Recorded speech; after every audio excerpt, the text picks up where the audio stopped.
Eve, before I'm sitting at the breakfast nook sipping from a mug of cocoa when the phone rings. I'm lost in thought, staring out the back window at the lawn that now, in the throes of an early fall, abounds with leaves. They are dead mostly, some still clinging lifelessly to the trees. It's late afternoon. The sky is overcast, the temperature's doing a nosedive into the 40s and 50s. I'm not ready for this, I think, wondering where in the world the time has gone. Seems like just yesterday we were welcoming spring and then, moments later, summer. The phone startles me and I'm certain it's a telemarketer, so I don't initially bother to rise from my perch.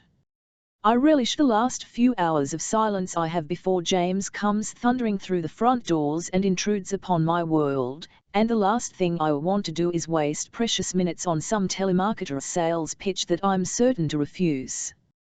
The irritating noise of the phone stops and then starts again. I answer it for no other reason than to make it stop. Hello? I ask in a vexed tone, standing now in the center of the kitchen, one hip pressed against the island. Mrs. Dennett, the woman asks. I consider for a moment telling her that she's got the wrong number, or ending her pitch right there with a simple "not interested." This is she. Mrs. Dennett, this is Ina Jackson. I've heard the name before. I've never met her, but she's been a constant in MIA's life for over a year now. How many times have I heard MIA say her name, Ina, and I did this, Ina, and I did that. She's explaining how she knows MIA, how the two of them teach together at the alternative high school in the city.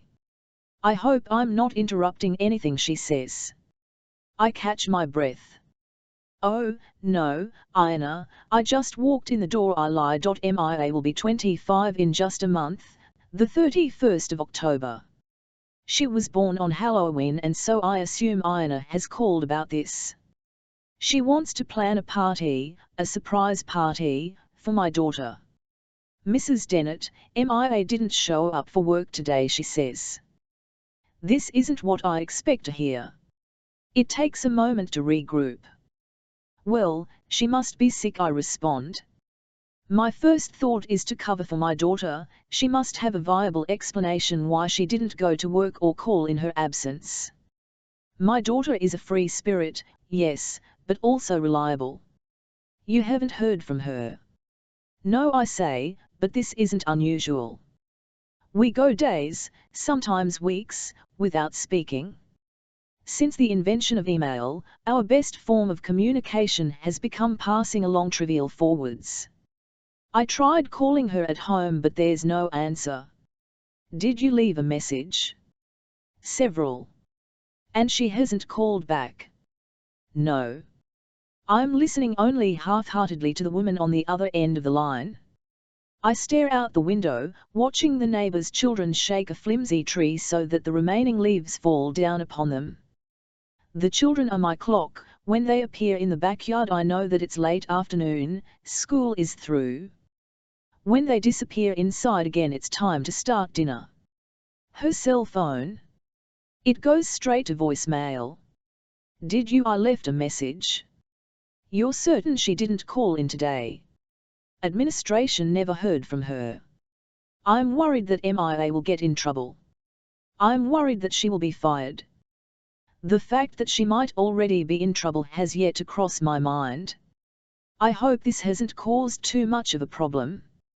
Ina explains that MIA's first period students didn't inform anyone of the teacher's absence and it wasn't until second period that word finally leaked out. Miss Dennett wasn't here today and there wasn't a sub.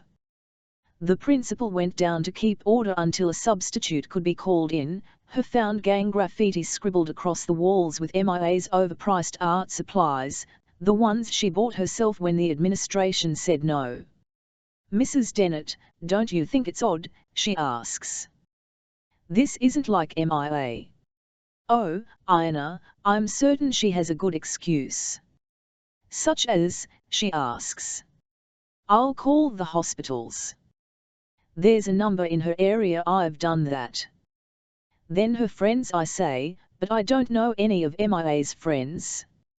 I've heard names in passing, such as Iona and Lauren, and I know there's a Zimbabwean on a student visa who's about to be sent back and MIA thinks it's completely unfair. But I don't know them, and last names or contact information are hard to find. I've done that. She'll show up, Iona. This is all just a misunderstanding. There could be a million reasons for this. Mrs. Dennett, Iona says, and it's then that it hits me, something is wrong.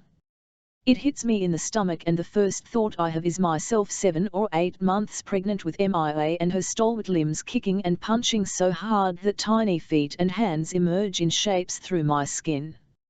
I pull out a bar stool and sit at the kitchen island and think to myself that before I know it, MIA will be 25 and I haven't so much as thought of a gift. I haven't proposed a party or suggested that all of us, James and Grace and MIA and me, make reservations for an elegant dinner in the city. What do you suggest we do, then? I ask. There's a sigh on the other end of the line. I was hoping you'd tell me MIA was with you, she says. Gabe, before it's dark by the time I pull up to the house. Light pours from the windows of the English Tudor home and onto the tree-lined street. I can see a collection of people hovering inside, waiting for me. There's the judge, pacing, and Mrs. Dennett perched on the edge of an upholstered seat, sipping from a glass of something that appears to be alcoholic. There are uniformed officers and another woman, a brunette, who peers out the front window as I come to a sluggish halt in the street, delaying my grand entrance. The Dennetts are like any other family along Chicago's North Shore, a string of suburbs that lines Lake Michigan to the north of the city. They are filthy rich. It's no wonder that I'm procrastinating in the front seat of my car when I should be making my way up to the massive home with the clout I've been led to believe I carry. I think of the sergeant's words before assigning the case to me, "Don't fuck this one up."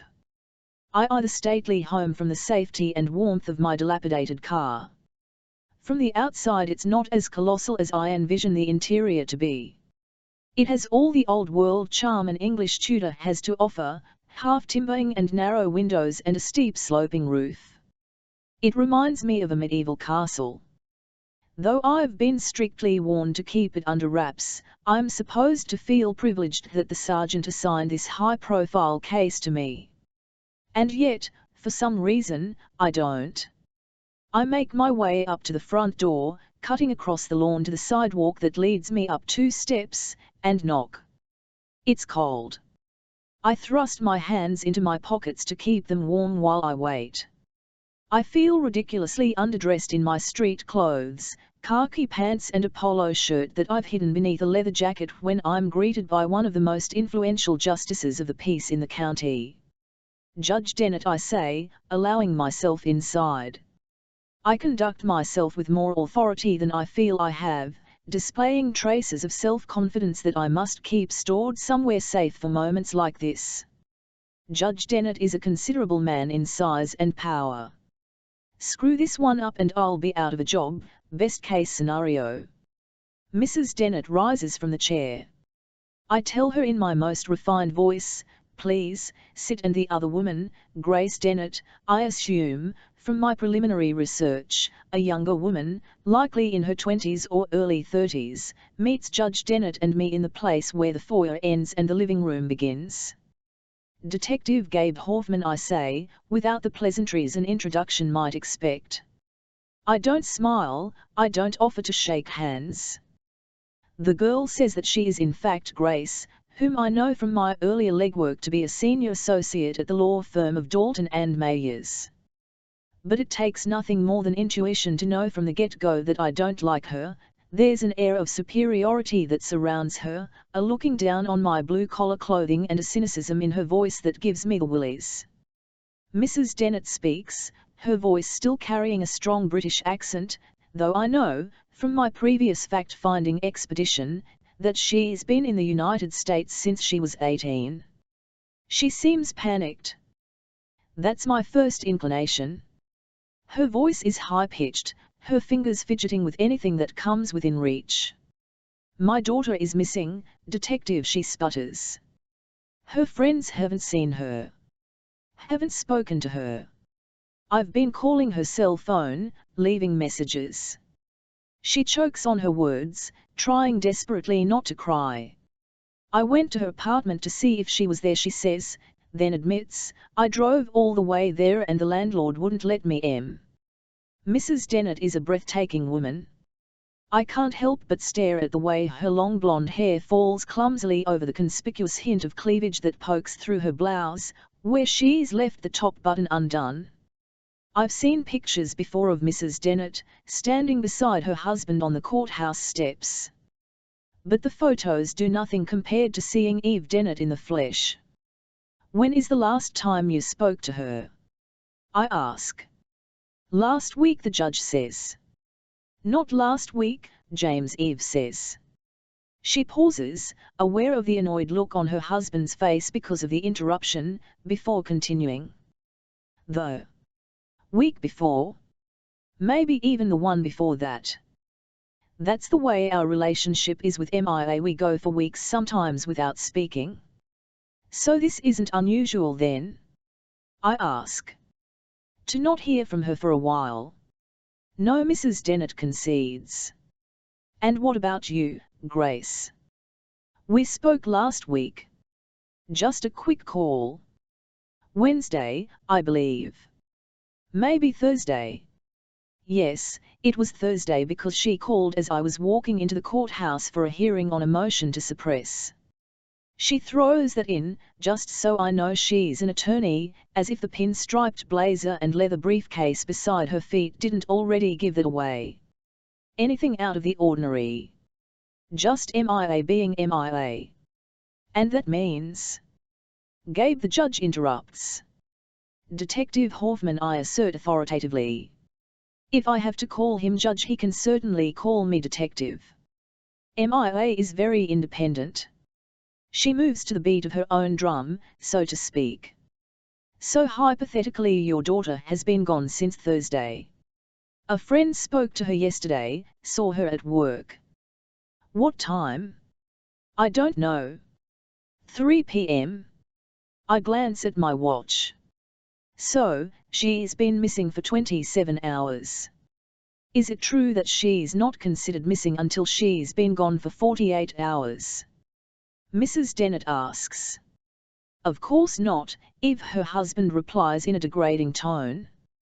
No, my say. I try to be extra cordial. I don't like the way her husband demeans her. In fact, the first 48 hours are often the most critical in missing persons cases. The judge jumps in. My daughter is not a missing person. She's misplaced. She's doing something rash and negligent, something irresponsible. But she's not missing. Your Honor, who was the last one to see your daughter then, before she was, I'm a smart ass and so I have to say it, misplaced. It's Mrs. Dennett who responds. A woman named Iona Jackson. She and MIA are co-workers. Do you have a contact number? On a sheet of paper. In the kitchen.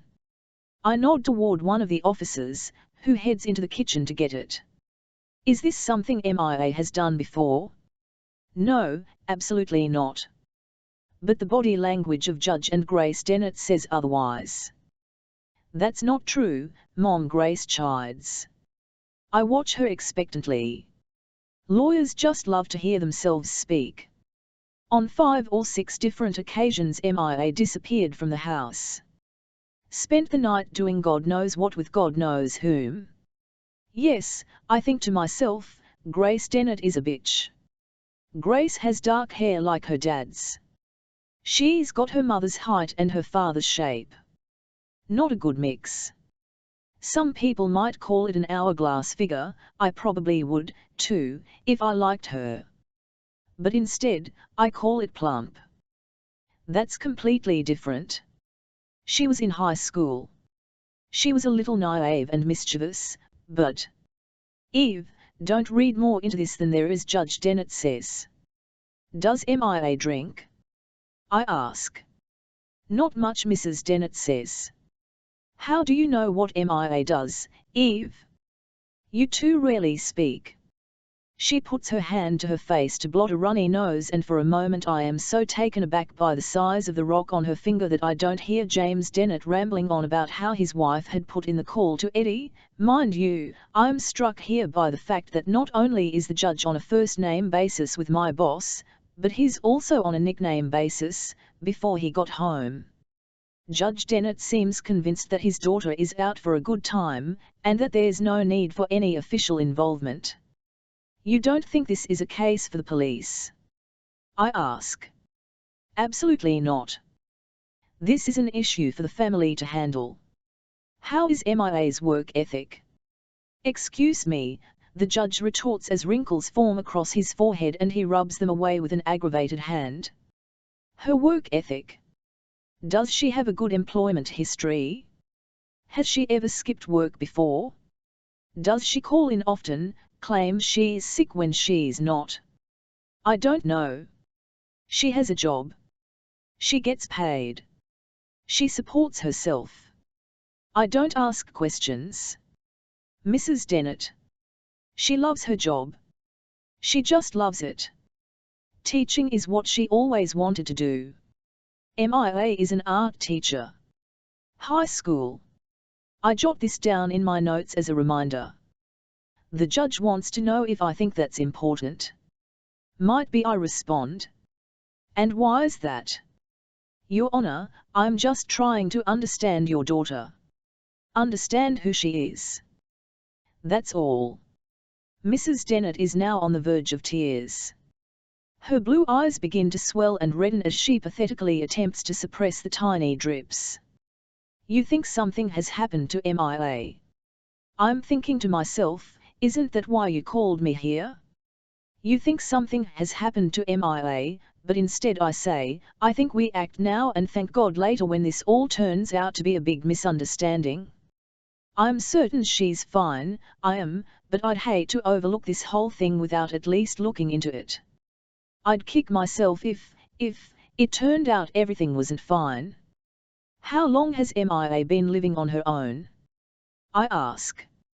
It'll be 7 years in 30 days, Mrs. Dennett states point blank.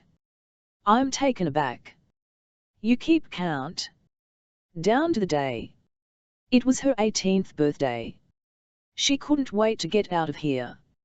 I won't pry, I say, but the truth is, I don't have to. I can't wait to get out of here, too. Where does she live now?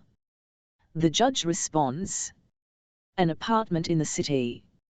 Close to Clark and Addison. I'm an avid Chicago Cubs fan and so this is thrilling for me.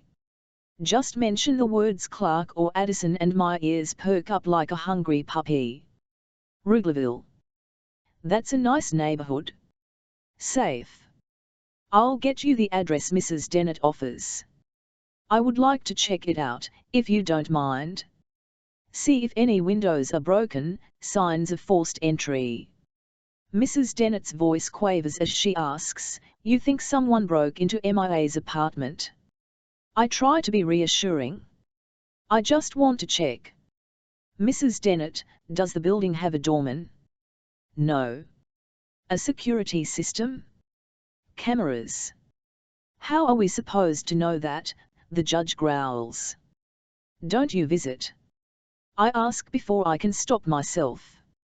I wait for an answer, but it doesn't come. Eve after I zip her coat for her and pull a hood over her head, and we walk out into the uncompromising Chicago wind. We need to hurry now, I say, and she nods though she doesn't ask why. The gusts nearly knock us over as we make our way to James's SUV, parked a half-dozen feet away, and as I reach for her elbow, the only thing I'm certain of is that if one of us falls, we are both going down. The parking lot is a sheet of ice 4 days after Christmas. I do my best to shield her from the cold and the relentless wind, pulling her into me and wrapping an arm around her waist to keep her warm, though my own petite figure is quite smaller than her own and I'm certain I fail miserably at the task. We go back next week, I say to MIA as she climbs into the passenger seat, my voice loud over the clatter of doors slamming and seat belts locking. The radio shouts at us, the car's engine on the verge of death on this bitter day. MIA flinches and I ask James to please turn the radio off. In the back seat, MIA is quiet, staring out the window and watching the cars, 3 of them, as they encircle us like a shiver of hungry sharks, their drivers meddlesome and ravenous. One lifts a camera to his eye and the flash all but blinds us. Where the hell are the cops when you need them? James asks no one in particular, and then blares the horn until MIA's hands rise up to cover her ears from the horrible sound. The cameras flash again. The cars loiter in the parking lot, their engines running, vivid smoke discharging from the exhaust pipes and into the grey day. MIA looks up and sees me watching her. "Did you hear me, MIA?" I ask, my voice kind. She shakes her head, and I can all but hear the bothersome thought that runs through her mind, "Chloe. My name is Chloe." Her blue eyes are glued to my own, which are red and watery from holding back tears, something that has become commonplace since MIA's return, though as always James is there, reminding me to keep quiet. I try hard to make sense of it all, affixing a smile to my face, forced and yet entirely honest, and the unspoken words ramble through my mind, "I just can't believe you're home." I'm careful to give MIA elbow room, not quite certain how much she needs, but absolutely certain I don't want to overstep. I see her malady in every gesture and expression, in the way she stands, no longer brimming with self-confidence as the MIA I know used to be. I understand that something dreadful has happened to her. I wonder, though, does she sense that something has happened to me? MIA looks away. "We go back to see Dr. Rhodes next week," I say, and she nods in response. Tuesday. "What time?" James asks. 1 o'clock. He consults his smartphone with a single hand, and then tells me that I will have to take MIA to the appointment alone. He says there is a trial, which he cannot miss. And besides, he says, he's sure I can handle this alone. I tell him that of course I can handle it, but I lean in and whisper into his ear, "She needs you now. You're her father." I remind him that this is something we discussed and agreed to and how he promised. He says that he will see what he can do, but the doubt weighs heavily on my mind. I can tell that he believes his unwavering work schedule does not allow time for family crises such as this. In the back seat, MIA stares out the window watching the world fly by as we soar down 1 to 94 and out of the city. It's approaching 3:30 on a Friday afternoon, the weekend of the new year, and so traffic is an ungodly mess. We come to a stop and wait and then inch forward at a snail's pace, no more than 30 miles per hour on the expressway. James hasn't the patience for it. He stares into the rearview mirror, waiting for the paparazzi to reappear. "So, MIA," James says, trying to pass the time. "That shrink says you have amnesia." "Oh, James, I beg, please, not now. My husband is not willing to wait. He wants to get to the bottom of this. It's been barely a week since MIA has been home, living with James and me since she's not fit to be on her own. I think of Christmas Day, when the tired maroon car pulled sluggishly into the drive with MIA in tow. I remember the way James, nearly always detached, nearly always bliss, forced himself through the front door and was the first to greet her, to gather the emaciated woman in his arms on our snow-covered drive as if it had been him, rather than me, who spent those long, fearful months in mourning. But since then, I've watched as that momentary relief shriveled away, as MIA, in her oblivion, became tiresome to James, just another one of the cases on his ever-growing caseload rather than our daughter. Then when? Later, please. And besides, that woman is a professional, James, I insist. A psychiatrist. She is not a shrink. Fine then, MIA, that psychiatrist says you have amnesia, he repeats, but MIA doesn't respond. He watches her in the rearview mirror, these dark brown eyes that hold her captive. For a fleeting moment, she does her best to stare back, But then her eyes find their way to her hands, where she becomes absorbed in a small scab. "Do you wish to comment?" he asks. "That's what she told me, too," she says, and I remember the doctor's words as she sat across from James and me in the unhappy office, MIA having been excused and sent to the waiting room to browse through outdated fashion magazines, and gave us, verbatim, the textbook definition of acute stress disorder, and all I could think of were those poor Vietnam veterans. He sighs. I can tell that James finds this implausible, the fact that her memory could vanish into thin air. "So, how does it work, then? You remember I'm your father and this is your mother, but you think your name is Chloe. You know how old you are and where you live and that you have a sister, but you don't have a clue about Colin Thatcher? You honestly don't know where you've been for the past 3 months." I jump in, to MIA's defense, and say, "It's called selective amnesia, James. You're telling me she picks and chooses things she wants to remember.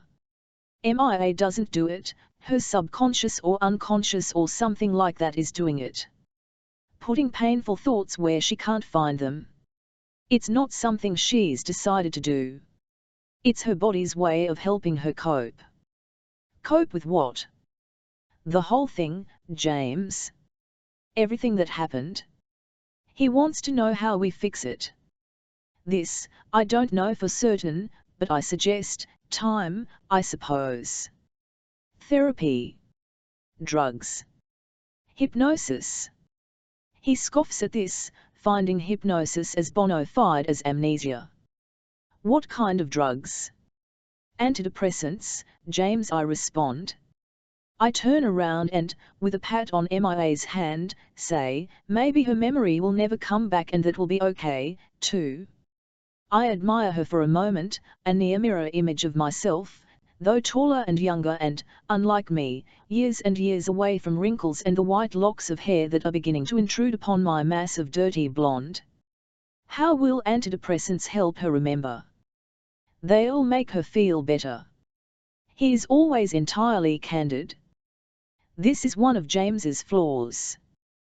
"Well hell, Eve, if she can't remember then what's there to feel bad about?" he asks, and our eyes stray out the windows at the passing traffic, the conversation considered through Gabe before the high school where MIA Dennett teaches is located on the northwest side of Chicago in an area known as North Center.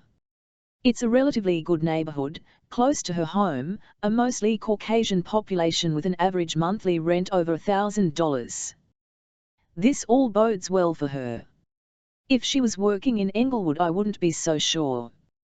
The purpose of the school is to provide an education to high school dropouts. They offer vocational training, computer training, life skills, etc., in small settings. Enter MIA Dennett, the art teacher, whose purpose is to add the non-traditional flair that's been taken out of traditional high schools, those needing more time for math and science and to bore the hell out of 16-year-old misfits who couldn't give a damn. Iona Jackson meets me in the office. I have to wait a good 15 minutes for her because she's in the middle of class, and so I squeeze my body onto one of those small emasculating plastic school chairs and wait. This is something that certainly does not come easy to me. I'm far from the six-pack of my former days, though I like to think I wear the extra weight well. The secretary keeps her eyes locked on me the entire time as if I'm a student sent down to have a chat with the principal. This is a scene with which I'm sadly accustomed, many of my high school days spent in this very predicament. "You're trying to find MIA," she says as I introduce myself as Detective Gabe Hoffman. I tell her that I am. It's been nearly 4 days since anyone has seen or spoken to the woman and so she's been officially designated as missing, much to the judge's chagrin. It's been in the papers, on the news, and every morning when I roll out of bed I tell myself that today will be the day I find MIA Dennett and become a hero. "When's the last time you saw MIA?" "Tuesday." "Where?" "Here." We make our way into the classroom and Ina, she begs me not to call her Miss Jackson, invites me to sit down on one of those plastic chairs attached to the broken, graffiti-covered desk. How long have you known Mia? She sits at her desk in a comfy leather chair and I feel like a kid, though in reality, I top her by a good foot. She crosses her long legs, the slit of a black skirt falling open and exposing flesh. 3 years. As long as Mia's been teaching. Does Mia get along with everyone? The students? Staff? She's solemn. There's no one Mia doesn't get along with. Ina goes on to tell me about Mia. About how, when she first arrived at the alternative school, there was a natural grace about her, about how she empathized with the students and behaved as if she, too, had grown up on the streets of Chicago. About how Mia organized fundraisers for the school to pay for needy students' supplies. You never would have known she was a Dennett.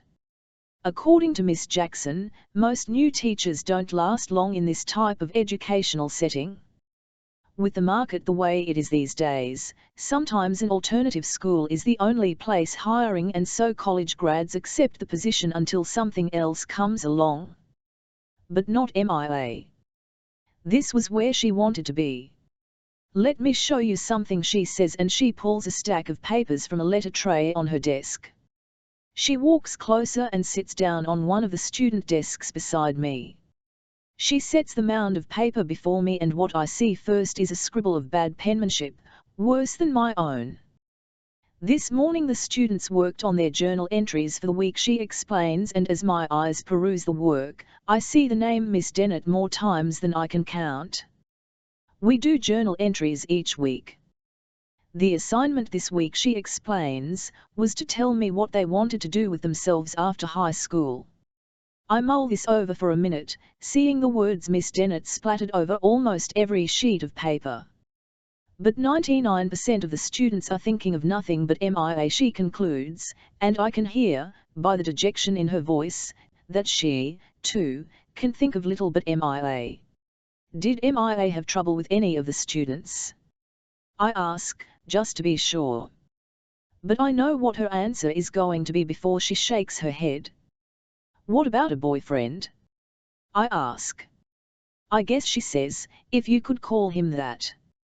Jason something or other. I don't know his last name. Nothing serious. They've only been dating a few weeks, maybe a month, but no more. I jot this down. The Dennetts made no reference to a boyfriend. Is it possible they don't know? Of course it's possible. With the Dennett family, I'm beginning to learn, anything is possible. Do you know how to get in touch with him? He's an architect, she says. Some firm off Wabash. She meets him there most Friday nights for happy hour. Wabash and, don't know, maybe Wacker? Somewhere along the river. Sounds like a wild goose chase to me, but I'm up for it. I make note of this information in my yellow pad. The fact that Mia Dennett has an elusive boyfriend is great news for me. In cases like this, it's always the boyfriend. Find Jason and I'm sure to find Mia as well, or what's left of her. Considering she's been gone for 4 days, I'm starting to think this story might have an unhappy ending. Jason works by the Chicago River, bad news. God knows how many bodies are pulled out of that river every year. He's an architect, so he's smart, good at solving problems, like how to discard a 120-pound body without anyone noticing. If Mia and Jason were dating, I ask, is it odd that he isn't trying to find her? You think Jason might be involved? I shrug. I know if I had a girlfriend and I hadn't spoken to her in 4 days, I might be a little concerned. I guess she agrees. She stands from the desk and begins to erase the chalkboard. It leaves tiny remnants of dust on her black skirt. He didn't call the Dennetts. Mr. and Mrs. Dennett have no idea that there's a boyfriend in the picture. As far as they are concerned, Mia is single. MIA and her parents aren't close. They have certain ideological differences. I gather that. I don't think it's the kind of thing she'd tell them. The topic is drifting, so I try to reel Iona back in. You and MIA are close, though. She says that they are. Would you say that MIA tells you everything? As far as I know. What does she tell you about Jason? Iona sits back down, this time on the edge of her desk. She peers at a clock on the wall, dusts off her hands. She considers my question.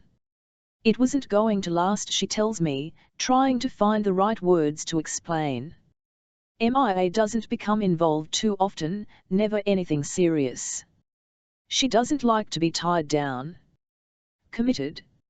She's markedly independent, perhaps to a fault. And Jason is clingy? Needy? She shakes her head. No, it's not that, it's just, he's not the one. She didn't glow when she spoke of him.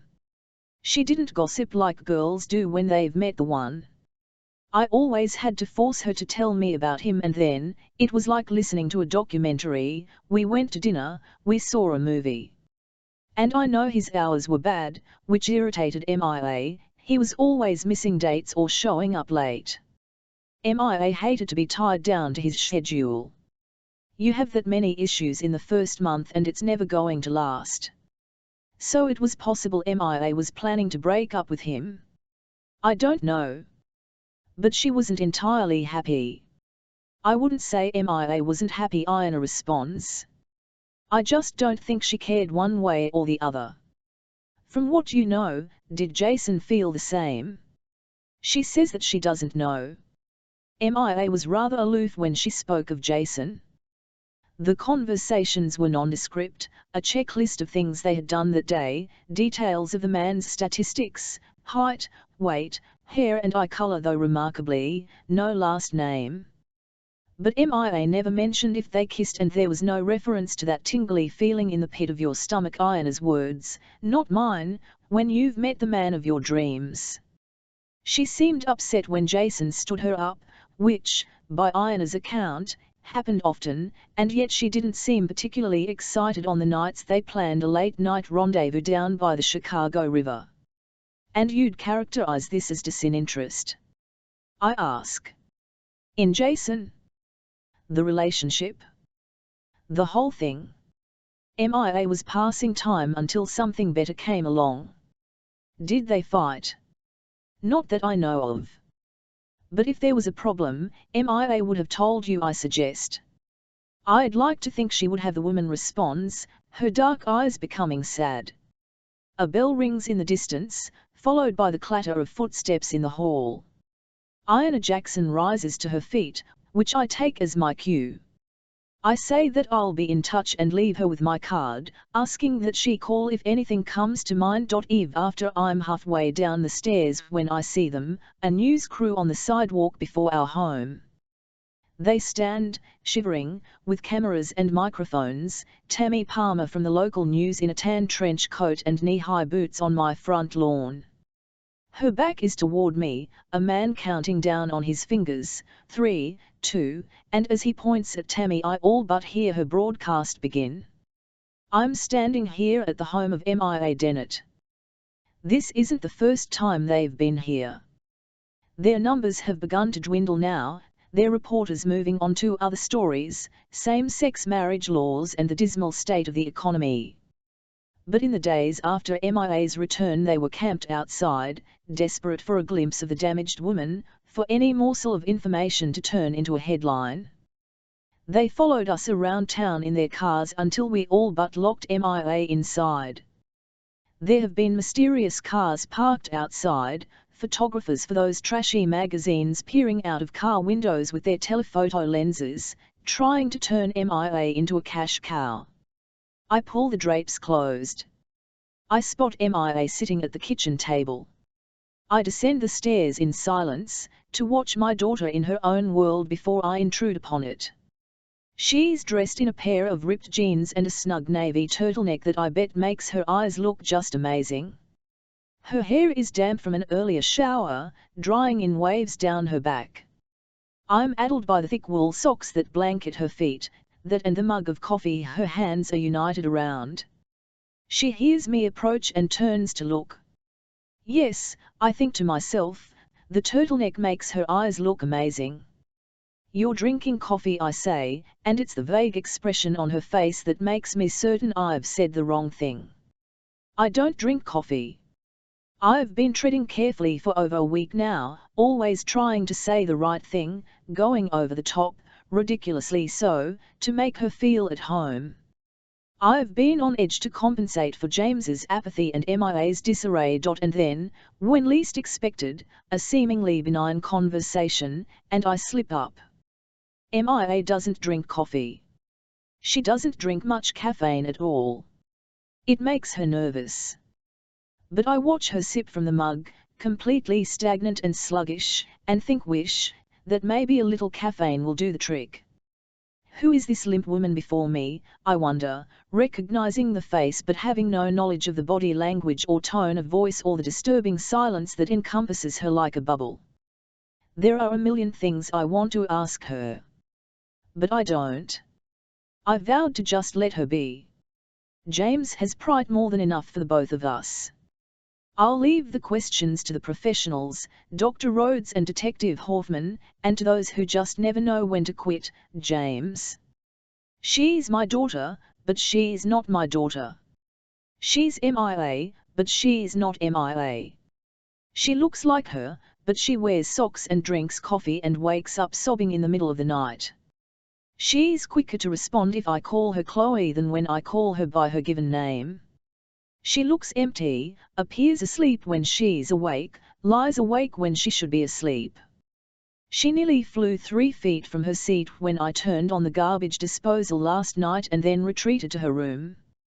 We didn't see her for hours, and when I asked how she passed the time, all she could say was, "I don't know." The MIA I know can't sit still for that long. It looks like a nice day, I offer, but she doesn't respond. It does look like a nice day, it's sunny. But the sun in January is deceiving, and I'm certain the earth will warm to no more than 20 degrees. I want to show you something, I say, and I lead her from the kitchen to the adjoining dining room, where I've replaced a limited edition print with one of MIA's works of art, back in November when I was certain she was dead. MIA's painting is done in oil pastels, this picturesque Tuscan village she drew from a photograph after we visited the area years ago. She laid the oil pastels, creating a dramatic representation of the village, a moment in time trapped behind this sheet of glass. I watch MIA eye the piece and think to myself, if only everything could be preserved that way. You made that, I say. She knows. This she remembers. She recalls the day she set herself down at the dining room table with the oil pastels and the photograph. She had begged her father to purchase the poster board for her, and he agreed. Though he was certain her newfound love of art was only a passing phase. When she was finished, we all oohed and ahed, and then it was tucked away somewhere with old Halloween costumes and roller skates, only to be stumbled upon later on a scavenger hunt for photographs of MIA that the detective asked us to collect. Do you remember our trip to Tuscany? I ask. She steps forward to run her lovely fingers over the work of art. She stands inches above me, but in the dining room she is a child, a fledgling not yet sure how to stand on her own 2 feet. It rained, MIA responds without removing her eyes from the drawing. I nod. It did. It rained, I say, glad that she remembered. But it rained only one day, and the rest of the days were a godsend. I want to tell her that I hung the drawing because I was so worried about her. I was terrified. I lay awake night after night for months on end just wondering, what if? What if she wasn't okay? What if she was okay but we never found her? What if she was dead and we never knew? What if she was dead and we did know, the detective asking us to identify decaying remains? I want to tell MIA that I hung her Christmas stocking just in case, and that I bought her presents and wrapped them and put them under the tree. I want her to know that I left the porch light on every night and that I must have called her cell phone 1,000 times just in case. Just in case one time it didn't go straight to the voicemail. But I listened to the message over and over again, the same words, the same tone. "Hi, this is MIA. Please leave a message," allowing myself to savor the sound of her voice for a while. I wondered, what if those were the last words I ever heard from my daughter? What if? Her eyes are hollow, her expression vacant. She has the most unflawed peaches and cream complexion I believe I've ever seen, but the peaches seem to have disappeared and now she is all cream, white as a ghost. She doesn't look at me when we speak, she looks past me or through me, but never at me. She looks down much of the time, at her feet, her hands, anything to avoid another's gaze. And then, standing there in the dining room, her face drains of every last bit of color. It happens in an instant, the light seeping through the open drapes highlighting that way MIA's body lurches upright and then sags at the shoulders, her hand falling from the image of Tuscany to her abdomen in one swift movement. Her chin drops to her chest, her breathing becomes hoarse. I lay a hand on her skinny, too skinny, I can feel bones, back and weight. But I don't wait long, I'm impatient. "MIA, honey," I say, but she's already telling me that she's okay, she's fine, and I'm certain it's the coffee. What happened? She shrugs. Her hand is glued to the abdomen and I know she doesn't feel well. Her body has begun a retreat from the dining room. "I'm tired, that's all. I just need to go lie down," she says, and I make a mental note to rid the house of all traces of caffeine before she wakes up from her nap. "Gabe, before you're not an easy man to find," I say as he welcomes me into his workspace. It's more of a cubicle than an office, but with higher walls than normal, offering a minimal amount of privacy. There's only one chair, his, and so I stand at the entrance to the cube, cocked at an angle against the pliable wall. I didn't know someone was trying to find me. My first impression is he's a pompous ass, much like myself years ago, before I realized I was more full of myself than I should be. He's a big man, husky, though not necessarily tall. I'm certain he works out, drinks protein shakes, maybe uses steroids. I'll jot this down in my notes, but for now, I'd hate to have him catch me making these assumptions. I might get my ass kicked. "You know MIA Dennett?" I ask. "That depends." He turns around in his swivel chair, finishes typing an email with his back to me. "On what?"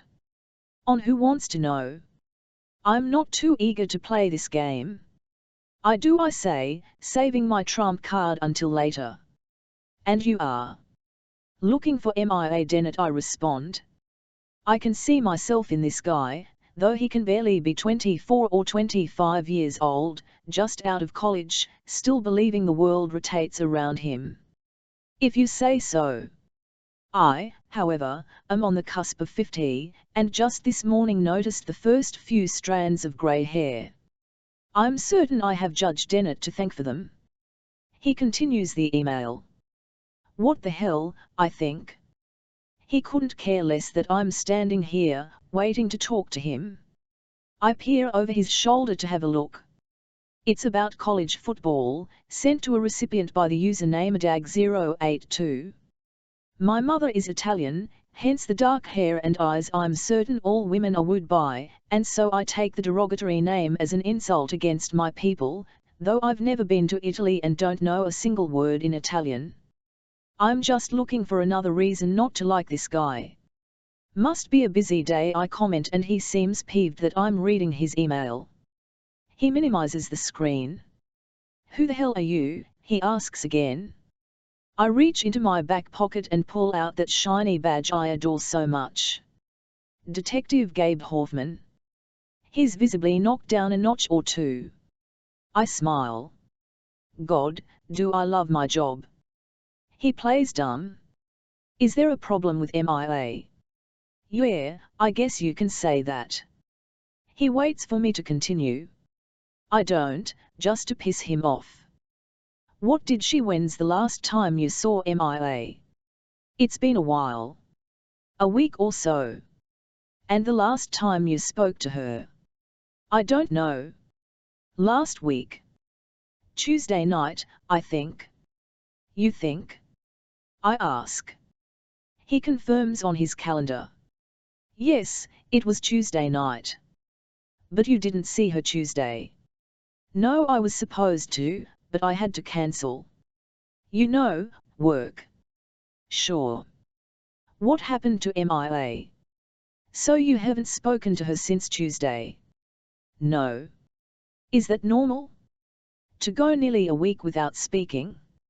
I called her, he confesses. Wednesday, maybe Thursday. She never called back. I just assumed she was pissed off. And why would that be? Did she have a reason to be pissed off? He shrugs. He reaches for a bottle of water on the desk and takes a sip. I cancelled our date Tuesday night. I had to work. She was kind of short with me on the phone, you know. I could tell she was mad. But I had to work. So I thought she was holding a grudge and not calling back. Don't know. What were your plans? Tuesday night. Yeah. Meet in a bar in Uptown. MIA was already there when I called.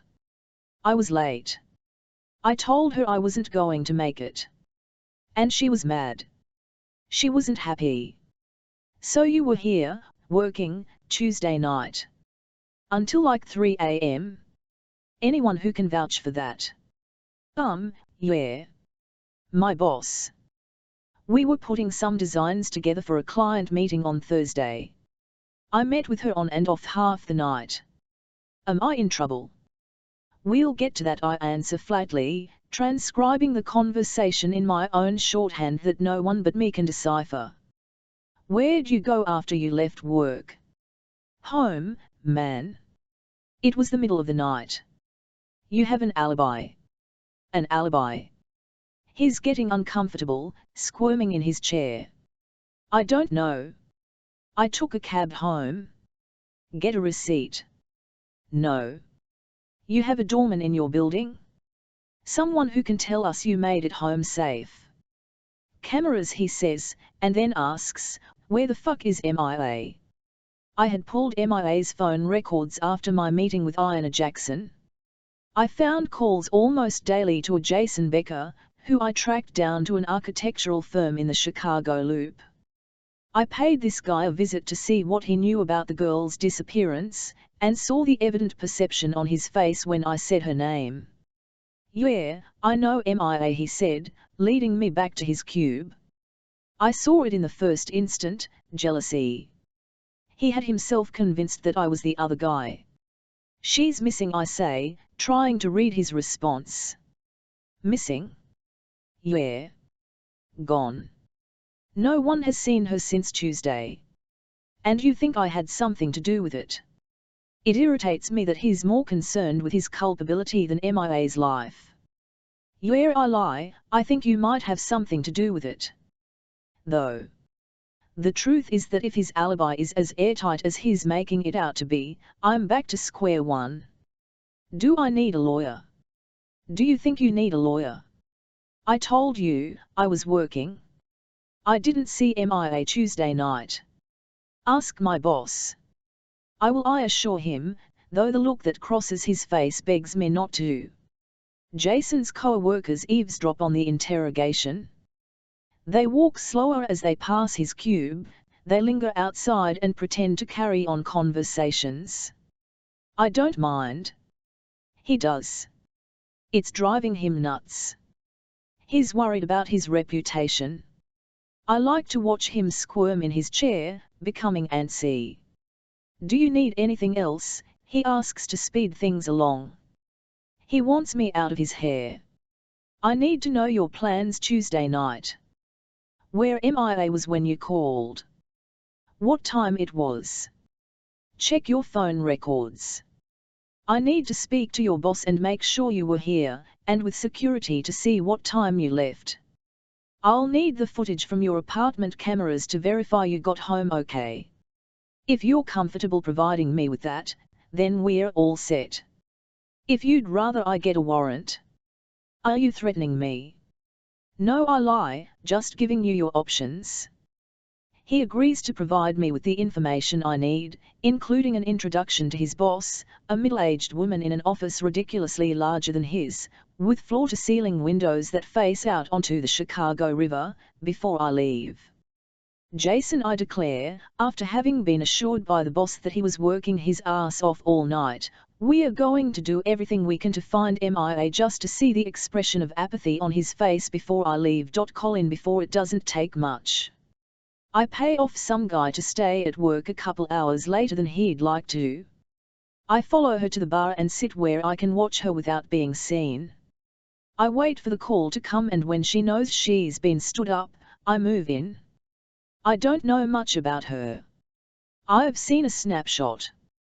It's a blurry photo of her stepping off the L platform, taken by a car parked a dozen or so feet away. There are about 10 people between the photographer and the girl, and so her face has been circled with a red pen. On the back of the photograph are the words MIA Dennett and an address. It was handed to me a week or so ago. I've never done anything like this before.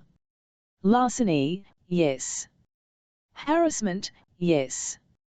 Not kidnapping. But I need the money. I've been following her for the last few days. I know where she buys her groceries, where she has her dry cleaning done, where she works.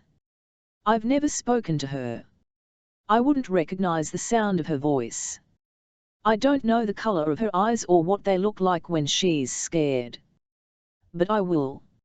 I carry a beer, but I don't drink it. I can't risk getting drunk. Not tonight.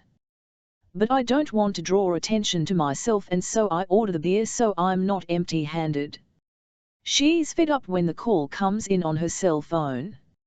She steps outside to take the call, and when she comes back she's frustrated. She thinks about leaving, but decides to finish her drink. She finds a pen in her purse and doodles on a bar napkin, listening to some asshole read poetry on stage. I try not to think about it. I try not to think about the fact that she's pretty. I remind myself of the money. I need the money. This can't be that hard. In a couple hours it will all be through. It's good, I say, nodding at the napkin. It's the best I can come up with. I know nothing about art. She gives me the cold shoulder when I first approach. She doesn't want a thing to do with me. That makes it easier. She barely lifts her eyes from the napkin, even when I praise the candle she's drawn. She wants me to leave her alone. Thanks. She doesn't look at me. Kind of abstract. This is apparently the wrong thing to say. You think it looks like shit? Another man would laugh. He'd say he was kidding and kill her with compliments. But not me. Not with her. I slide into the booth. Any other girl, any other day, I'd walk away. Any other day I wouldn't have approached her table in the first place, not the table of some bitchy-looking, pissed-off girl. I leave small talk and flirting and all that other crap to someone else. I didn't say it looked like shit. She sets her hand on her coat. I was about to leave, she says. She swallows the rest of her drink and sets the glass on the table. The booth is all yours. Like Monet, I say. Monet does that abstract stuff, doesn't he? I say it on purpose. She looks at me. I'm sure it's the first time. I smile. I wonder if what she sees is enough to lift her hand from the coat. Her tone softens and she knows she's been abrupt. Maybe not so bitchy after all. Maybe just pissed off. Monet is an impressionist painter, she says. Picasso, that's abstract art. Kandinsky. Jackson Pollock. I've never heard of them. She still plans to leave. I'm not worried. If she decides to leave, I'll follow her home. I know where she lives. And I have plenty of time. But I try anyway. I reach for the napkin that she's crumpled and set in an ashtray. I dust off the ashes and unfold it. It doesn't look like shit, I say to her as I fold it and slide it into the back pocket of my jeans. This is enough to send her eyes roving the bar for the waitress. She thinks she'll have another drink. You're keeping that? She asks. She laughs. In case I'm famous one day. People like to feel as if they are important. She lets it get the best of her. She tells me that her name is Mia. I say that mine is Owen. I pause long enough when she asks my name for her to say, I didn't realize it was a hard question. I tell her that my parents live in Toledo and that I'm a bank teller. None of it is the truth. She doesn't offer much about herself. We talk about things that aren't personal, a car crash on the Dan Ryan, a freight train derailing, the upcoming World Series. She suggests we talk about something that isn't depressing. It's hard to do. She orders one drink and then another. The more she drinks, the more open she becomes. She admits that her boyfriend stood her up. She tells me about him, that they've been dating since the end of August and she could count the number of dates he's actually kept on one hand. She's fishing for sympathy I don't offer. It's not me. At some point I scoot closer to her in the booth. At times we touch, our legs brushing against one another without intent beneath the table. I try not to think about it. About later. I try not to think about forcing her into the car or handing her over to Delmar. I listen to her go on and on, about what, I don't really know, because what I'm thinking about is the money. About how far cash like that will go. This, sitting with some lady in a bar I bet my life I'd never step foot in, taking hostages for ransom, isn't my thing. But I smile when she looks at me, and when her hand touches mine, I let it stay because I know one thing, this girl might just change my life. Eve after I'm looking through Mia's baby book when it hits me, in second grade she had an imaginary friend named Chloe. It's there in the yellowing pages of the album, written in my own cursive in blue ink somewhere along the margin, sandwiched between a first broken bone and a wicked case of the flu that landed her in the emergency room. Her third grade picture covers part of the name Chloe, but I can make it out. I gaze at the third grade picture, this portrait of a happy-go-lucky girl still years away from braces and acne and Colin Thatcher. She flashes this toothless grin with a mop of flaxen hair engulfing her head like flames. She's splattered with freckles, something that has disappeared over time, and her hair is shades lighter than it will eventually be. The collar of her blouse is unfolded and I'm certain her scrawny legs are cloaked in a pair of hot pink leggings, likely a hammer-down from Grace. There are snapshots lining the pages of the baby book, Christmas morning when Mia was 2 and Grace 7, sporting their matching pajamas while James's greasy hair stood on end. First days of school. Birthday parties. I'm seated at the breakfast nook with the baby book spread open before me, eyeing cloth diapers and baby bottles and wanting it all back. I put in a call to Dr. Rhodes. To my surprise, she answers when I tell her about the imaginary friend. Dr. Rhodes takes off in psychological analysis. Oftentimes, Mrs. Dennett, children create imaginary friends to compensate for loneliness or a lack of real friends in their lives. They often give these imaginary friends characteristics that they long for in their own lives, making them outgoing if the child is shy, for example, or a great athlete if the child is clumsy. Having an imaginary friend isn't necessarily a physiological problem, assuming the friend disappears as the child matures. Dr. Rhodes, I respond, Mia named her imaginary friend Chloe. She grows quiet. That is interesting, she says, and I go numb. I become obsessed with the name Chloe. I spend the morning on the internet trying to learn everything there is to know about this name. It's a Greek name that means blooming, or blossoming, or verdant, or growth, depending on what website I search, but regardless, the words are synonymous with one another. This year it's one of the more popular names, but back in 1990 it ranked 212th among all American baby names, slipped in between Alejandra and Marie. There are approximately 10,500 people in the United States right now with the name Chloe. Sometimes you find the name with an umlaut over the E. Nearly 20 minutes is lost trying to find the meaning of those two dots over the vowel, and when I do it's purpose simply to differentiate between the O and E sounds at the end of the name. I realize it's been a waste of time, sometimes without. I wonder how MIA spells it, though I won't dare ask. Where would MIA have come up with a name like Chloe? Perhaps it was on the birth certificate of one of MIA's prized Cabbage Patch Kids, flown in from Babyland General Hospital. I go to the website. I'm astounded to find new skin tones for this year's babies, mocha and cream and latte, but no reference to a doll named Chloe. Maybe another child in MIA's second grade class. I research famous people named Chloe. Both Candice Bergen and Olivia Newton-John named their daughters Chloe. It's the real first name of author Toni Morrison, though I highly doubt MIA was reading Beloved in the second grade.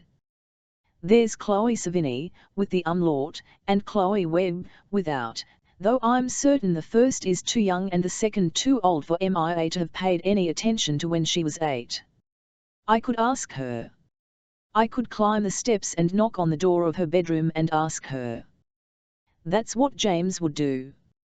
He'd get to the bottom of this. I want to get to the bottom of this, but I don't want to violate MIA's trust.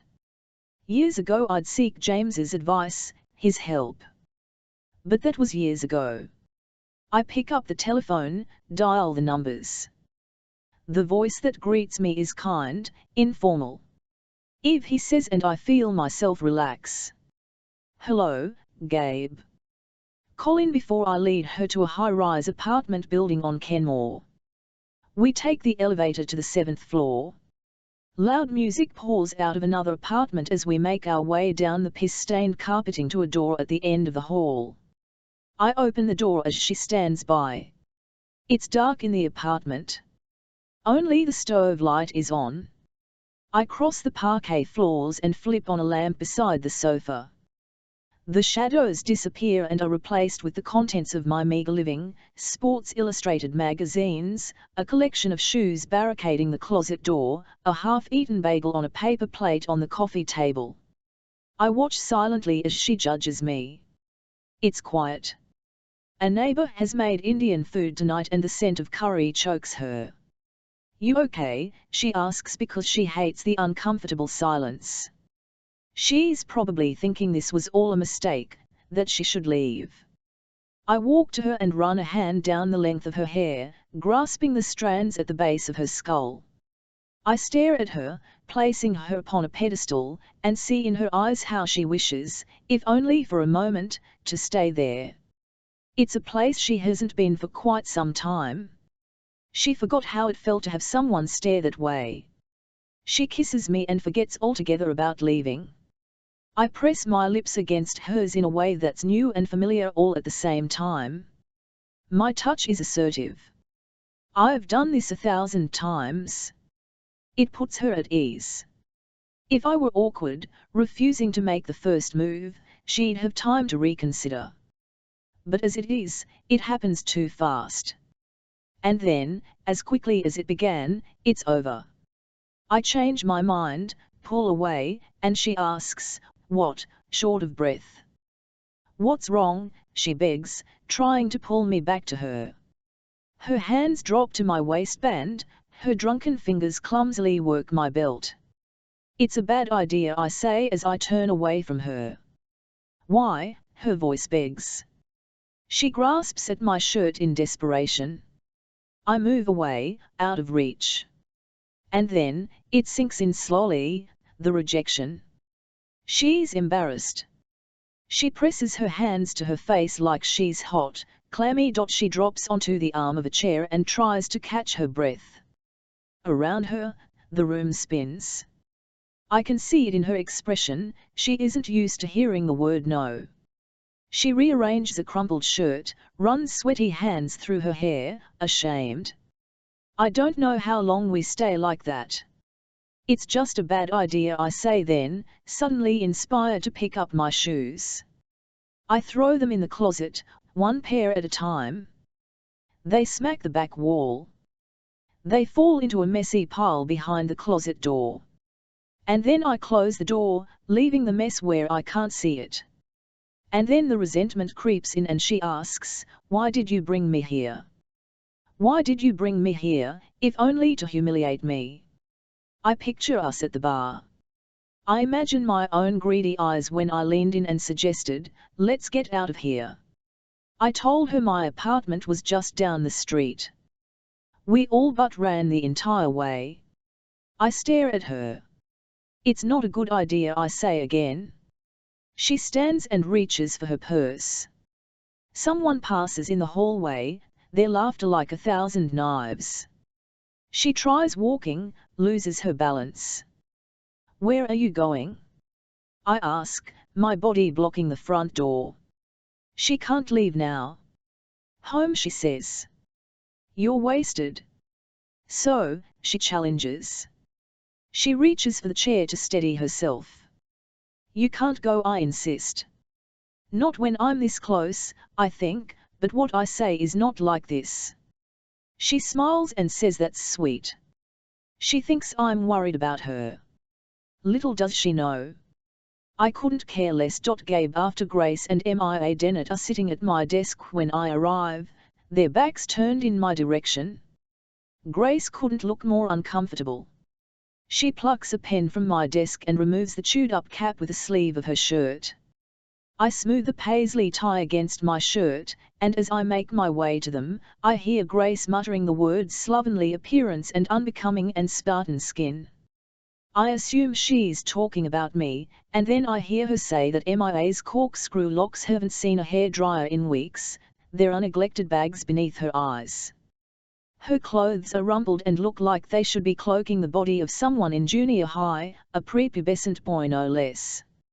She doesn't smile. "Ironic, isn't it?" Grace says, "how I wish you'd snap at me, call me a bitch, a narcissist, any of those unpleasant nicknames you had for me in the days before Colin Thatcher." But instead Mia just stares. "Good morning," I say, and Grace interrupts me curtly with, "Think we can get started? I have things to do today." "Of course," I say, and then empty sugar packets into my coffee as slowly as I possibly can. I was hoping to talk to Mia, see if I can get some information from her. "I don't see how she can help," Grace says. "She reminds me of the amnesia. She doesn't remember what happened. I've asked Mia down this morning to see if we can jog her memory, see if Colin Thatcher told her anything inside that cabin that might be of value to the ongoing investigation. Since her mother wasn't feeling well, she sent Grace in her place, as Mia's chaperone, and I can see, in Grace's eyes, that she'd rather be having dental work than sit here with Mia and me. I'd like to try and jog her memory. See if some pictures help." She rolls her eyes and says, "God, detective, mug shots? We all know what Colin Thatcher looks like. We've seen the pictures.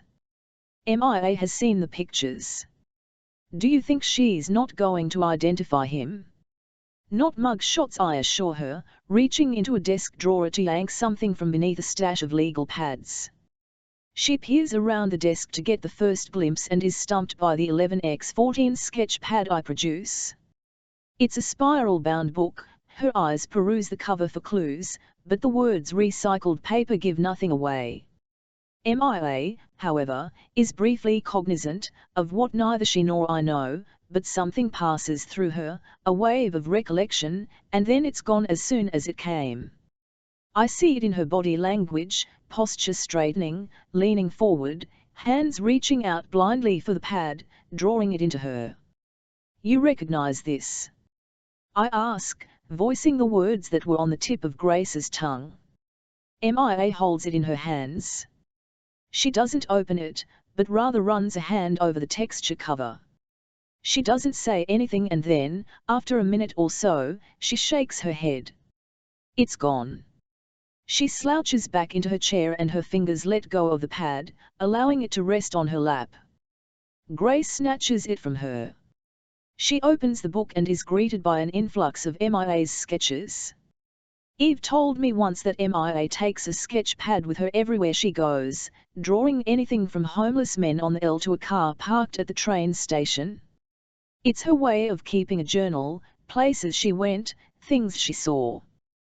Take this recycled sketch pad, for example, trees, and lots of them, a lake surrounded by trees, a homely little log cabin that, of course, we've all seen in the photos, a scrawny little tabby cat sleeping in a smattering of sun. None of this seems to surprise Grace, not until she comes to the illustration of Colin Thatcher that literally jumps off the page to greet her, snuck in the middle of the sketch pad amidst trees and the snow-covered cabin. His appearance is bedraggled, his curly hair in complete disarray. The facial hair and tattered jeans and hooded sweatshirt surpass grunge and go straight to dirty. MIA had drawn a man, sturdy and tall.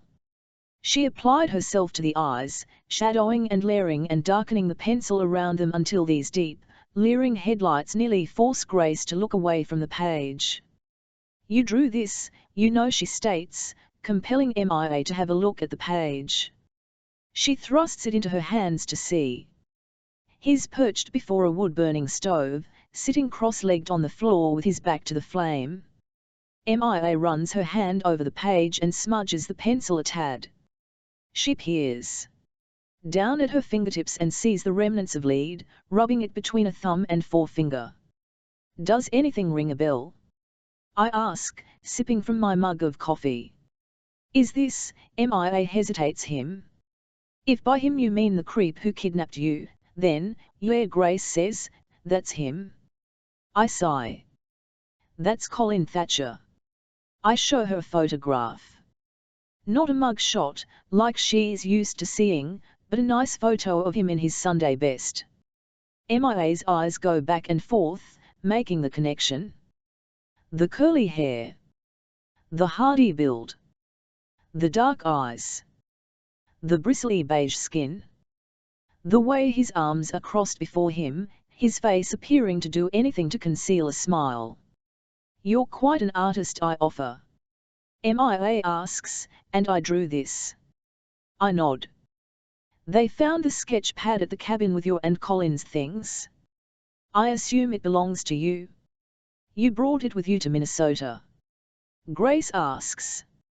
MIA shrugs. Her eyes are locked on the images of Colin Thatcher. Of course she doesn't know. Grace knows she doesn't know, but she asks anyway. She's thinking the same thing as me. Here this creep is whisking her off to some abandoned cabin in Minnesota and she has the wherewithal to bring her sketch pad, of all things. "What else did you bring?" "I don't know," she says, her voice on the verge of being inaudible. "Well, what else did you find?" Grace demands of me this time. I watch MIA, recording her nonverbal communication, the way her fingers keep reaching out to touch the images before her, the frustration that is slowly, silently taking over. Every time she tries to give up and push the images away, she goes back to them, as if begging of her mind, "Think, just think." Nothing out of the ordinary. Grace gets mad. "What does that mean?" "Clothes, food, weapons, guns, bombs, knives, an artist's easel and a watercolor set?" "You ask me," she says, pilfering the sketch pad from MIA's hands, "this is out of the ordinary. A kidnapper doesn't normally allow his abductee to draw the evidence on a cheap, recycled sketch pad." She turns to MIA and presents the obvious. "If he sat still this long, MIA, long enough for you to draw this, then why didn't you run?" She stares at Grace with a stark expression on her face. Grace sighs, completely exasperated, and looks at MIA like she should be locked up in a loony ward. Like she has no grasp on reality, where she is or why she's here. like she wants to bang her over the head with a blunt object and knock some sense in her. I come to her defense and say, maybe she was scared. Maybe there was nowhere to run. The cabin was in the middle of a vast wilderness, and northern Minnesota in the winter verges on a ghost town. There would have been nowhere to go. He might have found her, caught her, and then what? Then what would have happened? Grace sulks into her chair and flips through the pages of the sketch pad, seeing the barren trees and the never-ending snow, this picturesque lake surrounded by dense woodland, and she nearly passes by it altogether and then flips back, ripping the page from its spiral binding. Is that a Christmas tree? She implores, gawking at the nostalgic image on the inner corner of a page. The tearing of the paper makes Mia leap from her seat. I watch Mia startle and then lay a hand briefly on hers to put her at ease. Oh, yeah, I laugh, though there's no amusement in it. Yeah, I guess that would be considered out of the ordinary, wouldn't it? We found a Christmas tree. Charming really, if you ask me. Call in before she's fighting the urge to fall asleep when the call comes in. She's said about 1,000 times that she needs to go. I've assured her that she doesn't. It took every bit of self-control to pull away from her. To turn my back to her pleading eyes and force myself to forget it. There's just something wrong with screwing the girl you're about to snatch. But somehow or other I convinced her to stay. She thinks it's for her own good. When she's sober, I said, I'd walk her down for a cab. Apparently she bought it. The phone rings. She doesn't jump. She looks at me with the implication that it must be a girl. Who else would call in the middle of the night? It's approaching 2 a.m. and as I move into the kitchen to take the call, I see her rise from the couch. She tries to fight the lethargy that's taken over. Everything's set. Delmar wants to know. I know nothing about Delmar other than he just hopped off a boat and is blacker than anything I've ever seen. I've done jobs for Delmar before, larceny and harassment. Never kidnapping. Huh? I peek out at the girl who's standing awkwardly in the living room. She's waiting for me to finish up the call. Then she'll split. I move away. I get as far away as I can. I carefully slide a semi-automatic from the drawer. 2:15, he says. I know where to meet, some dark corner of the underground where only homeless men wander at this time of night. I check my watch. I'm supposed to pull up behind a grey minivan. They grab the girl and leave the cash behind. That easy. I don't even have to get out of the car. 2:15, I say. The Dennett girl is all but 120 pounds. She's lost in the midst of insobriety and a splitting headache. This will be easy. She's already saying that she's gonna go when I come back into the living room. She's headed to the front door. I stop her with a single arm around her waist. I draw her away from the door, my arm touching flesh. You're not going anywhere. No, really, she says. I have to work in the morning. She giggles. Like maybe this is funny. Some kind of come on. But there's the gun. She sees it. And in that moment, things change. There's a moment of recognition. Of her mind registering the gun, of her figuring out what the fuck is about to happen. Her mouth parts and out comes a word, oh. And it's almost an afterthought, really, when she sees the gun and says, "What are you doing with that?" She backs away from me, bumping into the couch. You need to come with me. I step forward, closing the gap. Where? She asks. When my hands come down on her, she jerks away. I unknot the arms and reel her in.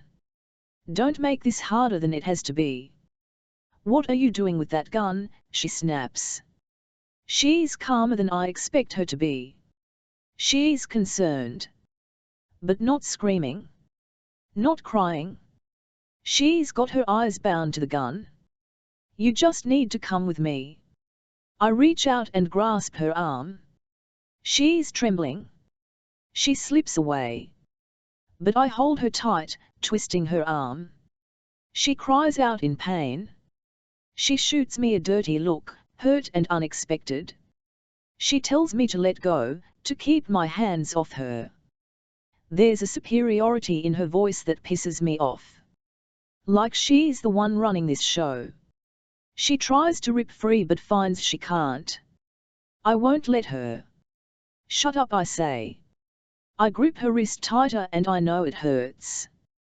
My grasp is hurting her, leaving red finger marks along the flesh. This is a mistake, she barks. You've got this all wrong. There's this strange composure to her, though her eyes remain glued to the gun. I can't tell you how many times I've heard that line. Every so-called victim says I've made a mistake. Shut up, I snap this time. With more authority. I back her against the wall, bumping into a lamp as I do. It crashes to the floor, hitting the parquet with a nasty thud. The light bulb shatters. But the lamp doesn't break. I hold her there. I tell her to shut up. I say it over and over again. Just shut the fuck up. She isn't saying a word. She's got on her poker face, though inside she must be going ballistic. Okay, she says then, as if this is her choice. As if she has any say in the matter. She nods her head scornfully. She'll come with me. Her eyes are steady. Tired, but steady. Pretty, I think. She has pretty blue eyes. But then I force the thought from my mind. I can't think about shit like that. Not right now. Not before I hand her over to Delmar. I need to finish the job. Be through with it before I start to second-guess myself. With the gun pressed to her head, I tell her how it's going to be. She's gonna come with me. If she screams, I'll pull the trigger. It's that simple. But she's not going to scream. Even I can see that. My purse, she says as we step over the bag she dropped to the floor when we made our way into the apartment, hours ago, floundering with each other's clothes. Forget your fucking purse, I snarl. I drag her into the hallway, slam the door shut. It's cold outside. The wind is sailing in from the lake, blowing her hair about her face. She's freezing. My arm is wrapped tightly around her torso. Not for warmth. I don't give a damn if she's cold. I don't want her to run away. I hold her so tight that her left side rubs against my right side and at times our feet collide and we trip. We walk quickly, hurrying to the car parked on Ainsley. Hurry up, I say more than once, though we both know it's me that slows us down. I look behind, make sure we are not being trailed. She's staring at the ground, trying to avoid the cutting wind. Her coat has been abandoned in the apartment. Goosebumps line her skin. Her flimsy shirt fails to ward off the cold, early October air. There's no one on the street tonight but us. I open the door for the girl and she gets in. I don't take the time to fasten my seat belt. I start the car and take off down the street, doing a U-turn on Ainsley and heading the wrong way on a one-way street. The streets are all but empty. I drive too fast, knowing that I shouldn't, but wanting this to be through. She's silent, her breathing steady. She's strangely sedate. Though out of the corner of my eye I see her shake, the cold, the fear. I wonder what she thinks. She doesn't plead with me. She huddles into a ball on the passenger seat of the pickup and stares out at the city. It won't be long before we pull up behind the minivan and Delmar's men will tear her from the truck, their dirty hands all over her. Delmar has a temper. I don't know what they have planned for the girl. Ransom? That's all I know. Hold her for ransom until her father coughs up a substantial debt. When the debt is paid, I don't know what they'll do. Kill her? Send her back home? I doubt it.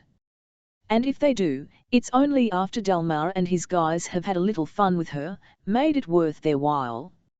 My mind starts racing in a million different directions. And now I'm thinking, what will happen if I get caught? It'll all be for nothing. Kidnapping carries up to a 30-year sentence. I know. I checked. I thought about that more than once, after Delmar hired me. But it's one thing to think about it, and another to do it. Now here I am, with the girl in the car, thinking about 30 years in the pen. She won't look at me. At a stoplight, I stare at her. She stares ahead and I know she can see me. I know she can feel my eyes on her. She holds her breath. She fights the urge to cry. I drive with one hand, the gun on my lap in the other. It's not so much that I give a shit about the girl. Because I don't. It's that I'm wondering what happens when word leaks back home that I did this. When my name is attached to a kidnapping/murder. And it would be. Delmar would never sign his name to this. He'd set me up.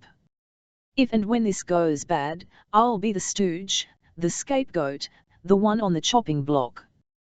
The light turns green. I get off on Michigan. A bunch of drunken kids stand on the corner waiting for their bus. They are monkeying around, being stupid. One of them stumbles from curb. I swerve out of the way and almost hit him. Idiot, I mutter beneath my breath. He gives me the finger. I consider my backup plan. I always have a backup plan, for if and when things get messy. I've just never had to use it. I check the gas gauge. There's enough to get us out of the city, at least. I should get off at Wacker. The red numbers on the truck's dashboard read 212. Delmar and his guys are in place, waiting. He could do it by himself, but he wouldn't. Delmar never wants to get his hands dirty. He finds someone, some outcast like me, to do the shit work, so he can sit back and watch. This way, when things go south, he's clean of any misdeeds. No fingerprints at the scene, his face omitted from any photographic evidence. He lets the rest of us, his operatives he calls us, like we're in the damn CIA, take the fall. There's probably 4 of them in the van, 4 thugs just waiting to restrain this girl who sits still beside me when she could be fighting for her life. My hands slip on the steering wheel. I'm sweating like a pig. I wipe them on my jeans and then I pound a fist against the steering wheel and the girl lets out a stifled cry. I should get off at Wacker, but I don't. I keep driving. I know this is stupid. I know everything that can go wrong. But I do it anyway. I peer in the rearview mirror, make sure that I'm not being trailed. And then I floor it. Down Michigan, to Ontario, and I'm on 90 before the clock ever reaches 2:15. I don't say anything to the girl because there isn't anything I could say that she'd believe. I'm not sure at what point it happens. It's somewhere as we're driving away from the city, as the skyline starts to disappear into the blackness, as the buildings get swallowed up by the distance. She squirms in her seat, the composure starting to wane. Her eyes move, out the side window, turning around and staring out the rear window as the city melts away. As if someone finally flipped the switch and now she realizes what the hell is happening. Where are we going? She demands, her voice becoming hysterical. The poker face has given way to gaping eyes, to ruddy skin. I see it in the glow of street lights we fly past, illuminating her face every 5 seconds or so. For a split second she begs me to let her go. I tell her to shut up. I don't want to hear it. By now she's crying. Now the waterworks have begun and she's a blubbing mess, begging me to let her go. She asks again, where are we going? And I pick up the gun. I can't stand the sound of her voice, blaring and shrill. I need her to shut up. I point the gun at her and tell her to shut the fuck up. And she does. She's quiet, but she continues to cry, wiping her nose on a too-short sleeve as we soar out of the city and into suburbia, trees swapping places with skyscrapers, the blue line snaking down the middle of the road. Eve after MIA sits at the kitchen table, holding a legal-size manila envelope with her name written on the front in a very masculine all-caps script. I prepare dinner for MIA and myself. The TV is on in the next room for background noise, but the sound drifts into the kitchen, compensating for the silence between us. MIA doesn't seem to notice, but these days, it makes me a nervous wreck, and so I make idle conversation to offset the silence. Would you like chicken breast with your salad? I ask and she shrugs. Whole wheat rolls or white? I ask but she doesn't respond. I'll make the chicken, I say. Your father would like chicken? But we both know that James will not be home. What's that? I ask, motioning to the item in her hands. What's what? She asks. The envelope. Oh, she says. This. I set a frying pan on the stove, slamming it down without intent. She starts, and I'm quick to apologize, filled with shame. Oh, MIA, honey, I didn't mean to startle you, I say, and it takes a moment for her to settle, to attach the rapid heartbeat and beads of sweat to the sound of the frying pan. She says that she doesn't know why she feels like this. She says that she used to enjoy when darkness set in, when the outside world changed. She describes it for me, the way the street lights and buildings twinkled in the night sky. She says that she liked the anonymity of it, and all the possibilities that developed when the sun went to sleep. But now the darkness terrifies her, all the nameless things on the other side of the silk drapes. MIA never used to be afraid. She would wander city streets well after dark and feel perfectly safe. She confides that she often found solace in deafening traffic, obtrusive car horns and sirens that blared at all times of the night. But now the sound of a frying pan rattles her nerves. I'm overly apologetic, and MIA tells me that it's all right. She listens to the television in the other room. The evening news has given way to a 7 o'clock sitcom. MIA. I ask and she turns to me. What? She asks. The envelope. I motion toward it and it's then that she remembers. She turns it over in her hands. That policeman gave it to me, she says. I'm slicing a tomato. Detective Hoffman. MIA usually only comes downstairs when James is gone. The rest of the time she hides. I'm certain this room must remind her of her childhood. The room is the same as it's been for a dozen years or more, the paint, the color of butter, the mood lighting. Candles are lit. The track lighting is dimmed. The table is a dark pedestal table with scrolled legs and matching upholstered chairs, where she spent too much time under a microscope as a child. I'm certain she feels like a child, unable to be left alone, having to be cooked for and constantly watched. Her independence is gone. Yesterday she asked when she could go home, to her own apartment, and all I replied was in time. James and I don't let her leave the house, not unless we're going to see Dr. Rhodes or to the police station. Running errands is out of the question. For days the doorbell rang from dawn to dusk, men and women with microphones and video cameras awaiting us on the front stoop.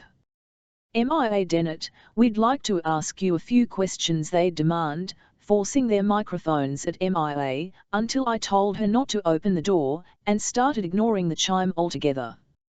The telephone rang relentlessly, and those infrequent times I did answer it, the only thing I ever said was, no comment.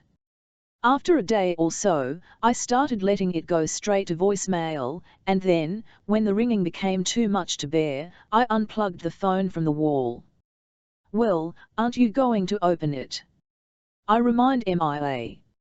She slides her finger under the flap and lifts it open. There's a single sheet of paper inside.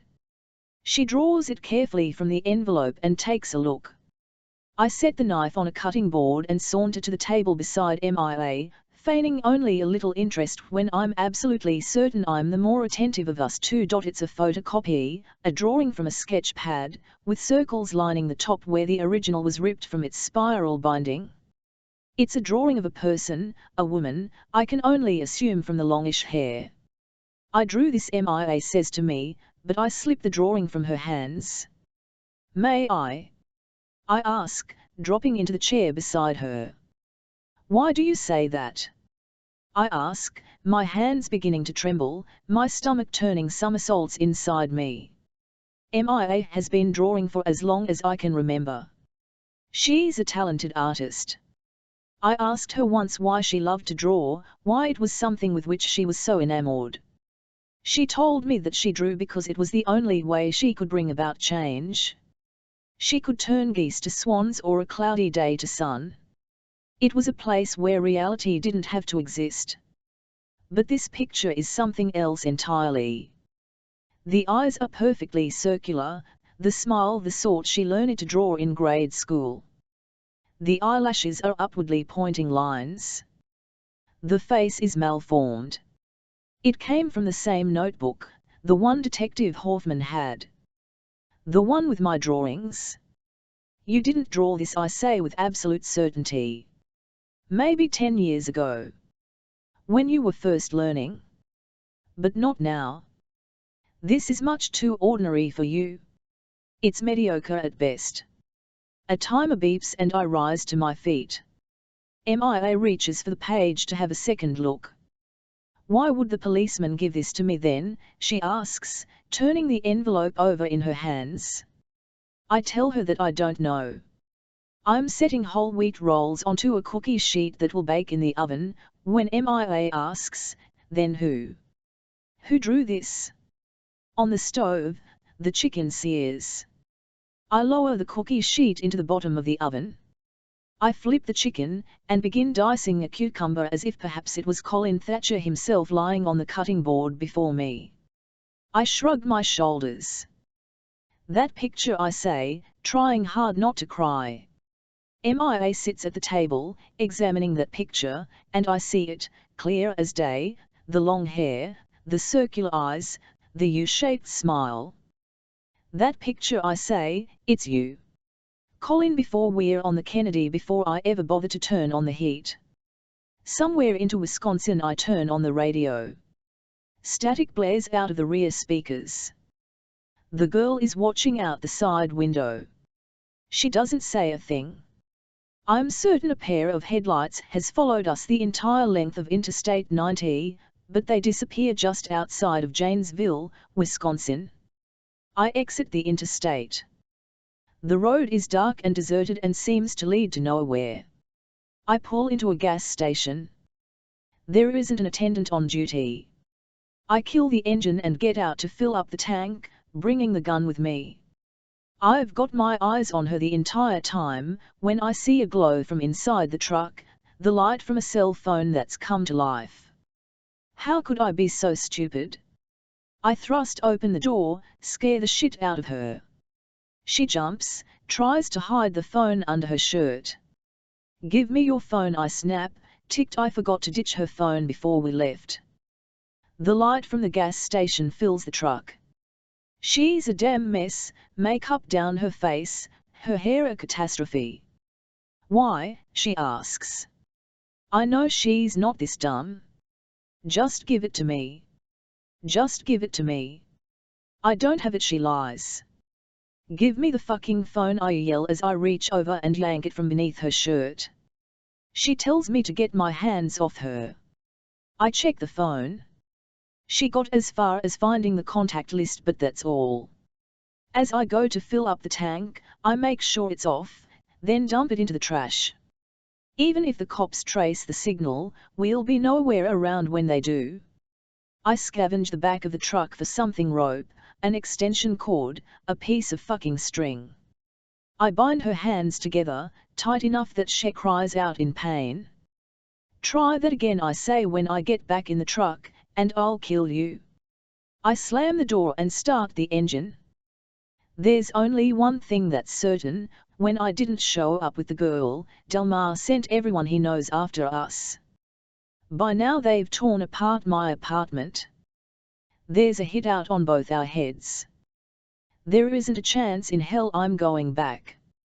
If this girl is dumb enough to try, she'll be dead. But I won't let that happen. She'll tell them where I am before they kill her, but I'll kill her first. I've already done enough good deeds. We drive through the night.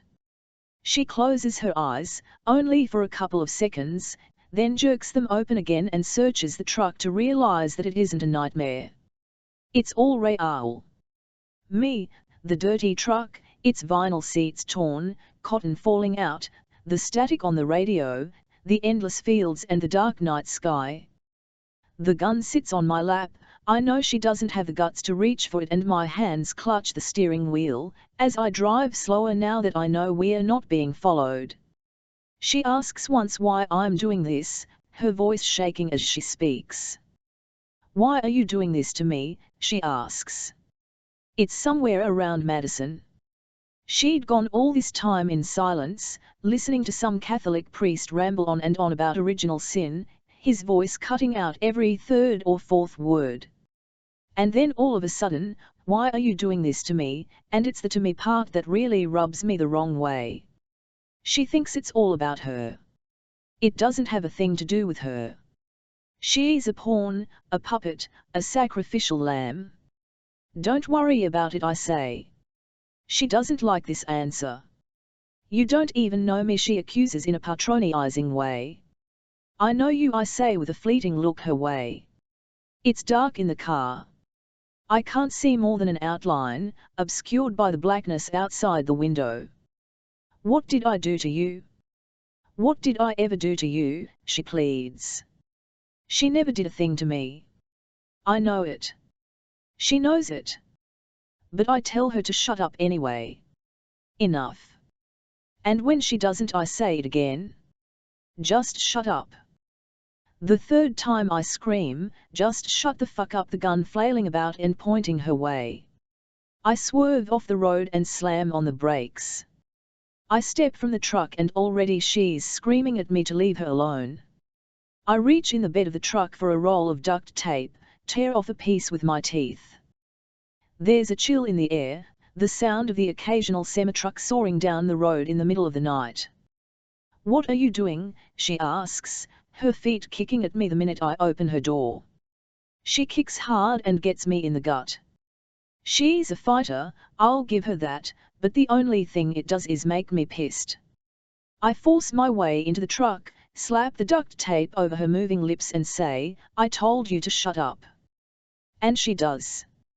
I get back in the truck and slam the door, pulling blindly out onto the interstate, the wheels kicking up gravel from the shoulder of the road.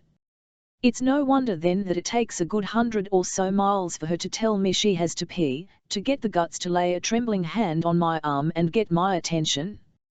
"What?" I snap, pulling my arm away from her hand. It's approaching dawn. She's wiggling in her seat. There's a sense of urgency in her eyes. I rip off the duct tape and she lets out a moan. It hurt. It hurt like hell. Good, I think to myself. That'll teach her to keep her mouth shut when I tell her to. "I have to use the bathroom," she mumbles, afraid. I pull into the gravel parking lot of some run-down truck stop outside Eau Claire. The sun is beginning to rise over a dairy farm to the east. A herd of Holsteins grazes along the road.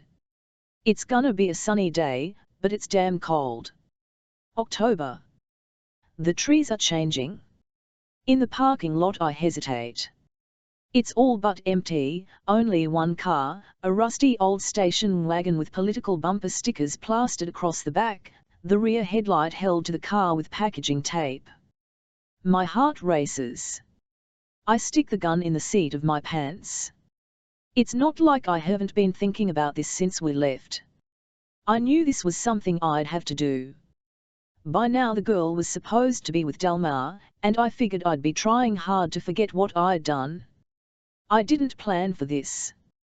But if this is going to work, there are things we need, like money. I have some money on me but not enough for this.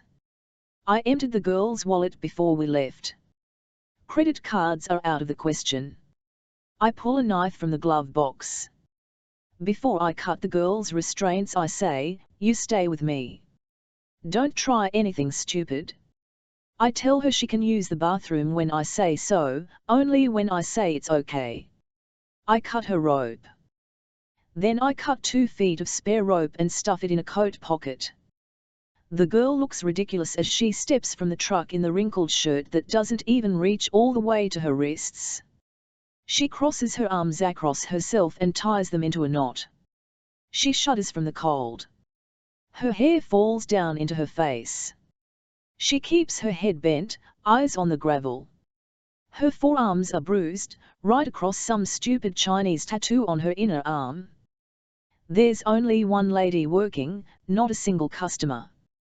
Just as I thought. I wrap my arm around the girl and pull her toward me, try to make it seem like we're close. Her feet hesitate and fall out of sync with mine. She trips but I stop her before she can fall. My eyes threaten her to behave. My hands on her are not a sign of intimacy. They are a show of force. She knows it, but the lady behind the register does not. We walk up and down the aisles, make sure as hell we're the only ones in the place. I grab a box of envelopes.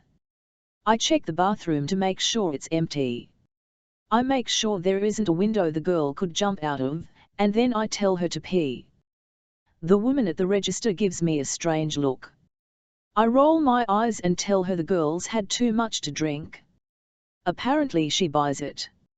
It seems to take forever for the girl to pee, and when I peek inside again, she's standing before the mirror, splashing water on her face.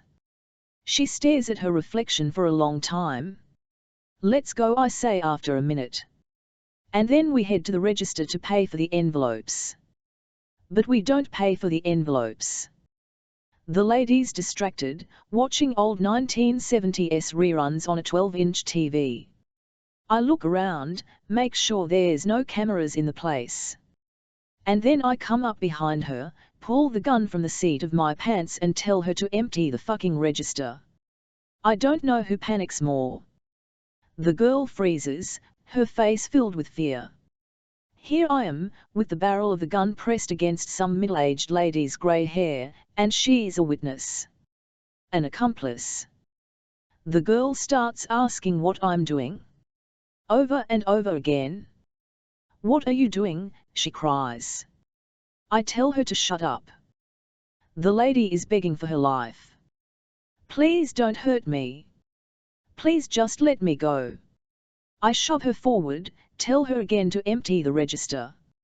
She opens it, and starts jamming stacks of cash into a plastic shopping bag with a big smiley face and the words "Have a nice day." I tell the girl to look out the window. Tell me if anyone's coming. She nods, submissively, like a child. No, she chokes between tears. No one. And then she asks, what are you doing? I press the gun harder, tell the lady to hurry up. Please. Please don't hurt me. The quarters, too, I say. There are rolls of them. You got any stamps? I ask. Her hands start to move to a drawer and I bark out, don't touch a damn thing. Tell me. You got any stamps? Because for all I know, there's a semi-automatic in that drawer. She whimpers at the sound of my voice. In the drawer she cries. Please don't hurt me, she begs. She tells me about her grandchildren. 2 of them, a boy and a girl. The only name I catch is Zelda. What kind of stupid name is Zelda anyway? I reach into the drawer and find a book of stamps and toss them into the shopping bag, which I yank from her hands and give to the girl. Hold that, I say. Just stand there and hold it. I let the gun point at her for a split second, just so she knows I'm not screwing around. She lets out a cry and ducks as if maybe, just maybe, I actually shot her. I tie the lady to a chair with the rope from my pocket. Then I shoot the phone for good measure. Both of the women scream. I can't have her calling the cops too soon. There's a pile of sweatshirts beside the front door. I grab one and tell the girl to put it on. I'm sick and tired of watching her shiver. She slips it over her head and Static takes control of her hair. It's about the ugliest shirt I've ever seen. L'Étoile du Nord. Whatever the hell that means. I grab a couple extra sweatshirts, a few pairs of pants, long johns, and some socks. And a couple stale donuts for the ride. And then we go. In the truck, I bind the girl's hands once again. She's still crying. I tell her to either figure out a way to shut up or I'll figure it out for her. Her eyes drop to the roll of duct tape on the dashboard and she goes quiet. She knows I'm not screwing around. I grab an envelope and fill out the address. I stuff as much money as I can in there and stick a stamp in the corner. I jam the rest of the money in my pocket. We drive around until I find a big blue mailbox and drop the envelope inside. The girl's watching me, wondering what the hell I'm doing, but she doesn't ask and I don't say. When I catch her eye, I say, "Don't worry about it," and then I think, it's none of your fucking business. It's not perfect. It's nowhere perfect. But for now it will have to do. Even after I've gotten used to the sight of police cars stalled outside my home. There are 2 of them there, day and night, 4 uniformed guards keeping an eye on MIA. They sit in the front seat of the police cruisers, drinking coffee and eating sandwiches that they take turns picking up from the deli. I stare from the bedroom windows, peering between the plantation blinds that I've split apart with a hand. They look like schoolboys to me, younger than my own children, but they carry guns and nightsticks and peer up at me with binoculars and just stare. I convince myself that they can't see me when, night after night, I dim the lights to change into a pair of flannel pajamas, but the truth is that I don't know. MIA sits on the front porch every day, seemingly indifferent to the bitter cold. She stares at the snow that surrounds our home like the moat of a castle. She watches the dormant trees lurch back and forth in the wind. But she doesn't notice the police cars, the 4 men who study her all hours of the day. I've begged her not to leave the porch and she's agreed, though sometimes she makes her way across the snow and onto the sidewalk, where she strolls by the homes of Mr. and Mrs. Pewter and the Donaldson family. While one of the cars crawls along behind her, the other sends an officer to get me, and I come running out the door with bare feet to snatch up my wandering daughter. MIA, honey, where are you going? I've heard myself ask countless times, gathering her by the shirt sleeves and reeling her in. She never wears a coat and her hands are ice cold. She never knows where she's going, but she always follows me home, and I thank the officers as we pass by, on our way into the kitchen for a cup of warm milk. She shivers as she drinks it, and when she's through she says she's going to bed.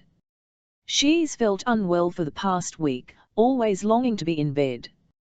But today for some reason she sees the police cars.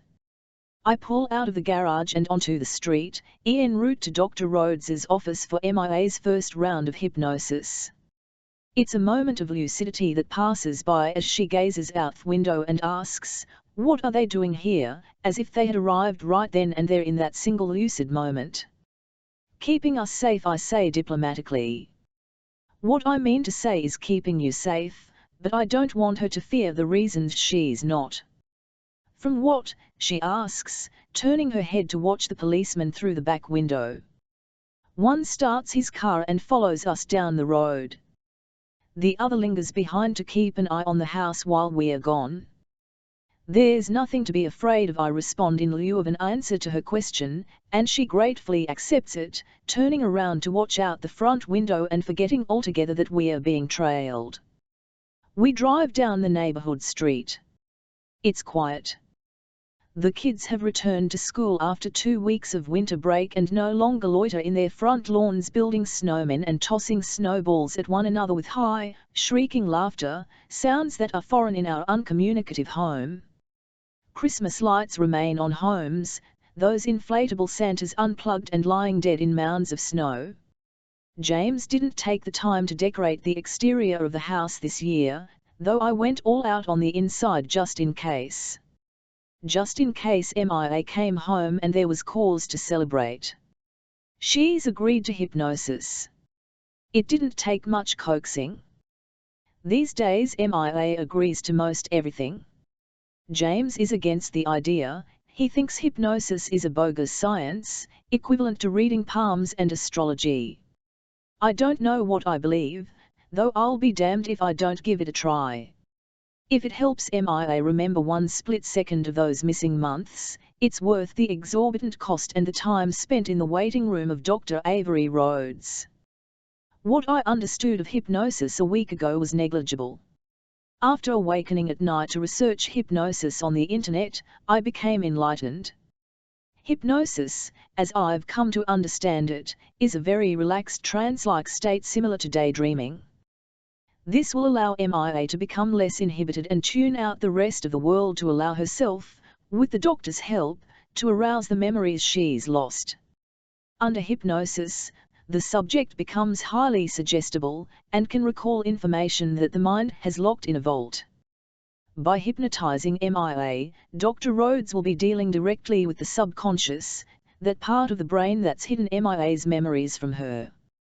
The goal is to put Mia into a state of deep relaxation so her conscious mind, more or less, goes to sleep and Dr. Rhodes can deal with the subconscious.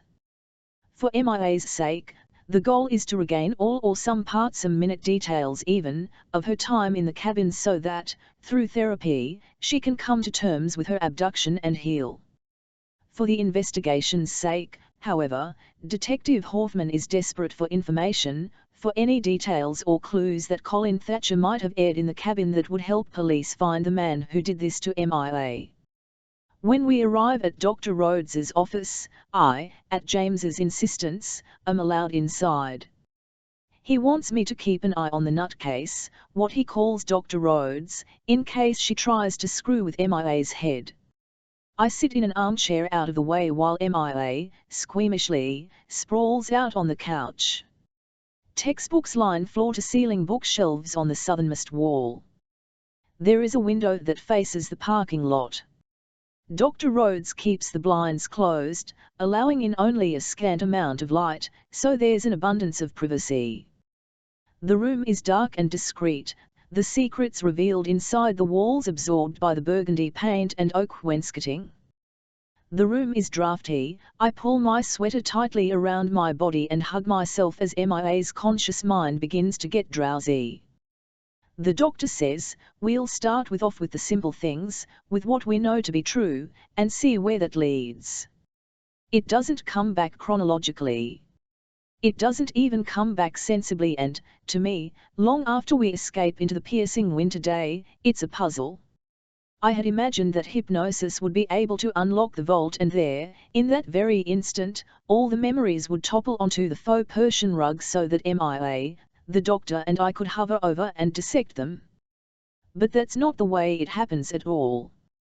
For the limited time Mia is under hypnosis, maybe 20 minutes but no more, the door is open and Dr. Rhodes, with a kind, harmonious voice, is trying to pry away the cookies layers to get at the cream filling.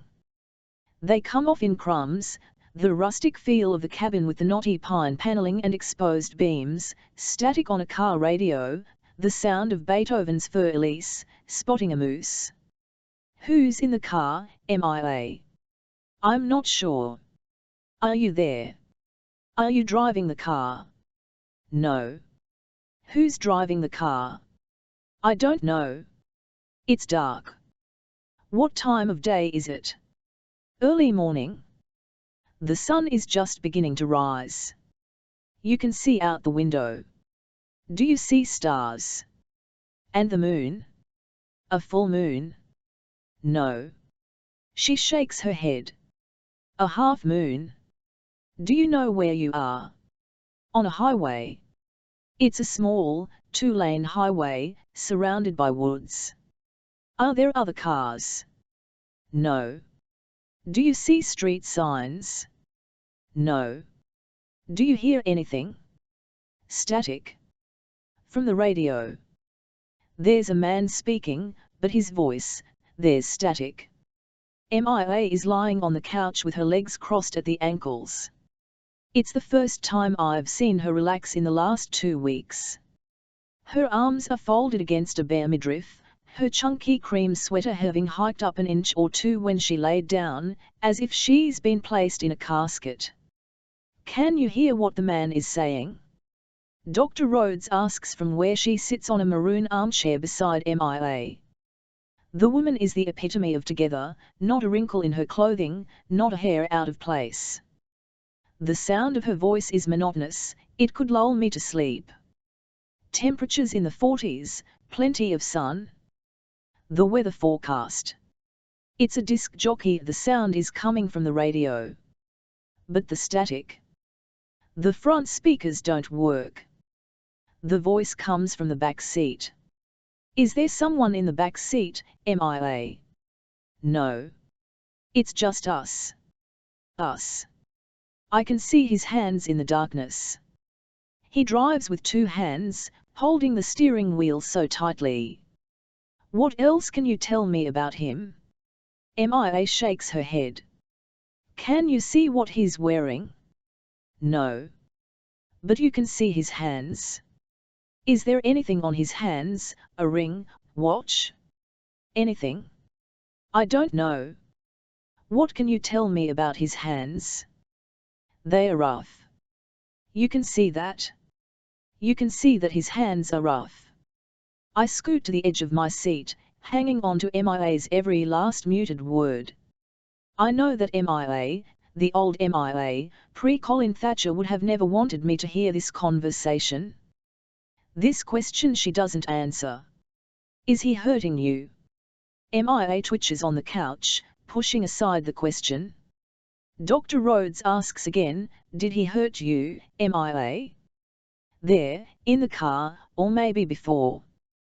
There's no response. The doctor moves on. What else can you tell me about the car? But MIA states instead, this wasn't supposed to happen. What wasn't, MIA, she asks. What wasn't supposed to happen? It's all wrong, MIA replies. She's disoriented, her vision's cluttered, random memories running adrift in her mind. What is all wrong? There's no reply. MIA, what is all wrong? The car? Something about the car. But MIA says nothing. Not at first anyway. But then she sucks her breath in violently, and claims, it's my fault. It's all my fault, and it takes every bit of willpower I have not to rush from my seat and embrace my child. I want to tell her that no, it's not. It's not her fault. I can see the way it grieves her, the way her facial features tense up, her flattened hands turn to fists. I did this, she says. This is not your fault, MIA, Dr. Rhodes states. Her voice is pensive, soothing. I grip the arms of the chair in which I sit and force myself to remain calm. It's not your fault, she repeats, and later, after the session is through, she explains to me in private that victims almost always blame themselves. She says that often this is the case with rape victims, the reason that nearly 50% of rapes go unreported because the victim feels certain it was her fault. If only she had never gone to such and such a bar, if only she had never talked to such and such a stranger, if only she hadn't worn such suggestive attire. MIA, she explains, is experiencing a natural phenomenon that psychologists and sociologists have been studying for years, self-blame. Self-blame can, of course, be destructive, she says to me later as MIA waits in the waiting room for me to catch up, when taken to the extreme, but it can also prevent victims from becoming vulnerable in the future. As if this is supposed to make me feel relieved. MIA, what else do you see? The doctor inquires when MIA has settled. She's taciturn, initially. The doctor asks again, MIA, what else do you this time? MIA responds, a house. Tell me about the house. It's small, what else? A deck. A small deck with steps that lead down into the woods. It's a log cabin, dark wood. You can barely see it for all the trees. It's old. Everything about it is old, the furniture, the appliances. Tell me about the furniture. It sags. The couch is plaid. Blue and white plaid. Nothing about the house is comfortable. There's an old wooden rocking chair, lamps that barely light the room. A tiny table with wobbly legs and a plaid vinyl tablecloth that you'd bring to a picnic. The hardwood floors creak. It's cold. It smells. Like what? Mothballs. Later that night, as we hover in the kitchen after dinner, James asks me what in the hell the smell of mothballs has to do with anything. I tell him that it's progress, albeit slow progress. But it's a start. Something that yesterday MIA couldn't remember. I, too, had longed for something phenomenal, one session of hypnosis and MIA would be healed. Dr. Rhodes sensed my frustration when we were leaving her office and explained to me that we needed to be patient. These things take time and to rush MIA will do more harm than good. James doesn't buy it, he's certain it's only a ploy for more money. I watch him yank a beer from the refrigerator and head into his office to work while I clean the dinner dishes, noticing, for the third time this week, that MIA's plate has barely been touched. I stare at the spaghetti noodles hardening on the earthenware dishes and remember that spaghetti is MIA's favorite meal. I start a list and begin to archive things one by one, the rough hands, for example, or the weather forecast. I spend the night on the internet rummaging around for useful information. The last time the temperatures in northern Minnesota were in the 40s was in the last week of November, though the temperatures toyed around in the 30s and 40s from MIA's disappearance until after Thanksgiving Day. After that they plunged into the 20s and below and likely won't creep up to 40 for some time. There was a half moon on the 30th of September, the 14th of October and another on the 29th, there was one on the 12th of November and another on the 28th, though MIA couldn't be certain that the moon was exactly at half and so the dates are only suggestions. Moose are common in Minnesota, especially in the winter. Beethoven wrote for Elise around 1810, though Elise was actually supposed to be Thais, a woman he was to marry in the same year. Before I go to bed, I pass by the room in which MIA sleeps.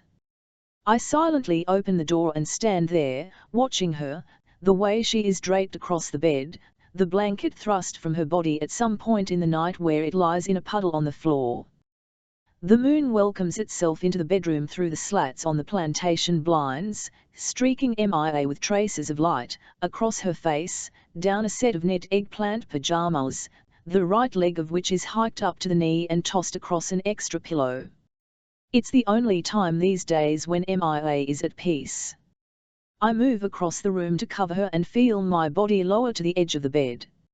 Her face is serene, her soul calm, and though she's a woman, I still envision my blissful little girl long before she was taken away from me. MIA's being here feels too good to be true. I would sit here all night if I could, to convince myself that it isn't a dream, that when I wake in the morning, MIA, or Chloe, will still be here. As I climb into bed beside James's blazing body, the bulk of the down comforter actually making him sweat, I wonder what good this information, the weather forecast and phases of the moon, actually does me, though I've stuck it in a folder beside the dozens of meanings for the name Chloe. Why, I don't know for certain, but I tell myself that any details notable enough for MIA to recount under hypnosis are important to me, any scrap of information to explain to me what happened to my daughter inside the log walls of that rural, Minnesota cabin. Colin, before there's trees and a lot of them. Pine, spruce, fir. They hold on tight to their green needles. Around them, the leaves of oaks and elms wither and fall to the ground. It's Wednesday. Night has come and gone. We exit the highway and speed along a two-lane road. She holds on to the seat with every turn. I could slow down, but I don't because I just want to get there. There's hardly anyone on the road. Every now and then we pass another car, some tourist going below the speed limit to enjoy the view. There's no gas stations. No 7-Elevens. Just your run-of-the-mill ma and pa shop. The girl stares out the window as we pass. I'm sure she thinks we're in Timbuktu. She doesn't bother to ask. Maybe she knows. Maybe she doesn't care.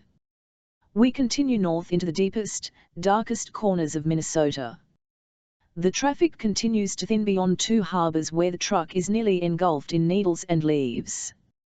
The road is full of potholes. They send us flying into the air and I curse every single one of them. Last thing we need is a flat tire. I've been here before. I used to know the guy who owns the place, a crappy little cabin in the middle of nowhere. It's lost in the trees, the ground covered in a crunchy layer of dead leaves. The trees are little more than barren branches. I look at the cabin, and it's just like I remember, just like when I was a kid. It's a log home overlooking the lake. The lake looks cold. I'm sure it is. There's plastic lawn chairs out on the deck and a tiny grill. The world is desolate, no one around for miles and miles. Exactly what we need. I glide the truck to a stop and we get out. Yanking a crowbar from the back, we make our way up a hill to the old home. The cabin looks abandoned, as I knew it would be, but I look for signs of life anyway. A car parked in back, dark shadows through the windows. There's nothing. She stands motionless beside the truck. Let's go, I say. Finally she climbs up the dozen or so steps to the deck. She stops to catch her breath. Hurry up, I say. For all I know, we're being watched. I knock on the door first, just to make sure that we're alone. And then I tell the girl to shut up and I listen. It's silent. I use the crowbar to jimmy the door open. I break the door. I tell her I'll fix it later. I slide an end table before the door to keep it closed. The girl stands with her back pressed to a wall made of red pine logs. She looks around.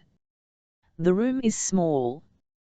There's a saggy blue couch and ugly plastic red chair and a wood-burning stove in the corner that doesn't give off an ounce of heat.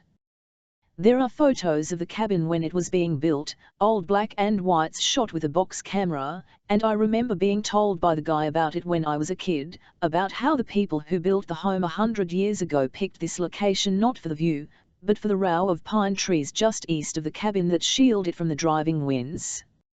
As if he had any way of knowing what thoughts ran through their minds, those people, dead by now, who built the home. I remember, even back then, staring at his greasy receding hairline and pock-marked skin and thinking he's full of crap. There's the kitchen with mustard-colored appliances and linoleum floors and a table covered in a plastic tablecloth. Dust covers everything in sight. There are spider webs and a layer of dead Asian beetles on the window sills. It smells. Get used to it, I say. I see the disgust in her eyes. I'm sure the judge's house would never look like this. I flip the light switch and test the water. Nothing. The cabin was winterized before he took off for the winter. It's not like we talk anymore, but I keep tabs on him anyway. I know his marriage fell through, again, know he got arrested a year or so ago for a DUI.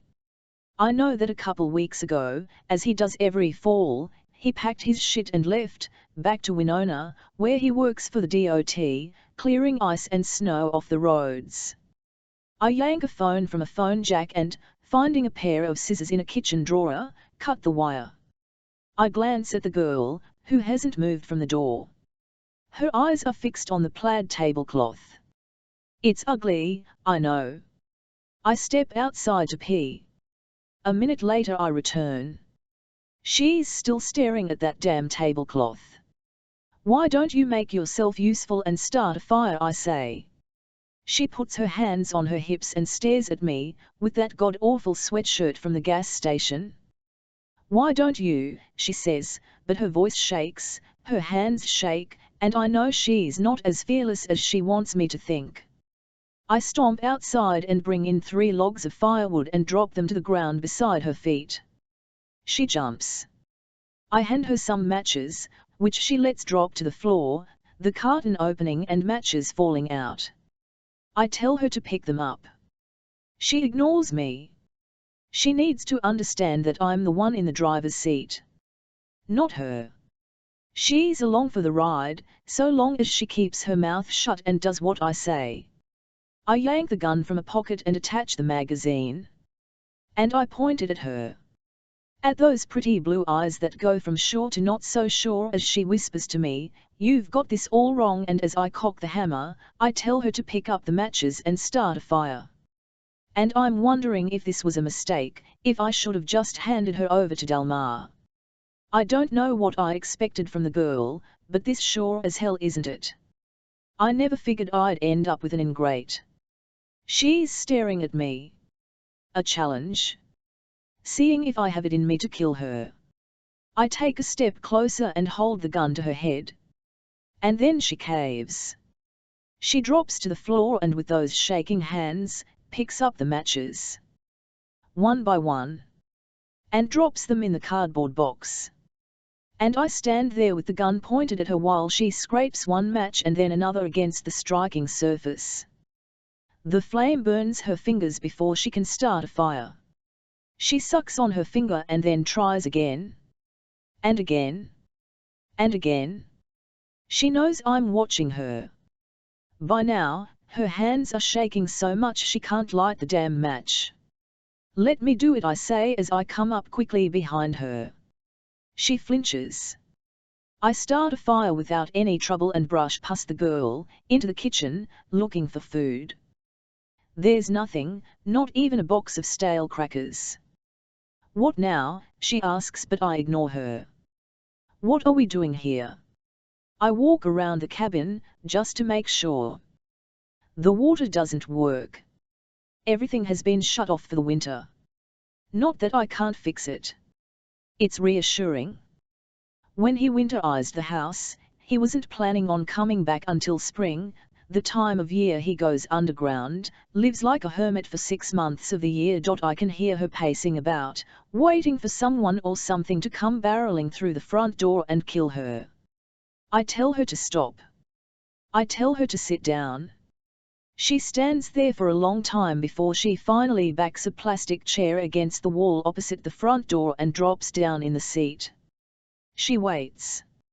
It's apocalyptic, watching her sit there, staring at the front door, waiting for the end to come.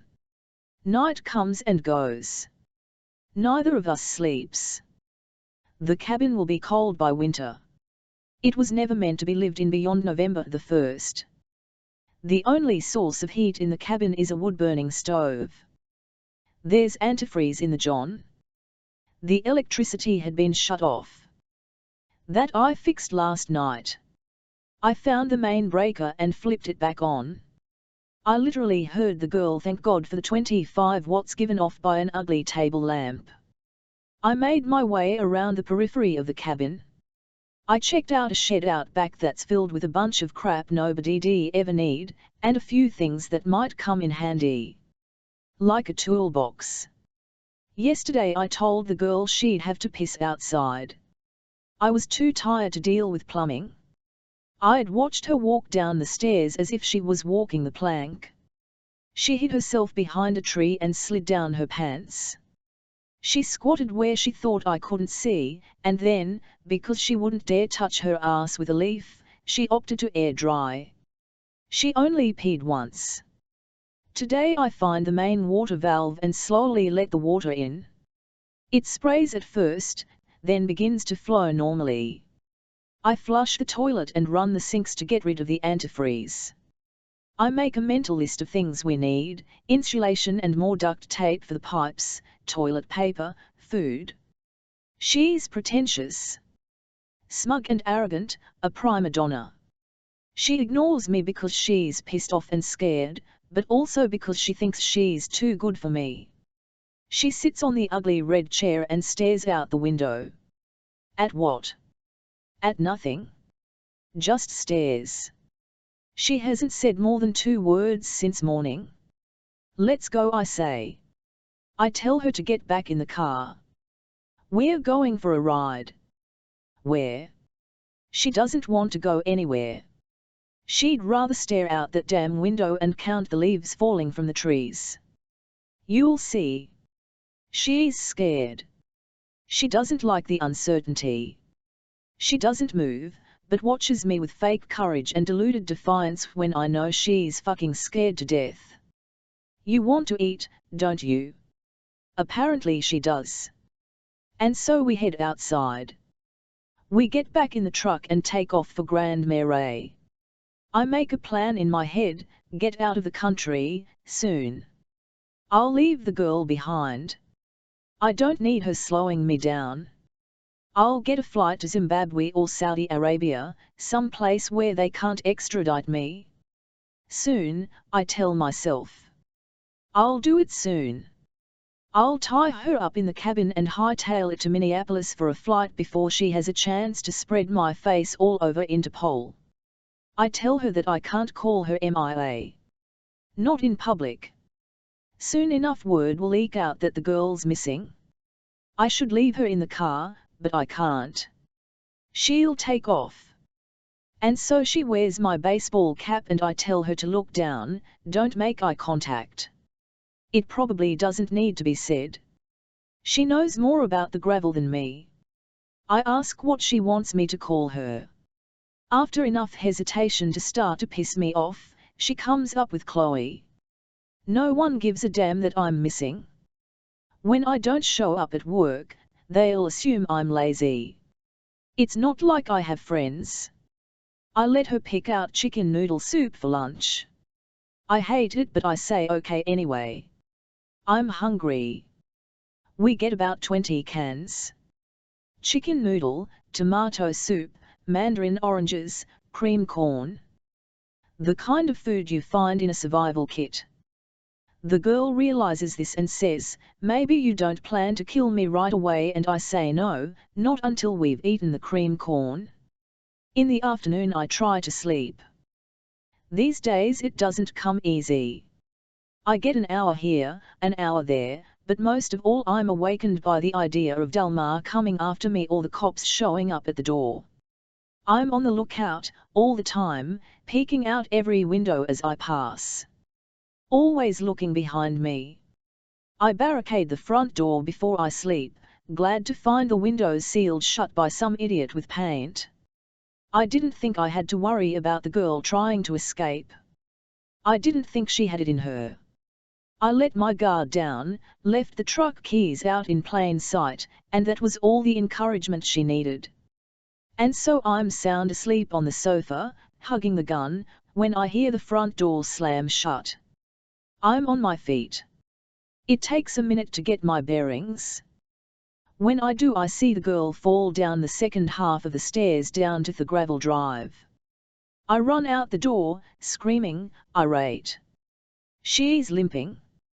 The truck door is unlocked. She gets in and tries to start the ignition. She can't find the right key. I can see her through the driver's window.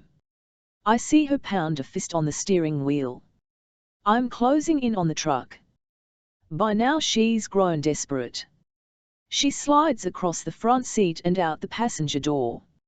She takes off into the woods. She's fast, but I'm faster.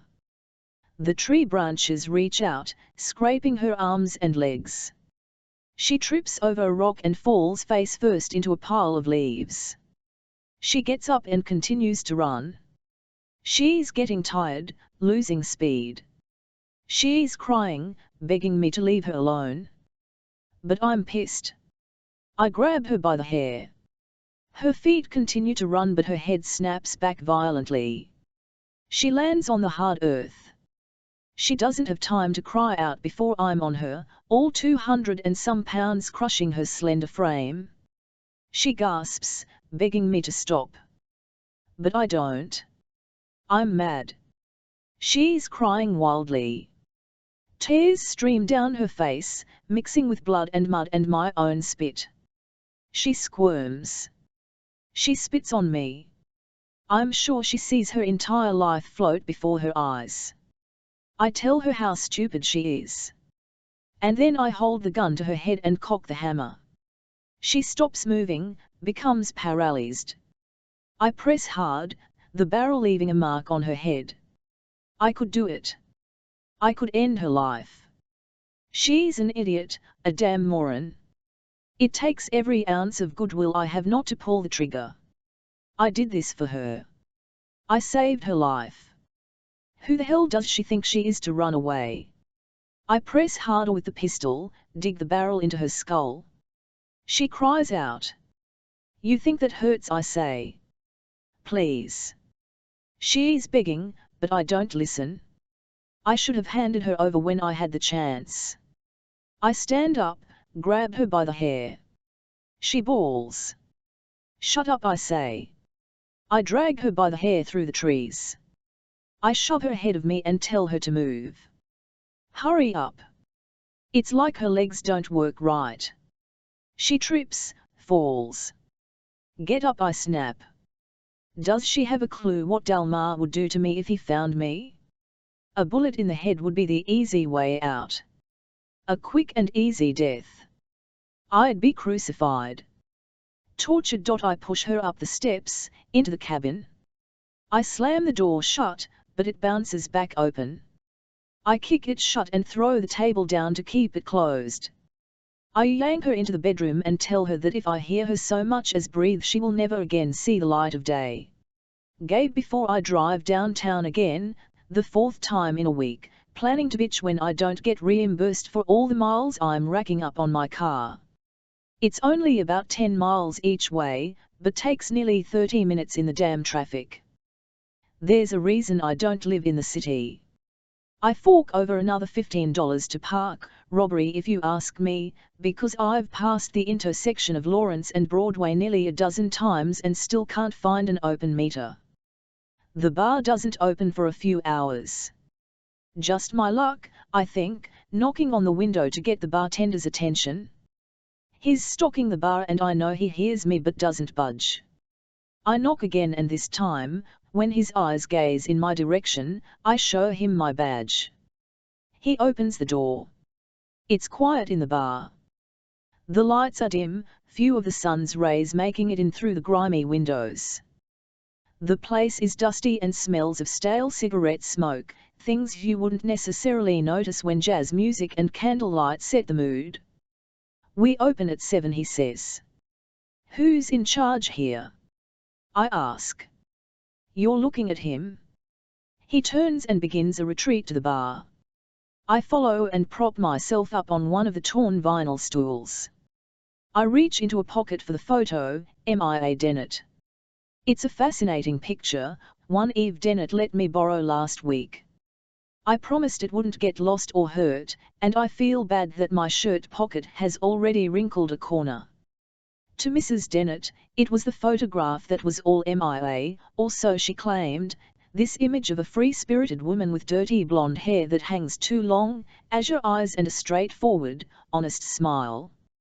She's standing before Buckingham Fountain, the water shooting out aimlessly and, in the Chicago wind, spraying the woman who laughs like a child. You ever seen this woman before? I ask, sliding the photo across the bar. He snatches it in his hand to have a look. I tell him to be careful. I see the recognition right away. He knows her. She's here all the time, sits in that booth over there, he responds, motioning with a nod to a booth behind me. You ever talk to her? Yeah. When she needs a drink? That all? Yeah. That's all. What's this about? Was she here last Tuesday night? Around 8 o'clock. Last Tuesday? Buddy, I can barely remember what I had for breakfast this morning. She's been here before, that's all I know for sure. He hands me back the photo. I hate that he called me Buddy. It's denigrating. Detective, I say. It's Detective Hoffman. Not Buddy. Then I ask, can you tell me who was working last Tuesday night? What's this about? He asks again. I tell him not to worry about it. I ask him again who was working Tuesday night, this time with a militant tone that completely goes over his big head. He isn't too fond of my disrespect. He knows he could kick my ass if he wanted to. Only one problem, I carry a gun. But he retreats into a back room anyway. When he returns, he's empty-handed. Sarah, he says. She's the one you need to talk to. She was serving that table, he says, pointing to a filthy booth at the back of the bar, Tuesday night. She'll be here in an hour. For a while I sit at the bar and watch him stock bottles of booze. I watch him refill the ice bins and count money into the cash register. I try to make small talk to throw him off as he tallies up what seems to be thousands of pennies. I lose track at 49. I pace. Sarah Roig appears within an hour, coming through the front door with an apron in her hands. Her boss engages her in a secret exchange, during which her eyes turn to mine. There's a worried look on her face, a forced smile. I'm at the table, pretending to be rummaging around for clues when all there is the vinyl booth and a slab of wood masquerading as a table.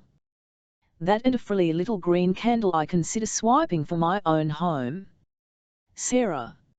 I ask, and she says that she is. I introduce myself and ask her to have a seat. I hand her the photo of MIA. Have you seen this woman? Yes, she admits. Do you remember if she was here last Tuesday, around 8 o'clock? It must be my lucky day. Sarah Roig is a full-time medical assistant and only works Tuesday nights to make a little extra cash. It's been a week since she was here, and so MIA's image is fresh in her mind. She says with certainty that MIA was here last Tuesday. She says MIA is always here Tuesday nights. Sometimes by herself, sometimes with a man. Why Tuesdays?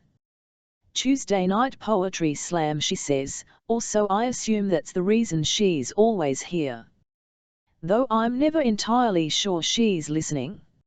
She always seems to be distracted. Distracted? Daydreaming? I ask what the heck a poetry slam is. I've never heard of it. I imagine works of Whitman and Yeats being thrown on the ground. That's not the case. The idea of listening to people recite their own poetry on stage, however, has me even more baffled. Who the hell would want to listen to that? It appears I have a lot to learn about MIA Dennett. Was she by herself last week? No. Who was she with? Sarah thinks for a minute. Some guy. I've seen him around here before. With MIA? One ask. That's her name, she queries. MIA. I say that it is. She says that she was nice. The use of the past tense runs into me like a freight train, and always very friendly. She leaves a good tip. She hopes that everything is okay. She can tell from my questions that it's probably not, but she doesn't ask to know what happened, and so I don't say. This man MIA was with last Tuesday night. They've come together before. She says that no, they haven't. This was the first time she's seen them together. He's usually at the bar, alone. She's noticed him because he's apparently cute. In an enigmatic sort of way I write that down. I'll have to look that one up in the dictionary. MIA is always at this table, sometimes alone, sometimes not. But Tuesday night they sat together and they left together in a hurry. She doesn't know the man's name, but when I ask she can describe him: tall, sturdy, a mound of messy hair, dark eyes. She agrees to meet with a sketch artist later to see if they can come up with something. I ask again, are you sure they left together? This is really important. Did you see them leave? Yes. Well, sort of. I brought them the bill and when I came back they were gone. Did it seem she was leaving on her own free will? Seemed to me she couldn't wait to get out of here. I ask if they arrived at the bar together. She says no, she doesn't think so. How did he come to be at MIA's table? She doesn't know. I ask again, does she know his name? No. Would anybody know his name? Probably not. He and MIA paid cash. They left a 50 on the table, which she still remembers because, for 5 or 6 beers, it was a charitable tip. More than her usual customers leave. She remembers bragging about it later in the night and flashing Ulysses S. Grant's face for all her co-workers to see. When I leave the bar, I check up and down Broadway for security cameras outside of restaurants, banks, the yoga studio, anything that will tell me who MIA Dennett was with that Tuesday night she disappeared. Colin before she won't eat. 4 times I've offered her food, dropped a bowl full of it on the floor in the bedroom. As if I'm her damn chef. She lies on the bed on her side, her back to the door. She doesn't budge when I come in, but I can see her breathing. I know she's alive. But if she keeps this up much longer she'll starve herself to death. Now wouldn't that be ironic? She emerges from the bedroom like a zombie, her hair a tangled rat's nest, hiding her face. She walks to the bathroom, does her thing, walks back. I ignore her, she ignores me. I told her to leave the bedroom door open. I want to make sure she isn't up to anything in there, but all she does is sleep. Until this afternoon. I'd been outside, chopping firewood. I worked up a sweat. I was out of breath. I came barreling into the cabin with my mind on one thing, water. There she stood in the middle of the room, stripped down to a lace bra and panties. She might as well have been dead. Her skin was drained of all color. Her hair was snarled, a bruise the size of a goose egg on her thigh. She had a busted lip and black eye, scratches from her run-in with the trees. Her eyes were bloodshot and swollen. Tears seeped from her eyes, down the albino skin. Her body convulsed, goosebumps everywhere my eyes could see. She walked with a limp, moving closer. She said to me, "Is this what you want?" I stared. At her hair, falling mindlessly over the ivory shoulders. At her pale neglected skin. At the hollow craters of her collarbone and her perfectly shaped belly button. At her panties, cut high, and her long legs. At her ankle, so swollen it might be sprained. At the tears that dripped to the floor before her bare feet. Beside ruby red toenails. Beside legs that shook when they walked, so that I thought they might give. At the snot that dripped from her nose, her crying no longer containable as she reached out and placed a shaking hand on my belt and started to unfasten the clasp. "Is this what you want?" she asked again, and for the time being I let her get both hands on my belt. I let her take it off and drop it to the floor. Let her undo the button of my jeans and slide the zipper. I couldn't say that it wasn't what I wanted. She reeked, as did I. Her hands were like ice when she touched me. But that wasn't it. That wouldn't have stopped me. I gently pushed her away. "Stop," I whispered. "Let me," she begged. She thought it would help. She thought it would change things. "Get your clothes on," I said. I closed my eyes. I couldn't look at her. She stood before me. "Don't," she forced my hands on her. "Stop." She didn't believe me. "Stop," I said louder this time, with more potency. And then added, "Just stop it already," as I pushed her away from me. I told her to get her fucking clothes on. I hurried out of the cabin, grabbed the axe and began chopping the firewood, vigorously, maniacally. I forgot all about the water. Eve before it's the middle of the night and, as has been the case for a week now, I can't sleep. Memories of MIA visit me all hours of the day and night, an image of 1-year-old MIA in an olive-colored bubble outfit, her chubby thighs bulging out while she tried, unsuccessfully, to walk, hot pink toenails on precious 3-year-old feet, the sound of her wail when her ears were pierced, but later, watching for hours as she admired the opal gems in the bathroom mirror. I'm standing in the open pantry of our darkened home, the clock above the kitchen stove reading 3:12 a.m. I grope the shelves blindly for chamomile tea, knowing I'd hidden a box somewhere, but also certain it would take much more than chamomile tea to help me sleep. I see MIA making her first communion, see the distaste on her face when she first laid the body of Christ on her tip of her tongue, I hear her laugh about it later, alone in her bedroom, just she and me, about how hard it was to chew and swallow, about how she almost choked on the wine. And then it hits me like a load of bricks, this realization that suddenly overwhelms me, my baby might be dead, and there, in the middle of the pantry, in the middle of the night, I begin to weep, falling to the floor, I press the ends of my pajamas to my face to stifle the sound. I envision her in that olive bubble, see her flash a toothless grin as she hangs on to the edge of the coffee table and laboriously makes her way to my outstretched hands. My baby might be dead. I'm doing what I can to help with the investigation, and yet it feels entirely trivial and frivolous because MIA isn't home. I spent an entire day in MIA's neighborhood, passing out missing flyers to everyone I passed. I taped the signs to lampposts and in store windows, an image of MIA on hot pink paper that was impossible to ignore.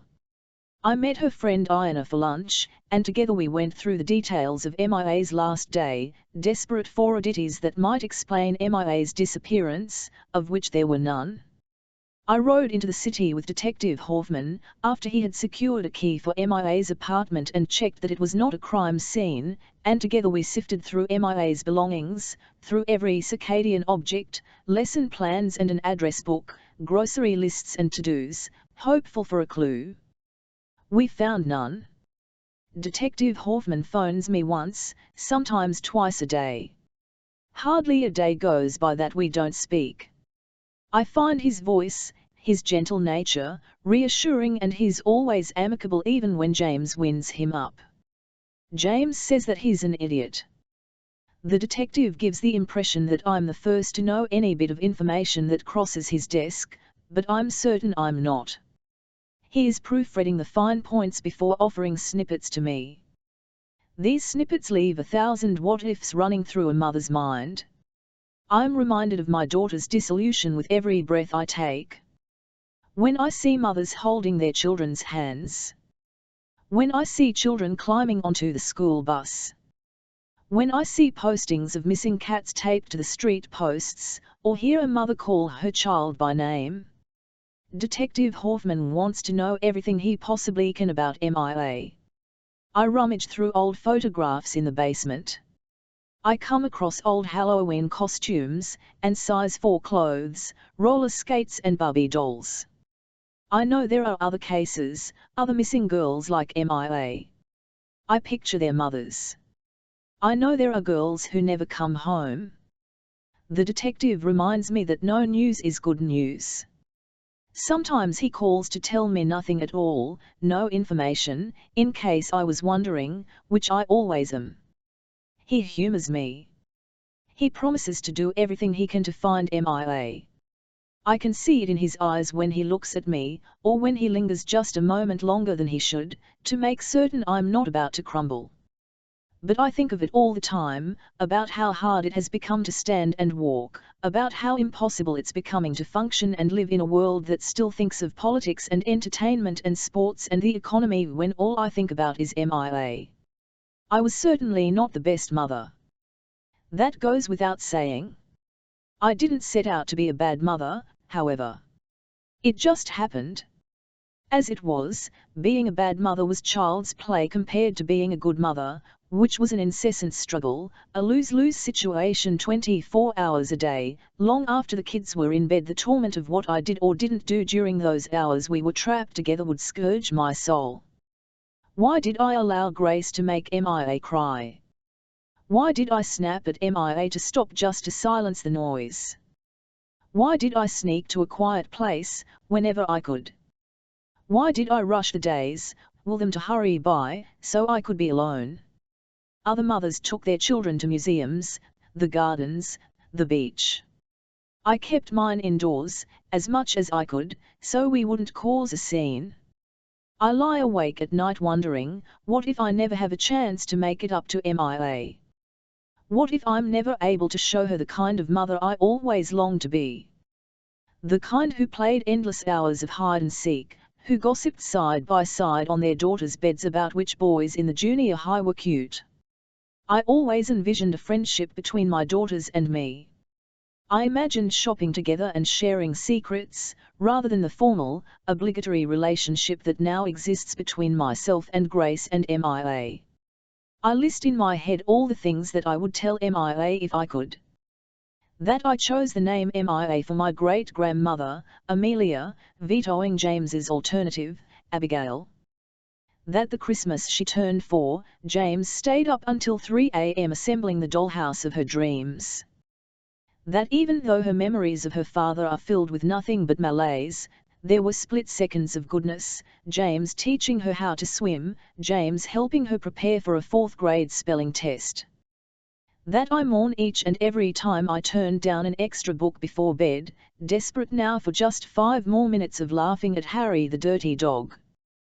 That I go to the bookstore and purchase a copy after unsuccessfully ransacking the basement for the one that used to be hers. That I sit on the floor of her old bedroom and read it again and again and again. That I love her. That I'm sorry. Colin before she hides in the bedroom all day. She won't come out. I won't let her close the door, and so she sits on the bed. She sits and thinks. About what, I don't know. I don't give a shit. She cries, tears spreading across the pillowcase until it's probably soaking wet.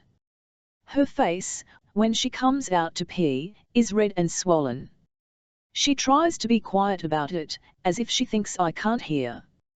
But the cabin is small and made of wood. There's nothing to absorb the sound. Her body aches. I can see in the way she walks. She can't put weight on the left leg, an injury sustained when she fell down the cabin steps and into the woods. She limps, holding on to the wall as she staggers to the bathroom. In the bathroom she runs a finger across a bruise, which is now engorged and black. She hears me in the other room. I pace. I chop firewood, enough to keep us warm for the winter. But it's never really warm. I'm sure she's cold all the time, though she dresses in long johns and gets under the quilt. The heat from the stove doesn't reach the bedroom. But she refuses to be out here where it's warm. I imagine the sound of my footsteps scare the shit out of her. She listens to nothing but the footsteps, waiting for the worst to come. I try to keep busy. I clean up the cabin. I wipe away the cobwebs and pick up the dead beetles. I toss them into the trash. I unpack the things we bought in town, canned food and coffee, sweats and soap and duct tape. I fix the front door. I wipe down the countertops with paper towels and water. It's all just to waste time. I pick up the girls' clothes from the bathroom floor. I'm about to yell at her for being a slob and leaving her dirty clothes lying around. But then I hear her cry. I fill the bathtub with water. I clean the shirt and pants with the bar of soap and hang them outside to dry. We can't do this forever. This cabin is only a temporary thing. I'm racking my brain to come up with next steps. Wishing I would have thought this through before I decided to grab the girl and flee. She shuffles by me to use the bathroom. She's beaten up and limping. I'm not one to feel guilt, but I know that I'm the one who did it to her, out there, in the woods, when she tried to run. I tell myself that she asked for it. I tell myself that at least now she's quiet, not so certain anymore. Now she knows who's in charge. Me. I drink coffee because the tap water tastes like shit. I've offered her some. I've offered her water but she's refused. She still won't eat a thing. Pretty soon I'm going to pin her down and jam the damn food into her mouth. I won't let her starve herself to death. Not after all this. The next morning, I invite myself into the bedroom. What do you want for breakfast? I ask. She's lying on the bed, her back to the door. She's half asleep when she hears me come in. The unexpected sound of my feet, the explosion of words in the middle of silence, force her from the bed. This is it, she thinks, too disoriented to hear what I'm saying. Her legs get tangled in the sheets. Her feet are lost though her body runs away from the sound. She falls to the hardwood floor. Her feet fight the sheet to find the floors. Her body thrusts itself as far away from me as she can. She backs herself into the wall, the bedding clutched in a shaking hand. I'm standing in the doorway, dressed in the same clothes I've worn for nearly a week. She's staring at me with panic in her distended eyes, her eyebrows raised and mouth hanging open. She looks at me like I'm a monster, a cannibal waiting to eat her for breakfast. What do you want? She cries. It's time to eat. She swallows hard. I'm not hungry, she says. Too bad. I tell her she doesn't have a choice. She follows me into the other room and watches as I pour what are called eggs, but look and smell like shit from a box into the skillet. I watch them brown. The smell is enough to make me gag.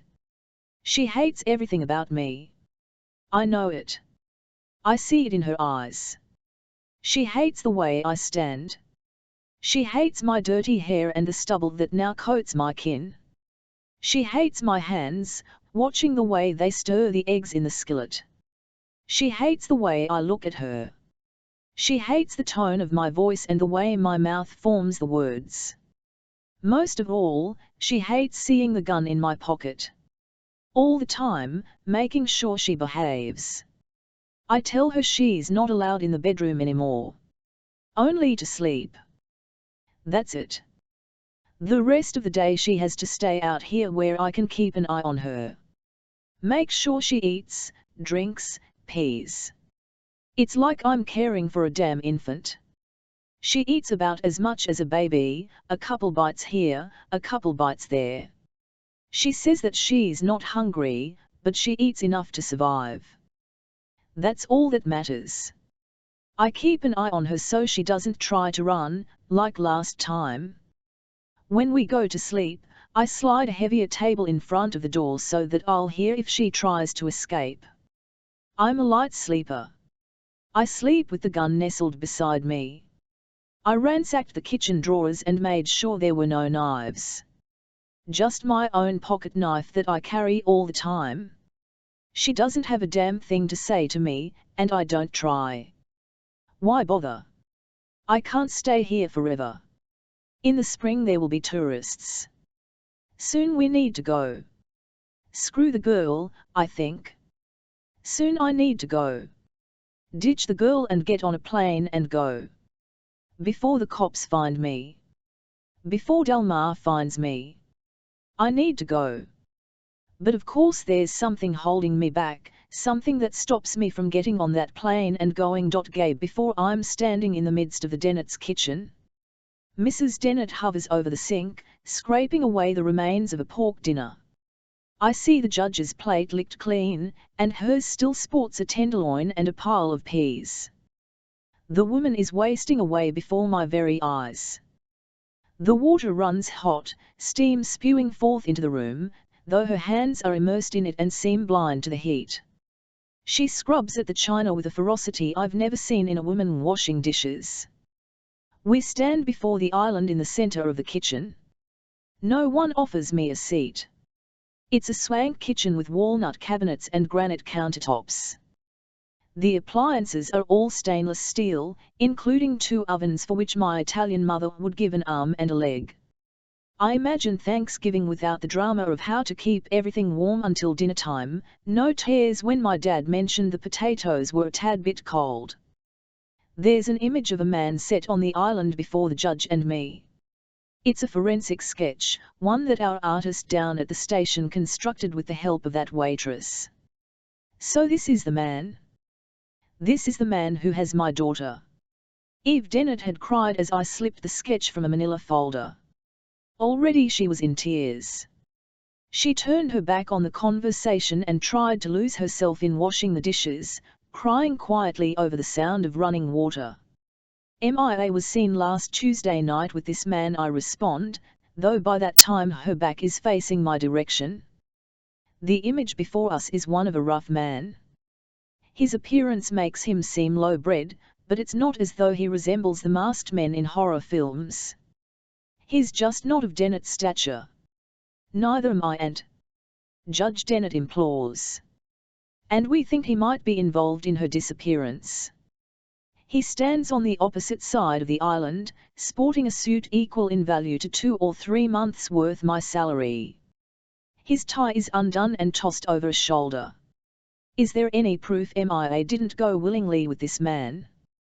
Well, I say, no. The judge is drinking already. Tonight's drink of choice, scotch on the rocks. I think he might be drunk. There's a slight slur in his speech and he has the hiccups. Suppose MIA is just off monkeying around with him? What then? He talks to me like I'm an idiot. But I remind myself that I'm the one in charge. I'm the one with the shiny badge. I'm leading this investigation. Not him. Judge Dennett, it's been 8 days since the investigation began, I state. 9 since MIA was last seen. According to co-workers, she rarely missed work. According to your wife, this behavior, shiftlessness, irresponsibility is not in sync with MIA's character. He sips from the scotch and sets it down too quickly on the island. Eve jumps from the sound. Of course, there's the disorderly conduct. Trespassing and vandalism. Possession of marijuana, he says, and then, to piss me off, adds, to name just a few. The expression on his face is complacent, holier than thou. I stare at him, unable to comment. I despise his bravado. I checked the police records, I say. There was nothing on MIA. In fact, her record was squeaky clean. Not even a speeding ticket. Well, there wouldn't be, now would there, he asks, and I understand, he made them disappear. He excuses himself long enough to get a refill. Mrs. Dennett is still scrubbing away at the dishes. I stray to the sink and nudge the faucet toward cold so the poor woman's hands will no longer burn. She glances at me, taken aback, as if she just caught the first whiff of burning flesh, and whispers, I should have told you, her eyes filling with sadness. Yes, I think, you should have told me, but I bite my tongue as she goes on. I wish I could say he was in denial. I wish I could say he was so overcome with grief that he's refusing to believe MIA is really gone. Judge Dennett returns just in time to overhear the last few words of his wife's confession. It's quiet in the room, and for a split second I brace myself for the wrath of God. But there's none of it, it doesn't come. This behavior of MIA's isn't as unexpected as you've led the detective to believe, now is it, Eve? He asks. Oh, James, she cries. She's drying her hands on a tea towel when she says, that was years ago. She was in high school. She made her fair share of mistakes. But that was years ago. And what do you know of this MIA, Eve? It's been years since we've had a relationship with our daughter. We hardly know her anymore. And you, Your Honor, I say, to take Mrs. Dennett off the hot seat.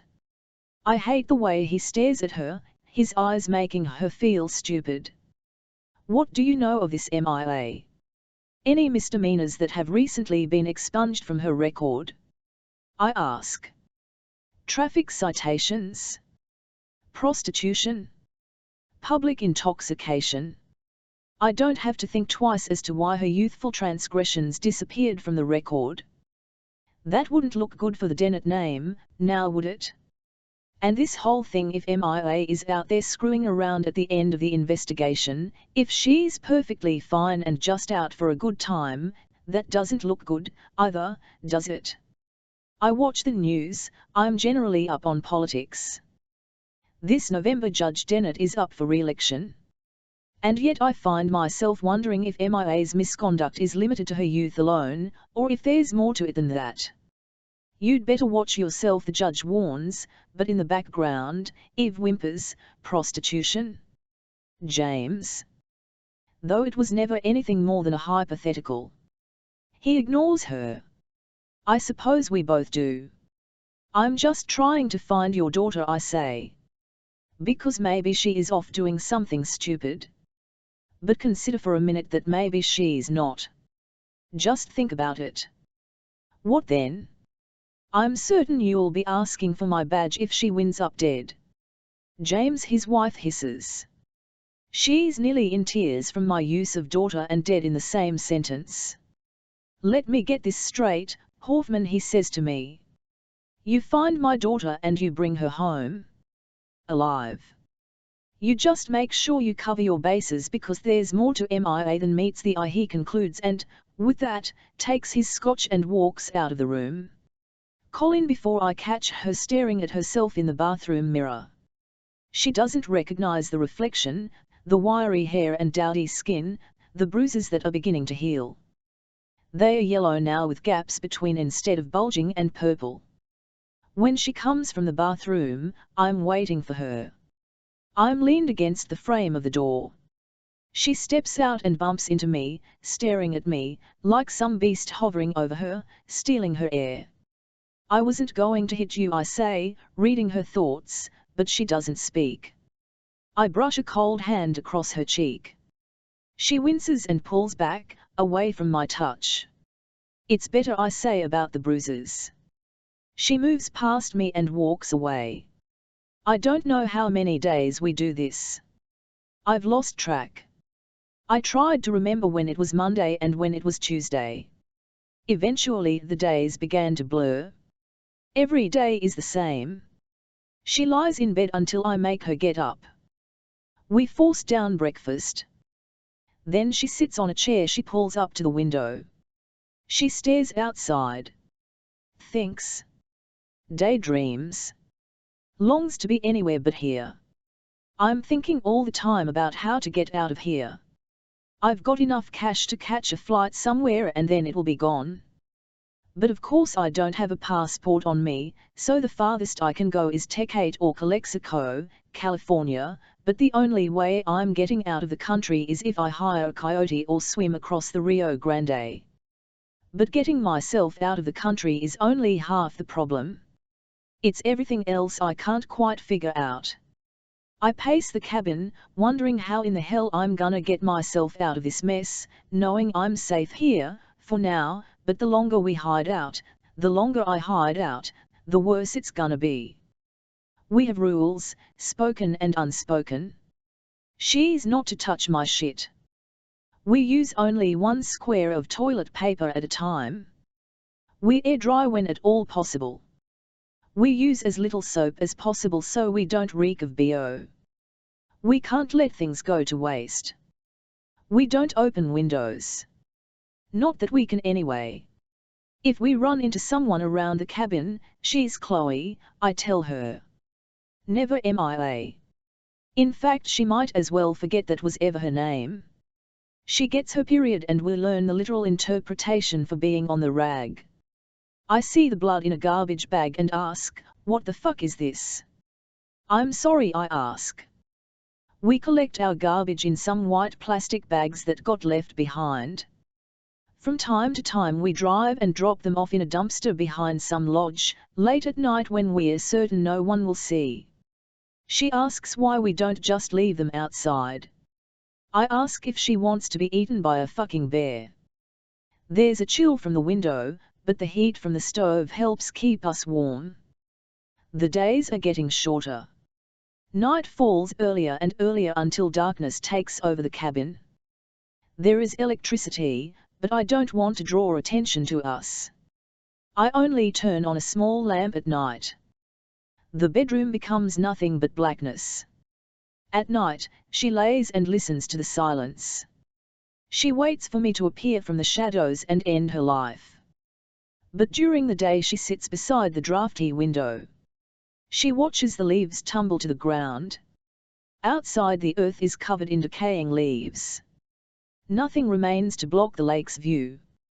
Fall is almost over now.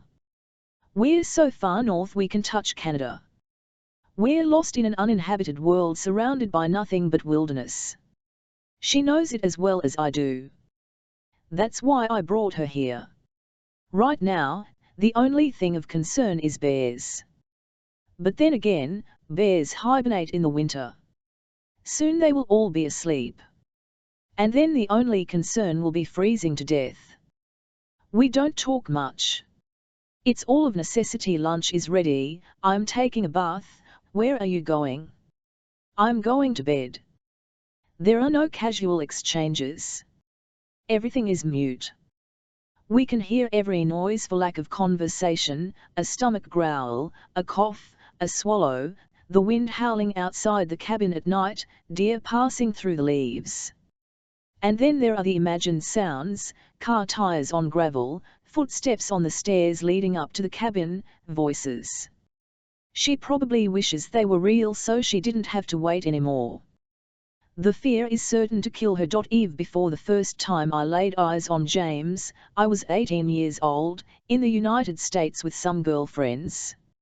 I was young and naive, and mesmerized with the enormity of Chicago, the sense of freedom that had crawled under my skin the moment us girls boarded the airplane. We were country girls, used to small villages of only a few thousand people, an agrarian lifestyle, a community that was generally narrow-minded and conventional. And suddenly we were whisked away to a new world, dropped in the middle of a roaring metropolis, and at first glance, I was swept off my feet. I was in love. It was Chicago that first seduced me, all the promises it had to offer. These immense buildings, the millions of people, the confidence they carried in the way they walked, in the steadfast expressions on their faces when they strut across the busy streets. It was 1969. The world as we knew it was changing, but truly, I couldn't have cared less. I wasn't caught up in all that. I was enraptured with my own existence, as is to be expected when one is 18, the way men would look at me, the way I felt in a miniskirt, much shorter than my mother would have ever approved. I was dreadfully inexperienced, desperate to be a woman and no longer a child. What waited for me at home, in rural England, had been fated by my birth. I'd marry one of the boys I'd known my entire life, one of the boys who, in primary school, pulled my hair or called me names. It was no secret that Oliver Hill wanted to marry me. He'd been asking since he was 12 years old. His father was a rector in the Anglican Church, his mother the kind of homemaker I vowed never to be, one who obeyed her husband as if his command was the word of God. James was older than me, which was exciting. He was cosmopolitan and brilliant. His stories were impassioned, people hung on to every last word out of his mouth, whether he was talking about politics or the weather. It was summer where I first saw him at a restaurant in the Loop, sitting around a large circular table with a group of friends. His voice boomed over the sounds of the restaurant, and you couldn't help but listen. He drew you in with his poise and presumption, with his vehement tone. All around him, eyes waited expectantly for the punch-line of some joke, then everyone, friends and strangers alike, laughed until they cried. A few broke out in applause. They all seemed to know his name, those dining at other tables, the restaurant staff. From across the room, the bartender called out, "Another round, James," and within minutes, pitchers of beer filled the table. I couldn't help but stare. I wasn't alone. My girlfriends, too, ogled him. The women at his table weren't hesitant to touch him when they could, a hug, a pat on the arm. One woman, a brunette with hair that stretched to her waistline, leaned close to share a secret, anything to be close to him. He was more confident than any man I'd ever seen. He was in law school at the time. That I'd later learn, the following morning when I woke up beside him in bed. My girlfriends and I weren't old enough to drink, and so it was apparently my infatuation that was responsible for my reckless abandon that night, the way I found myself sitting beside him at his round table, the gluttonous expression on the woman with the long hair as he draped an arm around my shoulder, the way James fawned over my British accent as if it was the greatest thing since sliced bread. James was different then, not the man he's become over time. His faults were much more endearing, his bravado charming instead of the unpleasant way it's grown to be. He was a master at flattery long before his choice words became insulting and ugly. There was a time in our lives when we were happy, completely bewitched by the other, when we couldn't keep our hands to ourselves. But that man, the one I married, has completely disappeared. I call Detective Hoffman first thing in the morning, after James has left for work.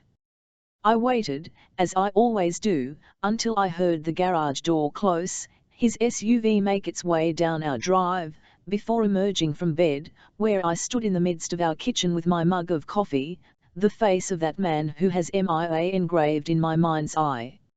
I stared at the clock, watched as the minute hand crawled its way around the circle, and when 8:59 gave way to 9 o'clock, I dialed the numbers that are becoming more familiar with each passing day. He answers the phone, his voice professional and authoritarian as he announces, "Detective Hoffman." I imagine him at the police station. I hear the bustle of people in the background, dozens of officers trying to solve other people's problems for them. It takes me a moment to gather myself and I say to him, "Detective, this is Eve Dennett." His voice loses its edge as he says my name. "Mrs. Dennett. Good morning." "Good morning." I envision him standing in our kitchen last night. I see the vacant look on his kind-hearted face when James told him about MIA's past. He left in a hurry.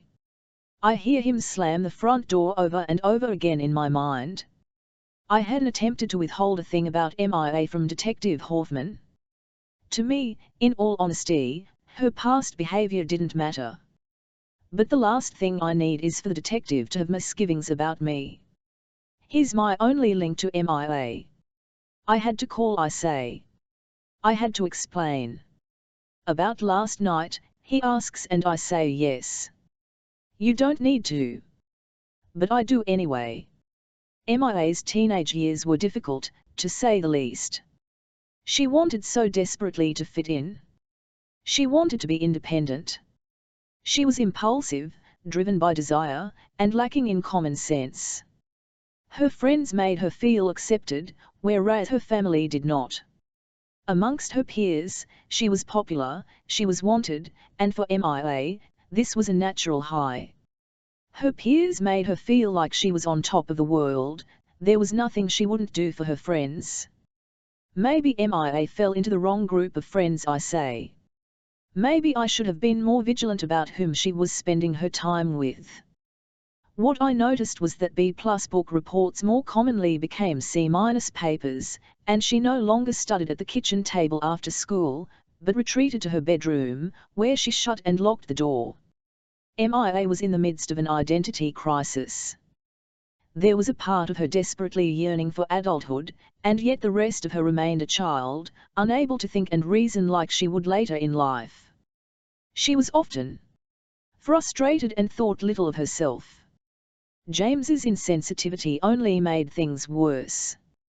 He compared her to Grace relentlessly, about how Grace, now in her 20s and away at college, his alma mater, of course, was going to graduate magna cum laude, about how she was taking courses in Latin and debate in preparation for law school, to which she'd already been accepted. Initially her misbehavior was typical teenage slips, talking out in class, not completing her homework. She rarely invited friends to our house. When she was picked up by friends, MIA would meet them on the drive, and when I peeked out the window for a glance, she'd stop me. "What?" she'd ask with a harsh tone that had once belonged only to Grace. She was 15 when we caught her sneaking out of the house in the middle of the night. It was the first of many escapes. She'd forgotten to turn off the house alarm, and so, in the midst of her escape, the house began to scream. "She's a juvenile delinquent," James said. "She's a teenager," I amended, watching as she climbed into a car parked at the end of our drive, not bothering to look back as the alarms blared and James cursed the darn thing, trying to remember our password. Image meant everything to James. It always had. He'd always been worried about his reputation, about what people would think or say about him. His wife had to be a trophy wife. He told me this before we were married, and in some crooked way, I'd been happy to fill that role. I didn't ask what it meant when he stopped inviting me to work dinners, when his children no longer needed to attend firm Christmas parties. When he became a judge, it was as if we didn't exist at all. So one can imagine the way James felt when the local police dragged a sloppy, drunken 16-year-old girl home from a party, and he, in his robe, stood at our front door all but begging the police to keep this under wraps. He screamed at her even though she was so sick she could barely hold her own head over the toilet while she vomited.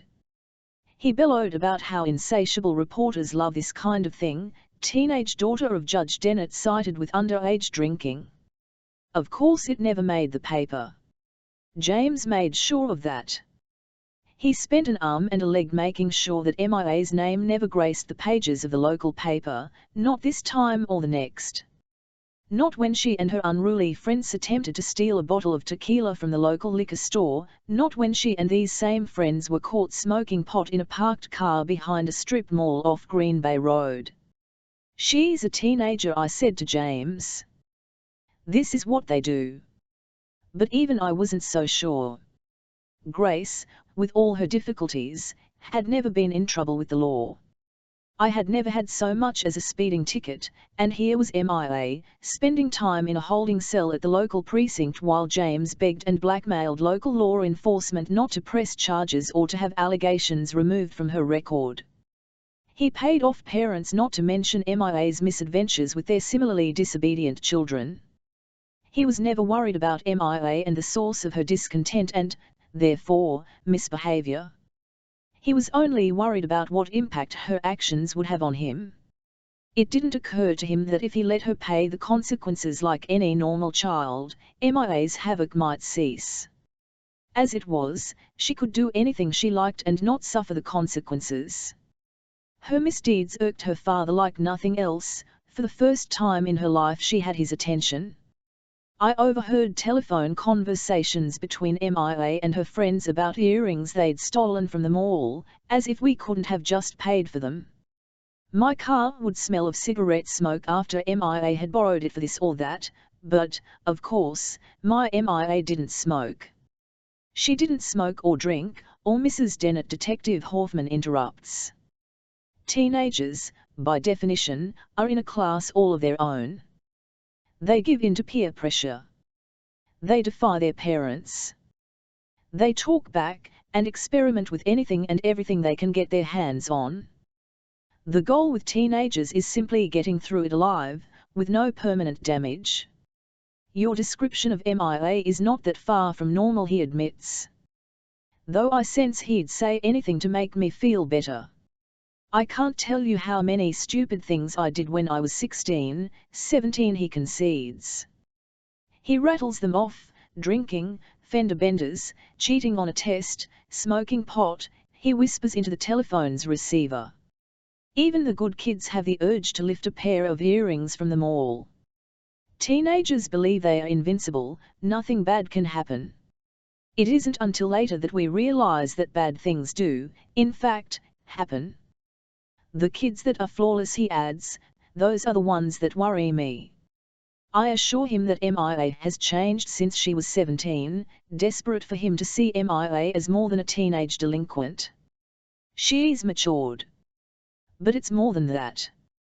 MIA has blossomed into a beautiful young woman. The kind of woman that, as a child, I'd hoped to one day be. I'm sure she has, he says, but I can't leave it at that. There were 2, maybe 3 years of utter carelessness, and then she turned herself around. She saw a light at the end of the tunnel. She would be 18 and could be rid of us once and for all.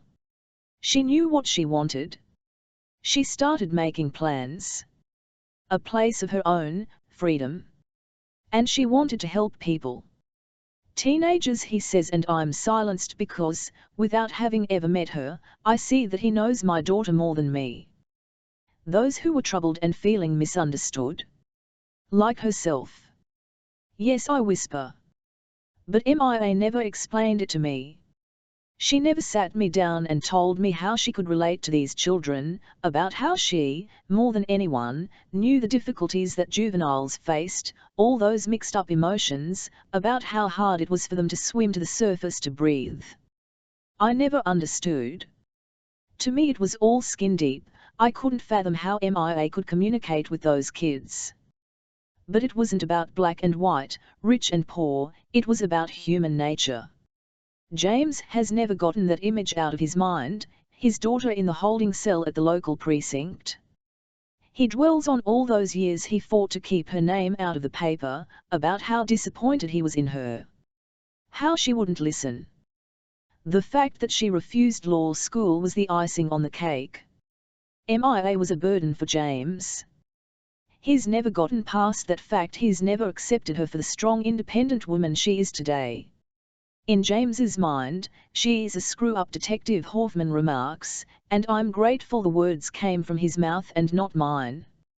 I consider myself at 18, the emotions that overcame all common sense. What, I wonder, would have become of me if I hadn't been in the little Irish pub in the Loop that July night in 1969?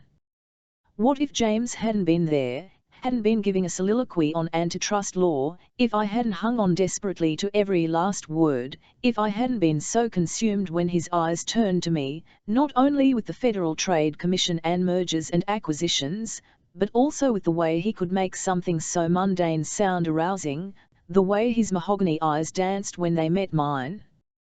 Without a mother's instinct to tell me otherwise, there's a part of me that could see James's point of view. But I'd never admit it. My intuition, however, tells me something has happened to my daughter. Something bad. It screams at me, awakens me in the middle of the night. Something has happened to MIA. Colin, before I tell her we're going outside. It's the first time I let her out of the cabin. We need sticks, I say, for the fire. Soon it will snow. Then they'll all be buried. We have firewood, she says. She's sitting cross-legged in the chair beside the window. She's staring outside at the oppressive granite clouds that hover just above the tops of the trees. I don't look at her. We need more. For the winter. She stands slowly, stretching. You plan to keep me around that long? She asks. She slips that ugly maroon sweatshirt over her head. I don't satisfy her with a response. I'm right behind her as we head outside. I let the screen door slam shut. She makes her way down the steps. She begins to gather sticks from the ground. There are tons of them, tossed from trees during a storm. They are wet. They cling to the muddy ground and mouldy leaves that cover the earth. She tosses them into a pile at the bottom of the steps. She wipes her hands on the thighs of her pants. Our laundry hangs over the deck rail. We wash our clothes in the bathtub and then hang them out to dry. We use a bar of soap. It's better than nothing. They are cold and stiff when we slip them on, and sometimes they are still wet. A thick fog hangs over the lake and drifts toward the cabin. The day is depressing. Rain clouds fill the sky. Soon it will begin to rain. I tell her to hurry up. I wonder how long these sticks will last. There's already a wall of firewood lining the cabin. I've been out here day after day with an axe, splitting fallen trees and taking the limbs off the rest. But we gather sticks anyway so we don't get bored. So I don't get bored. She isn't going to complain about it. The air is fresh, and so she makes the most of it. She doesn't know if she'll ever get another chance like this. I watch her gather sticks. She carries them in one arm as the other bends down to swipe more from the ground. It's one swift, graceful movement. Her hair is draped over her shoulders so it stays out of her eyes. She gathers until her arms can hold no more, then stops to catch her breath. She arches her back to stretch. Then down again. When her load is full she brings them to the cabin. She refuses to make eye contact with me, though I'm certain she knows I'm watching. With every passing load she ventures farther and farther away, her blue eyes locked steadfast on the lake. Freedom. It begins to rain. It's one torrential downpour, 1 minute, nothing, the next, we're soaked. The girl comes running from the far end of the property with a bundle of sticks in her arms. She'd been working as far away as I let her. I kept my eyes on her the entire time, making sure I could catch her if I needed to. I don't think she'd be that stupid. Not again. I've already begun to haul the sticks upstairs and into the cabin. I dump them into a pile beside the stove. She follows me inside, drops her load, and then down the stairs again. I didn't expect such cooperation.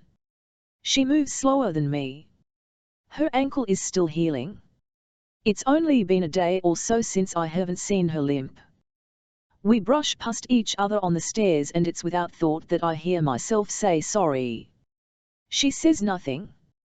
She changes her clothes and hangs the wet ones from a curtain rod in the living room. I've already brought in the clothes from outside and draped them around the entire cabin. Eventually the fire will help them dry. The cabin feels wet.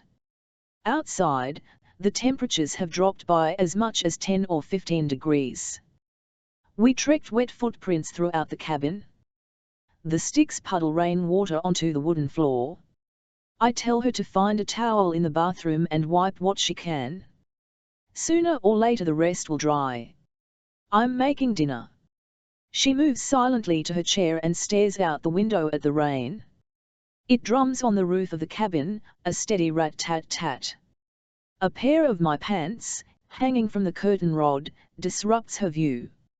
Ambiguity fills the earth, the world smothered by fog. I drop a bowl and she jumps, glaring at me with an accusatory look. I'm loud, I know that. I don't try to be quiet. Bowls pound on the countertops, cabinets slam shut. My heavy feet stomp. Spoons fall from my hand and clatter on the burnt orange countertops. The pot on the stove begins to boil, spilling over onto the stove. Dusk falls. We eat dinner in silence, thankful for the sound of the rain. I watch out the window as blackness takes over the sky. I flip on the small lamp and begin to feed sticks to the fire. She watches me out of the corner of her eye, and I wonder what she sees. Suddenly I hear a crash outside and I jump to my feet, hissing, "Shush," though she hadn't said a word. I reach for the gun and grip it in my hand. I peek out the window, see that the grill has blown over, and feel relieved. She stares at me, at the way I part the curtains and look out into the yard, just in case. Just in case someone is there. I let the curtains close and sit back down. She's still watching me, staring at a 2-day-old stain on my sweatshirt, the dark hairs on the backs of my hands, the casual way I carry the gun as if it doesn't have the ability to end someone's life. I look at her and ask, "What?" She's slouched in that chair by the window. Her hair is long, rolling. The wounds on her face are healing, but her eyes still hold their pain. She can still feel me press the gun against her head and she knows, as she scrutinizes me from 10 feet away, that it's only a matter of time before I do it again. "What are we doing here?" she asks. It comes out intentional, forced. She finally gets the guts to ask. She's been wanting to since the minute we arrived. My sigh is long and exasperated. Don't worry about it, I say after a long time. Just some offhand answer to shut her up. What do you want with me? She asks instead. My face is plastered with a deadpan expression. I don't want anything to do with her. Nothing, I say. I poke around at the sticks in the fire. I don't look at her. Then let me go. I can't. I remove a sweatshirt and lay it beside the gun on the floor at my feet. The fire keeps the cabin warm, here at least. The bedroom is cold. She sleeps layered, long johns and a sweatshirt and socks, and still she shivers until long after she's fallen asleep. I know because I've watched her. She asks again what I want with her. Of course I want something with her, she says. Why else would I snatch her from my apartment and bring her here? I was hired to do a job. To get you and bring you to Lower Wacker. To drop you off. That's it. I was supposed to drop you off and disappear. Lower Wacker Drive is the bottom part of a double-decker street in the Loop, a tunnel that goes on for I don't know how long. I see it in her eyes, confusion. She looks away, out the window into the dark night. There are words she doesn't understand, a job, drop you off and disappear.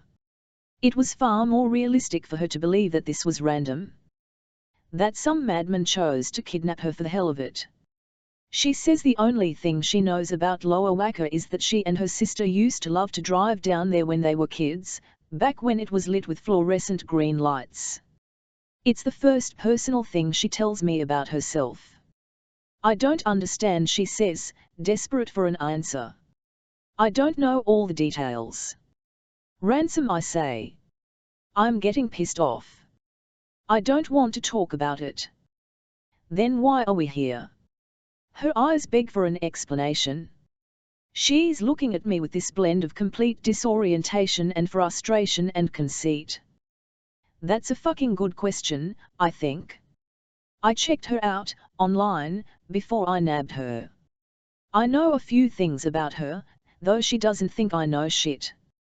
I've seen photos of her socialite family in their designer clothes, looking rich and uptight all at the same time. I know when her father became judge. I know when he's up for re-election. I watched news clips of him on the internet. I know that he's a prick. The apple doesn't fall far from the tree. I want to tell her to forget it. To shut up. But instead I say, I changed my mind. No one knows we're here. If they did, they'd kill us. Me and you. She stands up and begins to traipse around the room. Her feet are light on the floor, her arms tangled around herself. Who, she begs. Those words, kill us, me and you, take her breath away. The rain comes down harder, if possible. She leans in to hear my voice. I'm staring at the wooden floorboards of the cabin. I avoid her expectant eyes. Don't worry about it, I say. Who, she asks again. And so I tell her about Delmar. Mostly so she'll shut up. I tell her about the day he tracked me down and handed me a photo of her. He said I was to find and deliver her to him. She turns her back to me and asks with this accusatory tone, then why didn't you? I see the hate covering her from head to toe and think that I should have. I should have handed her over to Delmar and been through. I would have been home by now, plenty of money to pay for food and bills, the mortgage. I wouldn't have to be worrying about what I left behind, wondering how things are going back home, how she's going to survive, how I'm going to get to her before I run. I find myself thinking about it all the time. It keeps me up at night. When I'm not worrying about Delmar or the cops, I'm thinking about her, in that old house all alone. If I would have just turned the girl over like I was supposed to do, this would have all been through. Then the only thing I would have been worrying about is if and when the cops were gonna catch me. But of course that's nothing new. I don't answer the girl's stupid question. That's something she doesn't need to know. She doesn't need to know why I changed my mind, why I brought her here. Instead I tell her what I know about Delmar. I don't know why I do it. I guess so she'll know I'm not screwing around. So she'll be afraid. So she'll see that being here with me is the best alternative, the only alternative. Much of what I know about Delmar is hearsay. Rumors about how he's believed to be one of those child soldiers back in Africa, the ones that are brainwashed and forced to kill. About him beating a businessman in an abandoned warehouse out on the west side because he couldn't pay a debt. About how he killed a boy, 9, maybe 10 years old, when his folks couldn't pay the ransom for his return, about how Delmar shot the kid, sent photos to his parents to rub it in, to gloat. You're lying, she says. But her eyes are filled with terror. She knows I'm not. How can you be so sure? I ask. Do you have any idea what he would have done if he got his hands on you? Rape and torture come to mind. He's got a hideout in Lawndale, a house on South Homan where I've been once or twice. This is where I figure he'd keep the girl, a brick home with busted steps leading up to the front door. Stained carpet. Appliances ripped out of the wall when the last owner foreclosed. Water damage and mold creeping along the ceiling, down the walls. Broken windows covered with plastic wrap. Her, in the middle of a room, on a folding chair, bound and gagged. Waiting. Just waiting. While Delmar and his guys had a little fun. And even after the judge paid the ransom, I figure Delmar would tell one of the guys to shoot her. To get rid of the evidence. Ditch her in a dumpster somewhere, or maybe the river. I tell her this and then I say, once you get into this kind of mess, there's no getting out. She doesn't say a thing. Not about Delmar, though I know she's thinking about him. No, she's got that image of Delmar shooting a 9-year-old kid glued to her mind. Gabe, before the sergeant gives me the green light to air John Doe's face on the news Friday night. The tips start rolling in. People begin calling the hotline to say that they've seen our John Doe. Except to some people he's Steve and others he's Tom. Some lady says she thinks she rode the L with him last night, but can't be entirely sure. Was there a lady with him? No, he was alone. Some guy thinks he saw John Doe working as a janitor in his office building on State Street, but he's sure the man is Hispanic, which I assure him he's not. I have a couple of rookies answering the hotline, trying to differentiate real leads from the dead ends.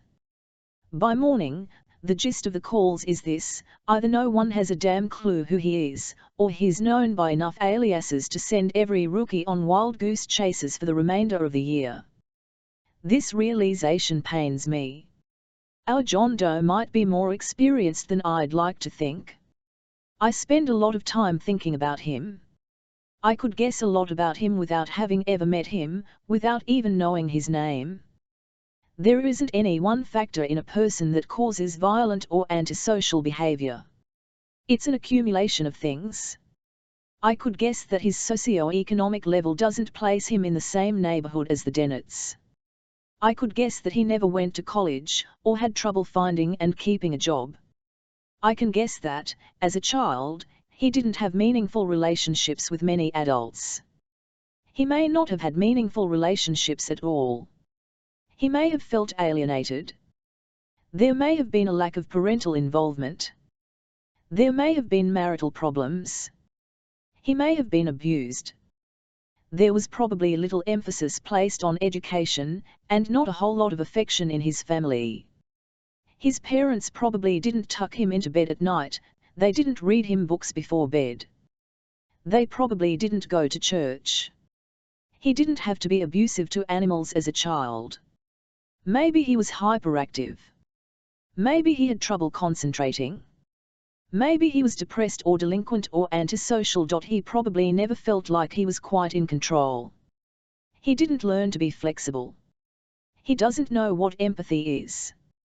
He doesn't know how to solve a conflict without throwing a punch or pointing his gun. I've taken sociology classes. I've run across enough convicts in my lifetime, headed down the very same line. He didn't have to take drugs, but he might have. He didn't have to grow up in a housing project, but he might have. He didn't have to be in a gang, but I wouldn't put that past him, either. His parents didn't have to own a gun. But I can assume he wasn't hugged a whole lot. His family didn't pray before dinner. They didn't go camping or snuggle together on the couch for movie night. I can assume his father never helped him with his algebra homework. I can guess that at least once, someone forgot to pick him up from school. I can guess that at some point in his life, no one was paying attention to what he watched on TV. And I can guess that he's been smacked across the face by someone who should have known better, someone he trusted. I flipped through the stations on the TV. The Bulls have an off day, Illinois just got beat by the Badgers. Not a good TV night for me. Before settling on It's the Great Pumpkin, Charlie Brown, I do a final run-through of the 100+ channels on my TV. Who says money can't buy happiness? And, as luck would have it, come across Judge Dennett's face, giving a press conference on the 6 o'clock news. What the hell, I snap, turning the volume louder so I can hear. You'd think the lead detective would be there, at the press conference, or at least know the damn thing was going on. But there, in my place, is the sergeant, friends with Judge Dennett ever since the judge's stint in the DA's office, long before he went into private practice. Must be nice to have friends in high places. The illustrious Eve stands by Judge Dennett's side, holding his hand. I'm sure that was prearranged, since I've never seen any hint of affection between the couple, with Grace beside her, giving goo-goo eyes to the camera as if this might just be her acting debut. The judge seems truly pained by his daughter's disappearance, and I'm certain some lawyer or political advisor told him what to say and what to do, down to every last-minute detail, the hand-holding, for example, or brief lapses and efforts to regain composure that I, for one, know was never lost. It's all a sham. A journalist attempts to ask a question but is denied as the family spokesman steps in and the judge and his family are ushered off the sidewalk and into their stately home. The sergeant steps on air long enough to let the world know he's got his best detectives on the case, as if that's supposed to appease me, before the scene jumps to a studio on Michigan Avenue where some news anchor recaps the MIA Dennett case, flashing an image of our John Doe across the screen, before jumping to a high-rise fire on the south side. Colin, before I hate to do this, but there just isn't any other way. I don't trust her. I wait until she's in the bathroom and then follow her in with a rope. I thought about the duct tape we'd picked up in Grand Marais, but there's no need for it. There's no one around who would hear her scream. What are you doing? She's standing before the sink, brushing her teeth with a finger. Terror fills her eyes, just the sight of me coming unsolicited into the bathroom with the rope. She tries to run, but I trap her in my arms. It's easy. She's fragile these days, she doesn't even try to fight. There's no other way, I say, and she's raving about what a liar and an asshole I am. I tie the rope to each of her wrists, then around the base of the sink. Boy Scouts. She's never getting out of there. I make sure the front door is locked before I leave, and then I go. I learned most everything I know from scouting as a kid. My 4th grade teacher was a leader, back when I actually gave a shit what teachers thought about me. I can't remember how many merit badges I earned: archery, hiking, canoeing, camping, fishing, first aid. I learned how to fire a shotgun. How to tell when a cold front was coming. How to survive outside in a blizzard. How to build a fire. I learned how to tie knots, a figure-8 follow-through and a water knot and a safety knot. You never know when that might come in handy. When I was 14, Jack Gorski and I attempted to run away. he was this Polak who lived down the street. We were gone for 3 days. We made it all the way to Kokomo before the cops found us, camping out in an all-but abandoned cemetery beside 100-year-old graves. They found us drunk on a bottle of Mrs. Gorski's vodka that Jack stuffed in a backpack on his way out the door. It was March. We'd built a fire from nothing but wood. Jack had tripped over a rock and scraped the shit out of his knee. I bandaged it up with a first aid kit I'd brought, bandages and gauze I took from home. I tried hunting once, with Jack Gorski and his dad. I spent the night at their house, woke up at 5 a.m. the next day. We dressed in camouflage and headed out into the woods. They were professionals with all the gear, crossbows and rifles, binoculars, night vision, ammunition. I was the amateur, dressed in forest green sweats I picked up at Walmart the day before. Jack and his dad wore combat clothes from when Mr. Gorski was in the Vietnam War. Mr. Gorski spotted a white-tailed deer. The damn thing was gorgeous, a male with antlers I couldn't take my eyes off. It was my first time hunting. Mr. Gorski thought I should have the first shot. It was only fair.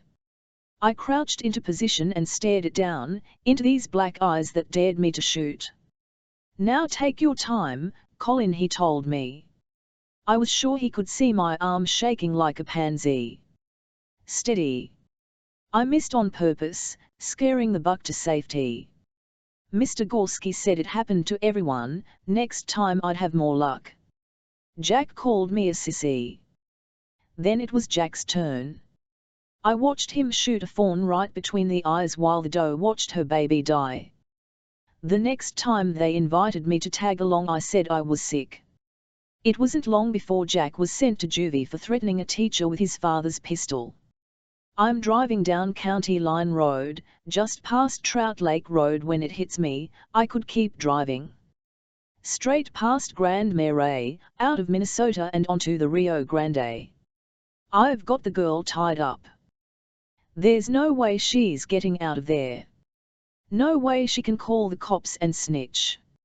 Even if she got her hands untied, which she won't, it would be hours before she could walk to civilization. By then, I'd be in South Dakota or Nebraska somewhere. The cops would put out an APB, but all the girl knows me as is Owen, so unless she got a good look at the license plate I might just stand a chance. I toy around with the idea in my mind, the notion of abandoning that crappy cabin and running. But there are about a million things that could go wrong. Chances are by now the cops know I'm with the girl. Maybe they've figured out my name. Maybe there's an APB out on me already. Maybe Delmar turned me in himself for revenge, retribution. But that's not the only thing that keeps me from going. I see the girl, tied to the bathroom sink, in the wilderness, off-season. No one would find her. Not until she starved to death. Not until springtime, when tourists returned, drawn to the cabin by the smell of rotting flesh. That's one thing that keeps me on track. One of many that make it impossible to cut and run, though I want to. Though I need to. Though I know that every day I stay is just another nail in my coffin. I don't know how long I'm gone. Hours at least. When I come back, I slam the door shut. I appear in the bathroom doorway with a knife. I see the girl start to panic but I don't say a thing. I drop down beside her and cut the rope. I reach out a hand to help her to her feet. But she pushes me away. I lose my balance, reaching for the wall. Her legs are weak. She runs fingers across a rope burn on each wrist, raw and red. "What did you do that for?" I ask, grabbing her hands for a closer look. She sat there all day and tried to get out of the rope. She pushes me as hard as she possibly can. It isn't much. I grab her by the arm and block the blow. It hurts, I can tell, the way I seize her and don't let go. "You think I could just leave you here?" I ask. I throw her away from me. I'm already walking away. Your face is all over the TV. I couldn't bring you with me. You did last time. You're famous now. And you? No one gives a shit where I am. You're lying. I stand in the kitchen, unpacking.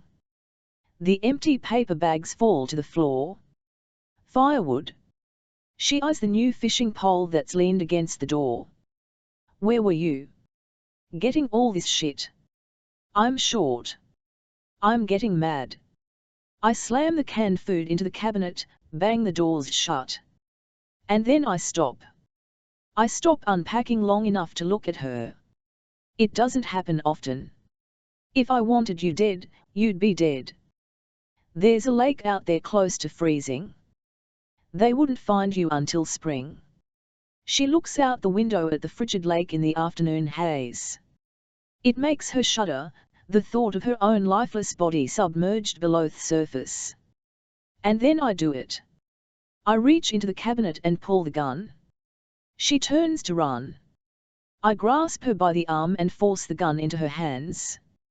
It surprises us both. The feeling of the gun, the heavy metal in her hands, immobilizes her. Take it, I insist. She doesn't want it. Take the gun, I scream. She holds it in her shaking hands and it nearly drops to the floor. I grab her hands and bind them around the gun. I force her finger onto the trigger. Right there. You feel that? That's how you shoot it. You point it at me and shoot. You think I'm lying to you? You think I'm going to hurt you? It's loaded. So you just point it at me and shoot. She stands, comatose, with the gun in her hands. Wondering what the hell just happened. She raises it for a second, the weight of it much heavier than she ever expected. She points it at me and I stare at her, daring her. Shoot it. Shoot the gun. Her eyes are skittish, her hands wobbly on the weapon. She doesn't have it in her to shoot that gun. I know that. But still, I wonder. We stand like that, 20 seconds, 30 seconds, maybe more, before she lowers it before herself and walks out of the room. Eve after she tells me about her dream. The old MIA would never do this. The old MIA would never tell me much of what was on her mind. But this dream is really bothering her, a reoccurring dream that she says she's had night after night for I don't know how many nights now, but it's always the same, or so she says. She's sitting on a white plastic lawn chair inside the all-encompassing great room of a tiny cabin. The chair is pressed up against the wall opposite the front door and she's curled up on the chair, a scratchy blanket enveloping her legs. She's freezing cold, shaking to the point of uncontrollable, though she's sound asleep, her exhausted body toppling over the arm of the chair. She's wearing a frumpy maroon sweatshirt with an embroidered loon on the front, the words L'Étoile du Nord stitched beneath. In the dream she watches herself sleep. The darkness of the cabin closes in around her, smothering her. She can feel the apprehension and something else. Something more. Fear. Terror. Foreboding. When he touches her arm she winces. His hand, she tells me, is as cold as ice. She feels the gun on her lap, bearing down on legs that are now numb, having been curled into a knot all night. The sun is up, gleaming through the filthy windows, the outdated plaid curtains that remain drawn. She seizes the gun, points it at him and cocks the hammer. Her expression is cold. MIA knows nothing about guns. Everything she knows, she says, he showed her. The gun feels awkward and heavy in her shaking hands. But she can feel the resolve in her dreams, she could shoot him. She could do it. She could end his life. He is unruffled, motionless. Before her his posture straightens until he is upright. He looks rested though his eyes still show distress, the furrowed eyebrows, the pessimism that returns her immovable stare. His skin is unshaven, days of stubble multiplying into a mustache and beard. He's just rolled out of bed. His face is covered with creases and in the corner of his eyes is sleep. His clothes are rumpled from having been slept in all night. He stands beside the lawn chair and even from the distance she can smell morning breath. "Chloe," he says with this tranquilizing voice. She says that it is gentle and reassuring, and even though she's certain they both know he could yank the weapon from her convulsing hands and kill her, he doesn't try. "I made eggs." And then she wakes up. There are two things that jump out to me, the words "L'Étoile du Nord" on the sweatshirt, and eggs. Well, that and the fact that Mia, nom de plume Chloe, is holding a gun. I find my laptop in the afternoon, after Mia has retreated to her bedroom for one of many daily naps. I find a search engine and type in the French words I should know from a high school class about 1,000,000 years ago, but I don't. It's one of the first hits on the page, Star of the North, the Minnesota state motto. Of course. If the dream is a memory, not a dream at all, a recollection of her time in L'Étoile du Nord, then why is she holding a gun? And more importantly perhaps, why didn't she use the gun to shoot Colin Thatcher? How did this incident end? I want to know. But I reassure myself that this dream is only symbolic. I search for the meaning of dreams, specifically eggs. I come across a dream interpretation dictionary and it's in the definition that everything begins to make sense. I picture Mia at that very moment, lying on her bed, curled up in the fetal position under the covers. She said she didn't feel well when she went up to bed. I can't recall how many times I've heard that now, and I've repeatedly chalked it up to fatigue and stress. But I understand now that it may be more. My fingers freeze on the keyboard, I begin to cry. Could it be? They say that morning sickness is hereditary. I was sick as a dog with both girls, worse so with Grace. I've heard that it's often worse with a first child, and rightly so. I spent many days and nights hunkered down over the toilet, vomiting until there was nothing to throw up but bile. I was tired all the time, the lethargy like nothing I'd ever known before. It exhausted me just to open my eyes. James didn't understand. Of course he didn't, how could he? It was something I never understood until I lived through it, though over and over again I wished to die. According to this dream interpretation dictionary, eggs in one's dreams may represent something new and fragile. Life in its earliest form. Colin, before I woke up early, I dragged that fishing pole outside, out to the lake with a tackle box I picked up at the store. I spent a small fortune on fishing supplies, an auger and skimmer, too, for when the lake freezes over. Not that I plan to be here that long. She pulls a sweatshirt over her head. She hikes out to the lake. Her hair is still wet from a bath and the ends become crisp in the cold air. Until she arrives, it's quiet outside. The sun is just beginning to rise. I'm lost in thought, trying hard to convince myself that everything back home is okay. Trying to satisfy the guilt by brainwashing myself into believing that there's plenty of food in the fridge, that she hasn't fallen down and broken a hip. And just as I start to believe it, some new fear comes to mind, that I forgot to set the heat and she'll freeze to death, that she leaves the front door open and some critter lets itself in. And then the rationalization sets in, the excuses. I did set the heat. Of course I did. I spend 10 minutes picturing myself setting the damn heat at 68 degrees. At least by now the cash should have arrived, enough money to get her through. For a while. I brought a lawn chair down from the cabin and sit with a mug of coffee by my feet. I stare at what the girl's wearing as she approaches the lake. Her pants do nothing to block the wind. There are no leaves left in the trees to slow it down. It drives her frozen hair around her face. It slips up the leg of her khakis and down the neck of her shirt. She's already shaking. I did set the heat. Of course I did. 68 degrees. "What are you doing out here?" I ask. "You're going to freeze your ass off." And yet, she sits down, uninvited, on the banks of the lake. I could tell her to go back inside, but I don't. The ground is damp.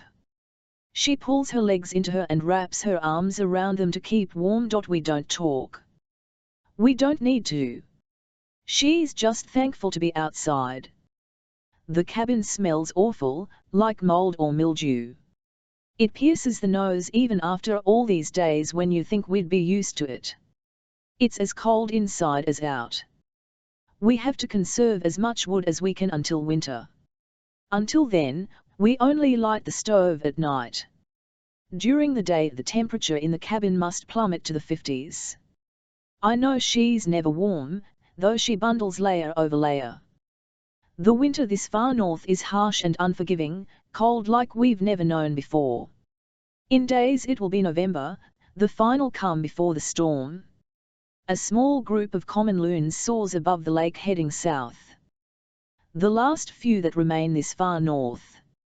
It's the chicks who leave now, those who were born this spring and are only now gaining enough strength for the long journey. The others are gone. I'm guessing she's never fished before, but I have. I've been fishing since I was a kid. I hold the rod, my body still.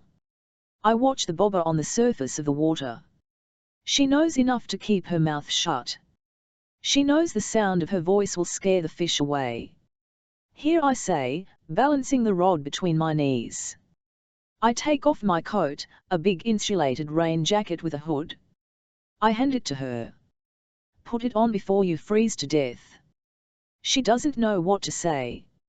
She doesn't even say thanks. This isn't something we do. She slips her arms into crevices that are 2 times too big for her, and after a minute, she stops shaking. She drapes the hood over her head and takes refuge for winter. I'm not cold. If I was, I wouldn't admit it. A fish bites. I stand to my feet and jerk the fishing line to set the hook. I begin reeling, pulling on the line to keep it tight. She turns her back when a fish comes flying out of the water, its fin kicking for dear life. I drop it to the ground and watch its body thrash about until it's dead. "You can look now," I say. It's dead. But she can't. She doesn't look. Not until my body blocks the view. I hover over the fish, and I slide the hook out of its mouth. Then I slip a worm onto the end of the hook and hold the rod out for the girl. "No, thanks," she says. "You ever fish before?" "No. Not the kind of thing they teach you where you come from." She knows what I think of her. Spoiled little rich girl. She has yet to prove otherwise. She snatches the rod from my hands. She isn't used to people telling her what to do. "You know what you're doing?" I ask. "I can figure it out," she snaps. But she doesn't so much as have a clue, so I'm forced to help her cast the line. She drops down onto the shoreline and she waits. She wills the fish away. I sit down on my chair and sip from the mug of coffee, cold by now. The time passes. I don't know how much time. I go inside for more coffee and to take a piss. When I come back, she tells me she's surprised I didn't tie her to a tree. The sun is up, trying hard to warm the day. It's not working. Consider yourself lucky. In time I ask about her father. At first she's quiet, staring at the water, deathly still. She takes in the trees' long shadows on the lake, the twitter of birds. "What about him?" she asks. "What's he like?" I ask. But really, I know. I just want to hear her say it. I don't want to talk about it. We're quiet for a moment. Then she breaks the silence. "My father grew up rich," she says. "Old money," she says, and then tells me, his family's always had money. For generations. They have more money than they know what to do with. Enough to feed a small country, she says, but they don't.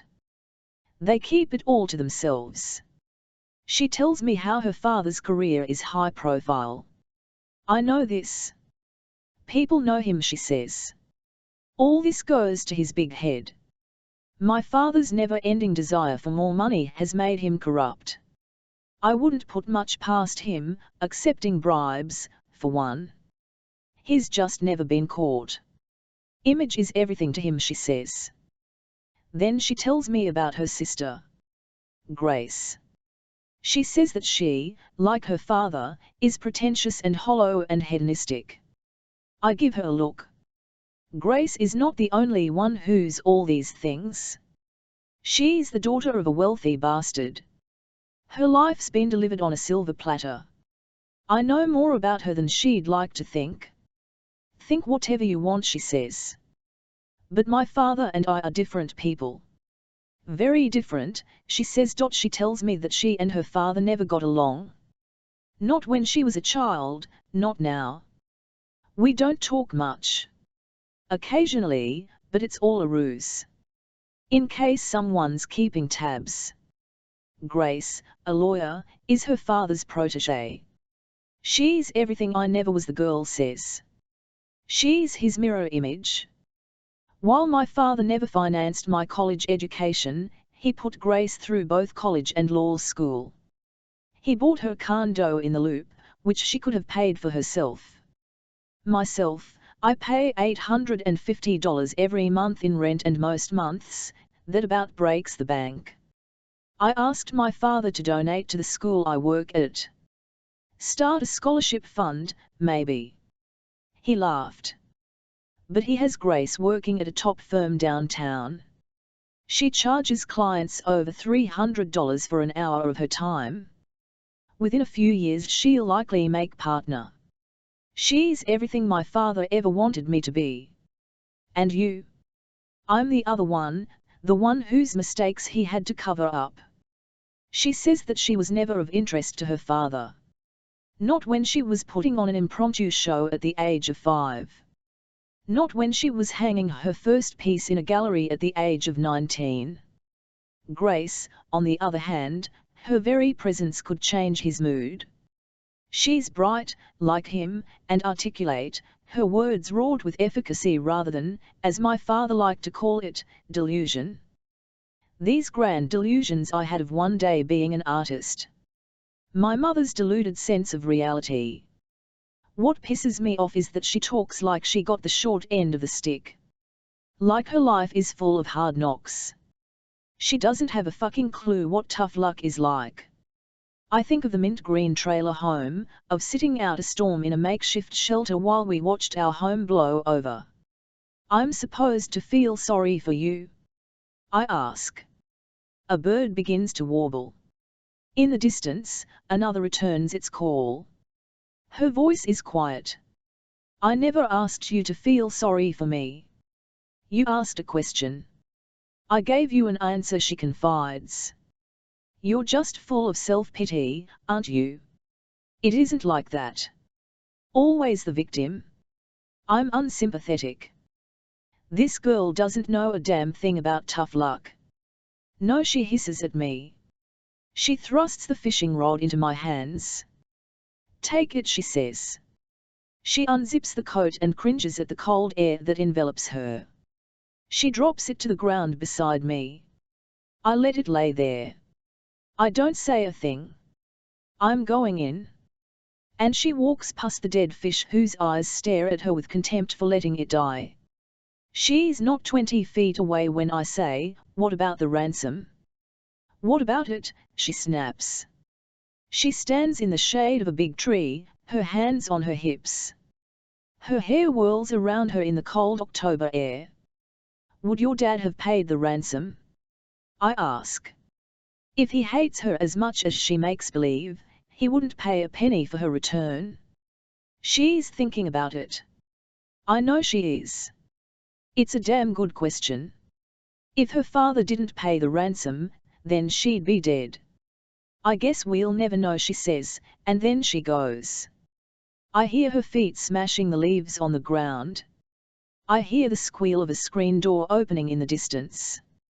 and then I hear it slam shut. I know that I'm alone. Gabe, before I'm driving down the world's most perfect, tree-lined street. Red maple and yellow aspen trees canopy over the narrow street, their leaves raining down. It's too early for trick-or-treaters, the little misfits still in school for an hour or two. But the million-dollar homes wait for them, tucked behind impeccable landscaping and lawns that actually necessitate a riding lawn mower, though no one around here dares mow their own lawn. They are all decked out with hay bales and corn stalks and perfectly round pumpkins with the unblemished stalks. The mailman is closing in on the Dennett's mailbox when I pull into the brick drive. I settle my piece of shit car beside Mrs. Dennett's sedan and wave a friendly hello as though I might just live here. I make my way to the brick mailbox, more spacious than my own John. Afternoon, I say as I thrust out a hand for today's mail. Afternoon, he replies as he sets a stack of mail into my hand. It's cold out here. And grey. It always is, every single Halloween that I can ever remember. The grey clouds descend to the Earth's surface until you can no longer tell the difference between land and sky. I tuck the mail under an arm and plunge my hands into my pockets as I make my way up the drive. Mrs. Dennett has this way of thrusting open the front door every time I arrive. There's a great gusto about it, her face awash with enthusiasm until she sees me. The smile disappears. Her wide eyes vanish. Sometimes there's a sigh. I don't take it personally. Oh, she says. Detective. Every time the doorbell rings, she's sure it's MIA. She's wearing an apron the color of mustard over a whole yoga ensemble. You're cooking? I ask, trying not to choke on the smell. She's either cooking or a small animal has crept into the basement and died. Trying? She's already walking away from me, leaving the front door hanging open. There's a nervous laugh as I follow her into the kitchen. Lasagna, she says, slicing a mound of mozzarella cheese. Ever make lasagna before? I specialize in frozen pizza, I say, setting the mail on the island. Thought I'd save you the trip. Oh, thank you, she says, dropping the cheese slicer and reaching for an explanation of benefits from the insurance company. She wanders off in search of a letter. Open a while, on the stove, Italian sausage begins to burn. I do know a thing or two about lasagna. I watched my mother cook it about 1,000,000 times as a kid. She'd trip over me in our tiny kitchen, while I hounded her, is it ready yet?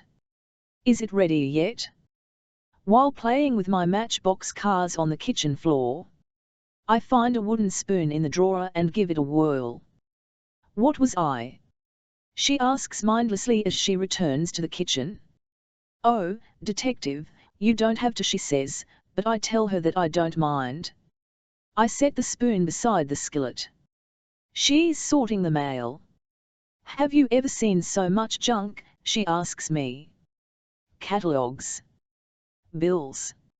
Everyone wants our money. Have you ever even heard of? She holds up the envelope for a closer look at the name of the charity, Mowat-Wilson Syndrome. Mowat-Wilson Syndrome, I repeat. Can't say that I have. Mowat-Wilson Syndrome, she says again, settling the envelope on a pile of mail that eventually works its way into a fancy schmancy organizer on the wall.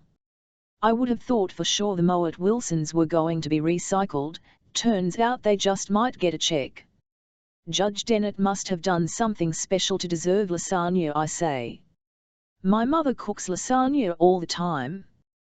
There's nothing special about it.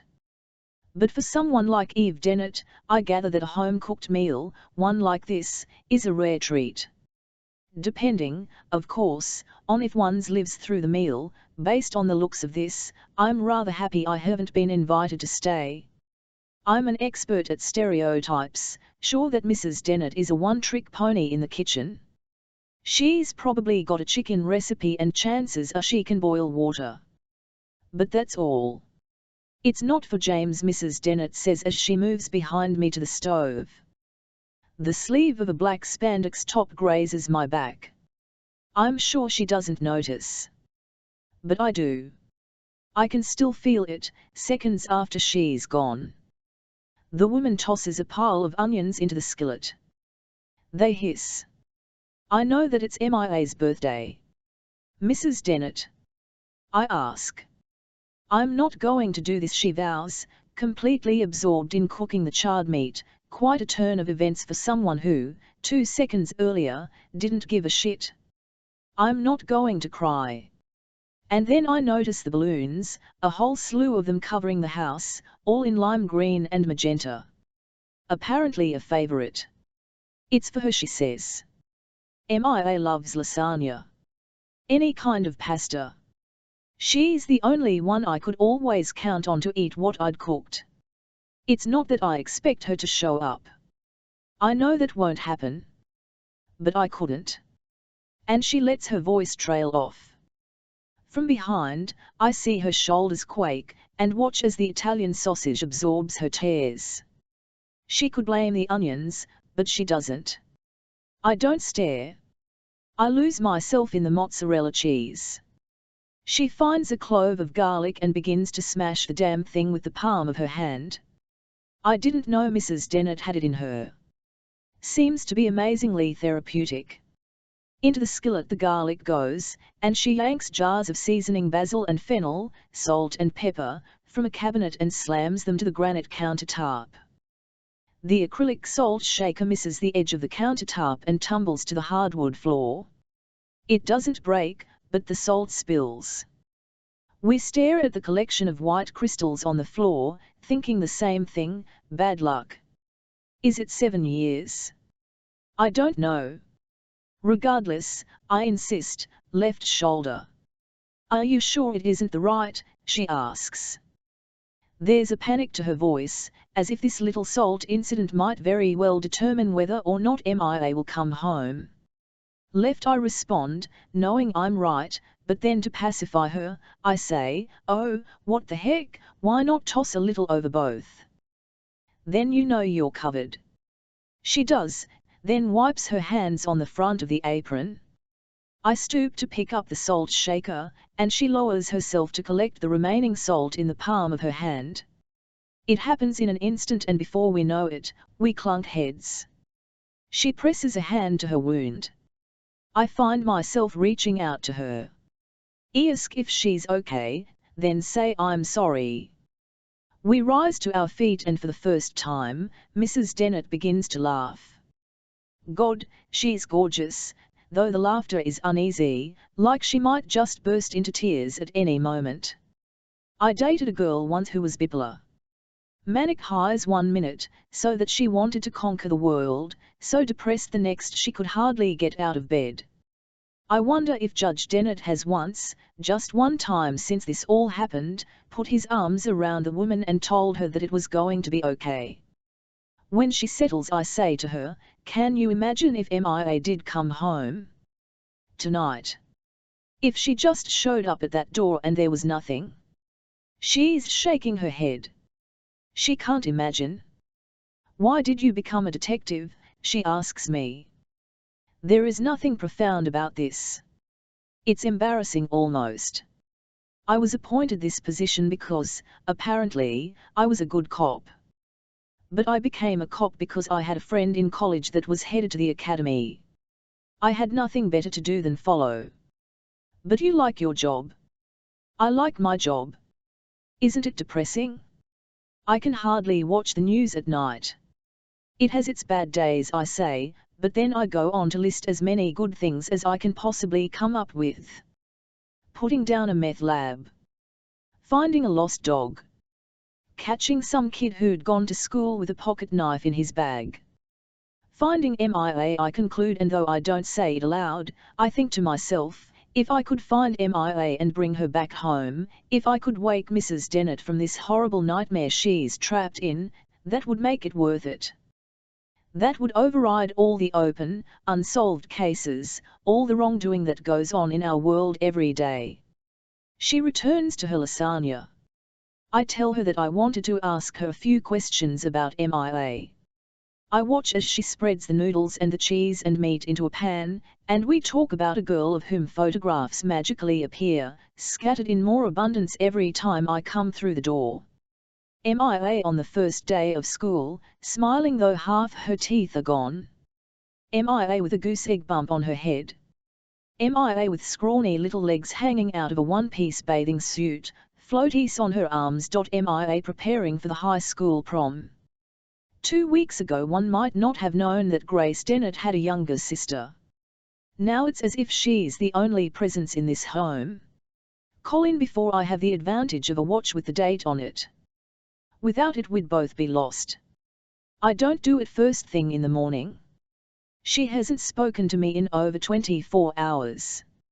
She's pissed that I pried, but even more pissed that she talked. She doesn't want me to know a damn thing about her, but I know enough.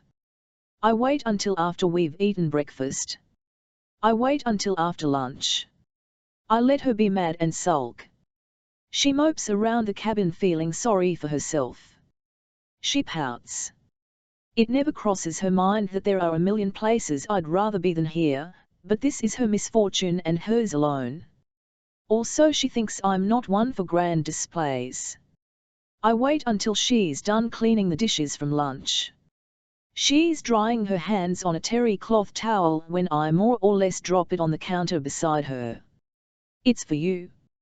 She glances at the notebook on the counter. A sketchbook. And 10 mechanical pencils. That's all the lead there is. Don't use it all at once. What's this? She asks stupidly. She knows what it is. Something to pass the time. But she begins. She doesn't finish right away. She takes the notebook into her hands and runs a hand across the front of it. She flips through the blank pages. But she stammers. She doesn't know what to say. I wish she wouldn't say anything. We don't need to say anything. But it's Halloween, I say for lack of a better answer. Halloween? She mutters it under her breath. She knows it's more than that. It isn't every day you turn 25. How did you know? I show her my secret, the tiny 31 on a watch I stole from some schmuck. How did you know it was my birthday? Time spent on the internet before I took her, that's the honest answer. But I don't want to tell her that. She doesn't need to know how I tracked her for days before the abduction, following her to and from work, watching her through her bedroom window. Research. Research. She doesn't say thanks. Words like that, please, thank you, I'm sorry, are signs of peace and we're not there yet. Maybe we'll never be. She holds the notebook close to her. I don't know why I did it. I was sick of watching her stare out the damn window, so I spent $5 on paper and pencils and it seems to have made her fucking day. They don't sell sketch pads at the local outfitters, so I had to drive all the way back to Grand Marais, to some bookstore while I kept her tied to the bathroom sink. Eve before I plan a party for her birthday, just in case. I invite James and Grace and my in-laws, James's parents, and his brothers with their wives and children. I make a trip to the mall and buy gifts I know she would adore, clothes mostly, those peasant blouses she likes and a cowl neck sweater, and the big bulky jewelry the girls are wearing these days. Now that MIA has been on the television news, I can barely leave home without everyone wanting to know. In the grocery store, women stare. They whisper behind my back. Strangers are better than friends and neighbors, those who want to talk about it. I can't talk about MIA without being reduced to tears. I hurry through the parking lot to avoid news vans that have begun to stalk us. At the mall, the sales lady looks at my credit card and wonders if Dennett is one and the same with the girl on TV. I lie, feign ignorance because I can't explain without coming unglued. I wrap the gifts in happy birthday paper and stack the boxes with a big red ribbon. I make 3 pans of lasagna and buy loaves of Italian bread to make garlic bread. I make a salad and pick up a cake from the bakery, with chocolate buttercream icing, MIA's favorite. I get 25 latex balloons from the grocery store and dribble them around the house. I hang an infamous happy birthday banner we've hung onto since the girls were kids and fill the CD player with relaxing jazz. No one comes. Grace claims to have a date with the son of some partner, but I don't believe it. Though she wouldn't dare admit it, she's on pins and needles these days, knowing that what she swore was only a ploy for attention is likely something more. But Grace, being Grace, disengages herself from the situation rather than acknowledging it. She puts on a casual display, as if unaffected by MIA's situation, but I can tell, by the sound of her voice when we speak, when MIA's name slips from her tongue, and she lingers there, appreciating it, that she is truly afflicted by her sister's disappearance. James insists that I can't plan a party when the guest of honor isn't here. And so, without my knowledge, he called his parents and Brian and Marty and told them the whole thing was a farce. There was no party.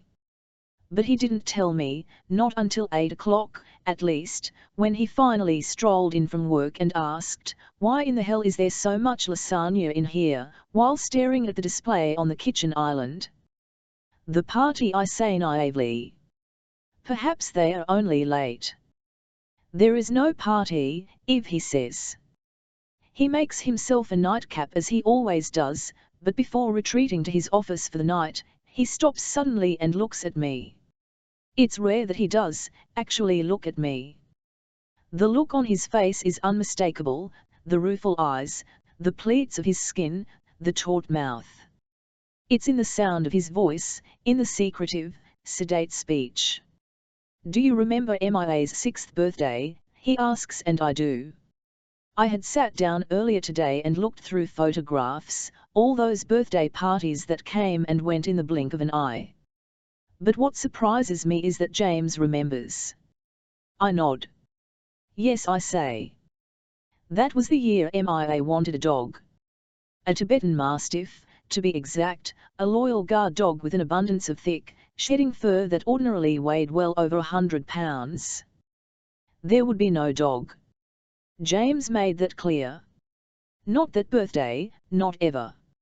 MIA replied with tears and hysterics, and James, who typically would have ignored the rant, spent a fortune on a plush Tibetan Mastiff, which had to be special ordered from a toy store in New York City.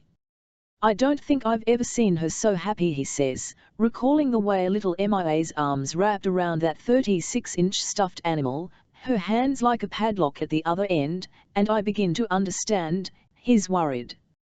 For the first time, James is worried about our child. "She still has that dog," I remind him. "Upstairs. In her room," I say, and he says that he knows. "I can still see her," he admits. "I can still see the elation when I came into the room with that dog, tucked behind my back." "She loved it," I say, and with that, he walks to his office and solemnly closes the door. I forgot altogether to buy Halloween candy for the neighborhood kids. The doorbell rings all night and, stupidly hoping to see my in-laws on the other side, I throw it open every time. Initially I'm the crazy lady passing out change from a piggy bank, but by the end of the night I'm slicing the birthday cake and giving it away. Parents who don't know give me dirty looks, and those who do examine me with pity. "Any news?" asks a neighbor, Rosemary Sutherland, who trick-or-treats with tiny grandchildren, too small to ring the doorbell alone. "No news," I say, with tears in my eyes. "We're praying for you," she offers, helping Winnie the Pooh and Tigger down the front step. "Thank you," is what I say, but what I'm thinking is fat lot of good it's doing. "Call in before I say she can go outside." It's the first time I let her out alone. "Stay where I can see you," I say. I'm covering the windows in plastic sheeting in preparation for winter. I've been at it all day. Yesterday I caulked all the windows and doors. The day before, insulated the pipes. She asked why I was doing it, and I looked at her like she was stupid. "So they don't burst," I said. "It's not like I want to stay here for the winter." But until I figure out a better option, it's not like we've got a choice. She pauses before the door. She holds the sketch pad in her grasp. You're not coming? You're a big girl, I say. She lets herself outside and sits about halfway down the stairs. I watch out the window. She better not press her luck. It snowed last night, just a little. The ground is covered with brown pine needles and mushrooms, but soon they will die. Patches of ice form on the lake. Nothing substantial. It will all melt by noon. A sign that winter will arrive soon. She dusts the step free of snow, sits down and spreads the sketch pad across her lap. Yesterday we came out together and sat beside the lake. I caught trout while she drew a dozen or so trees with raggedy lines protruding through the earth. I don't know how long I watch her through the window. It isn't so much that I think she's gonna run away, she knows better than that by now, but I watch her anyway. I watch the way her skin becomes red from the cold. The way her hair blows around in the breeze. She tucks it behind an ear, hoping to contain it, but it doesn't work. Not all things like to be contained. I watch her hands move across the page. Quickly. Easily. With a pencil and paper she is the same way I feel with a gun, in charge, in control. It's the only time she's sure of anything about herself. It's that assurance that keeps me at the window, on guard but also hypnotized. I imagine her face, what I can't see when her back is in my direction. She's not so hard on the eyes. I open the door and step outside. It slams shut and she startles, turning to see what the hell I want. On the paper before her, there's a lake, the ripples gliding across the surface on the gusty day. There's a handful of geese perched on a gauzy patch of ice. She tries to pretend I'm not there, but I know, my presence makes it hard for her to do anything but breathe. Where'd you learn to do that? I ask. I look at the exterior doors and windows, searching for leaks. Do what? She asks. She sets her hands on top of the picture, so I can't see. I stop what I'm doing. I skate, I snap sarcastically. What the hell do you think? I taught myself, she says. Just for the hell of it. I guess. Why? Why not? But she tells me anyway how she has two people to thank for her artistic talent, some junior high teacher and Bob Ross. I don't know who Bob Ross is, so she tells me. She says that she used to set up her paints and easel before the TV and paint with him. Her sister would tell her to get a life. She'd call her a loser. Her mom would pretend not to hear. She says that she started drawing early on, when she could hide in her bedroom with a coloring book and crayons. It's not bad, I say. But I'm not looking at her. Or the picture. I'm scraping old cork from the window. It falls to the deck beside my feet, scraps of the white cork that build up on the ground. How do you know? She asks. You didn't look. I looked. You didn't, she says. I know indifference when I see it. I've been staring at it my whole life. I sigh and mutter some curse under my breath. Her hands are still covering the picture. What is it, then? She asks. What the hell do you mean? What's it a picture of? I stop what I'm doing and stare out toward the geese. One by one, they leave. That I say, and she gives it a rest. I move on to another window. What did you do this for? She asks, holding up the notebook. I stop what I'm doing long enough to look. I'm going after that cork with some brutality, and I know what she thinks, better the cork than me. Why do you ask so many fucking questions? I snarl and she goes silent. She begins to sketch the sky, low stratus clouds that wander just above the ground. At some point I say, so I didn't have to babysit you. So you'd shut up and stay out of my hair. Oh, she says. She stands up and lets herself back inside. But it isn't entirely the truth. If I wanted her out of my hair, I would have bought more rope to tie her to the bathroom sink. If I wanted her to shut up, I would have used duct tape. But if I wanted to atone, I would have bought her that sketch pad. Growing up, anyone could have guessed that I'd end up this way. I was always getting in trouble. For beating up kids, telling off adults. For failing and skipping classes. In high school, the guidance counselor suggested to Ma that she take me to a shrink. She said I had an anger management issue. Ma told her that if she'd been through what I'd been through, she'd be angry, too. My dad left when I was 6.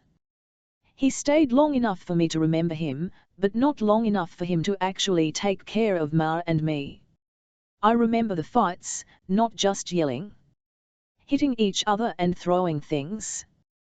The sound of breaking glass when I pretended to sleep at night. Doors slamming and 4-letter words screamed at the top of their lungs. I remember empty beer bottles and the caps that showed up in his pant pockets long after he claimed he was dry. I got in fights at school. I told my math teacher to go to hell because he said I'd never amount to anything. I told my high school biology teacher to screw herself because she thought she could help me pass her class. I didn't want anyone to give a shit about me. I found this life by accident. I was washing dishes at some pretentious restaurant in the city. There was the filth of other people's leftovers on my hands, the scalding hot water as I stacked the clean plates from the conveyor dishwasher. My fingers would burn, my head drip with sweat.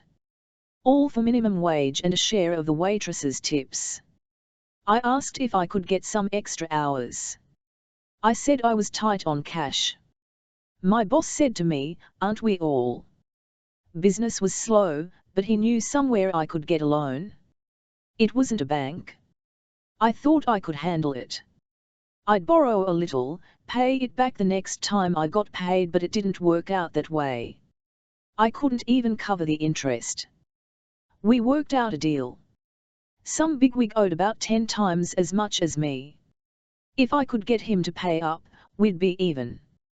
So I showed up at his Streeterville home, tied his wife and daughter to their antique dining room chairs and, with a borrowed gun to the wife's head, watched him withdraw the crisp dollar bills from a family safe hidden behind a reproduction of Monet's water lilies. I was in. A few weeks later Delmar tracked me down. I'd never met Delmar. I was in a bar minding my own business when he wandered in. I was the new kid on the block, their plaything. Everyone seemed to have something to hold over my head. And so it was out of necessity that when Delmar claimed some dude had stolen his stuff, I went in to get it. I was paid generously. I could cover the rent. Take care of Ma. Eat. But with every dollar I earned was also the knowledge that I belonged to someone other than me. Every day she moves a little farther from the cabin. One day she goes to the bottom of the stairs. Another day her feet touch grass. Today she moves onto the dirt, knowing all the while that I sit at the window and watch her. She sits on the cold, hard earth, becoming numb as she draws. I imagine the air closing in on her, her fingers stiff. I can't see what she's drawing, but I imagine, bark and branches, what's left of the trees now that the leaves are completely gone. She draws tree after tree.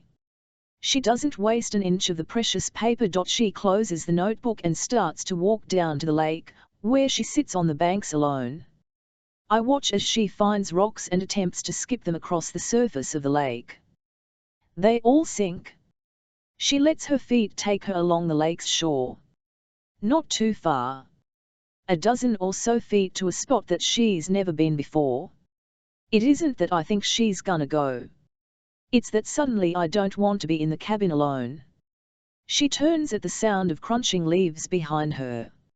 I'm tramping out toward the lake, my hands stuffed into the pockets of my jeans, my neck buried into the scruff of the coat. Checking on me, she asks impassively before I arrive. I stop beside her. Do I need to? We stand side by side without saying a thing. My coat brushes her arm and she steps away. I wonder if she could ever get this right. This scene. In her sketch pad. The shape of the blue lake and the leaves spilled across the ground. The forest green pine and evergreen trees. The enormous sky. Could she ever get the wind whipping through the remains of trees? Could she draw the cold air that eats at our hands and ears until they burn? I start to walk away. You want to walk, don't you? I ask when she doesn't follow. She does. Then let's go, I say, though all the time I stay 2 steps ahead. Between us, there's nothing but dead air. I don't know how big this lake is. It's big. I don't know how deep it gets at its deepest point. I don't know what its name is. The shoreline is rugged, with rocky overlooks that peek down on the water. The evergreen trees come right up to the shores. There's no beach. They circle the entire periphery of the lake, huddled close together, fighting each other for a view. The leaves crunch beneath our feet like foam chips. She fights to keep her balance on the jagged ground. I don't wait for her. We continue for a long time, until we can no longer see the cabin through the trees. I'm sure her feet are killing her in those stupid shoes, the ones she had on when we left. Fancy work shoes. But the cold air and the exercise feel good. A change from sitting around in the cabin feeling sorry for ourselves. She asks something but I don't hear. I wait for her to catch up. What? I ask sharply. I'm not one for small talk. You have any brothers? No. Sisters? You always have to talk. I ask. She passes ahead and takes the lead. You always have to be so rude, she asks. I don't say a thing. This is the gist of our conversations.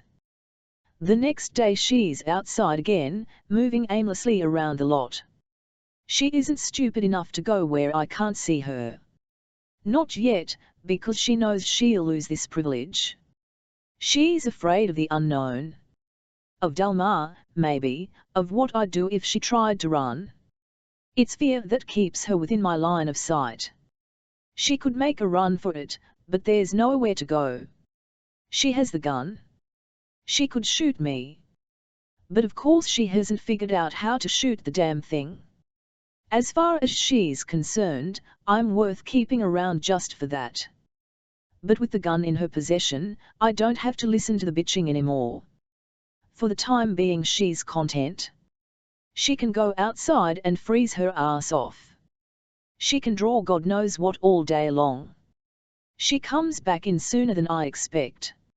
In her arms there's a filthy cat. It isn't that I hate cats. It's just that food is scarce. Heat is scarce. There isn't enough room for the 2 of us in here, much less 3. And I'm not sharing.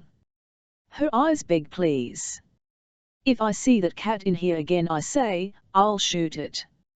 I'm not in the mood to be a good Samaritan. Gabe before after waiting for what seemed an eternity in reality it's about 3 weeks we finally get a good tip.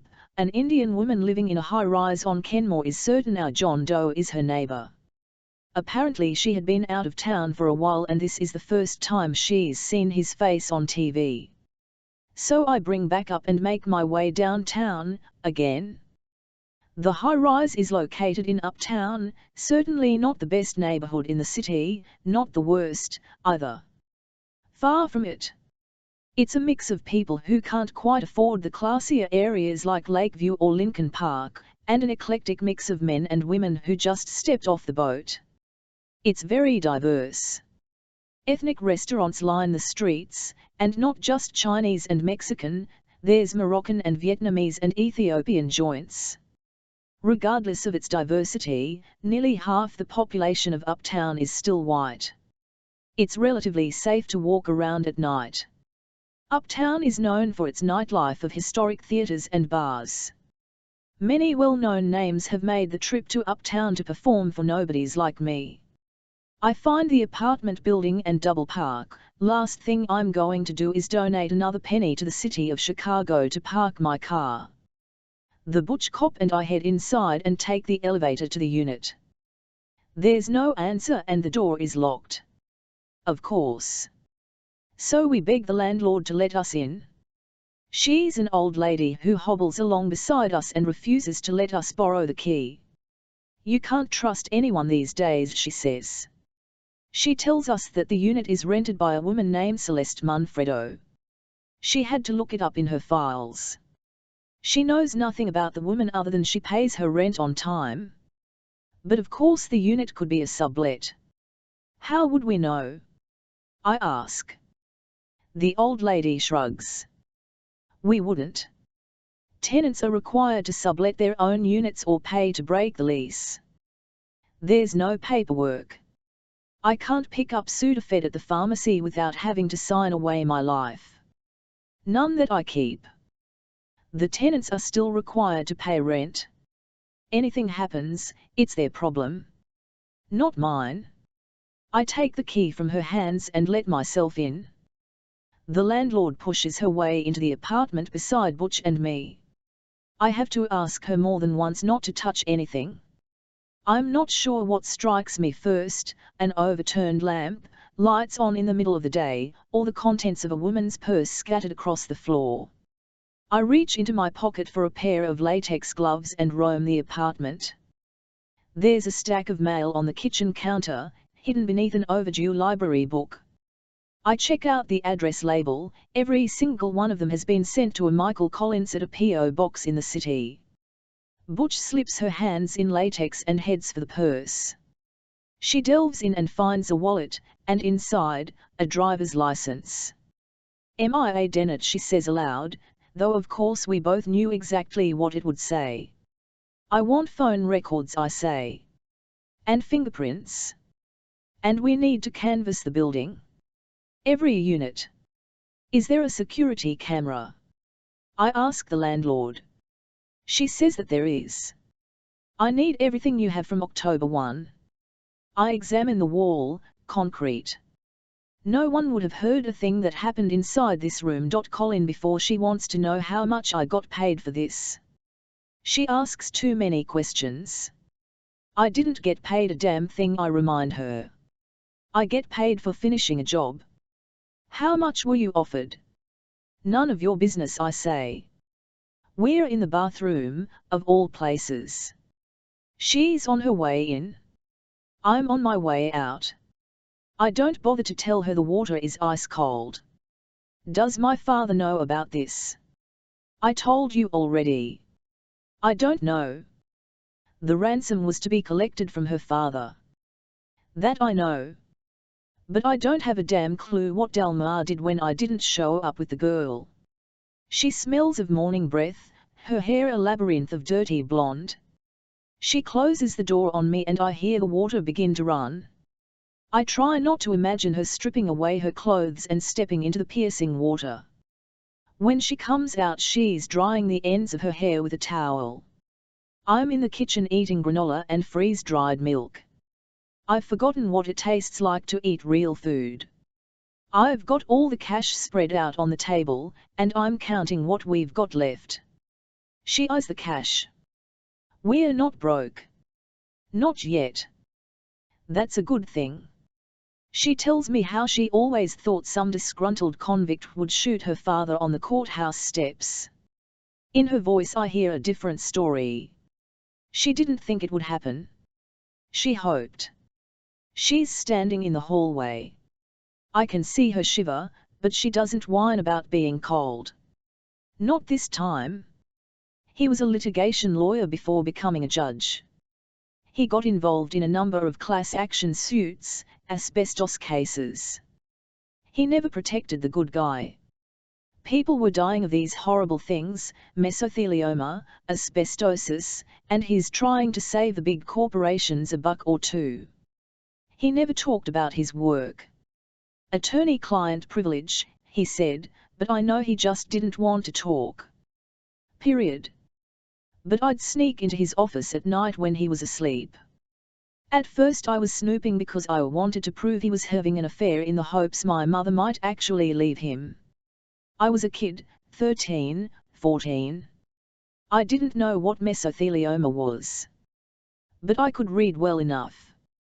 Coughing up blood, heart palpitations, lumps under the skin. Nearly half of those infected died within a year of diagnosis. You didn't even have to work with asbestos to be exposed. Wives and children were dying because their fathers brought it home on their clothes. The more successful he was, the more we were threatened. My mother would find letters in the mail. They knew where we lived. There were phone calls. Men hoping Grace, my mother and I would die as painful a death as their wives and children had. Then he became a judge. His face was all over the news. All these headlines with his name. He was harassed all the time, but after a while we stopped paying attention to these unsubstantiated threats. He let it go to his head. It made him feel important. The more people he pissed off, the better he was doing his job. There's nothing to say. I'm not good at this kind of crap. I can't handle small talk and I certainly can't handle sympathy. The reality is that I know nothing about the scumbag who thought it would be in his best interest to threaten some bastard's kid. That's the way this business works. Guys like me, we are kept in the dark. We carry out an assignment without really knowing why. That way we can't point fingers. Not that I'd try. I know what would happen to me if I did. Delmar told me to nab the girl. I didn't ask why. That way, when the cops catch me and I'm in the interrogation room, I can't answer their underhand questions. I don't know who hired Delmar. I don't know what they want with the girl. Delmar told me to get her. I did. And then I changed my mind.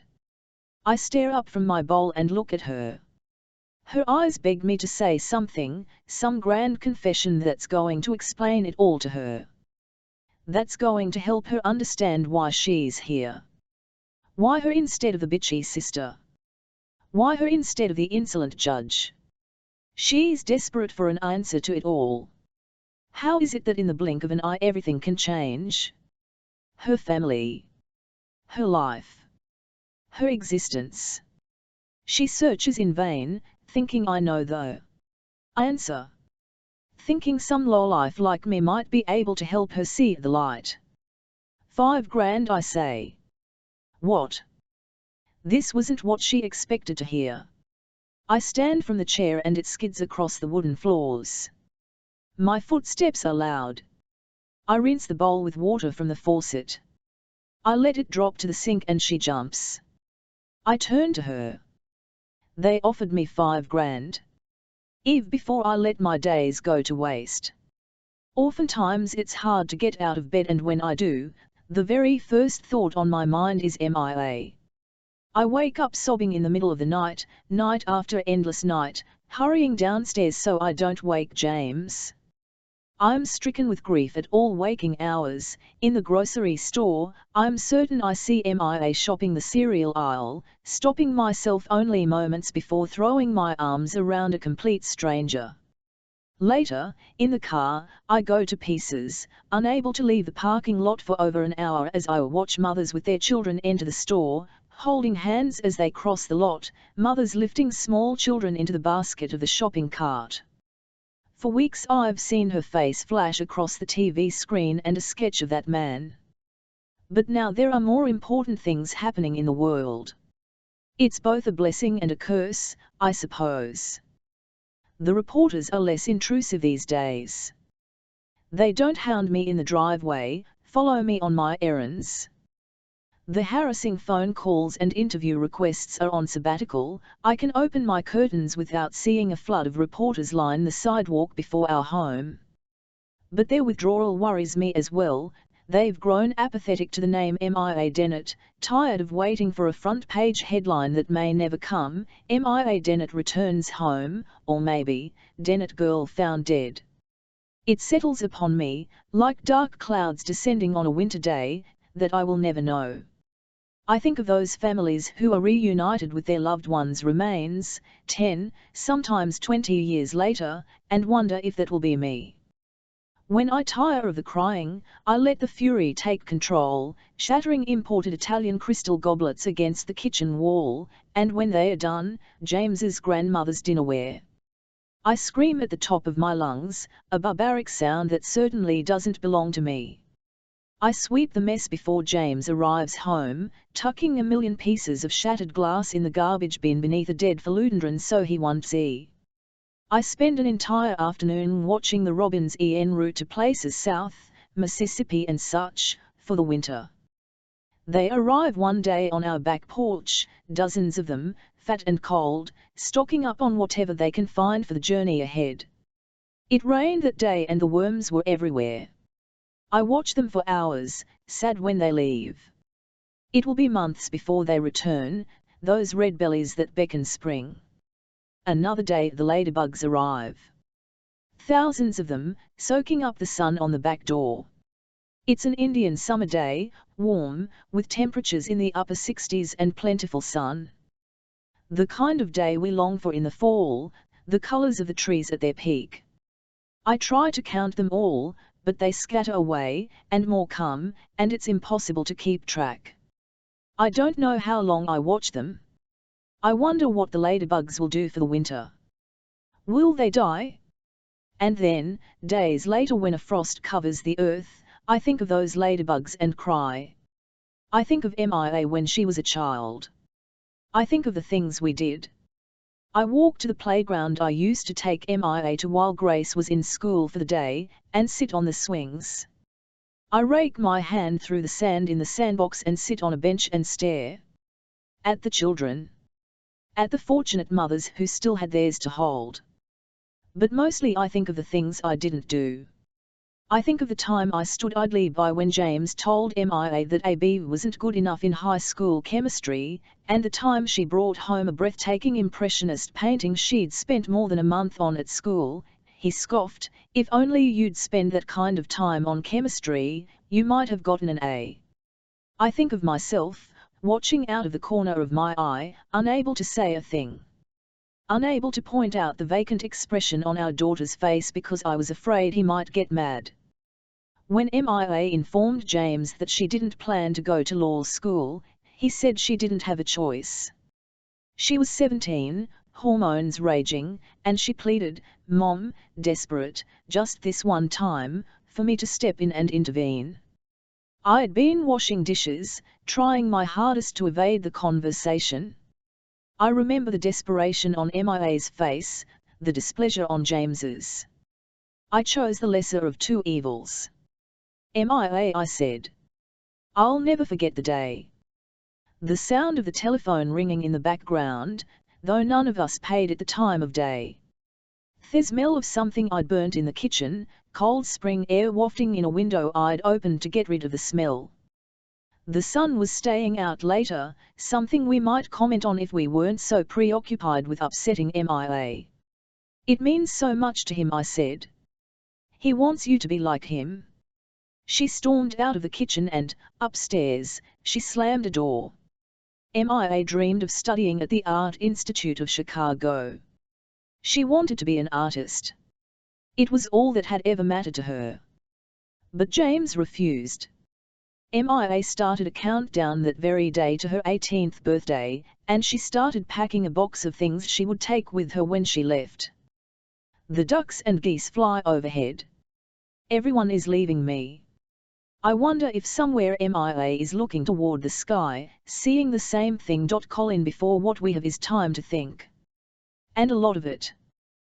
That damn cat keeps hanging around now that the girl is sacrificing scraps of her own dinner for it. She found a moth-eaten blanket in the closet and, with an empty box from the back of my truck, created a makeshift bed for the stupid thing. She has it set up in the shed out back.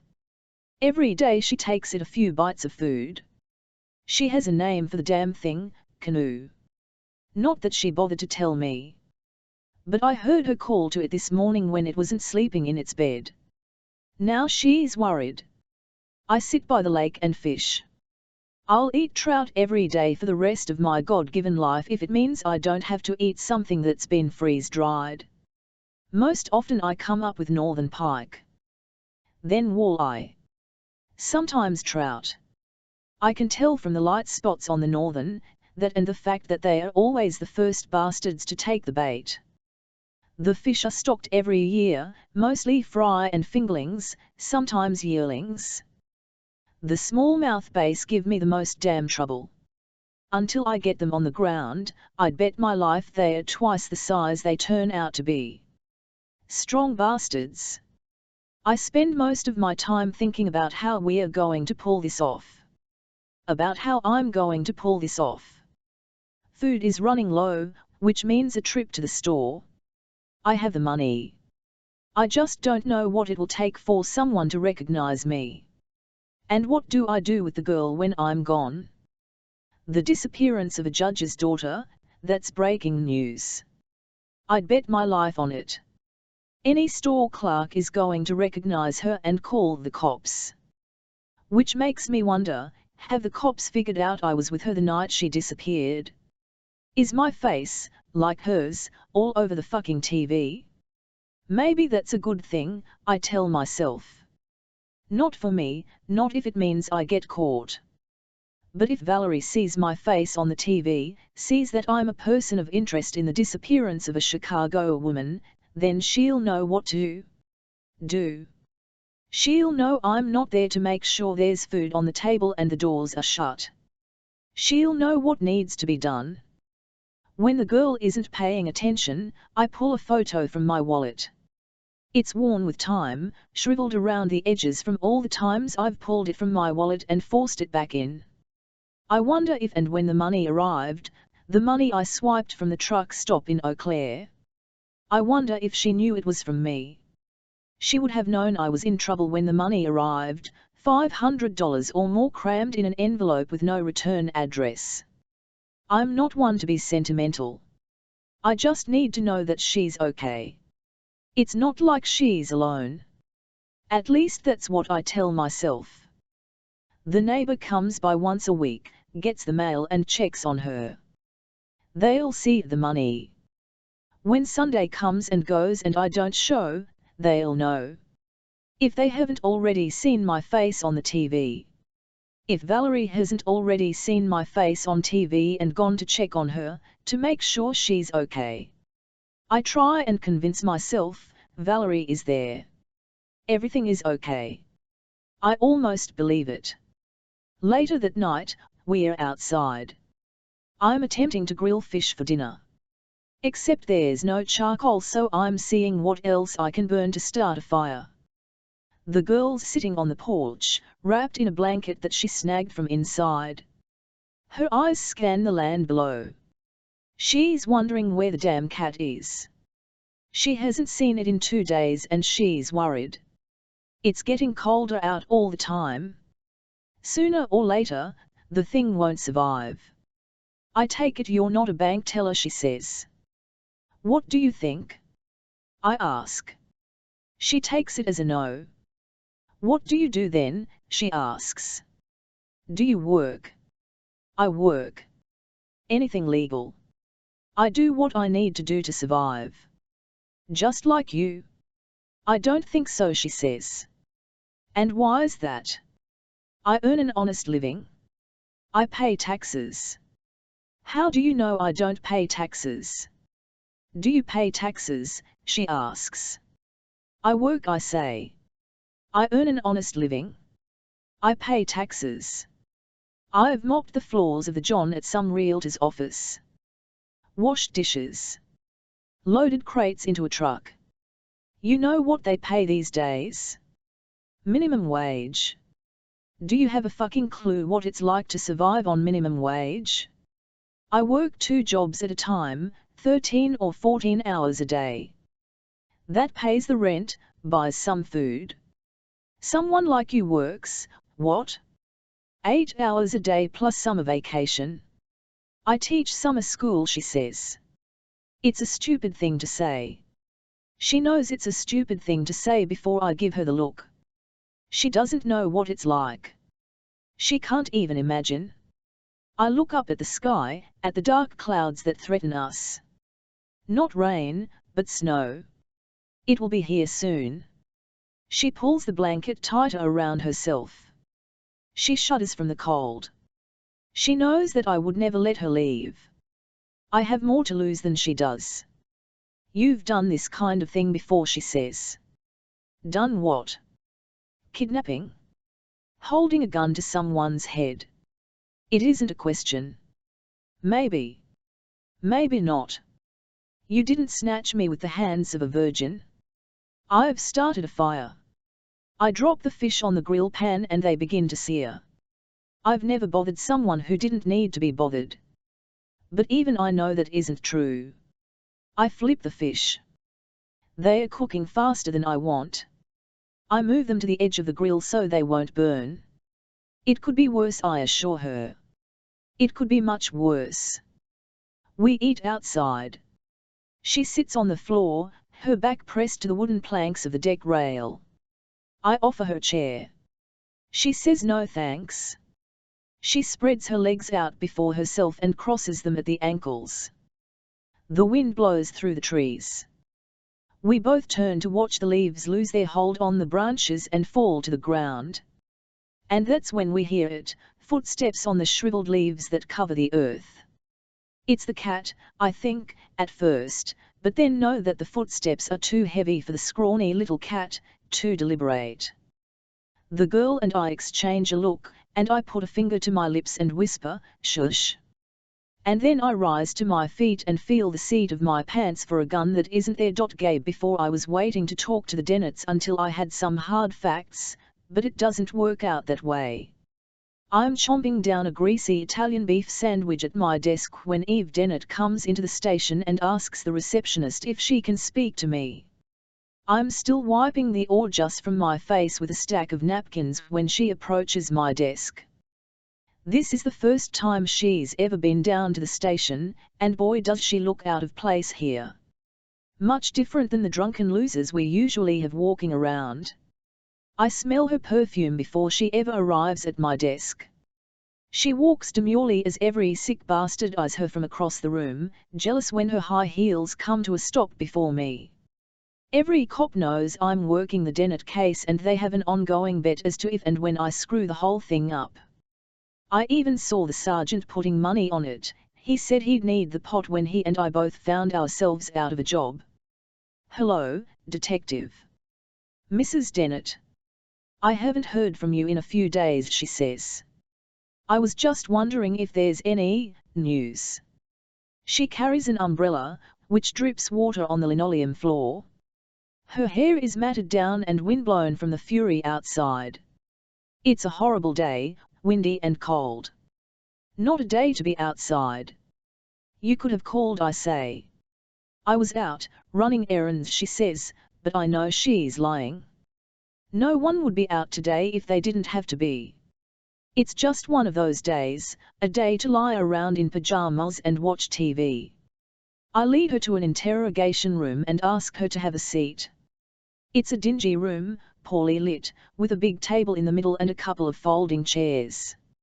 She lays the umbrella on the ground, but clutches her purse. I offer to take her coat, she says no thanks. It's cold in here, one of those damp colds that chills you straight to the bone. I sit down across from her and lay the Dennett file on the table. I see her eye the manila folder. I look at her delicate blue eyes. They've already begun to swell with tears. As the days pass by, all I can think is, what if I never find MIA? It's apparent that Mrs. Dennett breaks a little more with each passing hour. Her eyes are heavy and bloated, as if she no longer sleeps. I can't imagine what would become of her if MIA never came home. I think about Mrs. Dennett at all hours of the day and night. I imagine her lost and alone inside that mansion of a home, dreaming up all the horrific things that might have happened to her child. I feel this consummate need to protect her, to answer those burning questions that keep her awake at night, who and where and why. I was going to call you, I say quietly. I was just waiting for some good news. Something has happened, Mrs. Dennett says. It isn't a question. It's as if she knew all along that something had happened, and that's what brought her down to the station today. Something bad. She lays her purse on the table and digs inside for a tissue. There's news. But that's all right now. I haven't quite figured out what it all means. If Judge Dennett was here, he would rip me a new one for not having all the answers. We think we know who MIA was with before she disappeared, I say. Someone identified the photo that's been on the news, and when we went to his apartment, we found some of MIA's belongings, her purse and a coat. I open the file and lay some photos across the table, one's taken of the apartment by the rookie who accompanied me the other day. Mrs. Dennett picks up the photo of the purse, one of those messenger bag types that you sling across your body. The bag is laying on the floor, a pair of sunglasses and a green wallet falling out onto the parquet floor. Mrs. Dennett brings a tissue to her eyes. You recognize something? I ask. I picked it out, that bag. I bought that for her. Who is he? She asks, not pausing between thoughts. She glances at the other photos, one at a time, then sets them down in a row. She folds her hands on the table. Colin Thatcher, I say. We ran the fingerprints we pulled from the apartment building in Uptown and came up with the man's true identity, every other name in the apartment, on the mail, the cell phone, etc., a pseudonym, a charade. We pulled mug shots from previous arrests and compared with the forensic sketch. Bingo! I watch how Mrs. Dennett's hands shake before me and how she tries, and fails, to control the trembling. It's without thought that I feel my own hand reach out and find hers, ice-cold hands that melt in mine. I do it before she can hide them in her lap, hoping to disguise the terror she feels inside. There's some footage from the security cameras. Colin and MIA entering the apartment, around 11 o'clock at night, then again later leaving the building. I want to see it, she says to my surprise. Her response is definite, not the kind of indecision I'm used to from her. I don't think that's a good idea, I say. The last thing Eve needs to see right now is the way Colin Thatcher hurled her daughter out of the building and the distress in the girl's eyes. It's bad, she concludes. It's inconclusive, I lie. I don't want you to get the wrong impression. But there's nothing mistakable about the vigilant way the man hurries from the elevator, making certain no one sees, or the fear in the girl's eyes. She's crying. He mouths something that I'm certain contains the F word. Something happened inside that apartment. The earlier footage couldn't be any different. Two lovebirds heading up for a quickie. But she was alive. Who is he? She asks. This Colin? Colin Thatcher. I release Mrs. Dennett's hand and reach inside the manila folder. I pull out the man's rap sheet. He's been arrested for a number of misdemeanors: petty theft, trespassing, possession of marijuana. He served time for selling and is wanted for questioning in an ongoing racketeering case. According to his last probation officer, he went MIA a few years back and is essentially a wanted man. I couldn't begin to explain the horror in the woman's blue eyes. As a detective, I'm used to words like trespassing and racketeering and probation officer. But Mrs. Dennett has only heard these words on reruns of Law and Order. She couldn't begin to understand what it all means. The words themselves are elusive and hard to grasp. She's terrified that a man like this has her daughter. What would he want with MIA? Mrs. Dennett asks. I've asked myself this very question 1,000 times. Random crime is relatively rare. Most victims know their assailant. I don't know, I say. I have no idea, but I promise you I'm going to find out. Colin, before the girl sets her plate on the wooden deck beside her. And then she rises beside me and we both stare, over the wooden railing, into the dense forest as a woman emerges. A 50-something woman with short brunette, hair in jeans and a flannel shirt, pudgy hiking boots, and she's waving to us, like she knows us, and a new thought crosses my mind: it's a trap. Oh, thank heaven, the woman says as she welcomes herself onto our property. She's trespassing. This is our space. No one was supposed to be here. I feel suffocated, smothered. She's got a water jug in her hand. She looks like she's walked 100 miles. Can we help you? The words eject from my mouth before I can figure out what's happening, what I'm going to do. My first thought: get the gun and shoot her. Drop her body in the lake and run. I don't have the gun anymore, don't know where the girl is keeping it. But I could tie her up while I ransack the cabin for its hiding place. Under the mattress, in the bedroom, or along some crevice in the log walls. I've got a flat. About a half-mile down the road, she says. You're the first cabin that wasn't deserted. I've been walking, she says, and then stops, to catch her breath. Mind if I sit, she asks, and when the girl manages a nod, she drops to the bottom step and guzzles from the water jug like someone who's been stranded in the desert for days. I feel my hand reach out and clutch the girl's, feel myself crush the bones of her hand until she lets out a whine. We forget all about our dinner. But the woman reminds us. I'm sorry to interrupt, she says, motioning to the plates on the floor. I was just wondering if you might be able to help me fix the tire. Or call someone, maybe. My phone has no reception around here, she says, holding it up for the girl and me to see. She says again that she's so sorry to interrupt. Little does she know what she's intruding on.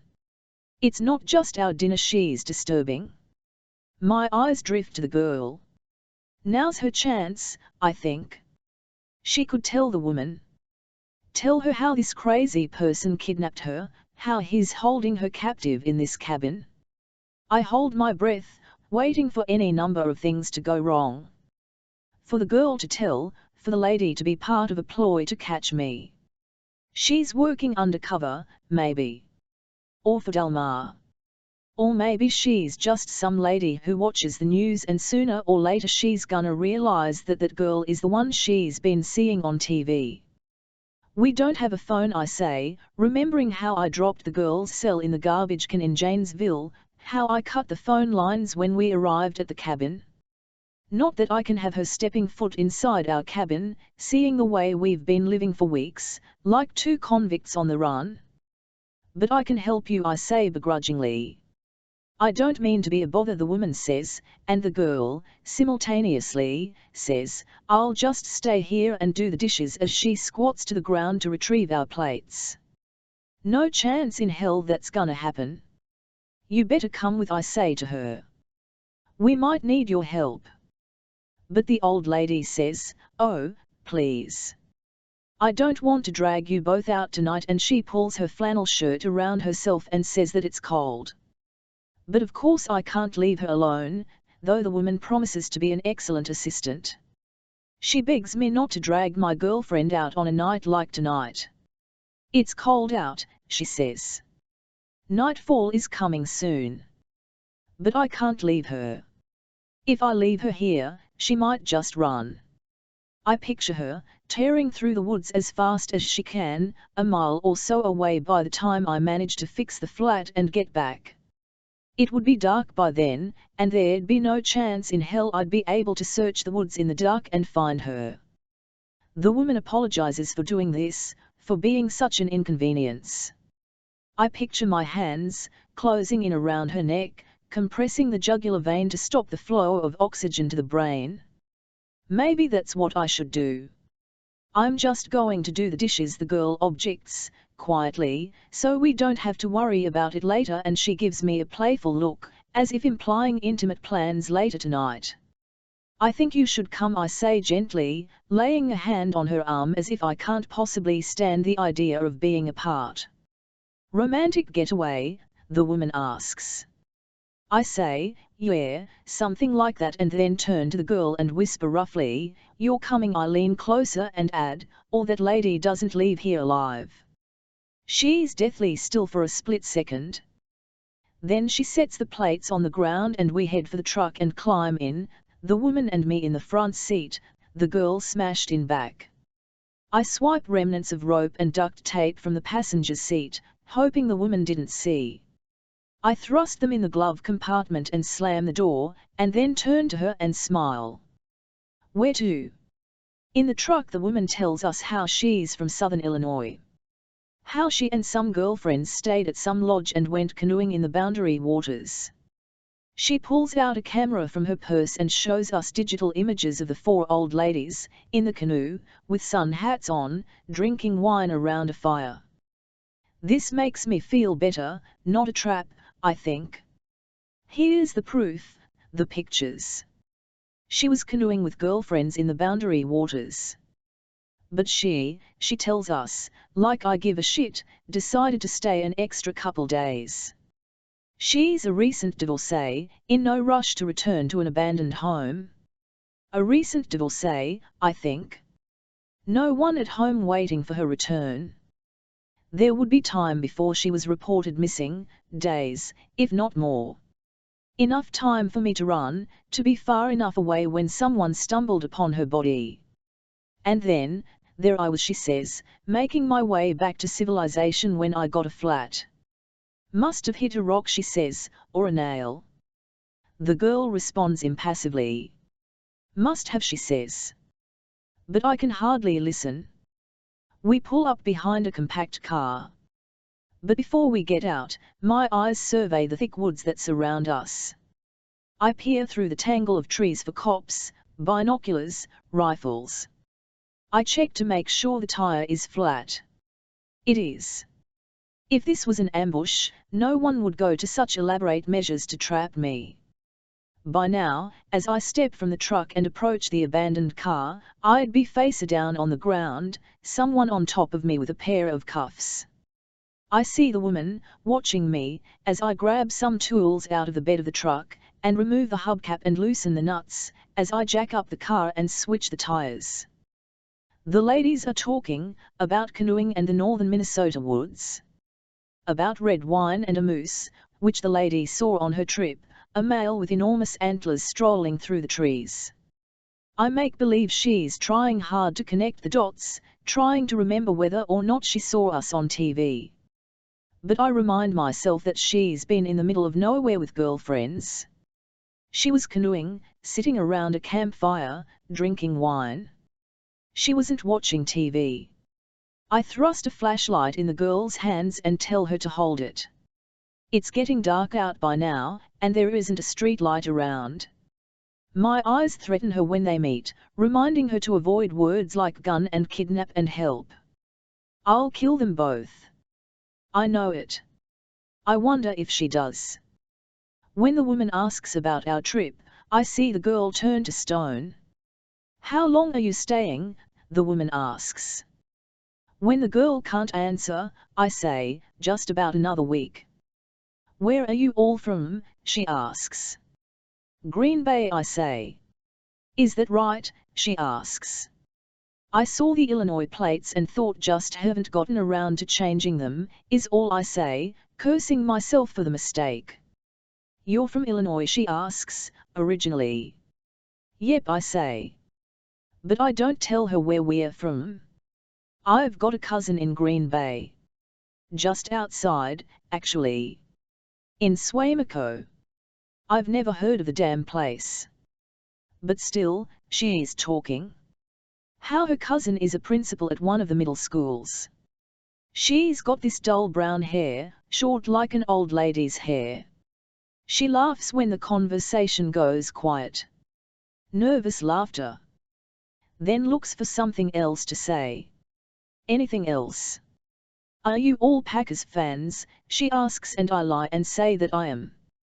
I thrust on the spare as fast as I possibly can, then lower the car and tighten the lug nuts and stand, looking at the woman, wondering if I can just let her go, back to civilization where she might just figure out who we are and call the cops, or if I need to smash her head in with the wrench and leave her in the woods for good. I can't tell you how much I appreciate it, she says, and I think of my own mother, lying in the abandoned woods to be eaten by bears, and I nod and say it was okay. It's dark enough out that I can barely see her and she can barely see me. I grip the wrench in my hand, wondering how hard I'd have to hit her to kill her. How many times? Wondering if she'd have it in her to fight or if she'd just drop to the ground and die.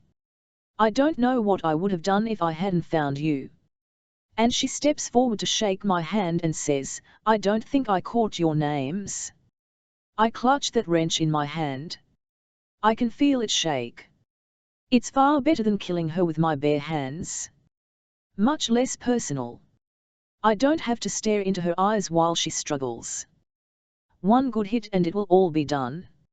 Oh, and I say, clutching her cold veiny hand in mine, and this is Chloe, and she says that she's Beth.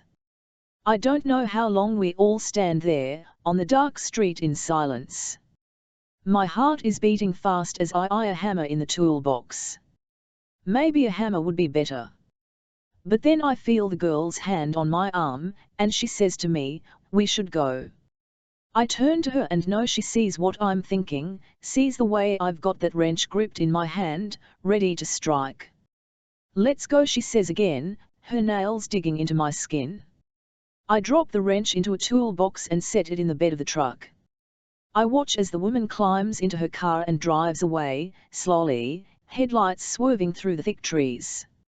I'm gasping for air, my hands a sweaty mess as I open the truck door and step inside and try to catch my breath. Eve, after we sit in the waiting room, James, MIA and me, MIA sandwiched in the middle like the cream filling of an Oreo cookie. I sit in silence with my legs crossed and my hands folded on my lap. I stare at a painting on the wall opposite her, one of many Norman Rockwells in the room, of an old man holding a stethoscope to a little girl's doll. James sits with his legs crossed as well, ankle to knee, flipping through the pages of a parent's magazine. His breathing is loud and impatient. I ask him to please stop. We've been waiting more than 30 minutes to see the doctor, the wife of a judge friend of James's. I wonder if MIA considers it odd that every magazine cover in the entire room is cloaked with babies. People size her up.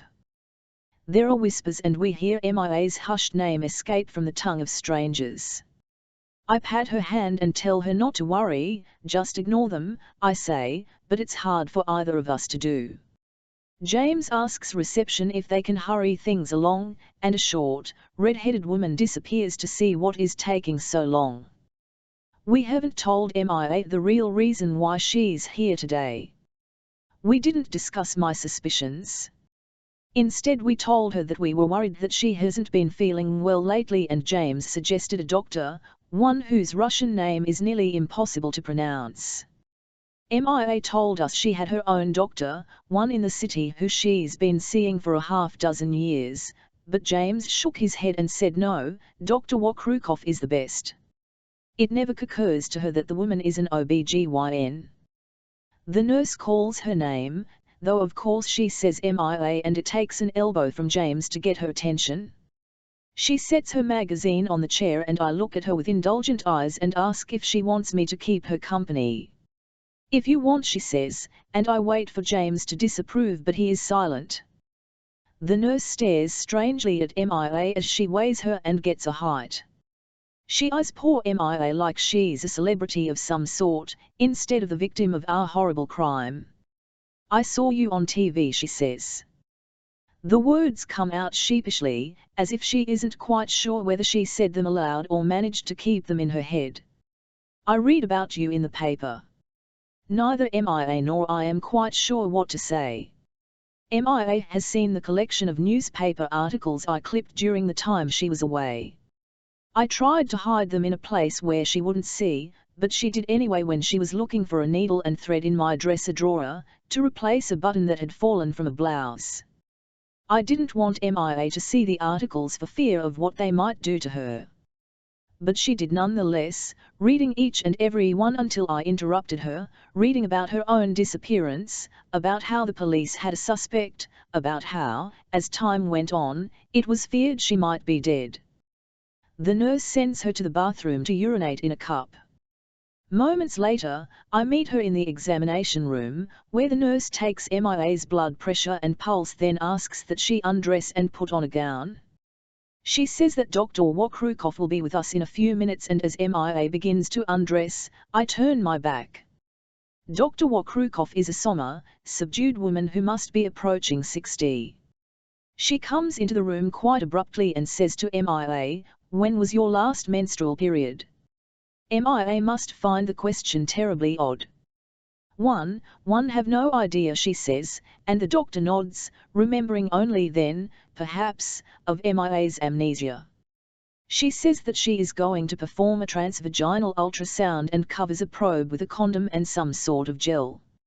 She asks that MIA sticks her feet into the stirrups, and without an explanation, she plunges the device into her.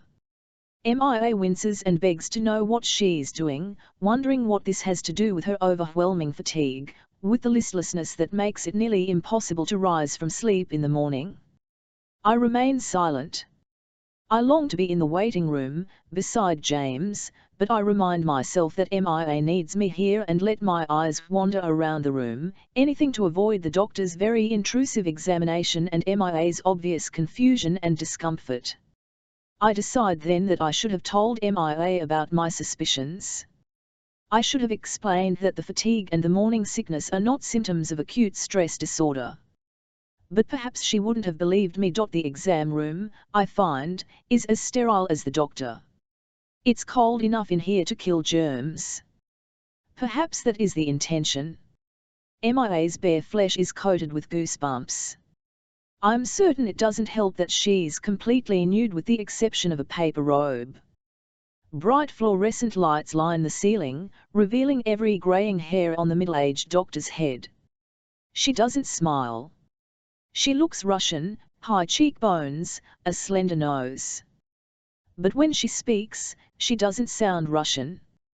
Confirming the pregnancy, the doctor states, as if this is common knowledge, something MIA should know. My legs become anesthetized and I sink my way into an extra chair, one placed here for elated men who are soon to be fathers. Not me, I think. This chair is not meant for me.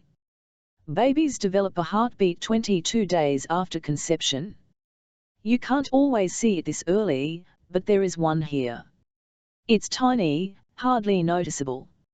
See, she asks as she turns the monitor to MIA. That little flicker of movement, she asks as she points a finger at a dark blob that is practically still. What? MIA asks. Here, let me see if I can get a better look, the doctor says, and she presses on the probe, which delves farther into MIA's vagina.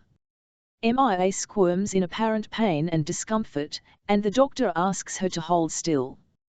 But MIA's question was something other than what the doctor interpreted it to be. It wasn't that MIA couldn't see where her finger was pointing. I watch as MIA lets a hand fall to her abdomen. It just can't be. Here, the doctor says as she removes the probe and hands MIA a tiny piece of paper, a whimsy of blacks and whites and greys like a lovely piece of abstract art. It's a photograph, much like the one of MIA herself long before she became a child. I clutch my purse in my shaking hands, ravaging its insides for a tissue. What's this? MIA asks. It's the baby. A printout from the ultrasound. She tells MIA to go ahead and sit up, and pulls a latex glove from her hand, which she tosses into the garbage can. Her words are lifeless, as if she's given this lecture 1,000 times. MIA is to come back every 4 weeks until she reaches 32 weeks, then bi-weekly, and a few weeks later, every week. There are tests they need to run, blood tests and an amniocentesis if she wants, a glucose tolerance test, a test for Group B strep. At 20 weeks, Dr. Wakrukov tells MIA she can find out the sex of the baby if she's interested. Is that something you might want to do? I don't know is all MIA manages to say. The doctor asks if MIA has any questions. She has only one, but she can barely find her voice. She tries, and then, clearing her throat, tries again. It's spineless and faint, little more than a whisper.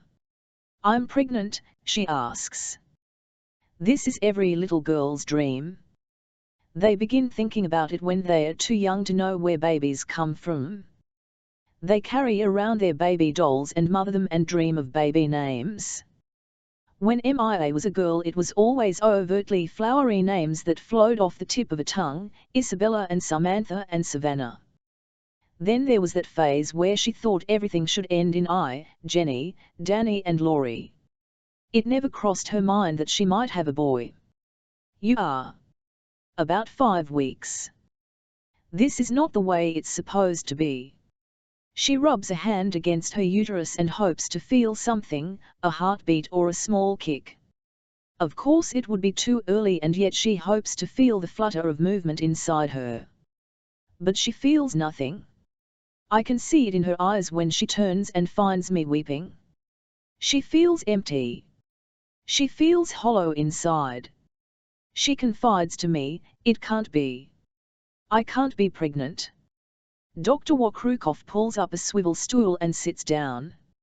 She drapes the gown over MIA's legs and then says, her voice softer now, you don't remember this happening?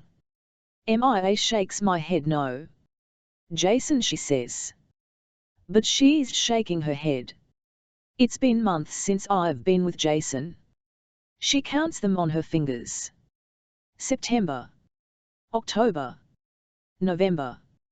December. January. 5 months, she concludes. The math simply does not add up.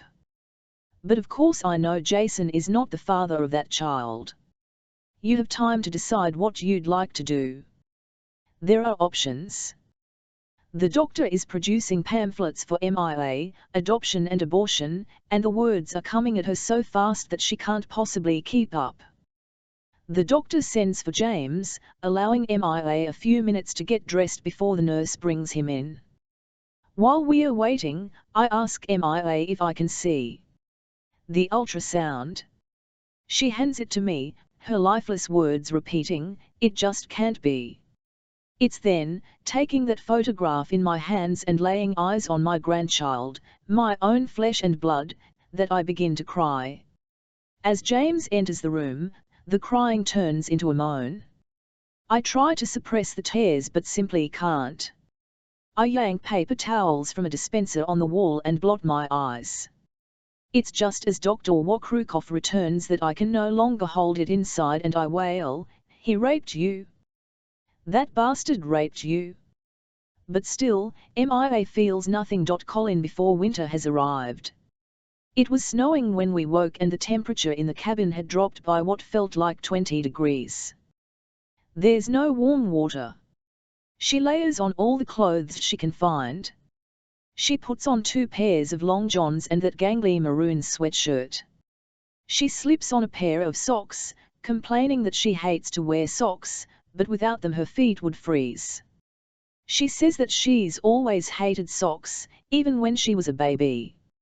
She would rip them from her feet and throw them to the floor beside her crib. I haven't admitted to being cold before, but it's fucking freezing.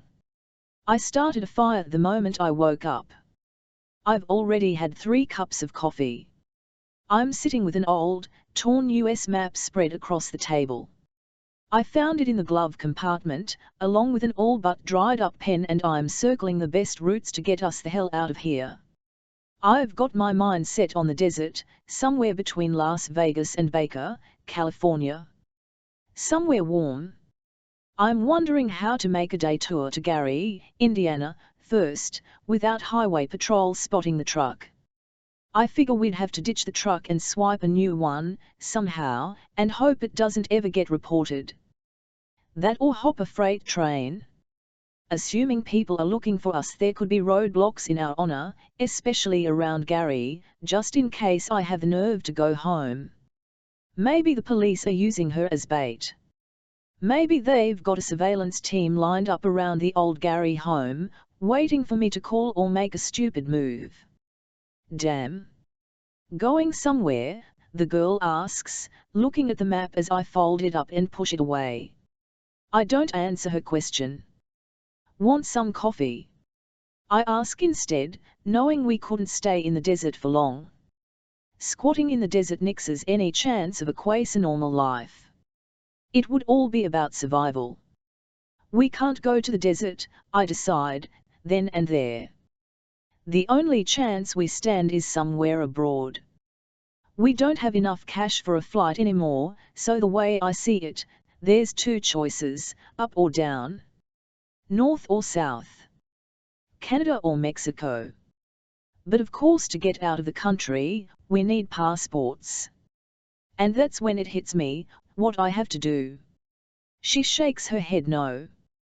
You don't drink coffee. No. You don't like it. I don't drink caffeine. She tells me that she did drink caffeine, for a long time, but it made her agitated and jittery. She couldn't sit still. Eventually the caffeine high would fade, only to be replaced by extreme fatigue. So she'd have another cup of coffee. A vicious circle. And when I tried to avoid caffeine, she says, I'd succumb to debilitating headaches, only to be soothed with Mountain Dew. But I pour her cup anyway. She takes the warm mug into her hands and presses her face to the rim. The steam rises up to meet her. She knows she shouldn't, but she does it anyway. She raises the mug to her lips and allows it to sit there. Then she takes a sip, burning every bit of her esophagus on the way down. She chokes. Be careful, I say too late. It's hot. There isn't a damn thing to do but sit and stare at each other. So when she said she wanted to draw me, I said okay. There isn't anything else to do. To be straight, I don't want to do it. At first it's not a big deal, but then she wants me to hold still and look straight and smile. Forget it, I say. I'm done. I stand up. I'll be damned if I'm going to sit here and smile at her for the next half hour. Okay, she concedes, don't smile. Don't even look at me. Just sit still. She places me beside the fire. She presses her frigid hands to my chest. She lowers me into place, on the floor. My back all but touches the stove. The flame nearly burns a hole in my shirt and I begin to sweat. I think of the last time she touched me. The desperation of her hands as she tried to undress me. And the last time I touched her, smacking her across the face. The room is gloomy, the dark pine logs of the walls and ceiling blocking any light. I count the log walls, stacked 15 high. There is no sun to pass through the small windows. I look at her. She isn't all that bad to look at. She was beautiful that first night, in my apartment. She watched me with these unsuspecting blue eyes, never thinking for a minute that I had it in me to do this. She sits on the floor and leans against the couch. She pulls her legs into her and rests the notebook on her knees. She takes a pencil from the pack, extracts the lead. She tilts her head and her hair falls clumsily to one side. Her eyes trace the shape of my face, the curve of my nose. I don't know why, but I feel the urge to knock the guy who was with her before me. I paid him off, I confess. Your boyfriend? I gave him $100 to make himself busy for the night. He didn't ask why and I didn't say. The coward just grabbed the money from my hand and disappeared into thin air. I don't tell her I confronted him in the John with my gun. $100 can buy a lot these days. He had to work, she says. That's what he told you. Jason works late all the time. Or so he says. It's the truth. Sometimes. Maybe. He's very successful. At lying. So you paid him off. So what? She snaps. Why'd you come home with me? I ask. What? Why did you come home with me that night? She forces a swallow and doesn't respond. She pretends to be lost in her work, the fury of her lines as she sketches manically across the page. I didn't realize it was a hard question, I say. Her eyes well up. A vein in her forehead protrudes through the skin. Her skin becomes clammy and her hands shake. She's mad. I was drunk. Drunk. Yes. I was drunk. Because that's the only reason someone like you would come home with someone like me, right? Because that's the only reason I would go home with you. She's watching me and I wonder what it is she sees. What she believes she sees. She thinks I'm numb to her indifference, but she's wrong. I take off my sweatshirt and drop it to the floor beside my clamorous boots. I've got on an undershirt and jeans that she's probably never seen me without. She scribbles my face on the page, delirious lines and shadows to describe the demon she sees before the fire.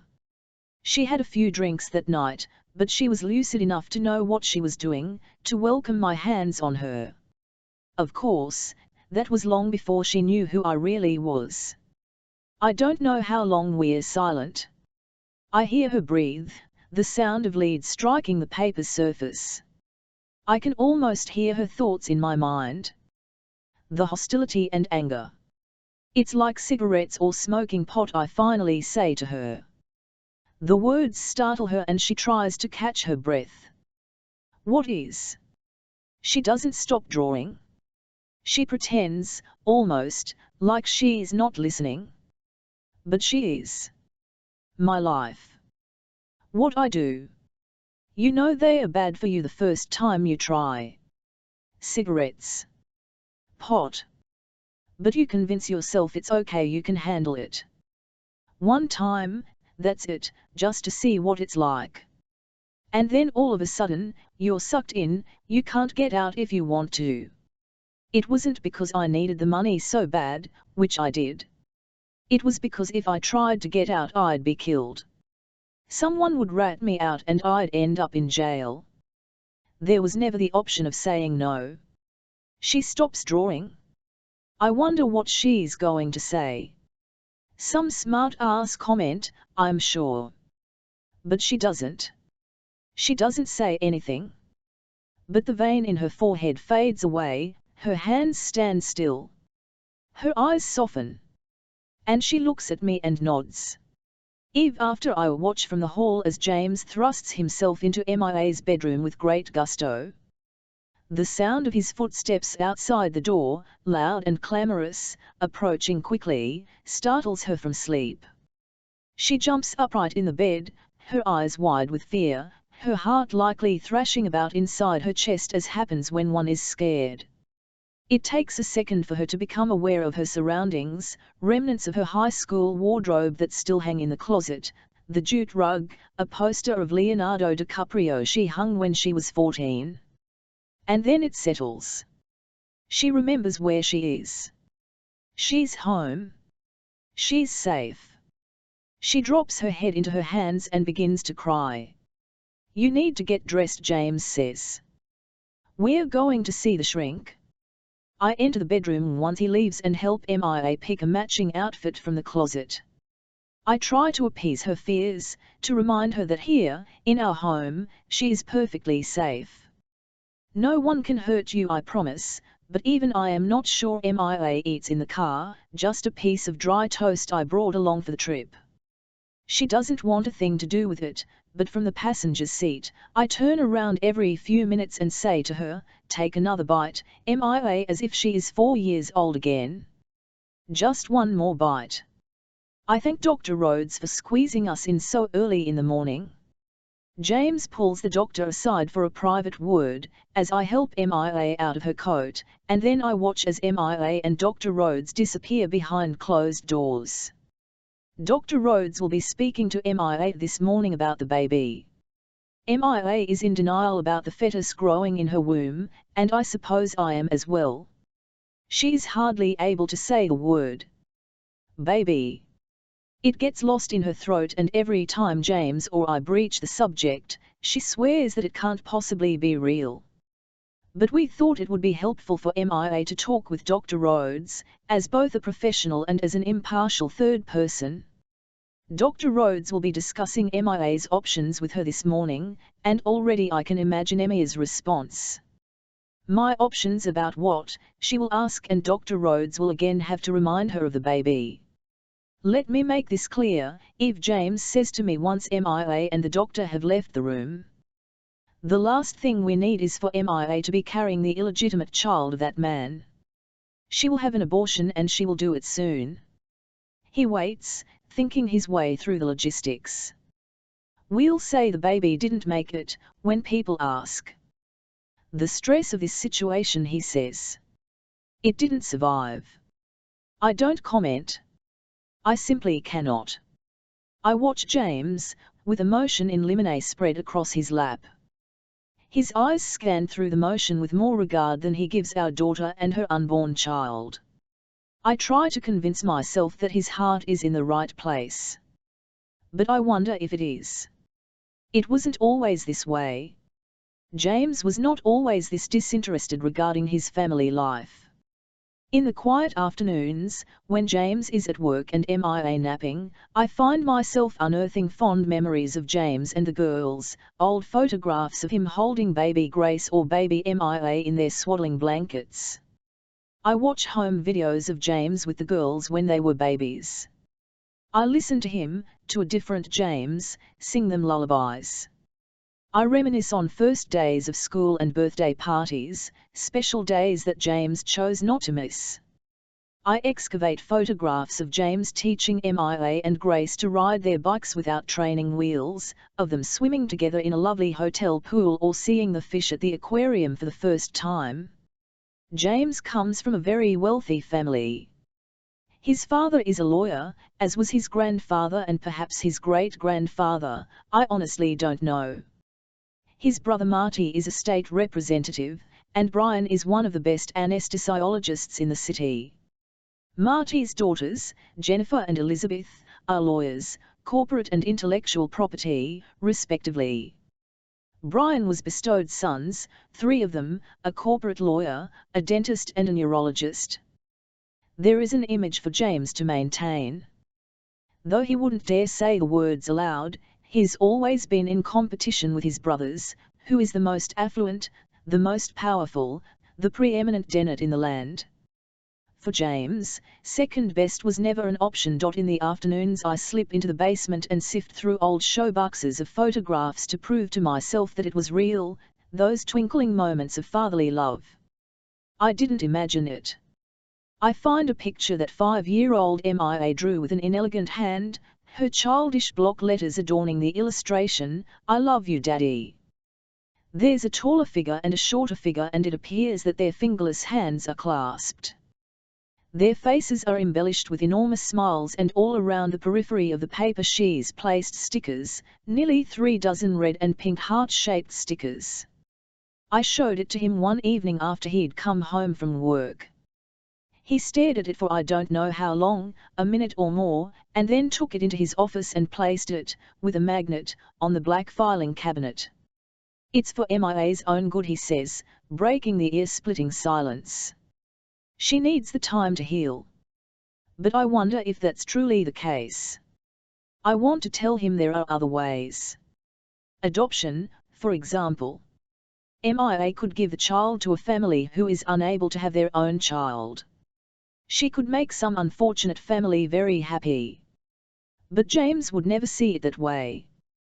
There would always be what-ifs. What if the adoption fell through? What if the adoptive parents chose not to take the child? What if the baby was born with a birth defect? Or what if, when the baby turned into a young adult, it searched for MIA, ruining her life all over again? Abortion, on the other hand, is quick and easy. That's what James has said. Never mind the guilt that will haunt MIA for the rest of her life. When Dr. Rhodes finishes her session with MIA, she walks her into the waiting room, and before we leave, she lays a hand on MIA's arm and says, "It's not like you have to decide today. You have plenty of time." But I see in James's eyes that he has already decided. Colin, before I can't sleep, and this isn't the first time. I tried counting sheep, pigs, whatever, and now I'm pacing the room. Every night is hard. Every night I'm thinking about her. But tonight it's worse because the date on my watch reminds me that it's her birthday. And I'm thinking about her all alone back home. It's pitch black, when all of a sudden my feet aren't the only ones in the room. You scared the shit out of me, I say. I barely make out her profile, my eyes not accustomed to the dark. Sorry, she lies. What are you doing? She asks. My mom always nagged me about how heavy I walked. She said I could wake the dead. We don't turn on a light. In the dark we run into each other. Neither of us offers an apology. We shy away and retreat in our own direction.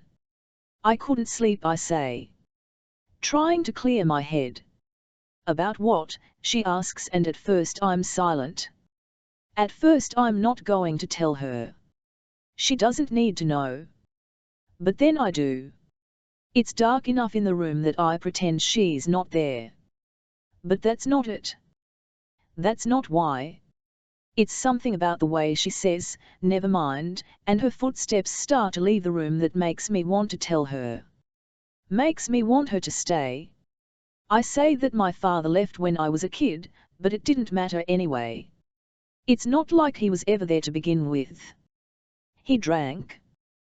Went to bars and gambled. Money was already tight without him wasting it away. I say that he was a womanizer and a cheat. I tell her that I learned about life the hard way, how there wasn't always food on the table or warm water for a bath. Not that there was anyone to give me a bath anyway. I was 3, maybe 4 years old. I tell her how my father had a temper. I say that he scared the shit out of me when I was a kid.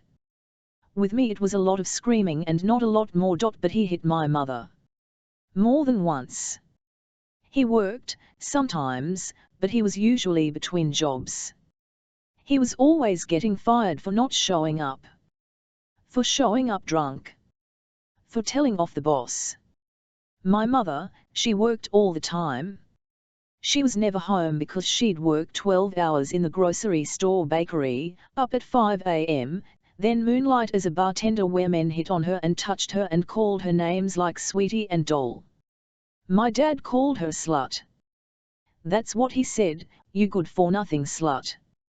I say that my mom got my clothes from resale shops, that we'd drive around town on garbage day loading Mars station wagon with whatever we could find. We got evicted more than once. We'd sleep in the car. We used to run to the gas station before school so I could sneak into the bathroom and brush my teeth. Eventually the attendants got the idea. They said they'd call the cops. I tell her about all the times, in the grocery store.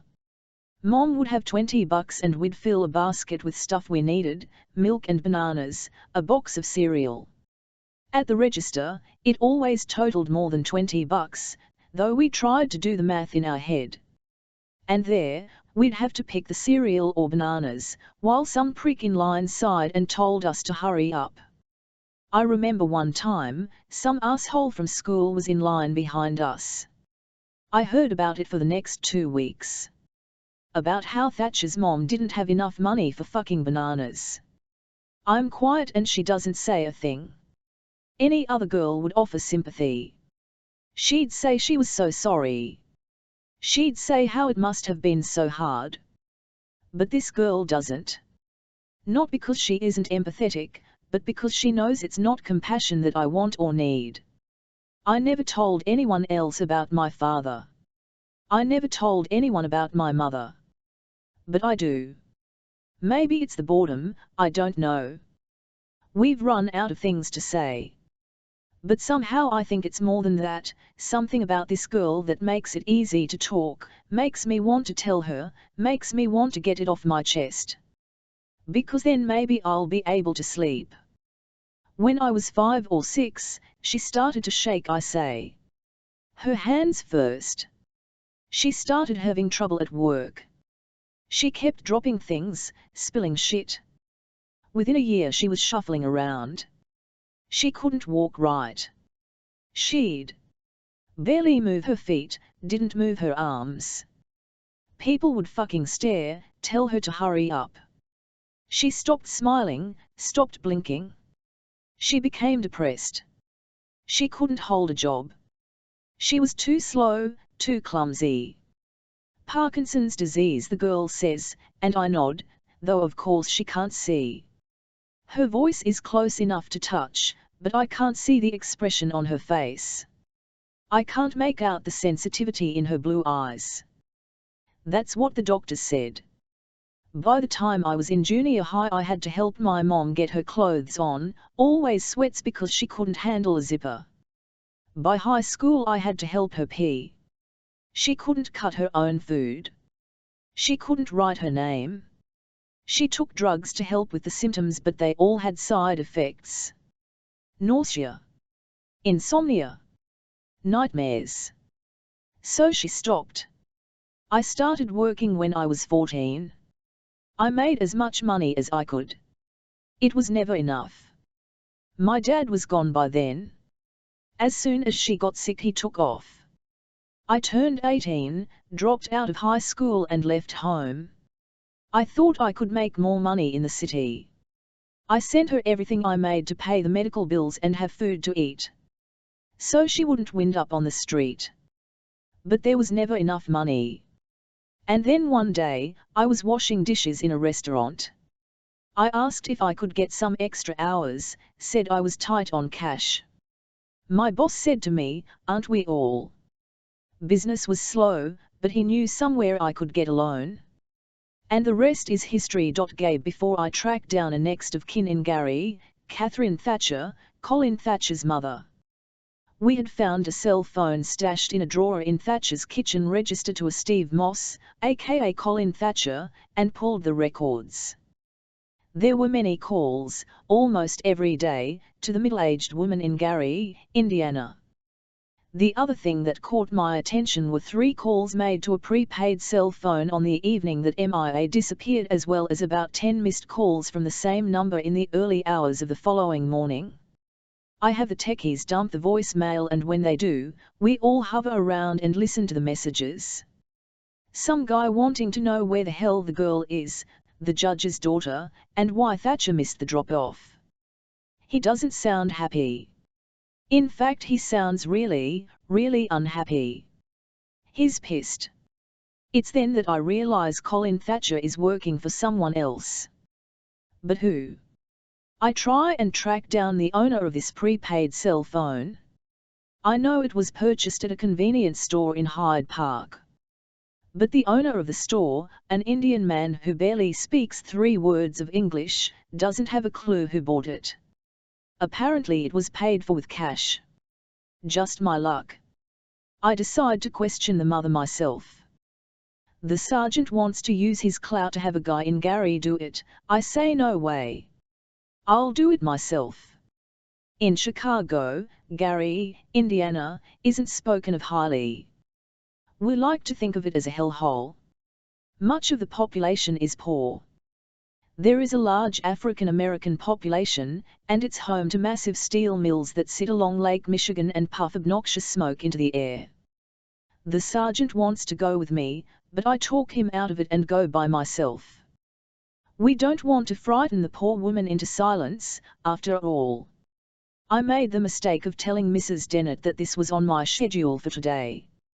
She didn't ask to go, but she did hint. I laid a cautious hand on her arm and promised, "You'll be the first one I call." It takes about 2 hours. Only 50-some miles, but for the mass amounts of semis along 1 to 90, I lollygag around at about 30 miles per hour. I make the mistake of picking up coffee at a drive-through, and have to nearly piss my pants by the time I arrive. I run into a gas station in Gary, grateful for the arsenal hiding beneath my clothes. Catherine Thatcher lives in a pale blue ranch. The home is dated, straight out of the 50s. The lawn is overrun, the shrubbery overgrown.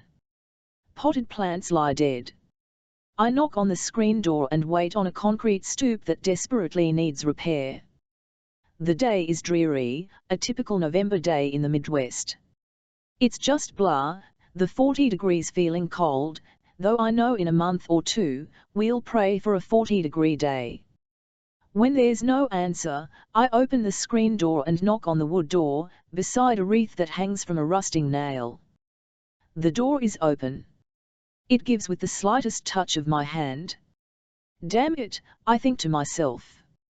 Maybe I should have brought the sergeant. I reach for my gun, tiptoe in and call, "Mrs. Thatcher."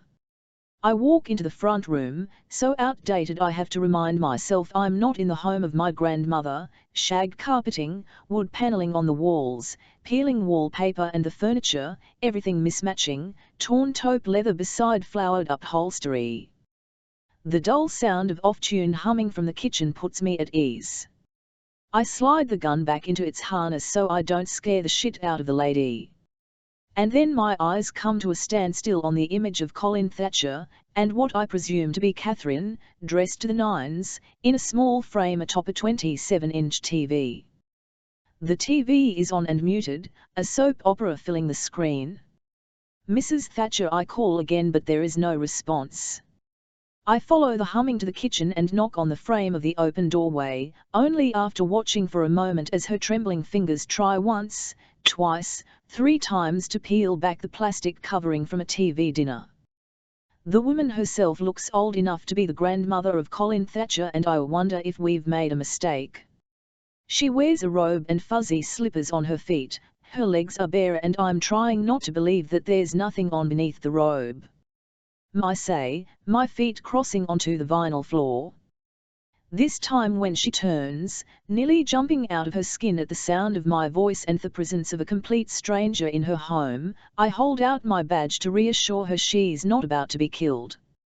"Good Lord," she stutters, a shaky hand finding its way to her heart. "Colin?" "No," I say, stepping closer. "If I may," I say, reaching across her fragile frame to pull the plastic from the TV dinner. I drop the moist wrapper into an overflowing wastebasket beside the back door. It's a child's microwave dinner with chicken nuggets and corn and a brownie. I hold out a hand to steady Mrs. Thatcher. To my surprise, she accepts. There's very little stability, whether walking or standing still. She moves with painstaking movements, her face void of expression. She stands stooped, her feet shuffling before her. I'm certain at any moment she might fall. Saliva drips from her mouth. "My name is Detective Gabe Hoffman. I'm a policeman with the Colin," she asks again. This time she begs. "Mrs. Thatcher," I say, "please sit." I help her to a nearby breakfast nook, where she sits down.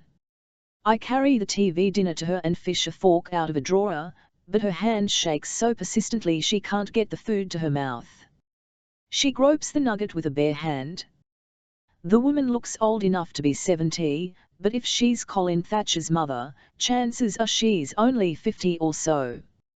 Her hair is grey, though in the not-so-outdated photo in the front room, it's a chestnut brown.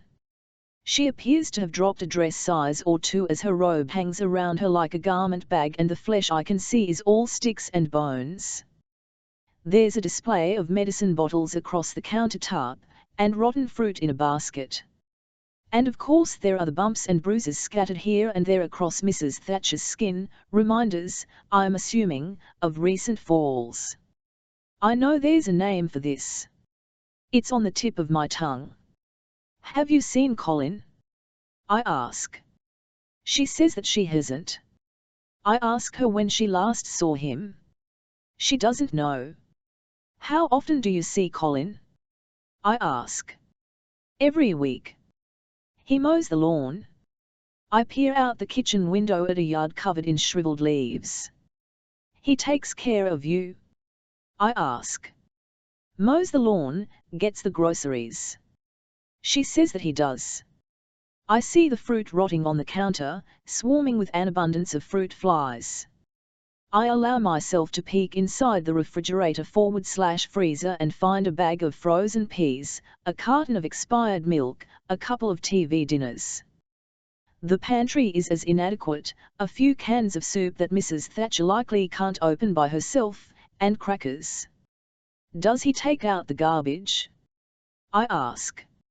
How long has he been helping you? A year? 2 years.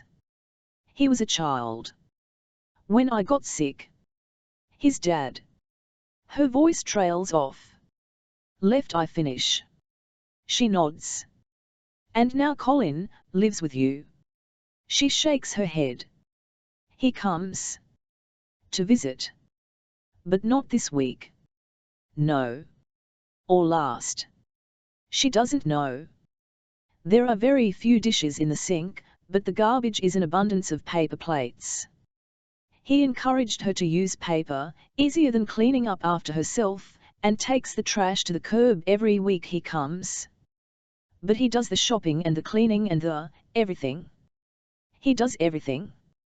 But he hasn't been here for a while, has he, Mrs. Thatcher? A calendar on the wall points to September. The milk in the fridge expired on October 7th. Would it be okay if I took out the garbage for you? I ask. I see that it's full. Okay, she says. The trimmers are hard to watch. It makes me uncomfortable, to be honest. I grab the wretched bag of trash and lift it from the bin and head out a back door. It reeks. I jog down 3 steps and toss the garbage into the trunk of my car to deal with later. I make sure no one's looking, and I peek into the mailbox and grab what's there, a stack so high it practically overflows onto the road. There's a slip tucked inside from the USPS, requesting the resident pick up additional mail from the post office. The mailman crammed in what he could until there was no more room. Back inside, Mrs. Thatcher is fighting with the corn. I can't take it. Nobody should have to work so hard to eat a damn TV dinner. I slide into the nook across from the gaunt woman and say, "Let me help." I take the fork and serve her a bite. There's a moment of hesitation. God knows the day someone has to spoon-feed me is the day I'd rather be dead. "Where's Colin?" she asks. I offer the food slowly, only a few kernels at a time. "I don't know. I'm afraid Colin might be in trouble. We need your help."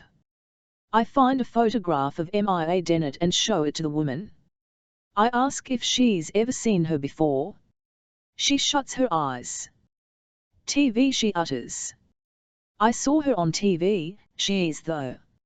Oh, God, Colin. Oh, Colin." And she begins to sob. I try to assure her that we know nothing. It's only speculation. Mia Dennett may or may not be with Colin. But I know she is. I explain that I need her help to find Colin. I say that we want to make sure that he and Mia are okay, that he isn't in trouble, but she doesn't buy it. She's lost all interest in her dinner. Her deformed body droops before the table and over and over and over again, she says, Colin an out-of-place answer to every question I ask. "Mrs. Thatcher, can you tell me if there's any place Colin might go if he needed to hide?" "Colin?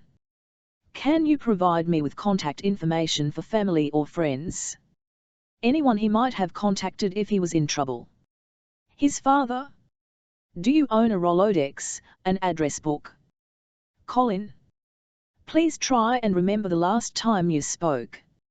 Have you talked to him since he was here last? By phone, perhaps. Colin? I can't take it. I'm getting nowhere. Is it okay if I look around? I'm just going to see if there's something here that might help me find your son. It's like taking candy from a baby. Another mother would lawyer up and demand a warrant. But not Mrs. Thatcher. She knows what will happen to her if Colin doesn't come home. I leave her crying on the breakfast nook and excuse myself. I pass a dining room, a half bath, the master bedroom, and end up in the bedroom of 17-year-old Colin Thatcher, The navy walls and white socks, ignored, pennants and high school textbooks that were never returned. In the closet still hang some clothes, a football jersey and a pair of ripped jeans, and on the floor a pair of dirty cleats. There are posters of 1980s athletes thumbtacked to the walls, and hanging in the closet, a discreet pull-out of Cindy Crawford where his mother won't see. There's an Afghan Catherine likely crocheted when her hands still could, folded across the end of the bed, and a hole in the wall where, in a fit of rage, Colin might have thrown a punch. There's a radiator lining the wall beneath the window, and in a small frame beside the bed, a very young Colin, a beautiful Catherine and a quarter-inch of a man's head, the rest ripped off and tossed. I take the scenic route on the way back. I mosey into the master bedroom, the unmade bed reeking of beau. There are dirty clothes in a pile. The blinds are shut, the room dark. I flip on a light, but the bulb has burnt out. I yank a cord in the closet and a scant amount of light enters the room. There are photographs of Colin Thatcher in every stage of his life. He doesn't look that different than me. Just your typical bundle of baby fat, turned football jock, turned America's Most Wanted. There are dandelions pressed behind glass, he might have collected those for her when he was a child. There's a stick figure drawing. His. And a cordless phone that's been knocked to the floor. I pick it up and return it to the base. It's dead. It will take hours for the battery to charge. I make a mental note to get telephone records. I consider a phone tap. In the front room, I run my fingers across the keys of a dusty piano. It's out of tune, but the sound beckons Mrs. Thatcher, who hobbles into the room. There is corn on her chin. She misses her footing on the way and somehow I manage to catch her in my arms. Colin, she says for the umpteenth time as I lower her onto the couch. I encourage her to lie down and prop a pillow behind her head. I find the remote and click on the volume to the TV. God knows how long she's been watching on mute. There are scrapbooks lining an oak shelf, one for every single year of Colin Thatcher's life until the age of 13. I take one and fall into a leather armchair. I flip through the pages. Boy Scouts. Schoolwork and progress reports. There are leaf collections, picked up on afternoon walks and pressed in the pages of a massive encyclopedia. Newspaper clippings. Miniature golf scores. A Christmas list. A postcard to Miss Catherine Thatcher from Grand Marais, Minnesota, a 15-cent stamp stuck crookedly in the corner. The date 1989 is printed on the card, the image is of a forest, a lake, nature. There's a simple inscription, Dad sucks. Miss you. There are photographs up the wazoo, mostly older ones that are yellowing and beginning to bend. I stay with Catherine Thatcher as long as I can. She needs the company. But she needs much more than that, she needs something I can't provide. I've said my goodbyes and promised to be in touch, but I don't go. The TV dinners will be gone in no time, and all it takes is one good fall to give her a concussion that will end her life. I can't leave you here, I admit. Colin, she whispers. I know, I say. Colin takes care of you. But Colin isn't here now, and you can't be alone. Do you have family, Mrs. Thatcher? Anyone I can call? I take her silence as a no. This makes me wonder. If Colin had been taking care of his ailing mother for so long, what would make him leave her? I remove a few things from Mrs. Thatcher's closet and place them in a bag. I collect the medicine bottles. There's a nursing home in Gary. For now that will have to do. I tell Mrs. Thatcher that we're going to go for a ride. Please. No, she begs as I lead her to the car. Please. I want to stay here. I don't want to go. I have a coat draped over Mrs. Thatcher's robe. On her feet remain fuzzy slippers. She's protesting as vehemently as she possibly can, which isn't much. I know that she doesn't want to go. She doesn't want to leave her home, but I can't leave her here. A neighbor steps onto a front porch to see what the fuss is about. I hold out a hand and say, "It's okay." I show him my badge. I help her into the car and reach across her to secure the seat belt. She's crying. I drive as fast as I possibly can. In a few minutes this will all be through. I think of my own mother. An attendant meets me in the parking lot with a wheelchair and lifts Mrs. Thatcher from the car like a stuffed animal in a child's arms.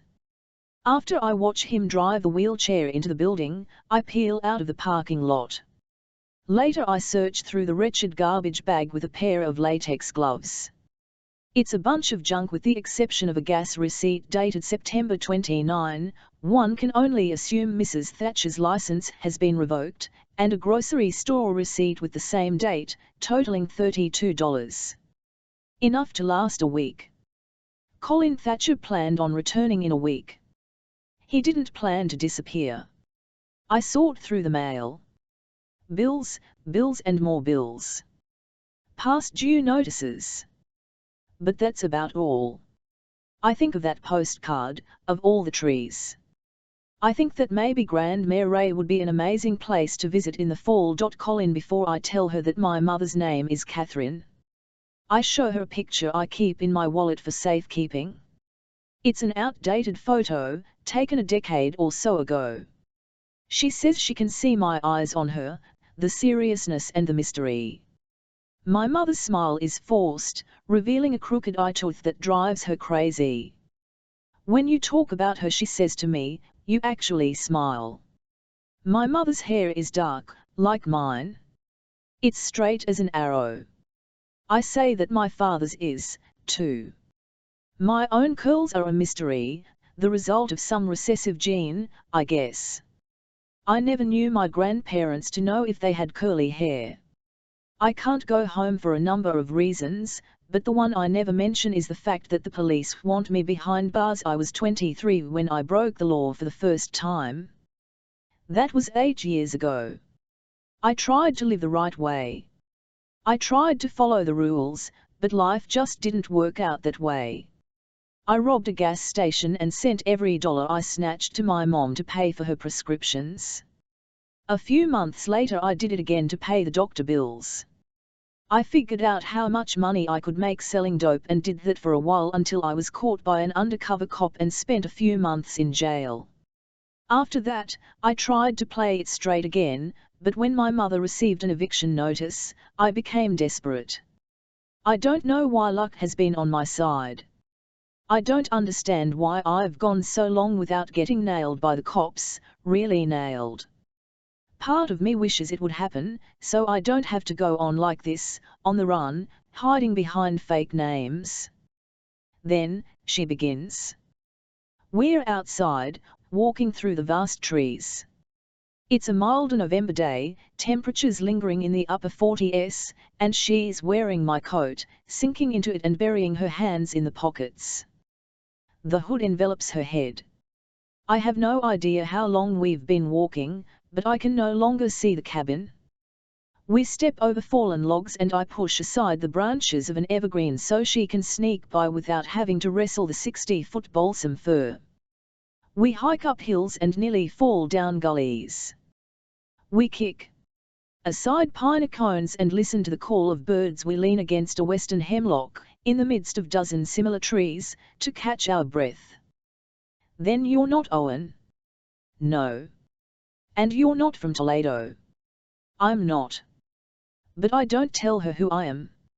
I say that my dad brought me here once, to Minnesota, to the Gunflint Trail. I tell her that he owns the cabin, that it's been in his family for as long as anyone can remember. He'd met some lady. What she saw in the bastard, I don't know, I say. I know it didn't last. We hadn't spoken in years and I'd all but forgotten about him. Then one day he invited me on this trip.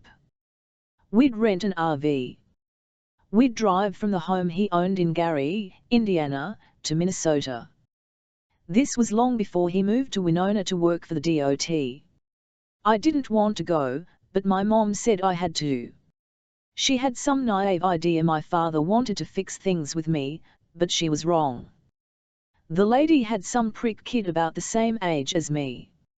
So he planned some big vacation, as if this was something we did. The lady, her kid and me.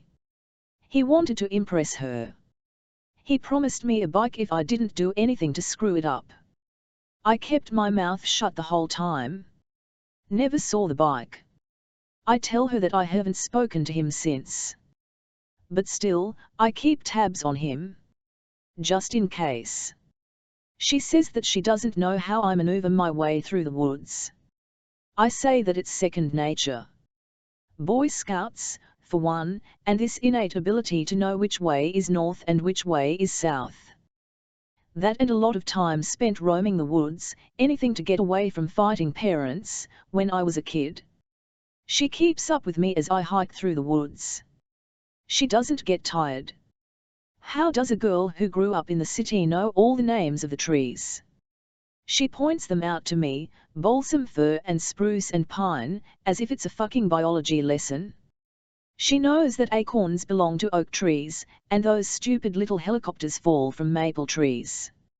I guess it doesn't take a genius to know that.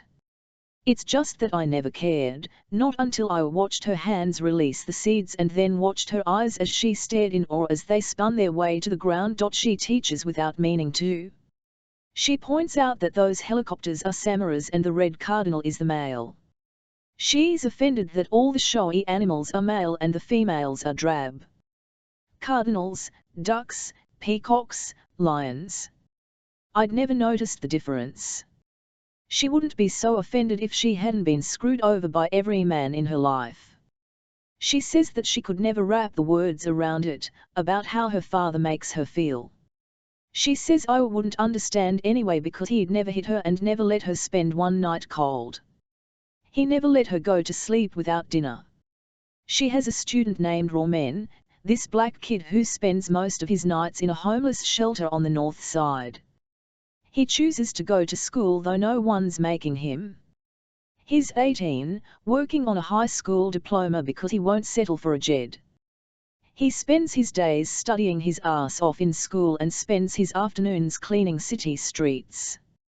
He spends his nights begging for money under the L. She volunteered in a homeless shelter to see what it was like. For 2 hours I pulled moldy cheese off prepackaged sandwiches, she says. The rest of the sandwich was salvaged for the tenants to eat. Maybe she isn't all that wrapped up in herself as I expected her to be. I know the feel of dismissive eyes, eyes that look without really seeing a thing. I know the sound of contempt in a voice. I know how betrayal and disillusionment feel, when someone who could give you the world refuses even a tiny piece of it. Maybe we aren't so different after all. Gabe before I check the phone records for Catherine Thatcher. Not a questionable call in sight. The last time she spoke to her son was when he called from a cell phone registered to Steve Moss at the end of September. The rest were telemarketers, collection agencies, reminders for doctor appointments to which she never went. I put a call into the nursing home in Gary. The attendant asks if I'm family. I say no, I'm not, and they won't pay me the time of day. I can hear an elderly man screaming in the background. I try not to imagine Mrs. Thatcher listening to his roar. I know it would make her upset. I remind myself that she's being fed, bathed, cared for. I remind myself that I am not her son. This is not my responsibility. But still I can't get this picture out of my mind, my mother sitting in her bathrobe at the end of a sunken bed, staring vacantly out a dirty window, hopeless and alone, while an elderly toothless man shouts in the hall. Underpaid nurses ignore her. The only thing to look forward to is the day she will die. The case of Mia Dennett runs nightly on the evening news, thanks to pressure on the part of Judge Dennett, but still no leads. I checked with the DMV and there are no vehicles registered to a Colin Thatcher or Steve Moss, or a Catherine Thatcher for that matter. We've been in contact with anyone who knew Colin Thatcher that we can possibly find. Friends are few, only a couple high school pals who haven't spoken to him in years. There's an ex-girlfriend in Chicago who I can't be entirely certain he wasn't paying for sex. She doesn't have one nice thing to say about him. She's a woman scorned, she offers nothing valuable to me other than a quick lay if I'm interested, which I'm not. Some school teachers say he was a boy who got the short end of the stick. Others describe him as a misfit. Mrs. Thatcher's neighbors can only say he visits frequently, he takes out the trash and mows the lawn. Big deal. The neighbors don't know what goes on inside the home. But they can tell me he drives a truck. Color? Make? Model? No one seems to know. The answers all conflict. I don't bother with a license plate number. My mind drifts to the postcard of Grand Marais from time to time. I find myself researching the harbour town on the internet, and ordering travel brochures online. I track the mileage from Chicago to Grand Marais and go so far as to request footage from traffic cams along the route, even though I haven't a clue what I'm looking for. I'm at a dead end. There's nothing to do now but wait. Call in before just my luck. The girl's still sleeping when I hear a scratch on the front door. It about scares the shit out of me. I jump from my bed on the flabby couch and realize I don't have the gun. It's dawn, the sun just beginning to rise. I pull aside the curtains for a look but I see nothing. What the hell, I think. I open the front door to discover that the damn cat has brought us a dead mouse. He's been MIA for days. He looks like hell, almost as bad as the nearly decapitated rodent beside his bloody feet. I scoop the cat into my hands. I'll deal with the mouse later. For now, the damn cat is my ransom, divine intervention, if I actually believed in that kind of shit. The cabinets have been cleared out. No food left. If I don't get to the store soon, we'll starve. I don't wait until she's awake. I let myself into the bedroom and say, I'm going to town. She sits up at the sound of my voice. She's confused by sleep and rubs at her eyes. What time is it? She asks, but I ignore the question. He's coming with me. The cat lets out a cry. This gets her attention. She's alert.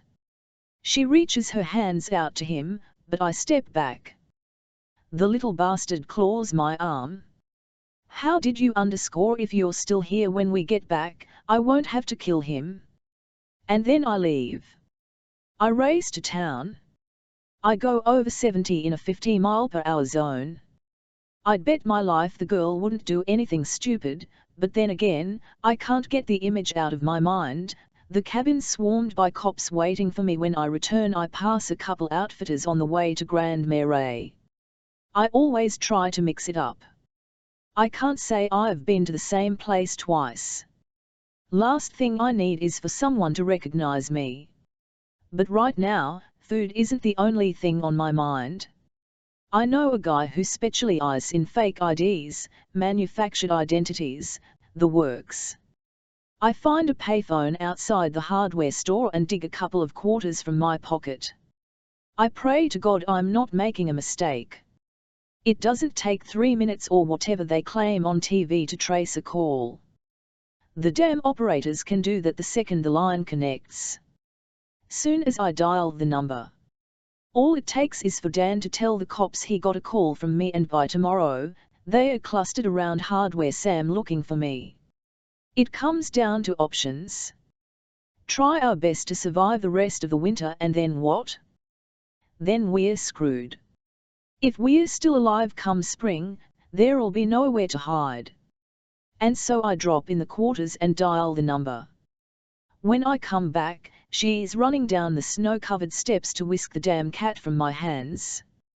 She's yelling about how she wouldn't have left. She's cursing me for threatening the cat. How the hell would I know? I ask.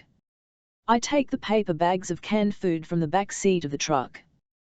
There must be a dozen bags, each one piled high with 10 or 15 cans of food. This is it, I tell myself. The last trip to town. Until the passports are ready, we'll get by on condensed soup and baked beans and stewed tomatoes. That and whatever I pull out of the frozen lake. She grabs me by the arm and forces me to look at her. Her grip is firm. I wouldn't have left, she says again. I duck away and say to her, I wasn't about to take any chances. I head up the stairs, leaving the cat and her alone outside. She convinces me to let the cat stay inside. It gets colder every day. He won't survive all winter. No way, I say. But she insists. He stays. Just like that. Something is changing. I tell her about working with my uncle when I was a kid. It's with reluctance that I talk at all. But there's only so much silence a person can take. I started working for my mother's brother when I was 14. This beer-bellied bum who taught me how to do all his handyman services so that, at the end of the day, I could do all the work and he could take home 90% of the pay. No one in my family went to college. No one. Maybe some distant cousin or something, I say, but no one I know. Everyone is blue-collar. Most people work in Gary's steel industry. I grew up in a world where I, as a white boy, was a minority and where nearly a quarter of the population lived below the poverty line. The difference between you and me, I tell her, is that I grew up with nothing. I didn't hope for more. I knew I wouldn't get it. But you must have dreamed of becoming something. I dreamed of maintaining the status quo. Of not stooping any lower than I already was. But then I did. My uncle, Louis, taught me to fix leaky faucets and install hot water heaters. How to paint bedrooms and fish a toothbrush out of a toilet. How to edge a lawn, fix a garage door and change the lock on someone's house after they'd kicked out their ex. Louis charged a flat $20 an hour. At the end of the day, he sent me home with about $30 to my name. I knew I was getting ripped off. By the time I was 16, I was working on my own. But the work was unstable. I needed something I could depend on. Unemployment in Gary is high. She asks me how often I visit my mother. I stiffen at the mention of her and am quiet. You're worried about her, she says. I can't help her when I'm here. And then it hits her. The money, she says. The $5,000, I sigh. I tell her that it was for her. She won't take her medicine anymore, not unless I force her to. She says that she forgets. But the reality is that she doesn't want to deal with the side effects. I tell her that I would go to her home in Gary every Sunday. Organize the medicine into a pill dispenser, take her grocery shopping, clean the house. But she needed more. She needed someone who could take care of her all the time, not just on Sundays. A nursing home, she says. I wanted to put my mother in a nursing home, and I planned to use the $5,000 to get her in. But of course now there is no money, because in one impulsive moment I chose to save the girl and ended up screwing over my mother and myself at the same time. But in the back of my mind, I know why I did it. And it wasn't about the girl. If my mother found out that I'd been the one to snatch the judge's daughter, later, when it was all over the news that she'd been found somewhere slain, it would have killed her. The $5,000 wouldn't have mattered anymore. She'd be dead. And if not dead, she'd want to be. She didn't raise me to be like this. I just didn't think about all that before the girl was in my truck. When the dollar signs gave way to reality, the girl, crying beside me, the image of Delmar's guys tearing her from the truck, the 30 years in prison. My mother would be dead before I was ever released. What good would that do? I begin to pace the room. I'm mad. Not at her. At myself. I ask, what kind of person wants to put their mother in a nursing home because they are so fucking sick and tired of caring for them? It's the first time I let myself be unguarded. I stand at an angle against the pine walls, and I press my hand to a lingering headache. I look at her receptive eyes and ask again, seriously, what kind of person would put their mother in a nursing home because they don't want to take care of them anymore? There's only so much you can do. I can do more, I snap. She's standing before the front door, watching the snow fall. Beside her feet the damn cat roams in circles, begging to be let out. She won't let him.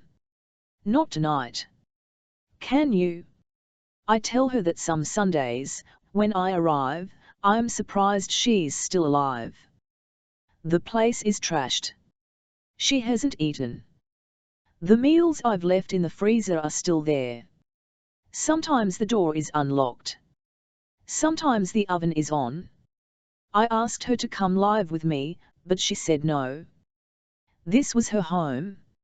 She didn't want to leave Gary. She'd been there her entire life. She grew up there. There are neighbors, I say. One lady checks on her once a week, gets the mail, makes sure there's enough food. She's 75 but she gets along better than my own mom. But everyone has their own life. I can't expect them to babysit a grown woman for me. I tell her that there's also my aunt, Valerie, who lives nearby in Griffith. She helps out, from time to time. I'm hoping that Valerie has figured it out somehow, a call from the neighbor, seeing me on TV.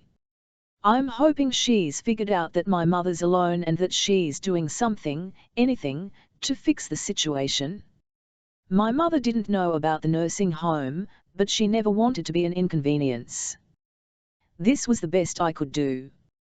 A compromise. But I know that a nursing home is a shitty compromise. Nobody wants to live in a nursing home. But there wasn't a better option. I grabbed my coat from the arm of a chair. I'm upset with myself. I've let my mother down. I force my shoes onto my feet, slam my arms into the coat. I won't look at her. I nearly run her over to get at the door. It's snowing, she says. She's not quick to move. She lays her hand on my arm and tries to stop me, but I shrug her off. No one belongs outside on a night like tonight. I don't care.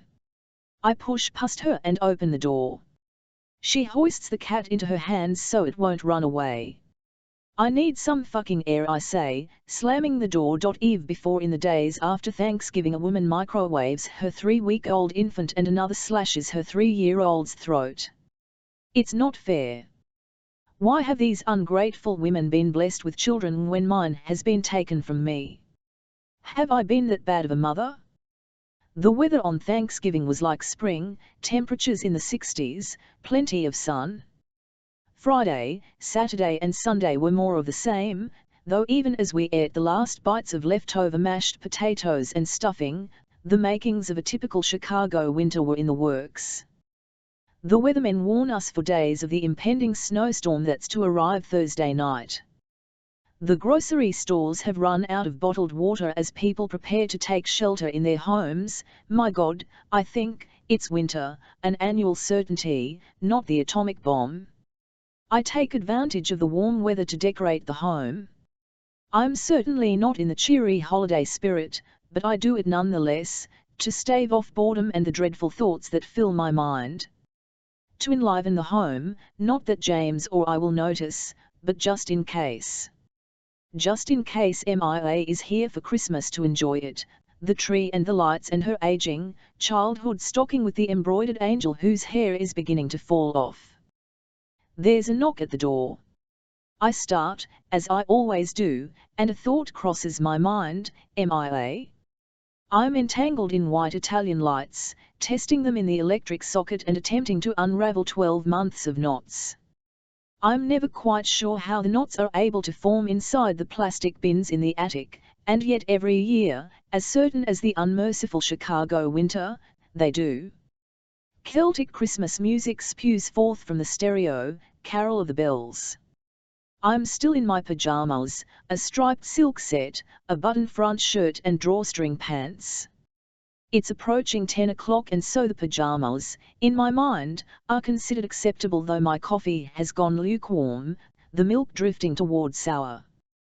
The home is a mess, red and green plastic storage bins sprinkled here and there, lids removed and tossed where they won't be in the way.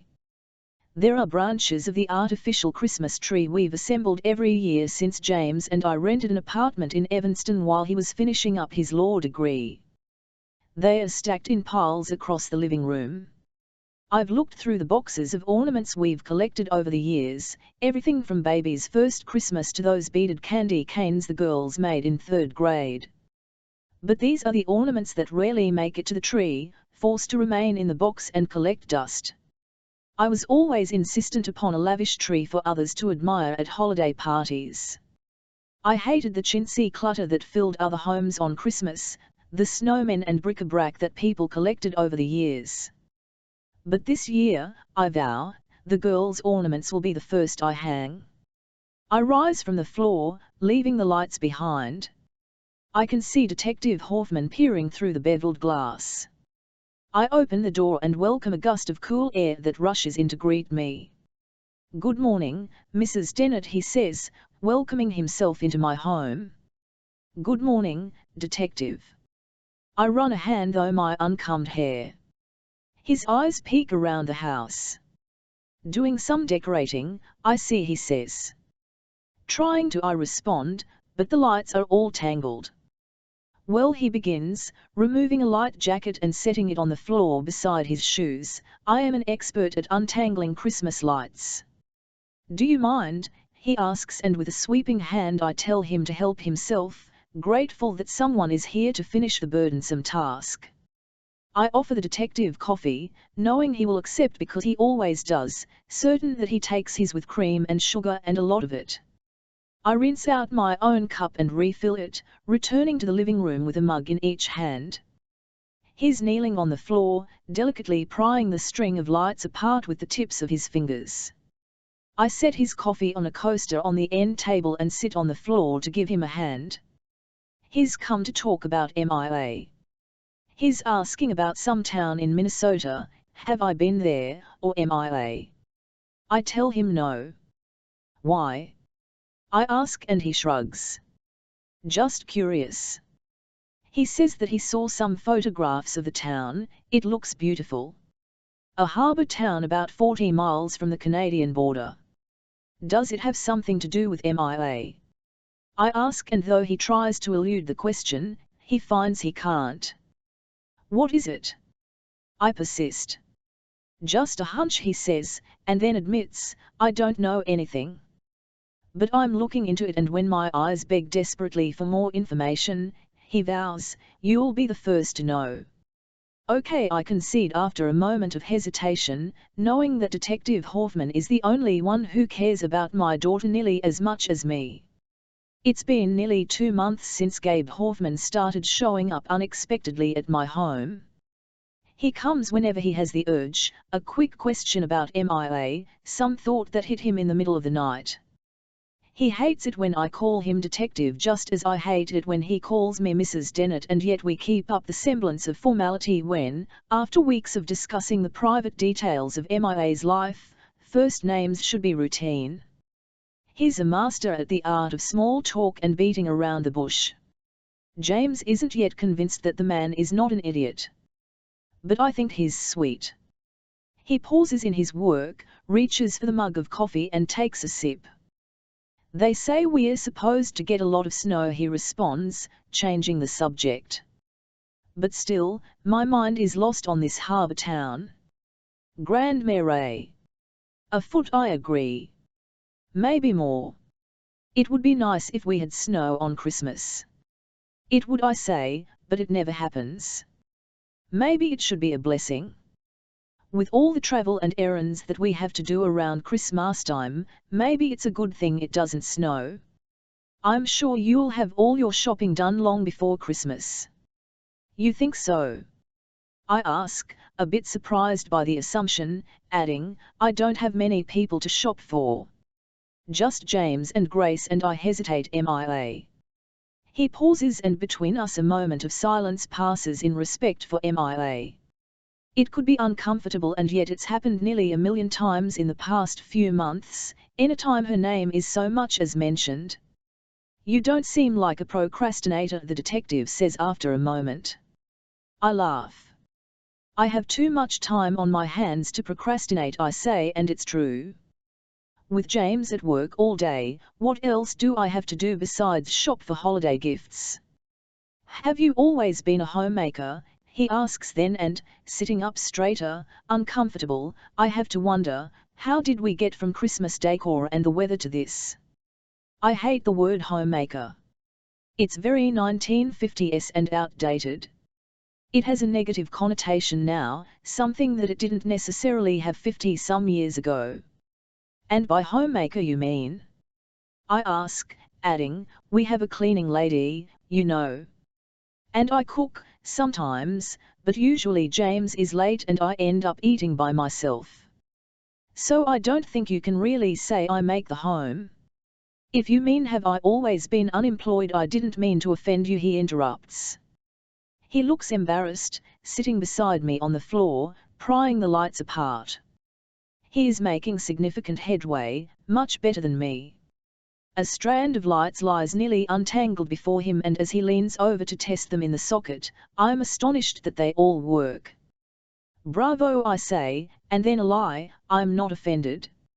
I pat his hand, which is something I've never done before, any sort of gesture that intruded upon our 3 feet of physical space. I worked in interior design for a while, I say. He eyes the room, taking in the details. I did decorate our home myself, one of the few things I'm proud of, my job as a mother falling short.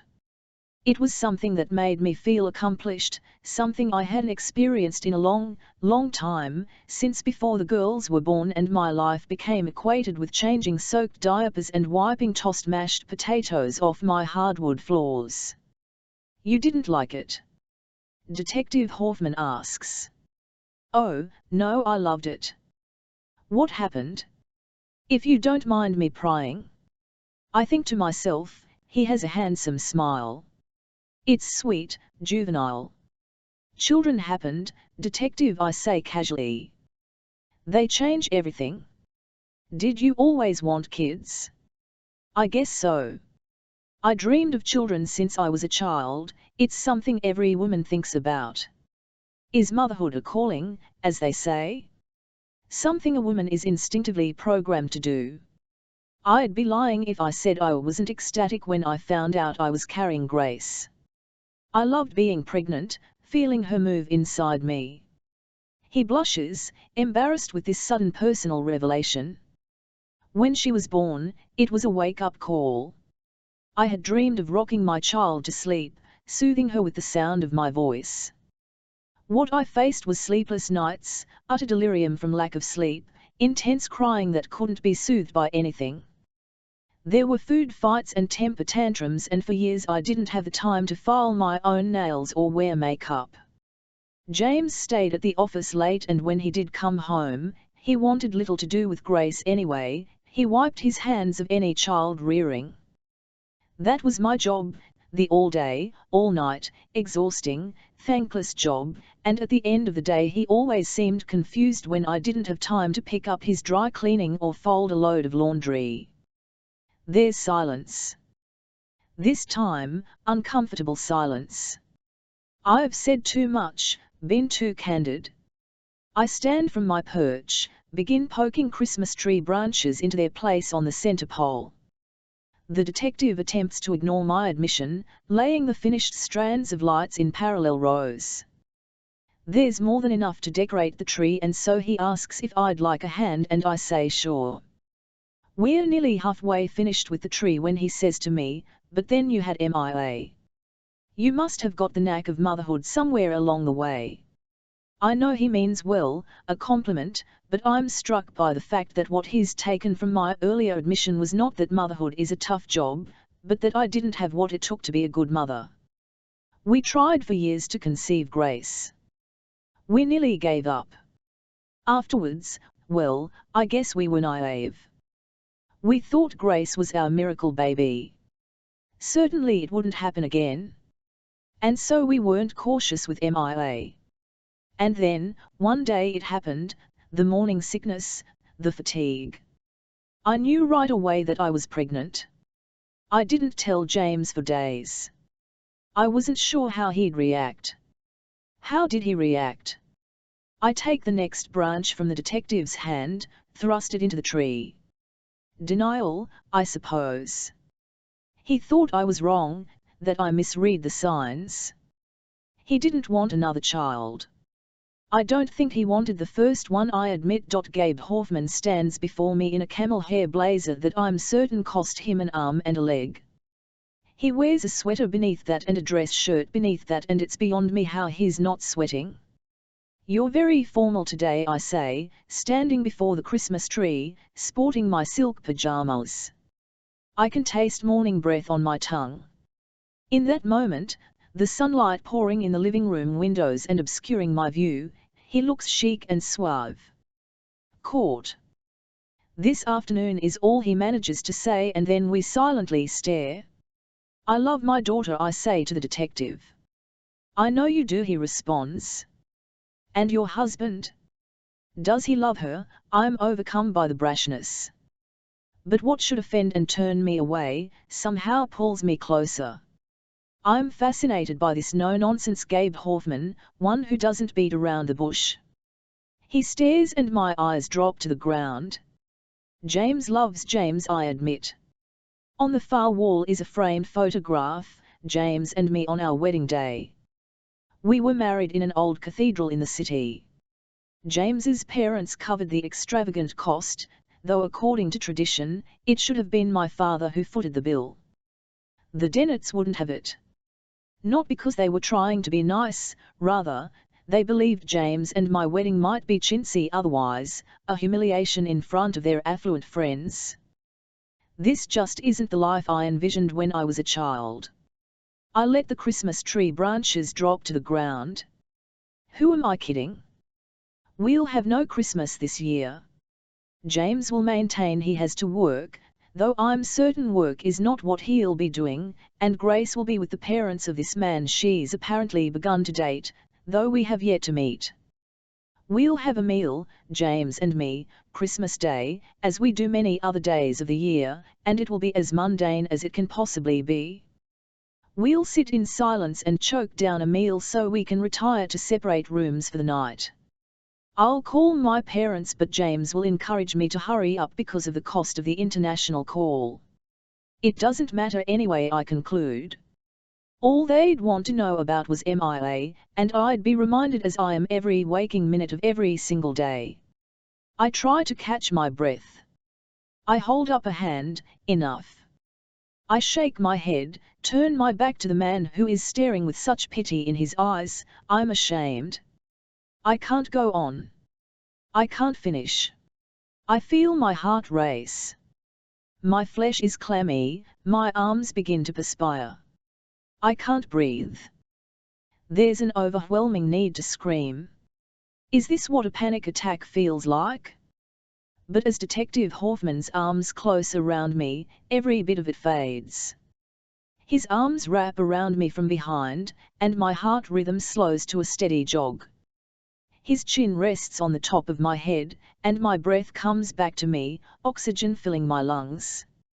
He doesn't say that it's going to be okay, because maybe it's not. He doesn't promise to find MIA, because maybe he won't. But he holds me so tightly that for a moment, the emotions are at bay.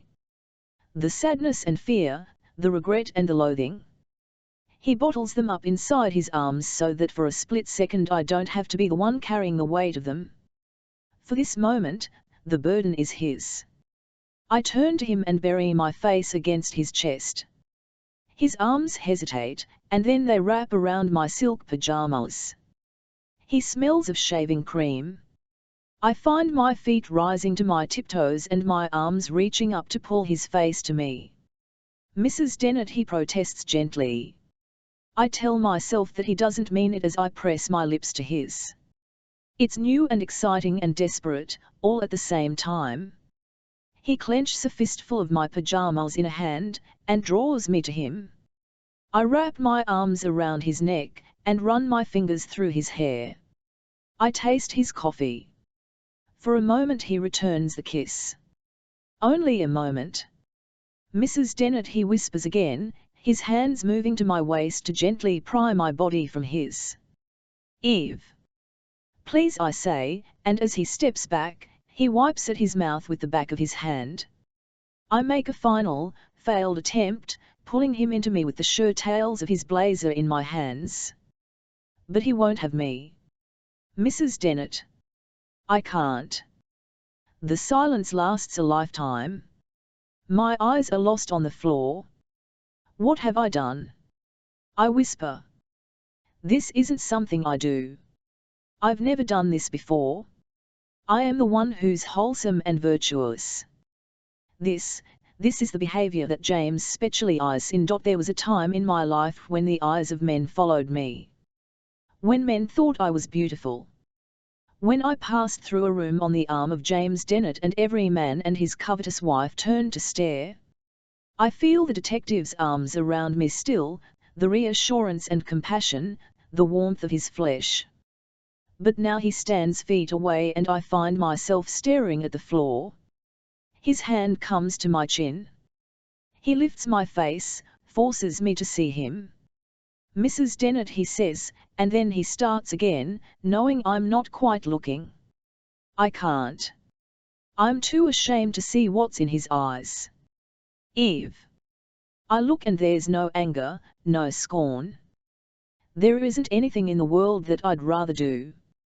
It's just that, under the circumstances. I nod. I know. You're an honorable man, I say. Or a good liar. He runs a hand along the top of my hair. I close my eyes and lean into his touch. I curl myself into him and let his arms fold around me. He holds me close. He presses his lips to the top of my head and kisses my hair, and then runs a hand down the length of it. No one makes me come see you 2-3 times a week. I do that because I want to see you. I could call. But I come to see you. We stand like that for a minute or so and then he says that he needs to head down to the courthouse in the city. I walk him to the door and watch him leave and then stand, in front of the cold glass, staring down the tree-lined street until I can no longer see his car. Call in before it's called an Alberta Clipper. It's an area of fast-moving low pressure that happens when warm air from the Pacific Ocean collides with the mountains of British Columbia.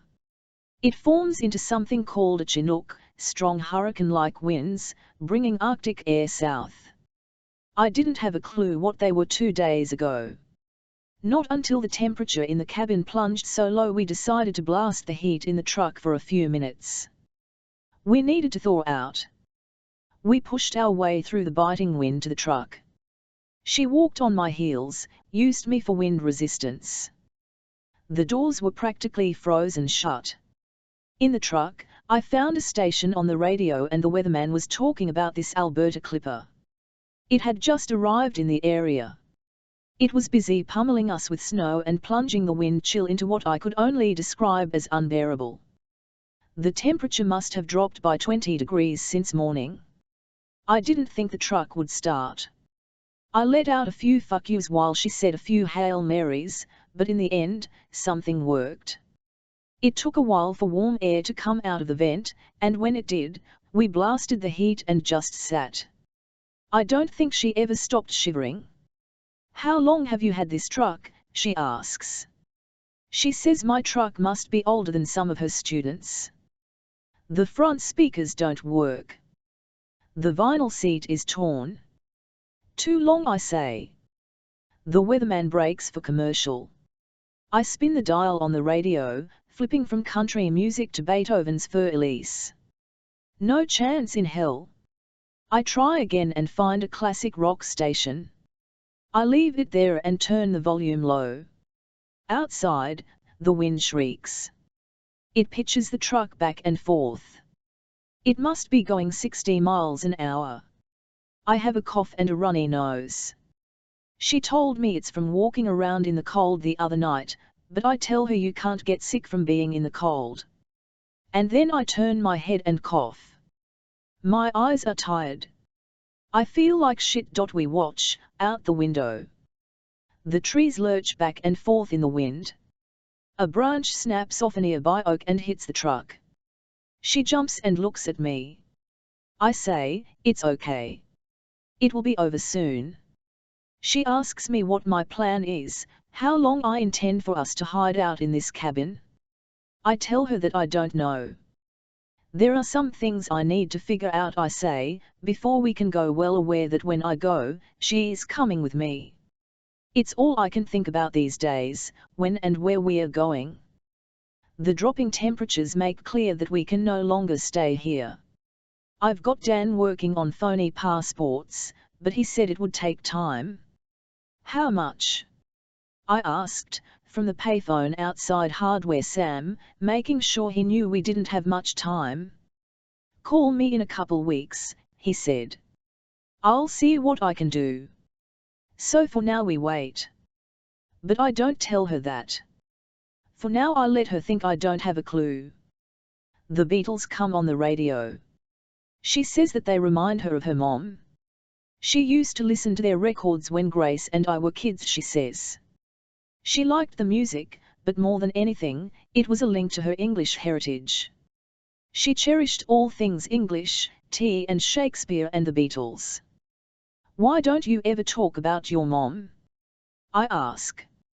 She says she's sure she's mentioned her. But I probably only mentioned her in passing. That's the way my mother is, she tells me. Never in the spotlight. There's just never anything to say. She's quiet, submissive. Malleable. My hands hover before the vent, trying to absorb as much heat as I can. What does she think happened to you? I ask. I can smell the way our soap clings to her skin like it never does mine. A subtle smell. Like apples. I don't know, she says. I haven't thought about it. But she knows you're gone. Maybe. And she's worried.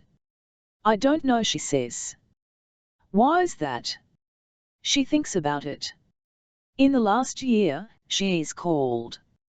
Maybe once or twice. But then I didn't call back, and she didn't want to be a bother. So she let it go. But she says she wonders. She says the thought has crossed her mind a number of times. What did people think when her birthday passed? When she wasn't at Thanksgiving dinner? She wonders if people are looking for her. If they realize she's gone. I wonder if the police are involved or if it's just gossip. Did I lose my job to another teacher? Was my apartment taken from me when I didn't pay the rent? I tell her that I don't know. Maybe. But does it matter anyway? It's not like she can go home. It's not like she'll ever return to that job, that apartment. But she loves you, I say. Your mother. Sure, she says. She's my mother. And then she tells me about her. My mother is an only child, she says.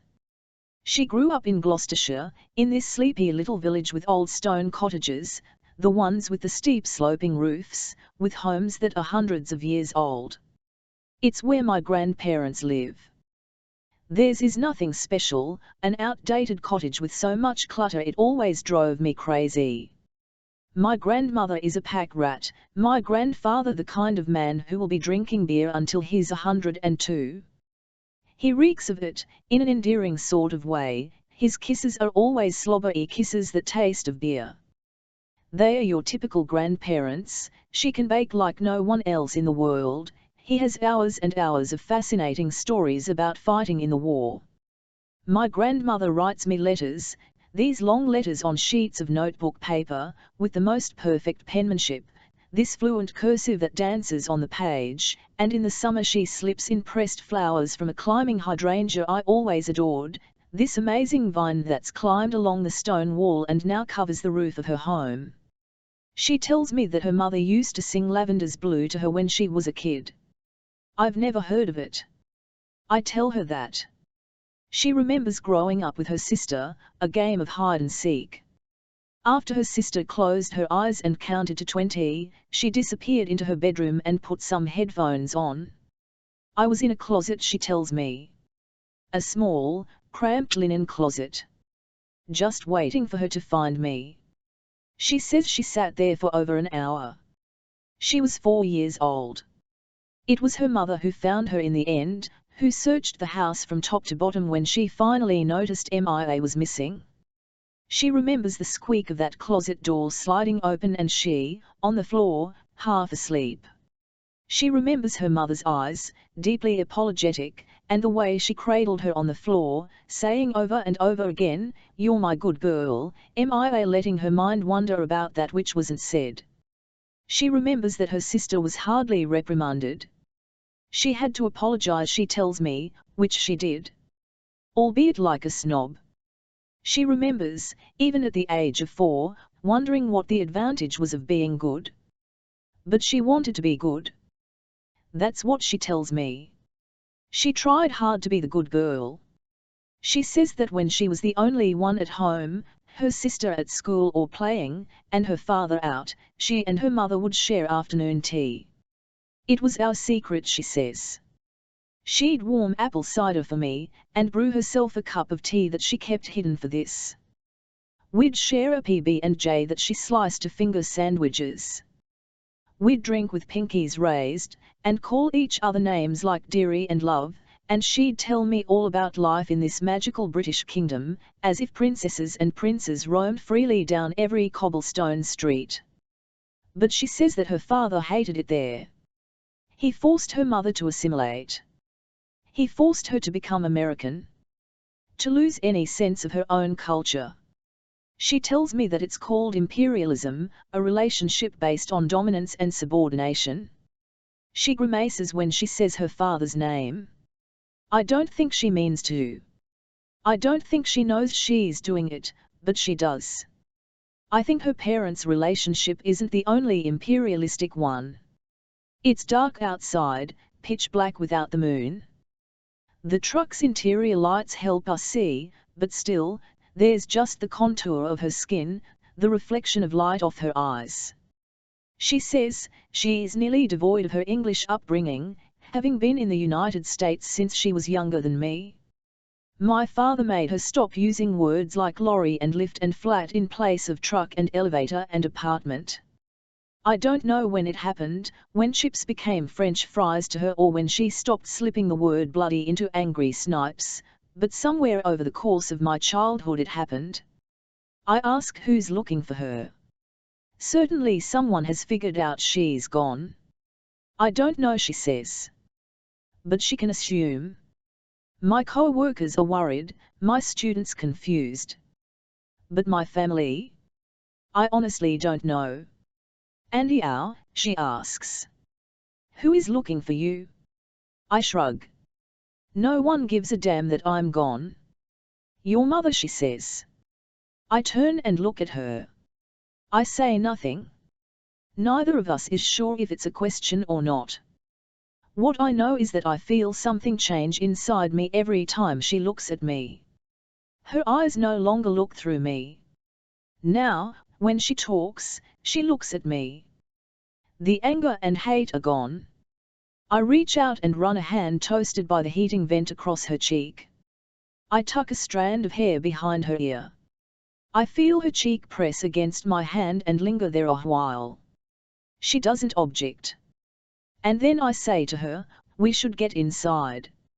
It's only going to get harder the longer we stay out here. She isn't quick to move. She hesitates. I think she's gonna say something. She looks like she wants to, like she's got something on the tip of her tongue. And then she mentions Delmar. What about Delmar? I ask, but she doesn't tell me. She's mute, ruminating on something or other. Like how it is that she ended up here. At least that's what I guess she's thinking about. How is it that the daughter of a rich judge ends up hiding out in a shitty little cabin with me? Never mind, she says. She's reconsidered. She doesn't want to talk about it.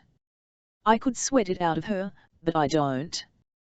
The last thing I want to talk about right now is Delmar. Let's go inside, I say instead.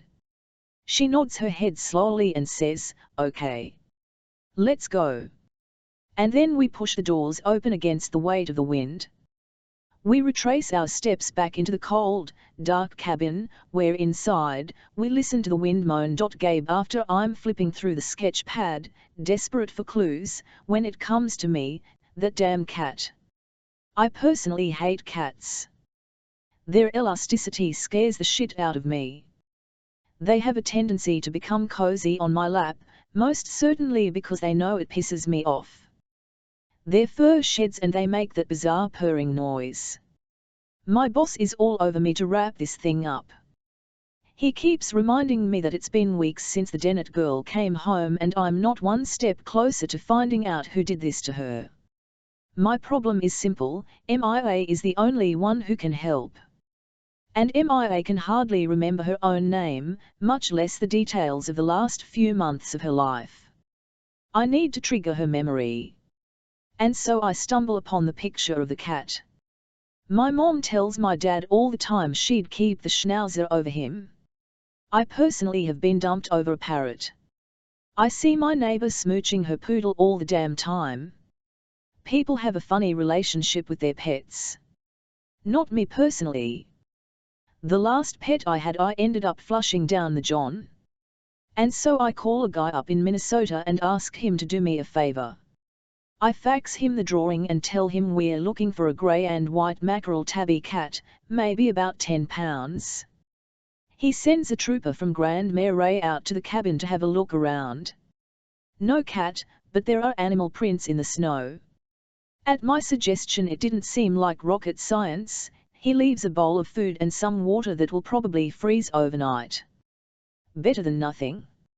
I ask him to check back in the morning and see if the cat ate the food. Can't be much worth hunting this time of year, and the damn thing has to be cold. My pal suggests that finding stray cats isn't their sole priority. What is? I ask. Arresting folks who exceed their daily limit of trout. I remind him that this is a kidnapping case that's made national headlines. All right, he says to me. I'll get back to you in the morning. Call in before I tell her that my middle name is Michael, after my dad. She still doesn't know my real name. She calls me Owen when she calls me anything at all. Generally I don't call her anything. There's no need. I have a scar near the bottom of my back that she's seen when I'm coming out of the bathroom after a bath. She asks about it. I tell her it's from a dog bite as a kid. But the scar on my shoulder I won't talk about. I tell her I've broken 3 bones in my body, a collarbone in a car accident when I was a kid, my wrist playing football, and my nose in a fight. I rub my facial hair when I'm thinking. I pace when I'm mad. I do anything to keep busy. I never like to sit for more than a few minutes, and only ever with a purpose, feeding the fire, eating dinner, sleeping. I tell her how this all started. How some man offered me $5,000 to find and deliver her to Lower Wacker Drive.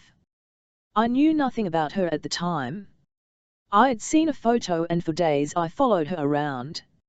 It wasn't something I wanted to do. I didn't know the plan until that night.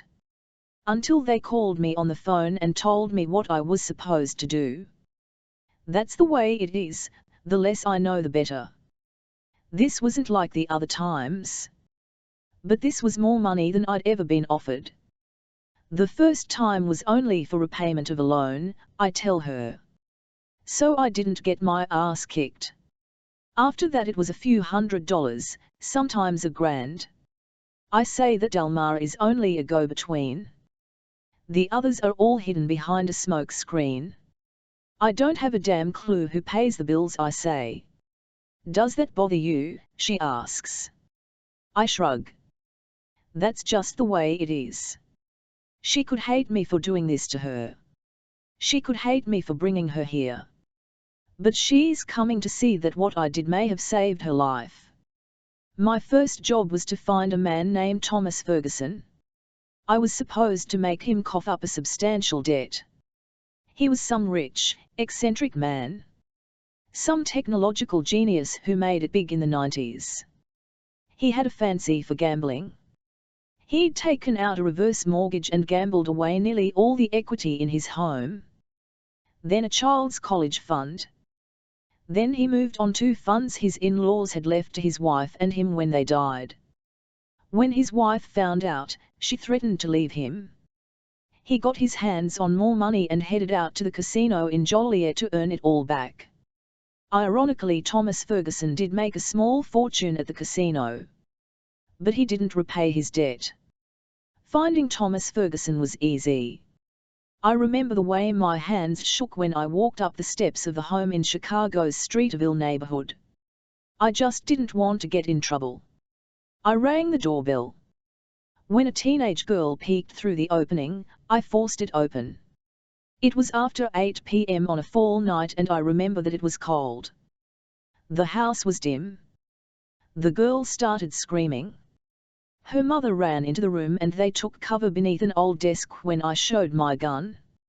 I told the woman to call for her husband. It took a good 5 minutes for the coward to show his face. He'd been upstairs hiding. All the necessary precautions had been made, cutting phone lines and blocking the back door. He wasn't going to get away. And yet Thomas Ferguson waited long enough for me to tie up the wife and girl and stand, with the gun to the wife's head, when he finally appeared. He said he had no money. Not a penny to his name. But of course that couldn't be true.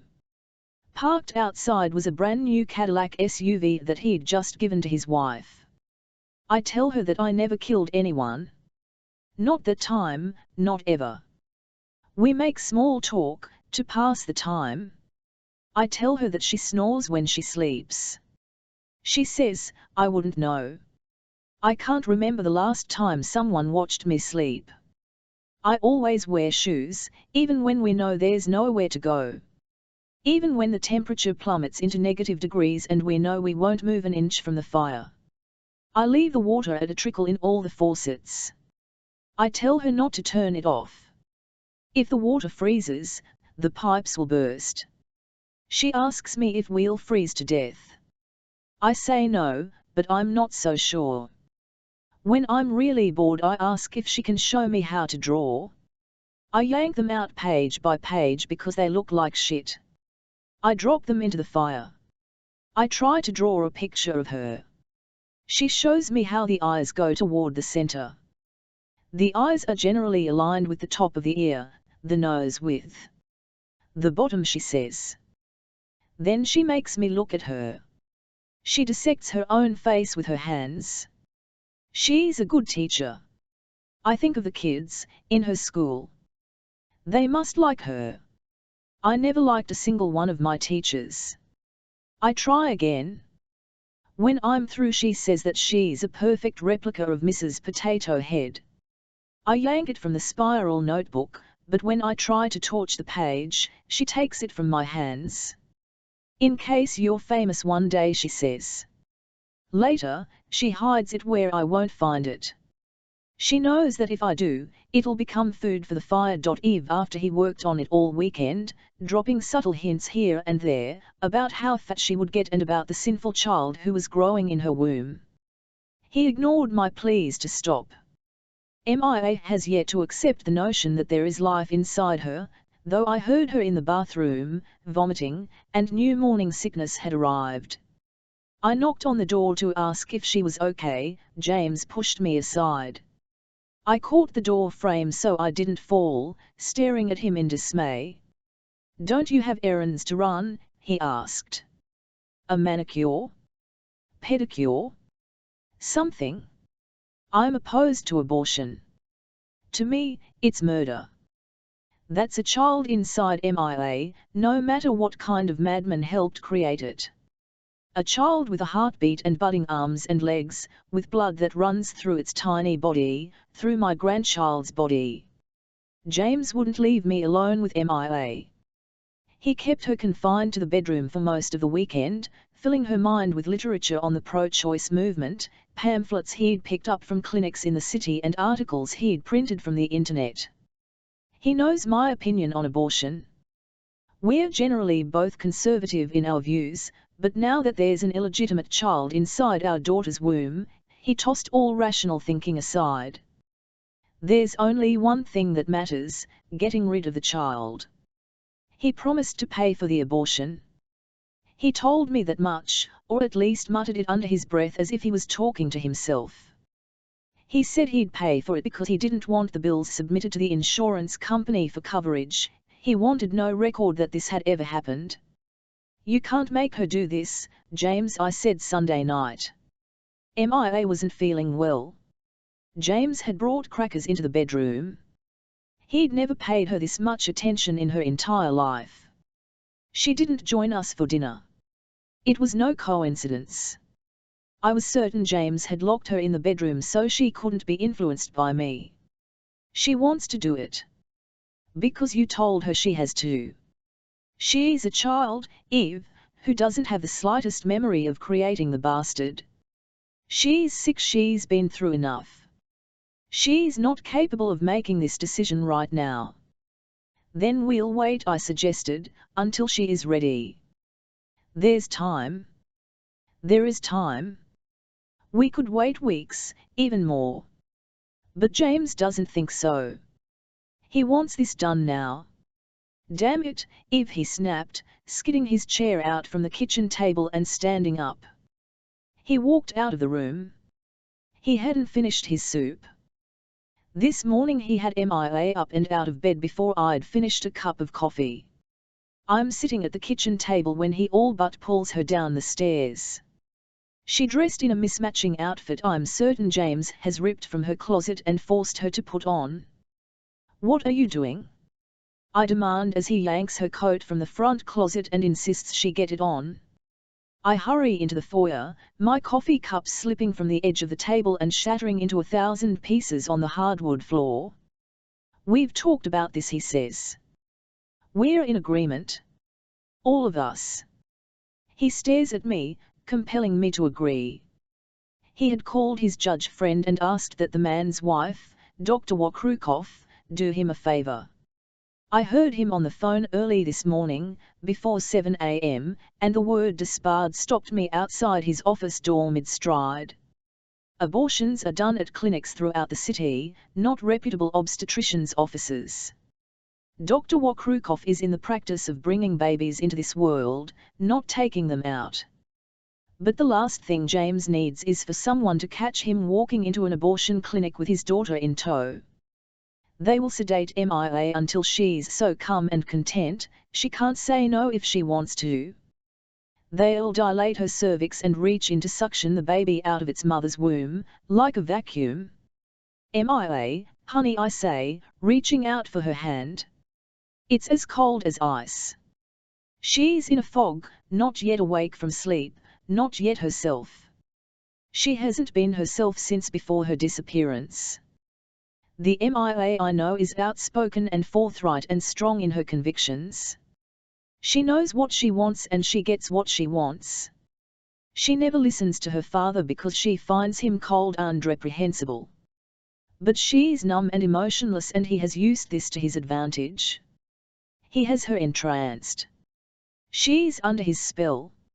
She cannot be allowed to make this decision. This decision will remain with her the rest of her life. I'm coming, I say. James backs me against a wall. With a finger pointed at me, he orders, "You're not." I push him away and reach for my coat. I am. But he won't let me get in the way. He rips the coat from my hands and throws it to the floor.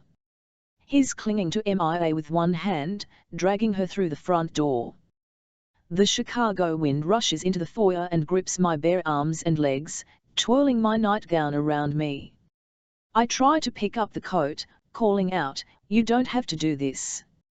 Mia, you don't have to do this," but he's holding me back and when I don't stop, he pushes me hard enough that I fall to the ground. He slams the front door closed before I can catch my breath and rise to my feet. I get the strength to stand and peer out the window as the car pulls out of the drive. You don't have to do this, Mia, I still say, though I know she can no longer hear me. My eyes drift to the cast iron key holder to see that my keys are missing, that James has taken them in an attempt to keep me at bay. Colin, before it only took a day or two and the damn cold was gone. I felt like shit the first day. But around the time I started to feel sorry for myself, my nose opened up and I could breathe. That's me. For her it's something different. I can tell by the cough. She started coughing shortly after me. Not a dry cough like mine, but something much deeper. I'm forcing her to drink tap water. I don't know much, I'm not a doctor, but it might help. She feels like shit. I can see it in her face. Her eyes droop. They water. Her nose is raw and red from wiping it with scraps of toilet paper. She's freezing her ass off all the time. She sits before the fire with her head pulled over the arm of a chair, and she sinks to a place where she hasn't been before. Not even when I held that gun to her head. You want to go home? I ask. She tries to hide it. But I know that she's been crying. I can see the tears run their course down the length of her cheeks. They droop to the floor. She lifts her head. She wipes at her face with the back of a sleeve. I just don't feel good, she lies. Of course she wants to go home. That cat doesn't leave her lap. I don't know if it's the warm Afghan she has or the fact that she's cooking before the fire. Or maybe it's pure devotion. How the hell would I know? I picture myself holding that gun to her head. I imagine her lying on the rocky earth surrounded by leaves. These days I can't get that image out of my head. I press a hand to her head and tell her that it's hot. She says she's so tired all the time. She can barely keep her eyes open, and when she comes to, I'm always there with a glass of water for her to. She tells me that she dreams of her mother, of lying on their family room sofa as a kid, when she was sick. She dreams of being huddled under a blanket she carried around all the time. Sometimes her mom would toss it in the dryer for a few minutes to heat it up. She'd make her cinnamon toast. She'd wait on her while they watched cartoons, and when the soap operas came on, they'd watch them together. There was always a glass of juice to drink. Fluids, her mother would remind her. Drink your fluids. She tells me that she's certain she sees her mom standing here in the cabin's kitchen in a silk nightgown, and slippers the shape of ballet shoes. There's Christmas music, she says, Ella Fitzgerald. Her mother is humming. The scent of cinnamon fills the air. She calls out for her mommy, but when she turns, she sees me and starts crying. Mommy, she sobs. Her heart races. She was sure her mother was there.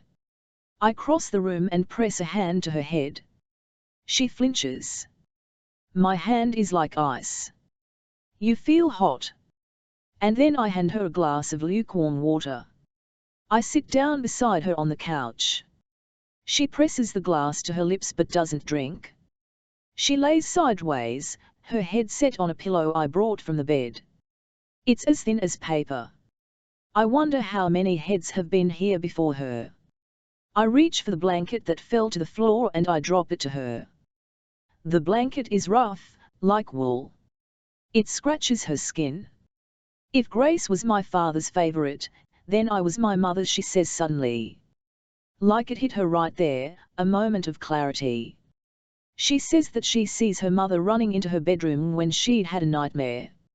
She feels her arms around her, protecting her from the unknown. She sees her pushing her on the swing when her sister was at school. I see her smiling, I hear her laugh. She loved me, she says. She just didn't know how to show it. In the morning she complains that her head hurts and her throat, and God knows she can't stop coughing. She doesn't bitch about it. She tells me because I ask. There's pain in her back. At some point she moves to the couch, where she falls asleep face down. She's as hot as hell when I touch her, though she shakes as if at any moment she might freeze into a chunk of ice. The cat moves onto her back until I shoo it away. Then it takes refuge on the back of the couch. No one's ever loved me so much. She mumbles in her sleep about things that aren't there, a man in a camouflage coat and graffiti on a brick wall, sprayed illegally with aerosol paint, wild style, with an illegible tag. She describes it in her dreams. Black and yellow. Fat, interwoven letters in 3D. I let her take over the couch. I sleep on a chair, 2 nights now. I'd be more comfortable on the bed, but I don't want to be that far away. I'm kept awake half the night by that fucking cough, though somehow she manages to sleep through it. It's the stuffed up nose that generally wakes her up, that terrifying inability to breathe. I don't know what time it is when she says she has to use the bathroom. She sits up, and when she thinks she can, she stands. I can tell from the way she moves that everything aches. She's only gone a few steps when she starts to fall. Oh, and she manages to whisper. She reaches a hand out to the wall, misses and tumbles toward the ground. I don't think I've ever moved so fast in my life. I didn't catch her, but I did stop her head from hitting the hardwood floors. She isn't out long, only a couple seconds at best. When she comes to, she calls me Jason. She thinks that I am him. And I could get pissed, but instead I help her to her feet, and together we go into the bathroom and I pull down her pants and help her pee. And then I carry her to the couch and tuck her in. She asked once if I had a girlfriend. I told her no, that I tried it once and it wasn't for me. I asked her about this boyfriend of hers. I met him in the bathroom stall and hated the guy the minute I laid eyes on him. He's the kind of bastard that acts tough. He thinks he's better than everyone else, but inside he's a coward. He's the kind of Thomas Ferguson that would let a man hold a gun to her head. I watch her sleep. I hear the cough rattle from her lungs. I listen to the shallow breathing and watch as her chest rises and falls irregularly with each breath. "What do you want to know?" she'd said when I asked her about the boyfriend. Suddenly I didn't want to talk about it. "Nothing," I said. "Never mind." "Because," she said, "I believe what you said." "What?" "About paying him off." "I believe you." "You do." "It doesn't surprise me." "Why do you say that?" She shrugged. "I don't know. It just doesn't. I know that I can't let this go on. I know that every day she gets worse. I know that she needs an antibiotic, that without it she could die. I just don't know what to do. Eve after she certainly can't be alone. I leave the house as soon as James arrives home without MIA in tow. There's nothing more important than MIA. I am positive she's standing alone on a street corner, deserted by her own father, and certainly lacking the resources to get back home. I'm screaming at him. How could he do this to our child?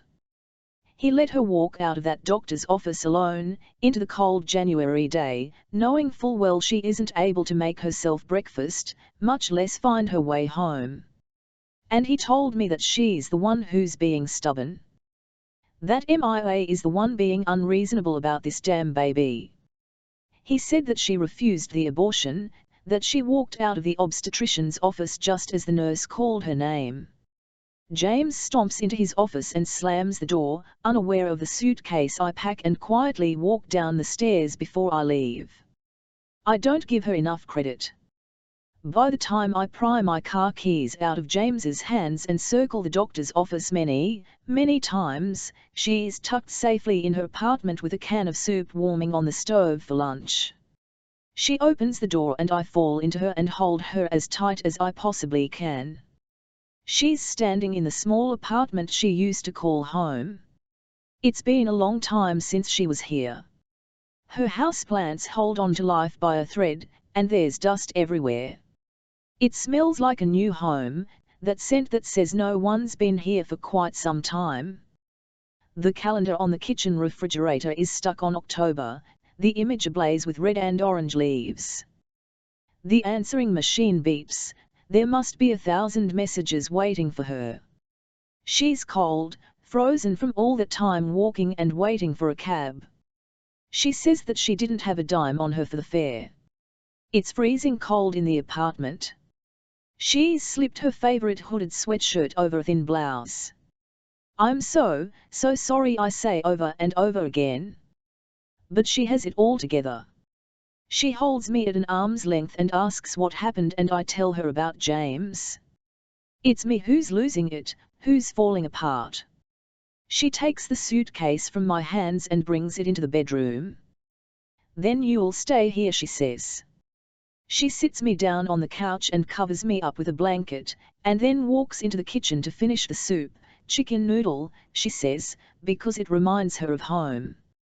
We eat our soup, and then she tells me what happened at the obstetrician's office. She runs a hand across her abdomen and curls into a ball on a chair. Everything was going as planned. She said that she had talked herself into it and it was only a matter of time before it was all going to be through. James was sitting there, reading from some law journal and waiting for the appointment. In just a few minutes the Russian doctor was going to get rid of the baby. But she tells me, there was a little boy and his mother. He was barely 4. She tells me about the woman, with her belly the size of a basketball. The boy played with his matchbox cars up and down the legs of the stiff waiting room chairs. Vroom, vroom, vroom. He dropped one at James's feet and the bastard had the nerve to push it away with his Italian loafers, his nose never rising from the book.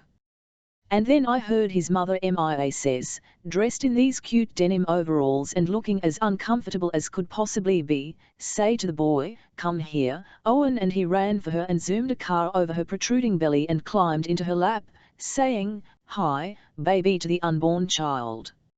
She stops to catch her breath, and then admits to me, "Owen." I didn't know what it meant, but it meant something. I couldn't take my eyes off the little boy. "Owen," I heard myself say aloud, and both the boy and his mother looked at me. James asked Mia what she was doing and she related the feeling to deja vu. It was as if she'd been there before. But what did it mean? Mia says that she leaned forward in her seat and told the little boy that she liked his cars. He offered to show Mia one, but his mother laughed and said, "Oh, Owen, I don't think she wants to see them," but Mia did. James scolded her and told her to give the kid his toys back. But she wanted to do anything to be close to the boy. She says that the sound of his name made it hard to breathe. "Owen." I took one of the cars in my hand, a purple van, and told him how much I liked it, and then drove it over the top of his head and he laughed. He said that he was going to have a baby brother soon. Oliver. And then the nurse was there in the doorway calling her name. James rose to his feet and when she didn't he told her that it was her turn. The nurse called her name again. She looked right at Mia, she knew who she was. James said her name more than once. He tried pulling on her arm and got in her face to discipline her as only James would do. He reminded her again that it was their turn. Mia tells me, Owen's mother called to him and I saw myself reach out and stroke that curly hair and I don't know who was the most aghast, the boy's mother or dad, but the boy liked it and smiled and I smiled back. I placed the 2 matchbox cars back in the boy's hands and stood from my seat. She tells me that James sighed, "Thank God, it's about time." But it wasn't time. She reached for her coat and whispered to him, "I can't do this." She slipped out into the hall. He ran after her, of course, full of condemnation and criticism and threats. He urged her to reconsider, but she couldn't. She didn't know what any of it meant. Owen. She didn't know why that name meant so much to her. All she knew was that it wasn't time for her baby to die. Colin, before it's 2 a.m. when I'm woken up by her scream. I stand from the chair and see her pointing across the pitch-black room at something that isn't there. MIA, I say. But I can't get her eyes off it. MIA, I snap again. My voice is firm. I must look at the spot 5 times because she's scaring the shit out of me. Her eyes, filled with tears, are locked in place on something. I reach for the light and turn it on, only to reassure myself that we're alone. Then I drop to my knees before the couch. I take her head into my hands, and force her to look at me. MIA, I say, and she snaps out of it. She tells me that there was a man at the door with a machete and a red bandana tied around his head. She's hysterical. Delirious. She can describe everything about him down to a hole in the right thigh of his jeans. A black man with a cigarette pinched between his lips. But what concerns me the most is the heat coming off her face when I press my hands to it. The glazed over look of her eyes when she finally looks at me, and her head drops to my shoulder and she begins to cry. I run the water in the bathtub and let it fill to the top. I have no medicine. I have nothing to bring the temperature down. It's the first time I'm grateful that the water refuses to warm beyond lukewarm. Warm enough to keep her from becoming hypothermic. Cool enough that she doesn't begin to seize. I help her rise to her feet. She leans on me and I carry the weight of her into the bathroom. She sits on the toilet seat as I peel the socks off her feet. She flinches when her bare feet touch the bitter tile. No, she begs. It will be okay, I coax. It's a lie. I turn off the water and say that I'll give her privacy, but she reaches out and clenches my hand. She says to me, "Don't go." I watch as a convulsing hand attempts to undo the button of her khaki pants. She becomes weak and reaches for the sink to steady herself before she can finish. I step forward and unclasp the button. I lower her onto the toilet seat and pull her pants to the ground. I peel a pair of long johns from her legs and throw a sweatshirt over her head. She's crying as she sinks into the bathtub. She lets the water rise up to her knees as she pulls them into her chest. She drops her head to them and her hair falls one way, the last few inches swimming in the water. I kneel beside the bathtub. With my hands, I cup the water and drop it where it doesn't reach. I soak a washcloth, drape it over the back of her neck. She doesn't stop shaking. I try not to look at her. I try not to look below the eyes as she begs me to keep talking, anything to avoid the freezing cold. I try not to imagine the things I can't see. I try not to think about the color of her pale skin or the curvature of her spine. I try not to stare at her hair, bobbing on the surface of the bath. I tell her about a lady who lives down the hall from me. This 70-year-old lady who always manages to lock herself out of her apartment when she takes the trash to the chute down the hall. I tell her how my mother cut my father out of all our early family photos. All their wedding photos she stuck in the shredder. She let me keep one photo of him. But after we stopped talking, I used it for target practice. I tell her that as a kid I wanted to play in the NFL. Wide receiver, just like Tommy Waddle. I tell her that I can foxtrot because my mother taught me. But it isn't the kind of thing I'd ever let anyone see. On the Sundays when she's having a good day, she plays Frank Sinatra on the radio and we limp around the room. These days I'm better than her, by a long shot. She learned it from her own parents. There was nothing better to do, growing up when times were tough. Really tough. She always told me I knew nothing about being poor, even on those nights that I snuggled up with a sleeping bag in the back seat of our car. I tell her that if it were up to me I'd live somewhere like this, in the middle of God knows where. The city isn't for me, all those damn people. What I don't tell her is how beautiful she looked that first night. How I watched her sitting alone at the bar, masked by the faded lights and cigarette smoke. I watched her longer than I needed to for the pure pleasure of it. I don't tell her how the candle made her face glow, how the photograph I was given didn't do her justice. I don't tell her any of it. I don't tell her the way she makes me feel when she looks at me, or how I hear her voice at night, in my dreams, forgiving me. I don't tell her I'm sorry, though I am. I don't tell her that I think she's beautiful, even when I see her look in a mirror and hate the image she sees. She tires from shaking. I see her eyes close as she begins to fall asleep. I press a hand to her forehead, and I convince myself the fever has gone down. I wake her. And then I help her stand in the bath. I wrap a rough towel around her and help her step over the side of the tub. I help her dress into the warmest clothes I can find, and then I towel dry the ends of her hair. She lies on the couch before the fire.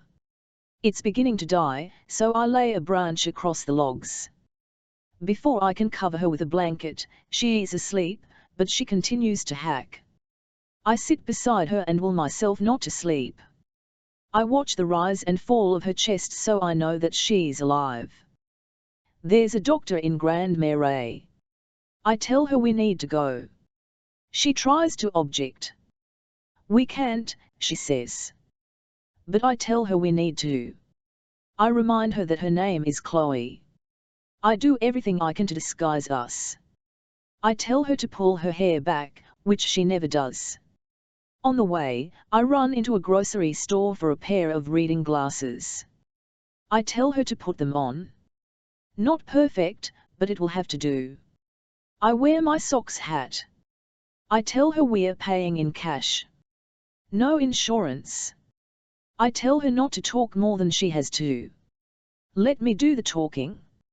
All we need is a prescription. I drive around Grand Marais for a good 30 minutes before deciding on a doctor. I do this by their names. Kenneth Levine sounds too formal. Bastard probably falls asleep every night to the news. There's a clinic, but I keep driving, too many people. There's a dentist, an OBGYN. I decide on some broad named Kayla Lee, a family practitioner with an empty parking lot. Her little sports car is parked out back. Not very practical for the snow on the ground. I tell MIA we don't want the best doctor in town, just one who knows how to write a prescription.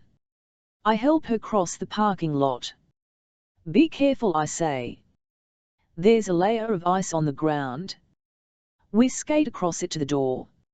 She can't get rid of the damn cough, though she lied and said she was feeling better. The office is on the second floor, above a copy shop. We enter and head straight up the narrow stairway. She says that it's heaven to be somewhere warm. Heaven. I wonder if she really believes in that kind of shit. There's a lady sitting behind the desk, this woman who's humming Christmas crap. I usher MIA into a seat. She buries her nose into a tissue and blows. The receptionist looks up. Poor thing, she says. I get the paperwork from her and sit down in the bariatric chair. I watch MIA fill out the forms. She manages to remember Chloe, but when she comes to last name her hand becomes still. Why don't I do it for you? I ask. I slide the pen from her hand. She watches me write Romain. I make up an address. I leave the insurance information blank. I bring the paperwork up front and tell the lady we'll be paying cash. Then I sit beside her and ask if she's okay. I take her by the hand.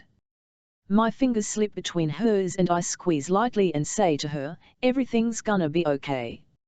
She thinks it's all a ruse for the receptionist's benefit, but what she doesn't know is that I suck at acting. The lady leads us to a back room and takes MIA's vitals. The room is small and there's an animal mural painted across the walls. Low blood pressure, the lady says. Increased respiration rate and pulse, temperature of 104. Poor thing, she says again. She says the doctor will be in soon. I don't know how long we wait.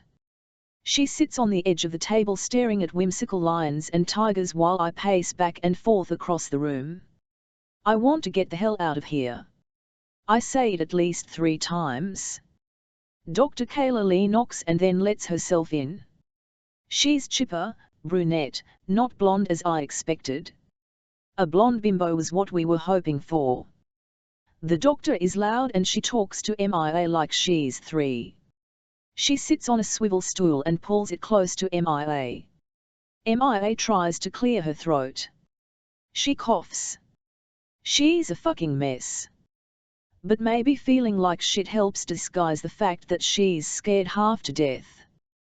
The doctor asks if she's seen us before. MIA can't come up with the words, so I step in.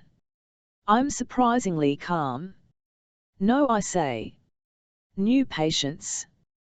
So what's going on? She peeks down at the file. Chloe. MIA is growing exhausted from this trip. She can't hold the doctor's stare. I'm certain the doctor smells the bow on both our clothes we've worn almost every day so that we no longer smell the stink. She's hacking. Upper lung. There's a barking cough that sounds like a dozen terriers fighting inside her. Her voice is hoarse. It threatens to disappear. She's been coughing like this for about 4 days, I say. Fever. Chills. I told her we needed to get in to see you Friday afternoon. But she said no, it was only a cold. Fatigue. MIA nods. I tell her that MIA is lethargic, that she passed out at home. She writes this down in her notes. Any vomiting? No. Diarrhea? No. Let me take a look, the doctor says and quickly shines a light in MIA's eye, up her nose, into her ears. She tells her to say and feels her glands. And then the stethoscope finds its way to MIA's lungs. Take a deep breath for me, Dr. Lee says. Behind her I continue to pace. She moves the stethoscope around MIA's back and chest. She has her lie down. Then sit up again as she taps on her chest and listens. My suspicion is pneumonia. Do you smoke? No. History of asthma? No. I take in the artwork, a polka dot giraffe. A lion whose mane looks like one of those damn cones dogs wear when they can't stop licking themselves. A baby blue elephant that looks like it just crawled out of the delivery ward. I hear a lot of junk in your lungs, in layman's terms. Pneumonia is inflammation of the lungs, caused by an infection. Fluid blocks and narrows your airways. What starts as a cold might decide to settle in your lungs for whatever reason, and what you get is this, she says, sweeping her hand across MIA's perimeters. The doctor reeks of perfume. She doesn't shut up when MIA's hacking, though we all know she hears. We treat it with antibiotics, she continues. She lists the possibilities. Just give us a prescription. But first I'd like to confirm with a chest X. The color fades from MIA's face, as if there was any there to begin with. There's no way we're stepping foot into a hospital. I appreciate your diligence, I interrupt. I step forward, close enough to touch the doctor. I'm bigger than both of them, but I don't use my size to change her mind. We'd run into dozens of people in a hospital. Maybe more. I plaster a fucking smile on my face and confess that I'm between jobs. We're uninsured. We can't afford the $200 or $300 that a chest X-ray will cost us. And then MIA starts coughing until we all think she might puke.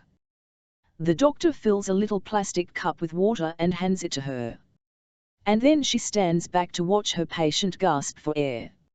Okay, she says. She writes out the damn prescription and leaves the room. We pass her in the hall on the way out. She's bent over a countertop, writing notes in Chloe Rawmen's file. Her smock hangs low, to the top of leather cowboy boots. There's an ugly dress beneath. Her stethoscope is wrapped around her neck. We're almost to the door when she stops and says, "Are you sure I haven't seen you before? You just look so darn familiar." But she isn't looking at MIA. She's looking at me. No, I say dismissively. No need to be kind. I got what I need. We make a follow-up appointment for Chloe Rawmen, one she'll never keep. Thank you for your help, Mia says as I gently shove her out the door. In the parking lot I tell her that we did good. We have the prescription. That's all we need. We swing by a pharmacy on the way back to the cabin. Mia waits in the truck while I run inside, grateful to find a 16-year-old pothead working the register and the pharmacist, tucked in back, never raising his head. I give Mia a pill before we pull out of the parking lot and I watch, out of the corner of my eye, as she falls asleep on the way home. I slip out of my coat and lay it over her so she doesn't get cold. Gabe before I spend many days visiting Catherine Thatcher in her new abode. The first time I showed up I said I was her son.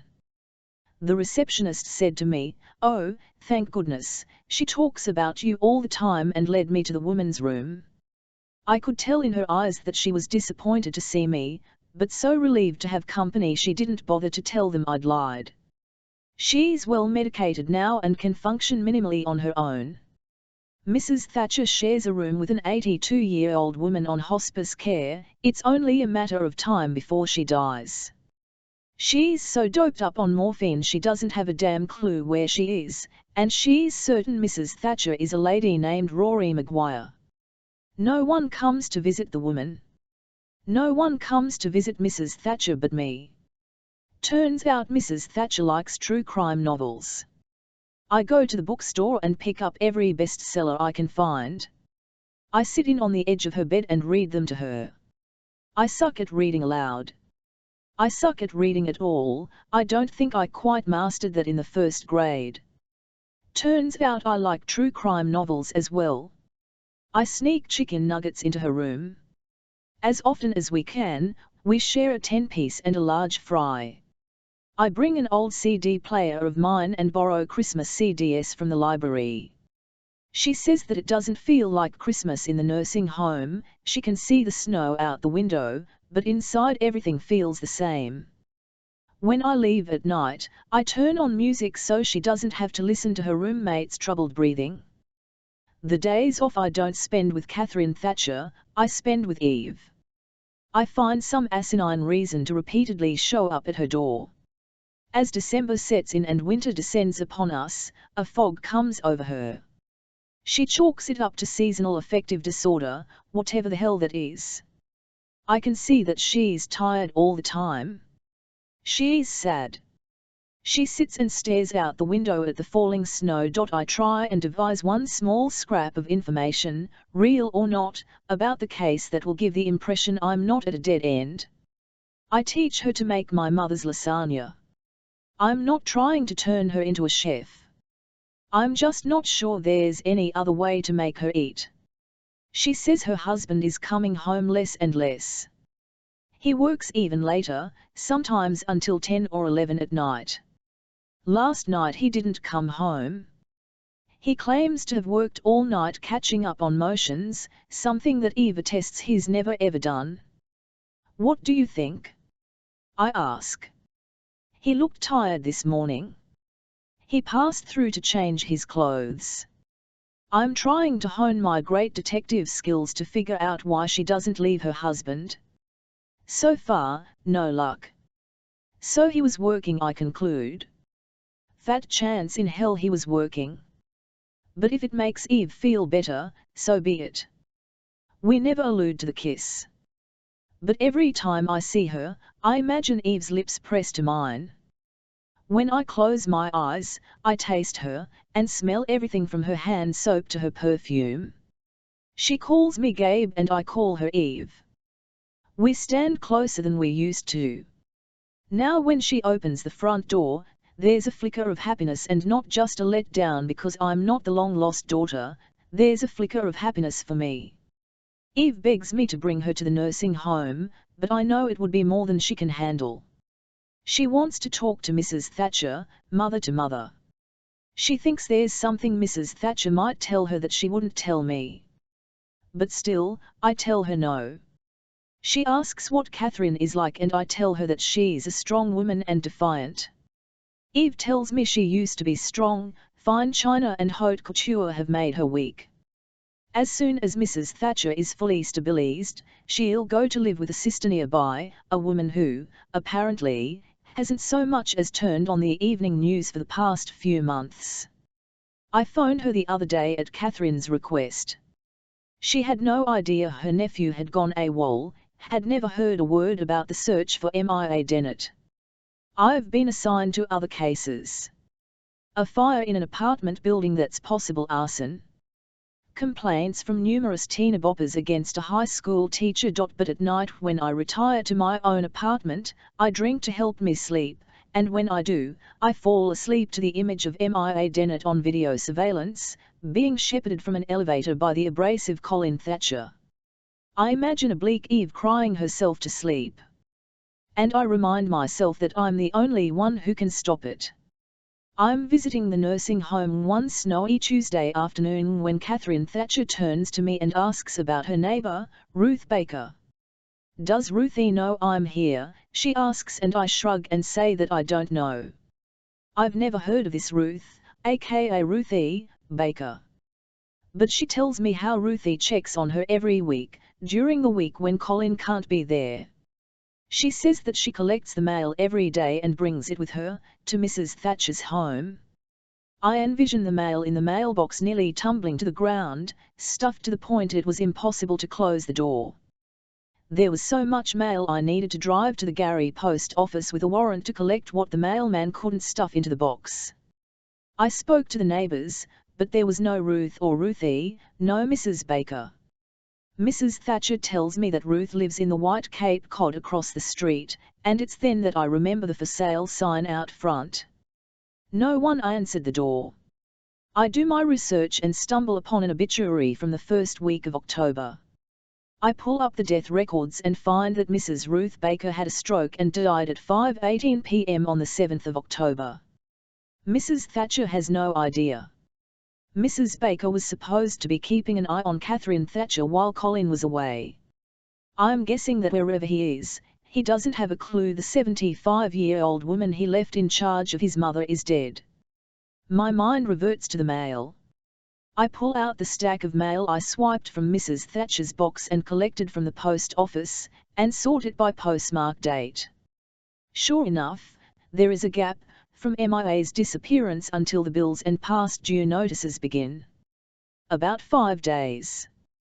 I wonder who the hell has Mrs. Thatcher's missing mail. I return to the home of Ruthie Baker and knock on the door. Again, no answer, and so I track down a next of kin, a woman about my own age, Ruthie's daughter, who lives in Hammond with her husband and kids. One day I knock on her door. "Can I help you?" she asks, startled when I show her my badge. "Is your mother Ruth Baker?" I ask before I ever say my name. She says that she is. Anytime a cop shows up at your door, the first thing you wonder is, what's wrong? I forget to tell her that I'm sorry for her loss. I jump right in, with only one thought on my mind, finding MIA. "I believe your mother might have been collecting the mail from a neighbour of hers." "Catherine Thatcher," I say, and a wave of guilt and embarrassment washes over the woman. She begins to apologise up and down. I know she's sorry, but I think she's also worried she might be in trouble. Mail theft is, after all, a felony, and here I am, a cop standing at her front door. It's been so busy," she says. "With all the arrangements, the funeral and packing up her home." She saw the mail. In fact, she's walked past it about 1,000,000 times, every time she goes into or comes out of her mother's home, stacked on a wooden end table beside the front door. She just never got around to returning it to its rightful owner. I follow the lady in her minivan back to the street on which Catherine Thatcher lives. We pull into the drive of Ruth Baker's house and the woman runs in to retrieve the mail.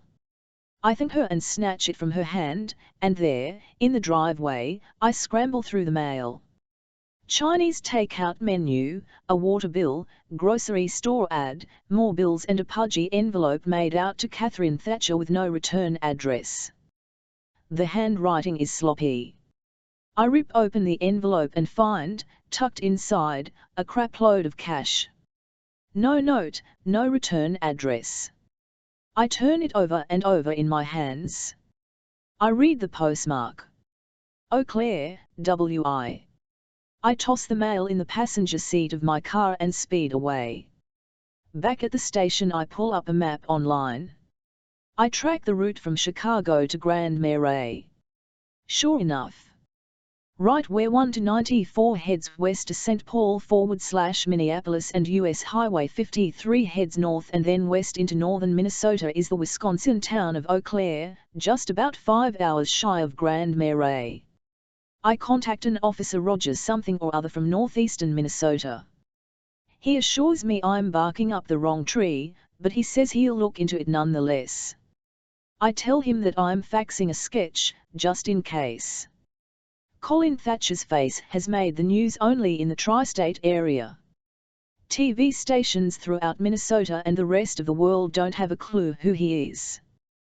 But they will. Colin before the antibiotic kicks in and she starts to feel better overnight. While the cough continues to rage, the fever drops significantly. She looks alive, no longer a zombie. But as she feels better, something begins to change. I tell myself that it has to do with the antibiotic. But even I know that's not true. She's quiet. I ask if she's okay and she says she still doesn't feel good. She doesn't want to eat. I try and convince her to take a few bites, but she sits and stares out the window. Silence fills the cabin, uncomfortable silence, bringing us back to a place we used to be.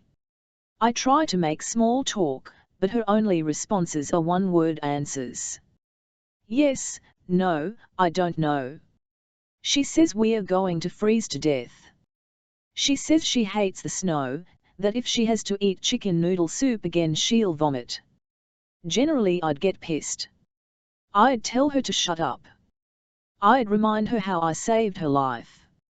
I'd tell her to eat the damn soup before I shove it down her throat. She wants nothing to do with drawing. I ask if she wants to go outside. The day is nicer than we've seen for a while, but she says no. I go anyway and she doesn't move an inch while I'm gone. She can't make a decision. She doesn't want the chicken noodle soup. I know that. So for dinner I give her the option. I rattle off the name of everything in the cabinet. She says she doesn't care. She's not hungry anyway. She says she's tired of shaking all the time. She's tired of the crap we eat, cans of glop masquerading as food. Just the scent of it makes her want to vomit. She's tired of the boredom. She's tired of having absolutely nothing to do for hours on end, day after unending day. She doesn't want to go for another walk in the godforsaken cold. She doesn't want to draw another picture. Her nails are a jagged mess. Her hair is greasy from the inside out, a tangle that will never come undone. We can't escape our own smell, though we force ourselves to bathe nearly every day in that dirty tub. I tell her that they'd send me to jail if I was ever caught. I don't know how long. 30 years. Life? It's not about this, I tell her. But the number of years mean nothing. They are pointless. I'd never live to see them. Every criminal knows someone on the inside. I'm as good as dead inside the pen. They'd make sure of it. It isn't a threat. I'm not trying to make her feel guilty. That's just the way it is. I don't want to be here, either. I spend every waking moment wondering when Dan is gonna come through with the passports, how I'm gonna get them without the cops finding me. The food is always sparse, the nights getting colder so that one morning we won't wake up. I know that now is the time to go. Before the food runs out, before the money runs out. Before we freeze to death. She lets me be the one to worry. She says there's never been someone to worry about her before. I think of all the things that could go wrong. Starving. Freezing. Being found by Dalmar. Being found by the police. There's danger in returning home. There's danger in staying here. I know it. She knows it. But my bigger concern now is not having her with me. Gabe, after believe it or not, they find the damn cat. The poor little guy was hiding out in some shed behind the cabin, freezing his little ass to the verge of death. There wasn't a thing to eat, so he was quite taken with the kibbles and bits the cops brought. But he sure as hell didn't like their cage, or so they said, and fought tooth and nail to get out of it before they fastened the lock. The feline took a turboprop down to Minneapolis, then a commercial airliner into O'Hare. Little guy gets around more than me. I picked him up this morning and took him over to the Dennett's when, lo and behold, I find out Eve and MIA have moved out. I make the jaunt to Wrigleyville and surprise the women at 10 a.m. with a dozen donuts, cafe mochas and a malnourished tabby cat. They are both in their pajamas, watching TV. I catch the door as someone is leaving so I don't have to wait to be buzzed in. I like the surprise of it. Good morning, I say when MIA opens the door. She wasn't expecting me. Eve rises from the couch and pats at her untidy hair. Gabe, she says. She pulls on her robe to make sure nothing is exposed. I attempt to leave the cat in the hall, but so help me, all it takes is a thank you from MIA. In response to my I brought some donuts and coffee, and the cat goes absolutely berserk, clawing at the bars of the cage and making noises I've never heard a cat make before. So much for my grand entrance. Eve turns white. What is that noise? She asks, and so I bring the little guy in and close the door. According to research, people who live with animals have decreased anxiety and lower blood pressure. They have lower cholesterol. They are more relaxed and less stressed and are, overall, in better health. Unless of course you have a dog who pees uncontrollably wherever it wishes or eats your furniture to shreds. What are you doing with that cat? Eve asks. She's clearly at a loss and thinks I'm off my rocker. This little guy? I ask. I play dumb.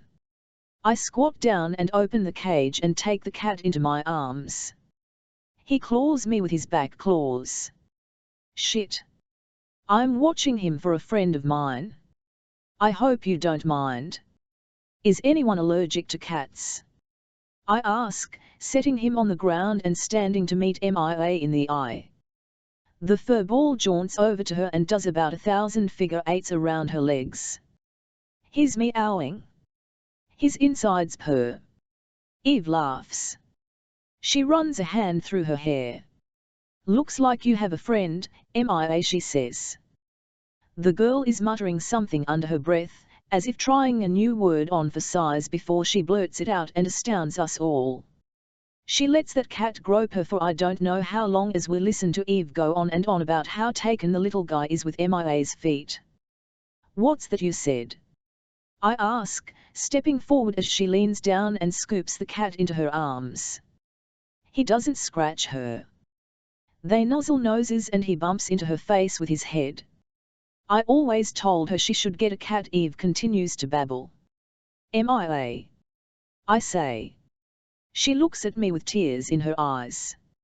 She knows that I know and that I did this for a reason. Canoe, she whispers to me.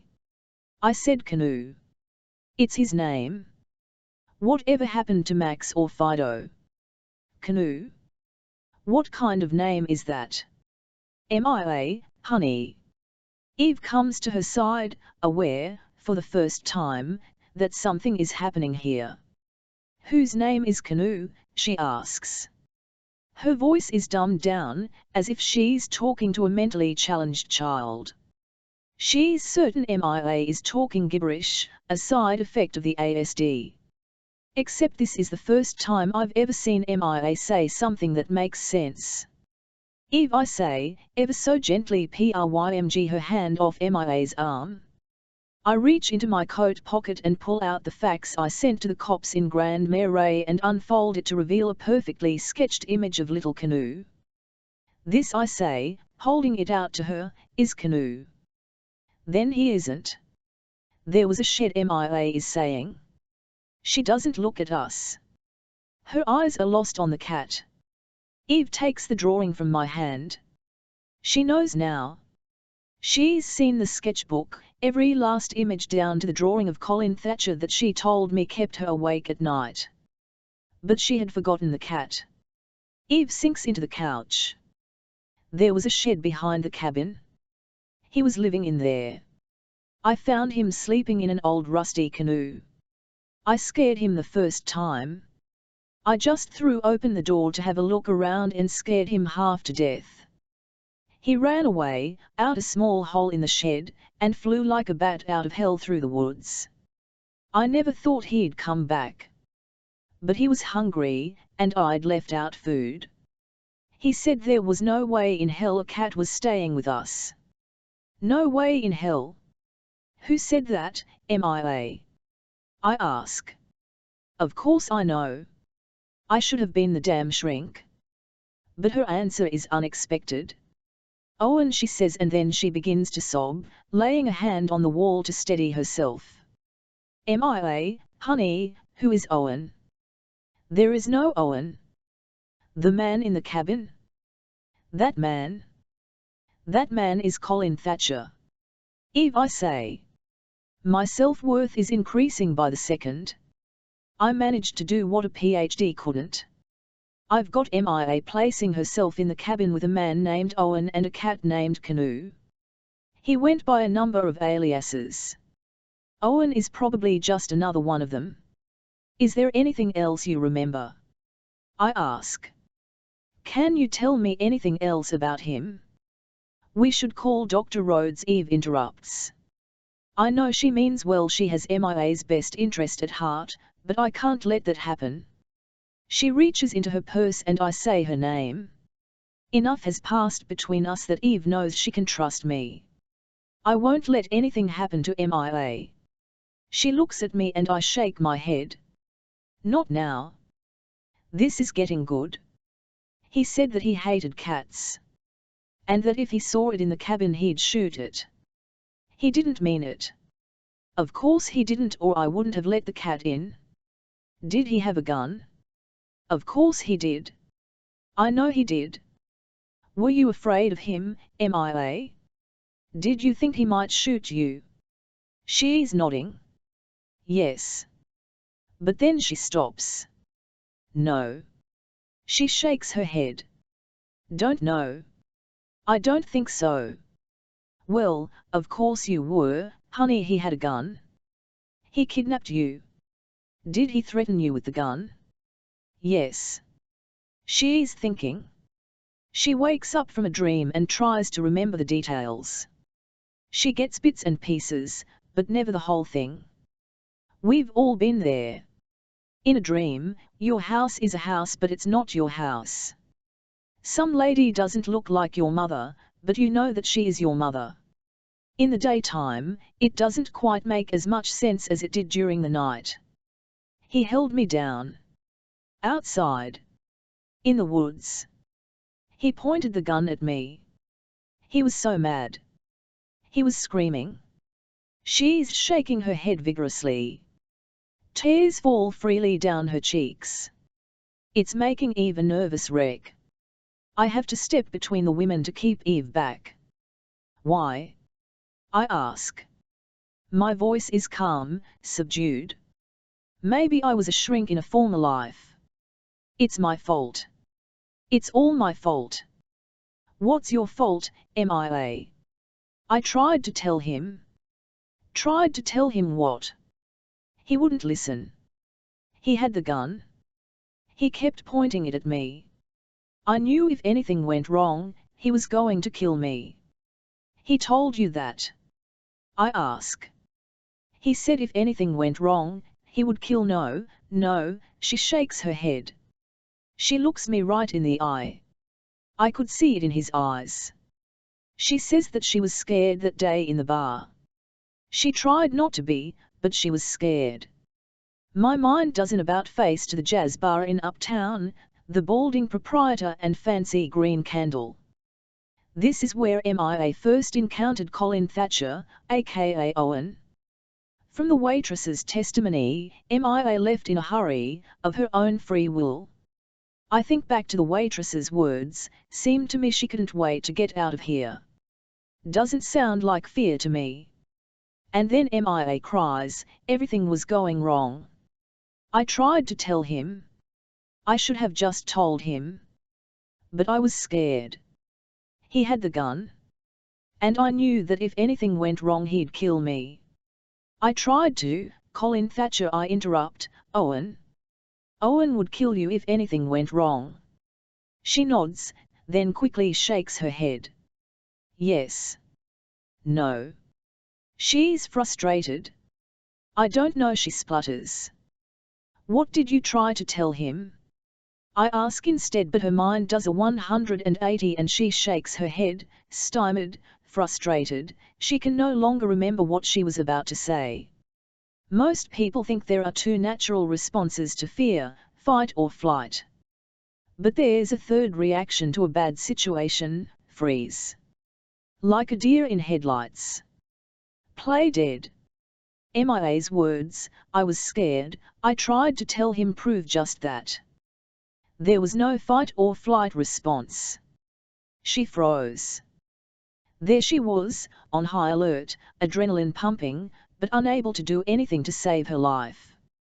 It's all my fault, she says again. What's your fault? I ask, expecting a replay of the same conversation. But this time she says, I tried to run away.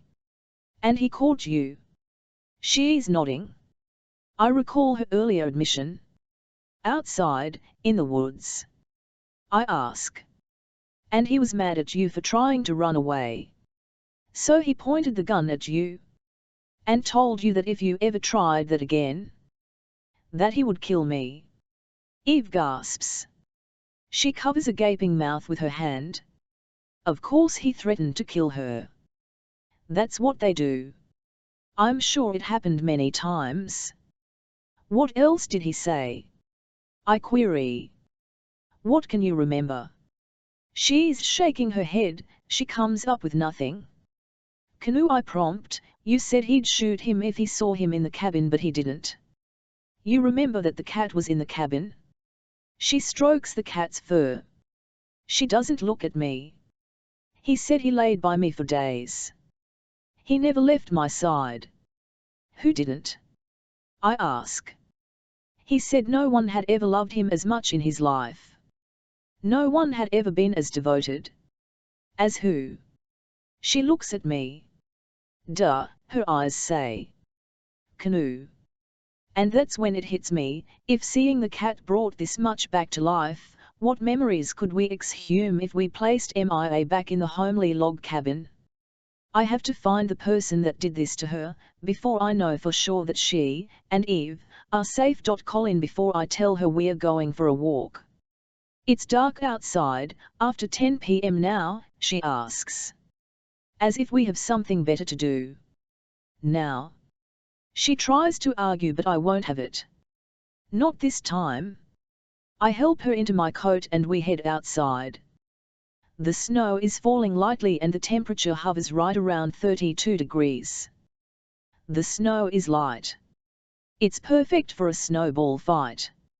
It brings me back to the trailer park, tossing snowballs with the other trailer trash kids before Ma bought a home that wasn't mobile. She follows me down the steps. At the bottom she stops to take it all in. The sky is black.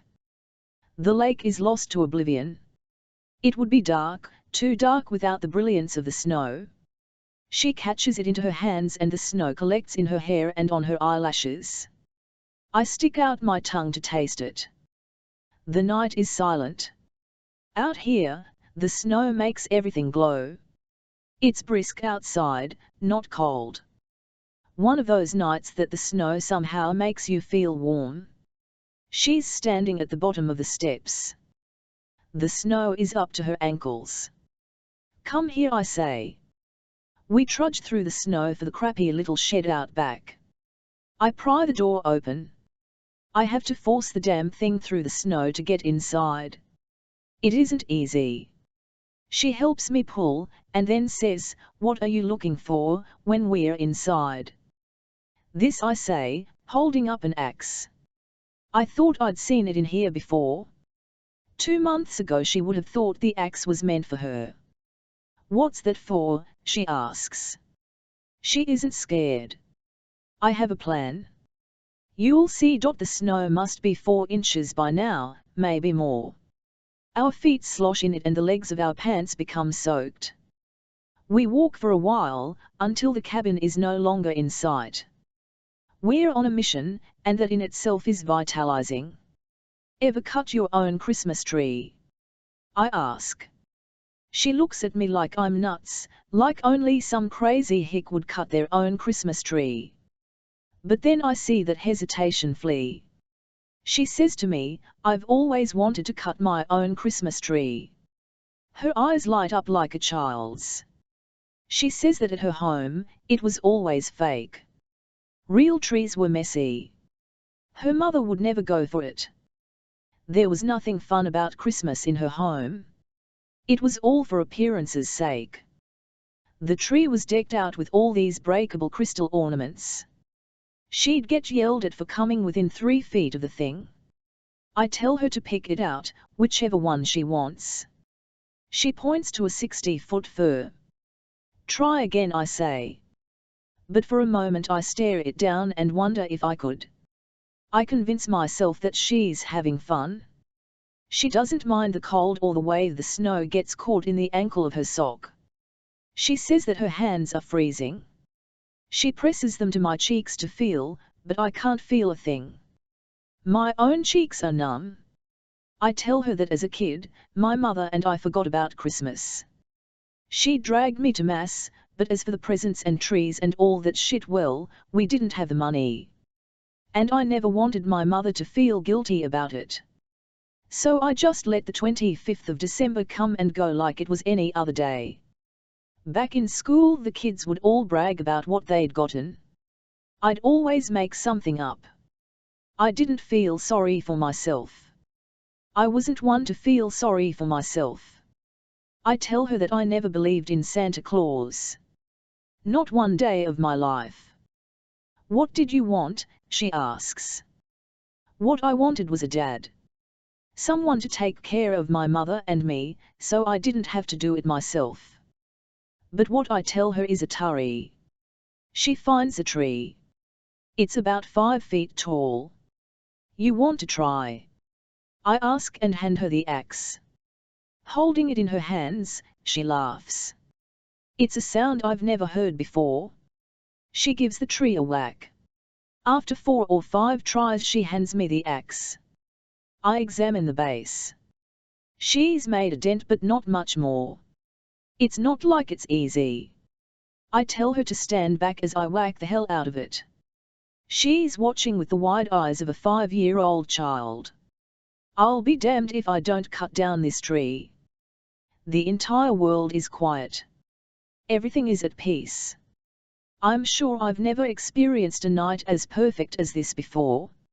She tells me that it's impossible to believe that somewhere out there, the world is at war. People are starving. Children are being abused. We're removed from civilization, she says, 2 tiny figurines in a snow globe that some child has turned over. I picture it, us trudging across ceramic mounds while glittery snow encircles us in our own bubble. In the distance I'm certain I hear an owl hoot.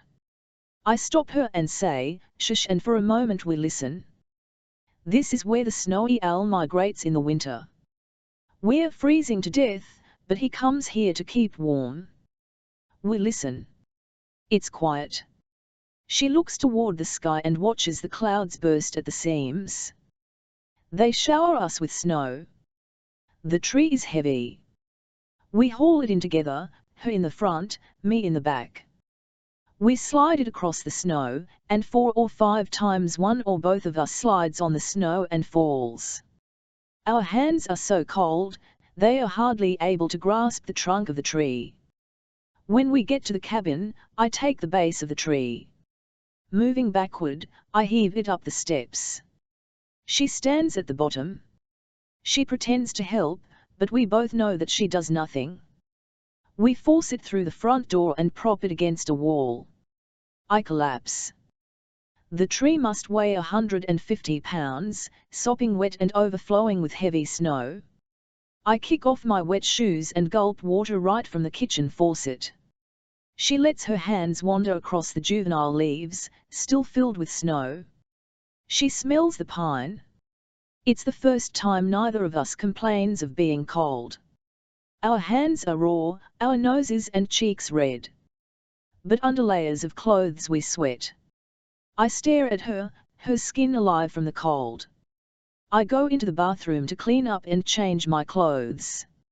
She wipes the moisture from the floor, from under the tree and where our shoes pooled snow. I can smell the pine on my hands. I feel the sticky sap. I breathe hard, trying to catch my breath. I drop to the couch when I return. She heads into the bathroom to strip the wet clothes from her skin. She sinks into an extra pair of long johns that had been drying on the window curtain, and when she comes out she says, "No one's ever given me a tree before." I'm rekindling the fire as she passes through the room. She watches my calculating hands manipulate the wood just right, bringing the fire to life. She says that I do everything that way, with a certain expertise I pretend doesn't exist. I don't say a thing. I sit back on the couch and drape a blanket over my legs. My feet rest on a coffee table. I'm still breathing hard. What I would give for a beer, I say. She watches me sitting there for I don't know how long. I can feel her eyes on me. You, too? I ask after a minute. A beer? Yeah. Yeah, she says. I remember the two of us sitting side by side, drinking beer in that bar. I ask her if she remembers and she says yes. She says it seems like a million years ago, long before someone glued us to the lid of an empty baby food jar and filled our world with glitter. What time is it? She asks. My watch rests on the table beside my feet. I lean forward for a look. I say that it's 2 a.m. Are you tired? She asks. Getting there. Thank you for the tree, she says. Thank you for getting us a tree, she adds. She doesn't want to be presumptuous. I stare at the tree, leaning against the log wall. It's misshapen. Homely. But she says it's perfect. No, I say. It's for you. So you stop looking so damn sad. I promise to find lights for it. I don't know how, but I promise I'll do it. She tells me not to worry about it. It's perfect the way it is, she says. But I say I'll find the lights. She asks if I ever ride the L. I give her a dumb look. I say yes, of course I do. You can hardly get around Chicago without riding the L, the city's rapid transit system. She says that she rides the Red Line most of the time, flying under the city as if all that commotion above ground doesn't exist. Do you ever ride the bus? She asks.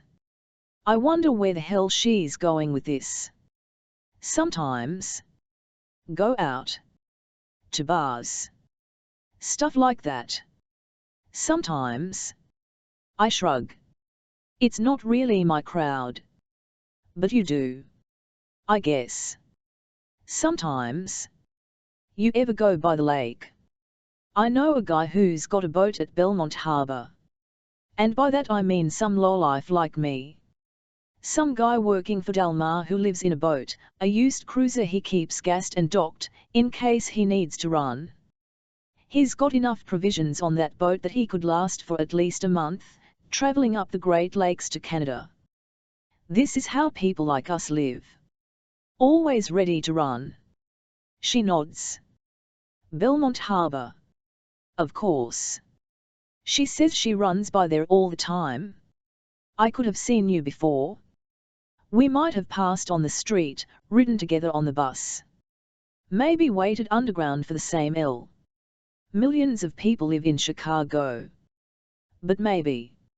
I guess. Maybe. What are you getting at? I'm just wondering. Her voice trails off. What? I ask. If we would have ever met. If it wasn't for this. I shake my head. I'm not trying to be an ass. It's just the truth. Probably not. You don't think so? We wouldn't have met, I say again. How do you know? We wouldn't have met. I look away, draw the blanket to my neck and lie down on my side. I ask her to turn off the light, and when she hovers in the kitchen, I say, "Aren't you going to bed?" "How can you be sure?" she asks instead. I don't like where this conversation is headed. What difference does it make? I ask. Would you have talked to me if we did meet? That night, would you have ever talked to me if you didn't have to?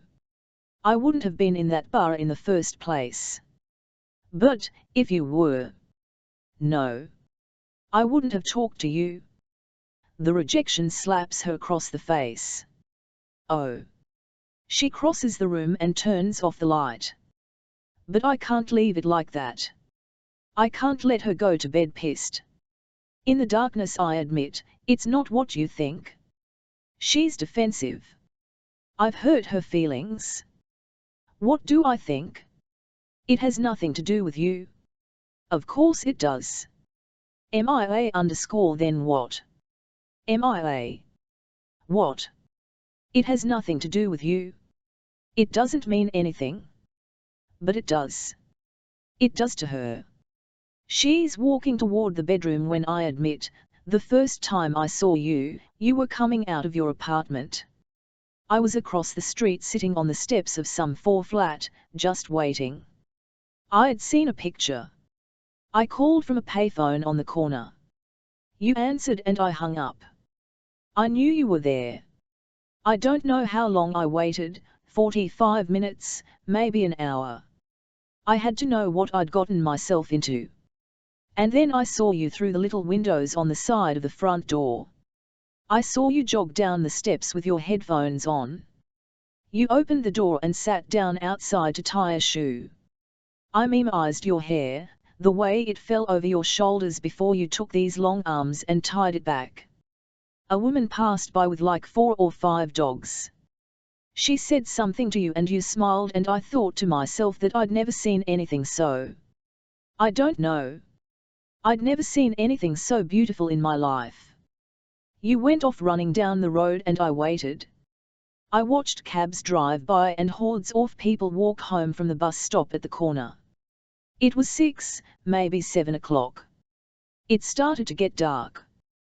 The sky was one of those dramatic fall skies. You were walking when you returned. You passed right in front of me and then jogged across the street, waving to a cab that slowed down to let you pass. I was almost certain you saw me. You dug in your shoe for a key and let yourself in, up the steps where I couldn't see you. I saw the light in your window and your silhouette. I imagined what you might be doing inside. I imagined myself in there with you, what it would be like if it didn't have to be like this. She's quiet. And then she says that she remembers the night. She says she remembers the sky, so vibrant, as the sunlight was scattered by particles in the sky. She says that the sky was the color of persimmon and sangria, shades of red only God could make. She says, I remember the dogs, 3 black labs and a golden retriever, and the woman, all 90-some pounds of her, swept away in a tangle of leashes. She says she remembers the call, though at the time it left her unfazed. She remembers sitting inside feeling alone because that damn boyfriend of hers was working, but, more so, because she was glad he was. I didn't see you, she whispers. If I did, I'd remember. She lowers herself onto the couch beside me. I open the blanket for her and she slides in. She presses her back into me, a vacuum seal. I can feel the rhythm of her heart pressing against me. I can feel the blood pulsing through my own ears. It's loud enough I'm sure she hears. I wrap the blanket over her. I reach across her, find her hand, and our fingers lace together. Her grasp is reassuring. In time, mine stops to shake. I slide my bottom arm under the crevice of her neck. She falls into every gap there is until we become one. I rest my head onto a mat of dirty blonde hair, close enough that she can feel the exhalation of air on her skin, reassuring her that we're alive though inside, we can hardly breathe. We fall into oblivion this way, into a world where nothing matters. Nothing but us. She's gone when I wake up. I no longer feel her pressed into me. Something is missing, though it wasn't that long ago that there was nothing there. I see her outside, sitting on the porch step. She's freezing her ass off. It doesn't appear that she minds. The blanket is wrapped around her shoulders and she's wearing my shoes on her feet. They are huge. She's kicked the snow off the step, though the ends of the blanket lie in it and get wet. I don't go out right away. I make coffee. I find my coat. I take my time. Hey, I offer as I step outside in my bare feet. I hand her a mug of coffee. Thought this would warm you up. Oh. She's startled. She eyes my bare feet and says, "Your shoes," but before she can get them off, I stop her. I say that I don't mind. I like the look of it, her in my shoes. Her lying beside me in bed. I could get used to this. It's cold out here, I say. It's fucking cold. Maybe 20 degrees. It is, she asks. I don't answer. I'll leave you alone, I say. Seems to me someone who chooses to freeze their ass off on a day like today or wants to be alone. It's not as though anything happened, but lying beside her for all those hours just for the hell of it, just to be close to her, to feel the softness of her skin and the way her chest rattled when she snored, that happened. Your feet must be freezing. I glance at my feet. They stand on a thin layer of snow and ice. They are, I say. I turn to go inside. Thanks for the coffee. I don't know what I expect her to say, but I expect her to say something. Yep, I say and let the door slam closed. I don't know how much time passes, enough that I start to get pissed. Pissed at myself for being pissed at her. I shouldn't care. I shouldn't give a shit. But then she appears. Her cheeks are ruby red from the cold. Her hair cascades around her. I don't want to be alone, she says. She drops the blanket at the door. I can't remember the last time anyone told me I was beautiful, she says. Beautiful doesn't do her justice. We stare at each other across the room, taking it all in. Reminding ourselves to breathe. When she comes to me, she moves humbly. Her hands touch with caution. The last time I pushed her away, but the last time was different. She was a different woman. I was a different man. I run my hand the length of her hair. My hands move down her arms. They mimize her fingers and the shape of her back. She stares at me with this look I've never seen before, not on her or any other woman. Trust. Respect. Desire. I commit to memory every freckle, every blemish on her face. I learn the shape of her ears and run a finger across the arch of her lips. She takes my hand and leads me to the bedroom. You don't have to do this, I say. God knows she's no longer my prisoner. What I want is for her to want to be here. We pause in the doorway. Her lips find their way to mine, and I hold her head in my hands. My fingers stroke her hair. Her arms are locked behind my back. She doesn't let go. What changes is the way we touch. There's contact, something that we used to avoid. We graze past each other when we enter a room. She runs her fingers through my hair. I let my hand linger on her back. She traces the lines of my face. We share the same bed. Our hands and fingers mimize what our eyes could not. An uneven scalp. Patches of dry skin. There is nothing frivolous about it. We don't flirt. We're beyond that. We don't dredge up past relationships. We don't try and make the other jealous. We don't create pet names. We don't mention the word love. We kill time. We talk. We list all the crazy things you see in the city. The homeless pushing shopping carts around. Jesus freaks walking around with crucifixes on their backs. Pigeons. She asks my favorite color. I say I don't have one. She asks my favorite food. I let a spoonful of slop drop into a bowl. Anything other than this I say. She asks what would have happened to her if we didn't come here. If I'd handed her over and collected my reward. I don't know, I say. Would I be dead? We learn things we didn't know before. That skin-to-skin contact helps keep us warm. That SpaghettiOs and baked beans do mix. That too can fit on the shaky armchair. We're eating some meal. What it is, I don't know. We eat out of necessity. There's no such thing as breakfast, lunch or dinner. It's all the same. It all tastes like shit. She's staring at me with those eyes of hers. They demand an answer. I don't know, I say again. I see her being ripped from my car and tossed into the van. Her hands bound and her eyes blindfolded. I hear her cry. I push my bowl away. I'm not hungry. I've lost my appetite. She stands and reaches for my bowl. She says she'll do the dishes tonight, but I gently clench her wrist when it comes within reach and say to her, leave it.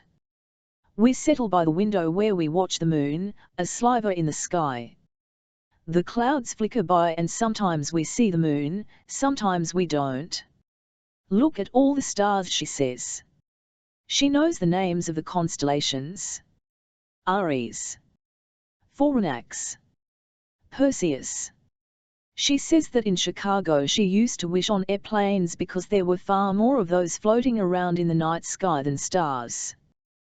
There are times she's too far away, even when she's in the same room. She teaches me to count to 100 in Spanish. I teach her the foxtrot. When the lake freezes completely over, we ice fish. We never stay out long. She doesn't like to watch. So she walks on the lake as if Moses has parted the waters for her. She likes the newly fallen snow. Sometimes there are animal prints. Sometimes we hear snowmobiles in the distance. When she's frozen solid she goes in. And then I feel alone. I take her outside. I bring the gun with me. We walk through the woods for a while, to a place so desolate I'm sure no one will hear the sound of a bullet exploding from the muzzle. I tell her that I want her to know how to shoot the gun. I give it to her flat, on both hands, like a piece of fine jewelry. She doesn't want to touch the damn thing. Take it, I say lightly. Why? She asks. Just in case. I want her to learn to shoot it so she can protect herself. That's what you're here for. What if one day I'm not? I ask. I tuck a strand of her hair behind a raw ear. I watch as the wind frees it again. It isn't loaded. She loops her thumb and forefinger through the trigger guard. She lifts it from my hands. It's heavy, the metal cold in the freezing temperatures. The ground is coated with snow. I place her finger on the trigger, wrap her palm around the grip. I move her thumb downward. I pull her left hand up to meet the right. My hand on hers assures her that she will be all right. That this will be all right. Her hands are cold, like mine. But they come to me without reserve like they used to, pulling away when we touched. I tell her about the parts of the gun, the barrel and muzzle and trigger guard. I pull a magazine from the pocket of my jeans and show her how to attach it to the gun. I tell her about the kinds of guns there are, rifles and handguns and semi-automatics. This is a semi-automatic. When one round is fired, another round is loaded from the magazine into the chamber. all with the pull of the trigger. I tell her never to aim the gun at something she doesn't intend to kill. I learned this the hard way, I say, when I was 7. Maybe 8. Some kid in the neighborhood. His old man owned a gun. He used to brag about it all the fucking time. I called him a liar. He wanted to prove it to me, so we went to his house after school. No one was home. His dad kept the thing in a bedside table, unlocked and loaded. I grabbed it from the drawer like it was a toy. We played a round of cops and robbers. He was the cop but I had the gun. The kid said, "Hands up," and I turned and shot him. And then we stand there in the freezing cold. We remember the times she stared down the barrel of the gun. There's guilt. And sorrow. I'm sure she sees it in my eyes. I'm sure she can hear it in my voice when I say, "I wouldn't have killed you." I'm clutching blindly to her hand. "But you might have," she says. We both know it's the truth. Yeah, I admit. I'm not one to say I'm sorry. But I'm sure the look on my face says it all. "But that was different," she says. "How so?" I ask. She lets me shadow her from behind. I raise her arms and together we aim at a nearby tree. I part her legs and show her how to stand, and then we cock the hammer and pull the trigger. The sound is deafening. The release of the bullet nearly knocks her off her feet. Bark explodes from the tree. "Because if I'd have had the chance, I would have killed you, too," she says. This is how we settle all those things that happened between us in the early days. This is how we make up for all the mean words that we said, for the horrible thoughts that ran through our minds. This is how we annul the violence and the hate of our first days and weeks in the cabin, inside the log walls that have now become our home. "And your friend?" she asks. I'm nodding to the gun in her hands. This time, I want her to try by herself. Luckily for him, I had no aim when I was a kid. The bullet grazed the outside of his arm. A scratch. Christmas Eve, Gabe called early in the morning to tell me he was on his way. It was just after 5:30 a.m. when my cell phone rang, and unlike James, who slept like a baby, I'd been awake for hours, plagued by another sleepless night. I don't bother to wake him. I find my robe and slippers and step outside. There's news. I stand on the front step, shivering from the cold, waiting for Gabe's car to pull into our snow-covered drive. It's after 6 o'clock and still dark outside. Neighbors' Christmas decor lights the night sky, decorated trees glittering through bay windows, icicle lights hanging from gutters, candles flickering in every single double-hung window that faces the street. From the chimneys, clouds of smoke swirl into the frosty air. I pull my robe tight around me and wait. I hear a train in the distance, rumbling through town. No one waits beside its tracks, before dawn on a Sunday morning, Christmas Eve. What is it? I ask when he parks his car and climbs out. He comes right up to me. He doesn't shut the door. "Let's go inside." He takes my hands and leads me where it's warm. We sit on the plush white sofa, pressed close together. We're hardly aware that our legs touch. It's dark in the house, only the stove light in the kitchen is turned on. I don't want to wake James. We whisper. There's a look in his eye. Something new. "She's dead," I concede. "No," he says, but then he revises his statement and, staring down into his own hands, humbly admits, "I don't know. There's a doctor in a tiny town in northeastern Minnesota, a Dr. Kayla Lee. I didn't want to get your hopes up. We received a call a week or so ago. She saw MIA's picture on the news and recognized her as a patient. It had been weeks, maybe a month since MIA was in. But she's sure it's her. MIA was using a pseudonym, Chloe Romain. A doctor. Dr. Lee said that she was with a man. Colin Thatcher. She said that MIA was sick. Pneumonia. Pneumonia. Without treatment, pneumonia can lead to blood poisoning. It can lead to respiratory distress, the inability to breathe. Without treatment, a person can die. She was given a prescription and sent home. The doctor asked to see her back in a week. MIA never returned for the appointment. Gabe said he had a nagging feeling about this Grandmère. Something in his gut told him she might be there. What made you think of Grandmère?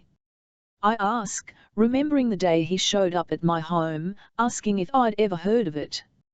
A postcard I came across at the Thatcher home. Sent by Colin to his mother. For a boy who rarely left home, it caught my eye. A good place to hide. There's more, he says. What? I beg. She was given a prescription, but that doesn't mean it was ever filled. That doesn't mean the pills were ever taken. I've been talking to Catherine Thatcher and doing some research into the Thatcher family. Turns out there's a cabin up in Grandmère that's been in the family for years. Catherine says she doesn't know much about it.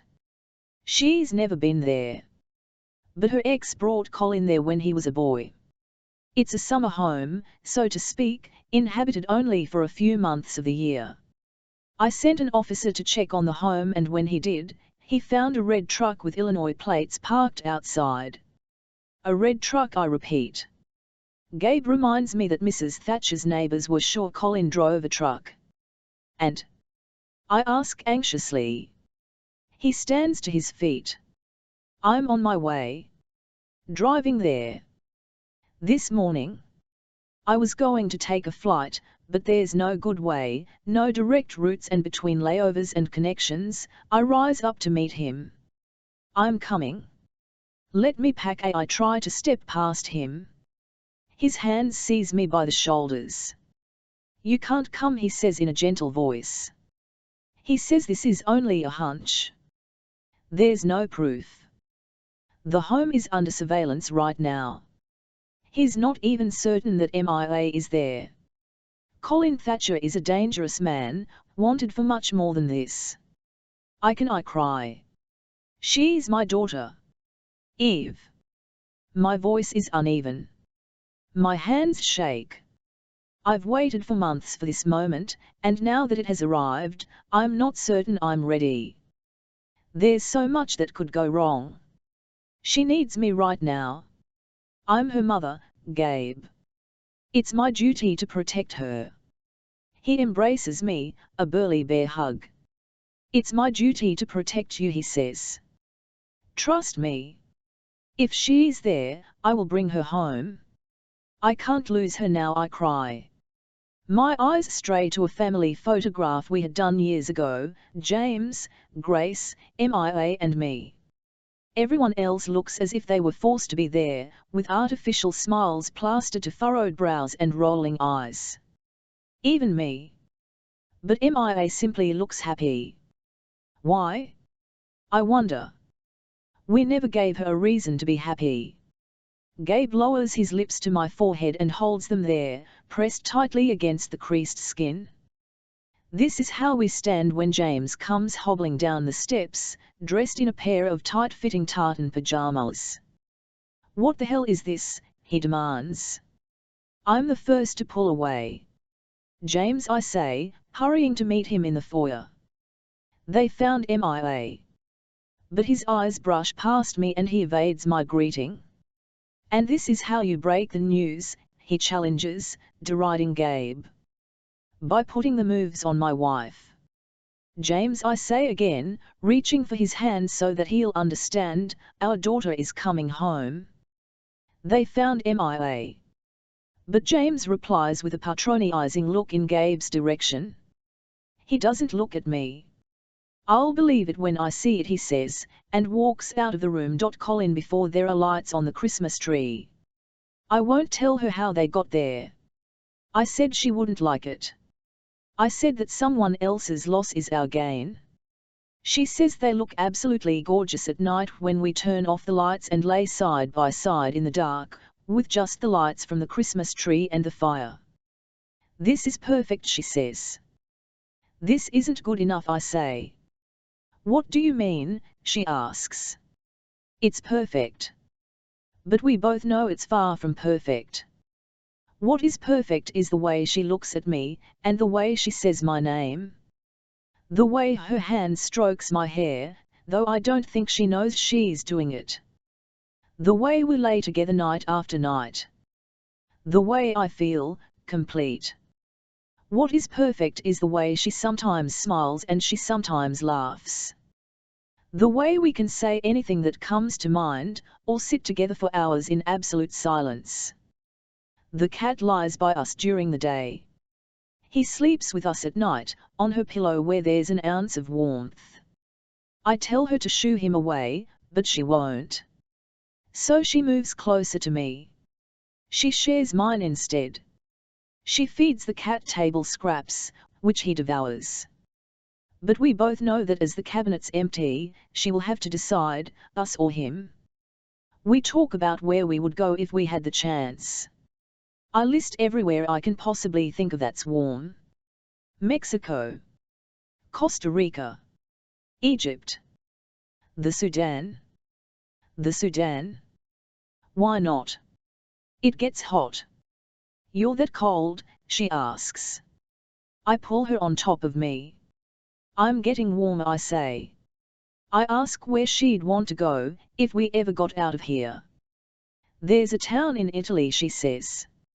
A ghost town, it's all but abandoned, lost in olive trees, a nearly non-existent town of only a couple hundred people, with a medieval castle and an old church. This is where you want to go.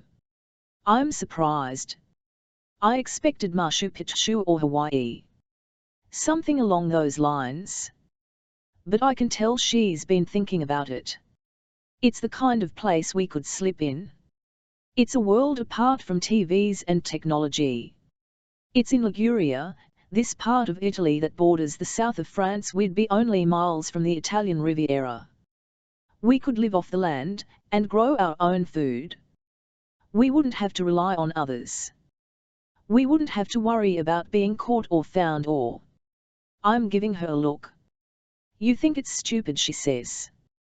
I think fresh vegetables would be a nice change from stewed tomatoes. I hate stewed tomatoes, she admits. I say that I hate them, too. I only got them because I was in a rush. We could find a rustic old home, one of those granite monstrosities, one, I don't know, maybe 200 years old. We'd have breathtaking views of the mountains, maybe the coastline if we're lucky. We could raise animals, grow our own food. Grapes. We could have a vineyard. And change our names, get a new start. I sit up on my elbows. Who would you be? What do you mean? Your new name? The answer seems obvious. Chloe. Chloe. Then that's who you'll be, I say. I consider the name. Chloe. I remember the day, months ago, when we're driving in the truck back to Grand Marais. I forced her to pick a name, and she came up with Chloe. Why Chloe? One asked. What do you mean? That day. When I told you you couldn't be MIA anymore. And you said Chloe. Oh, she says, and she sits up straight. There are creases on her face from my shirt. Her hair is long. It goes halfway down her back. Maybe more. I'm waiting for a simple answer. I just like it, something like that. But what I get is more. Just some girl I saw on TV. What do you mean? She closes her eyes. I know she doesn't want to tell me. But she does anyway. I was 6 or 7 years old. My mother was in the kitchen, but she left the TV on, the news. I was culling. She didn't know I was paying attention. There was a story, a high school band trip from some school, Kansas or Oklahoma, something like that. There was a group of kids in a bus traveling to a competition or something. I don't know. I wasn't really paying attention to that. The bus skidded off the road and went down a ravine. Half a dozen kids were killed, the driver. Then this family appears, a mom, a dad and two older boys, maybe 18 or 19. I can still see them, the dad gaunt with a receding hairline, the boys, both of them, tall and lanky like basketball players, with burnt orange hair. The mother looked like she'd been run over by an 18-wheeler. They are crying, every single one of them, standing before this little white house. That's what made me pay attention. The crying. They were heartbroken. Destroyed. I watched the father, mostly, but all of them really, the way they openly wept for their dead daughter. Their dead sister. She'd been killed in the accident, plunged down the ravine when the driver fell asleep at the wheel. She was 15, but I remember her father gushing about his baby girl. He went on and on about how amazing she was, though the things he said, that she was kind and silly and born to play the flute, were not necessarily amazing. But to him they were. He kept saying, "My Chloe or my baby Chloe."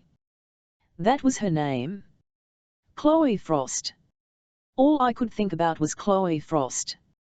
I wanted to be her, to have someone long for me the way her family longed for her. I cried for Chloe, for days on end. I spoke to her, when I was alone. I carried on conversations with my dead friend, Chloe. I drew pictures of her. Dozens of them, with her own burnt orange hair and coffee-colored eyes. She runs her hands through her hair and looks away, in a sheepish sort of way. Embarrassed. Then she admits, I was jealous of her, really. Jealous that she was dead, jealous that somewhere, out there, someone loved her more than they loved me. She hesitates, then says, "It's crazy." I know. But I shake my head and say, no, because I know it's what she wants to hear. But I think how lonely she must have been growing up. Longing for a dead friend she didn't even know. Things weren't so grand for Ma and me, but at least we weren't alone. She changes the subject. She doesn't want to talk about Chloe Frost anymore. Who will you be? She asks. John? I say. I couldn't be further from a John. No, she says, the answer almost as obvious as Chloe had been. You'll be Owen. Because it doesn't matter anyway, does it? That's not your real name. Do you want to know? I ask. I bet she's thought about it a million times. I bet she's guessed to herself what my real name might be. I wonder if she ever thought about asking. No, she says, because this is who you are to me. You're Owen. She says that whoever I was before this doesn't matter. And you'll be Chloe. I'll be Chloe. And in that moment, MIA ceased to exist. Eve after I consult with Dr. Rhodes. She agrees under one condition, that she is allowed to go along, too. I purchase the 3 airplane tickets with a credit card that James and I share. The police department pays Gabe's fare. We will be revisiting the cabin in which MIA was held prisoner all that time. The hope is that being there will help jog her memory and make her remember something about her time in captivity. If the cat alone can trigger memories of Colin Thatcher, then I wonder what that cabin will do. MIA and I pack one bag. Between us, we don't have much. I never mention to James where we are going. MIA asks Ina to watch Canoe for a few days, and the woman agrees without reservation. Her 9-year-old son, Ronnie, is thrilled to have a cat to keep company. We ask the taxi to drive us to her apartment on the way to O'Hare. It's with great difficulty that MIA is able to part with Canoe for the second time. I wonder what happened the first time she said goodbye. The airport is a horrendous place for a person in MIA's condition. The noise is deafening, thousands of people, loudspeakers, airplanes soaring overhead. MIA is on edge, we all see it, though she is tucked between Dr. Rhodes and me, and I have her arm looped through mine. Dr. Rhodes suggests a dose of Valium, which she has brought along in her suitcase just in case. Gabe peers over. "What else have you got in there?" he asks. "The four of us are sitting in a row at our terminal." "Other sedatives," she replies. "Stronger sedatives." He sits back and reaches for a newspaper that someone has left behind. "Is it safe?" I ask. For the baby," Mia finishes impassively.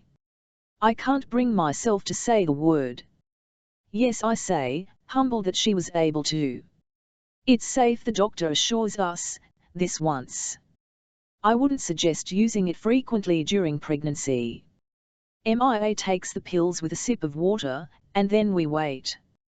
By the time our flight is announced, she is nearly asleep. We will fly to Minneapolis/St. Paul for a 45-minute layover, before continuing on to Duluth, Minnesota. There, a so-called friend of Gabe's, Detective Roger Hamill, will meet and drive us to Grand Marais. He refers to him as his friend, but even I can hear the disdain in his voice when he speaks of this man. Our flight is early, 9 a.m., and as the airplane ascends into the dreadfully cold sky, we know it will be a long day. Our only saving grace is that Mia is asleep. Mia and I sit side by side. She has the window seat, and me the aisle. Gabe sits opposite the slender aisle and once or twice brushes a hand against my arm and asks if I'm okay. Beside him Dr. Rhodes is lost in an audio book, the headphones covering her ears. The rest of the plane is oblivious to our situation. They jabber on and on about the weather, skiing conditions and their connecting flights. A woman loses herself in Our Father as the plane takes off, praying we land in one piece. She grips a rosary in her trembling hands. The pilot warns of a bumpy flight and asks that we remain in our seats. By the time we land in Minneapolis, Mia has come to and is upset once again by the commotion. I ask the doctor when she is due for more medicine, but Dr. Rhodes assures me that we must wait. We need Mia to be lucid for this afternoon. As we wait for our connection, Gabe offers up an iPod for Mia, and finds the least offensive music he can possibly find to drown out the sound. I wonder what will happen when we arrive. The thought of it is enough to make me sick. I think of Mia's reaction to the cat. What will her reaction be when we see the place where she was held prisoner all this time? I think of the progress we've made since she returned home. Will it be lost? I excuse myself to use the bathroom and Dr. Rhodes takes my seat beside Mia so that she won't be alone. When I come out of the bathroom, Gabe is waiting for me. I walk into him so that he collects me in his arms, and says, "Soon, this will all be through. Trust me." I do. In Duluth, we are escorted to a police department SUV by a man who introduces himself as Detective Hamill. Gabe calls him Roger. Mia says it's nice to meet him, though Gabe reminds me that it isn't the first time they've met. He's a big-bellied man, about my age, but to me he looks much older, and I'm made aware that I am getting older by the day. There's a photograph of his wife taped to the inside of the SUV, an overweight blonde woman, with a circle of children huddled around them. There are 6 children, each as burly and plump as the next. Mia, Dr. Rhodes and I slide into the back seat while Gabe takes the front. He offered it to me, but I happily refused, not up to the burdensome task of small talk. The drive is over 2 hours. Gabe and Detective Hamill lose themselves in idle banter about police work. They try to one-up one another, and I can tell that Gabe does not like the man. Gabe's voice is not overly friendly, and at times he is short, though for the benefit of us women, he remains civil.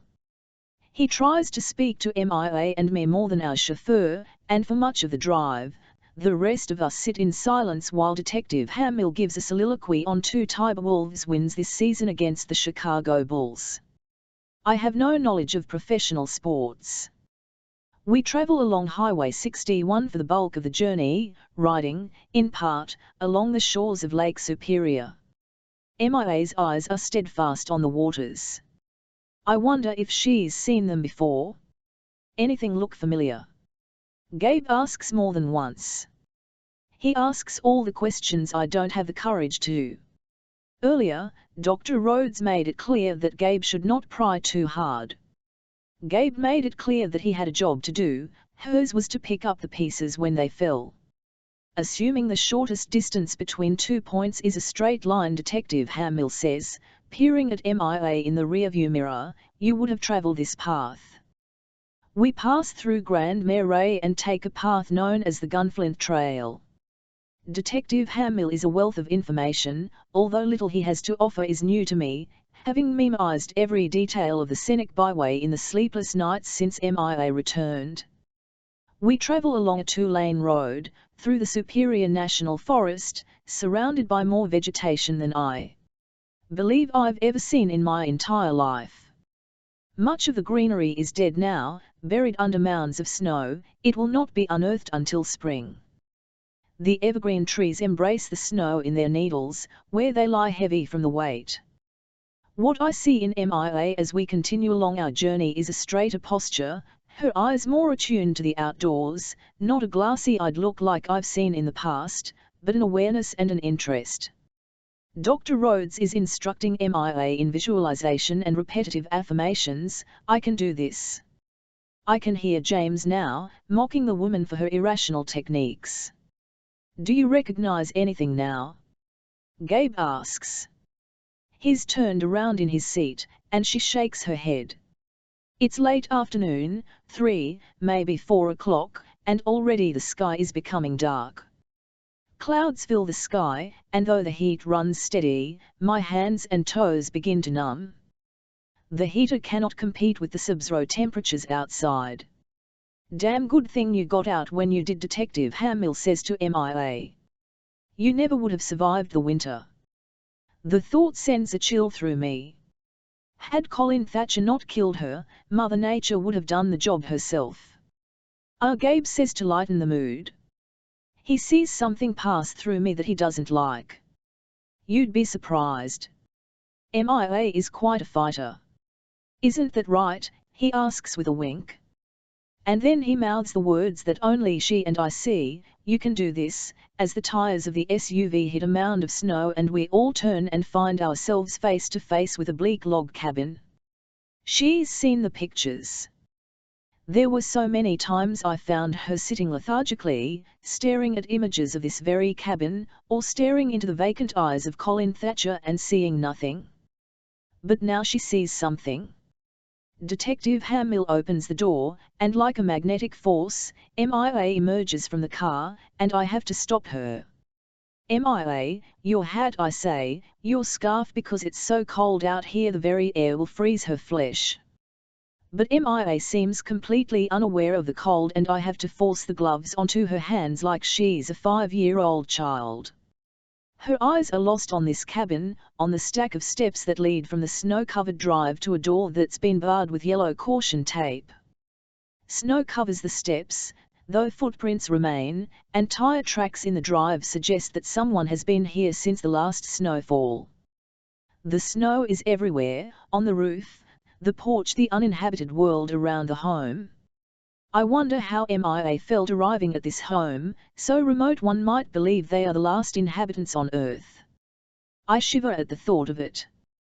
There's the lake that I've seen in MIA's pictures, frozen over 1,000 times, unlikely to thaw before spring.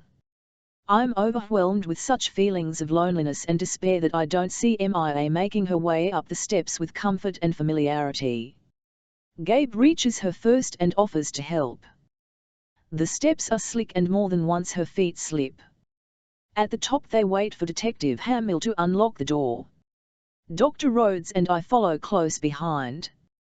The detective presses the door open, and it creaks. The rest of us fight for a look inside, but it's Gabe, with his general decorum, who says to MIA, ladies first, though he follows close behind. Gabe, Christmas Eve somewhere in Minnesota it begins to snow. I drive as fast as I can, which isn't fast enough. It's hard to see through the windshield though the wipers go as fast as they can. This is every 6-year-old's dream, snow on Christmas Eve. Tonight Santa will come, his sleigh loaded with gifts for every girl and boy. Detective Hamill calls. He's got a couple of guys keeping the cabin under surveillance. He told me about it, a little cabin lost out in the woods. But they haven't seen anyone come or go, they haven't gotten a visual of anyone on the inside. By the time I arrive he plans to have a team assembled, 10 or so of his best guys. This is a big deal around here. It's not every day that this kind of thing happens. I think of Eve. I go over it 1,000 times in my mind, what I will say, the words I will use, to convey the good news. And then I consider the possibility that there isn't good news, that MIA isn't in the cabin, or that she doesn't survive the rescue. There are a million things that could go wrong. By the time I make my way up the coast of Lake Superior, Roger's guys are getting antsy. He's got a half dozen of them headed out to the woods. They set up a perimeter. They are armed with the department's best firepower. Detective Hamill is a man on a mission. Seems he has something to prove. No one takes a shot until I get there, I say as I gun the engine along a narrow, snow-covered road. The tires skid and I struggle to regain control. Scares the shit out of me. But what worries me more is the brassiness in the detective's voice. Even more than me, he's a guy led into the line of duty by the prospect of carrying a gun. It's Christmas Eve, Hoffman. My guys have families to see. I'm doing the best that I can. The sun sets and it's dark out here. I floor it. I fly through the narrow pass, nearly decapitating myself on branches that hang low from the weight of the snow.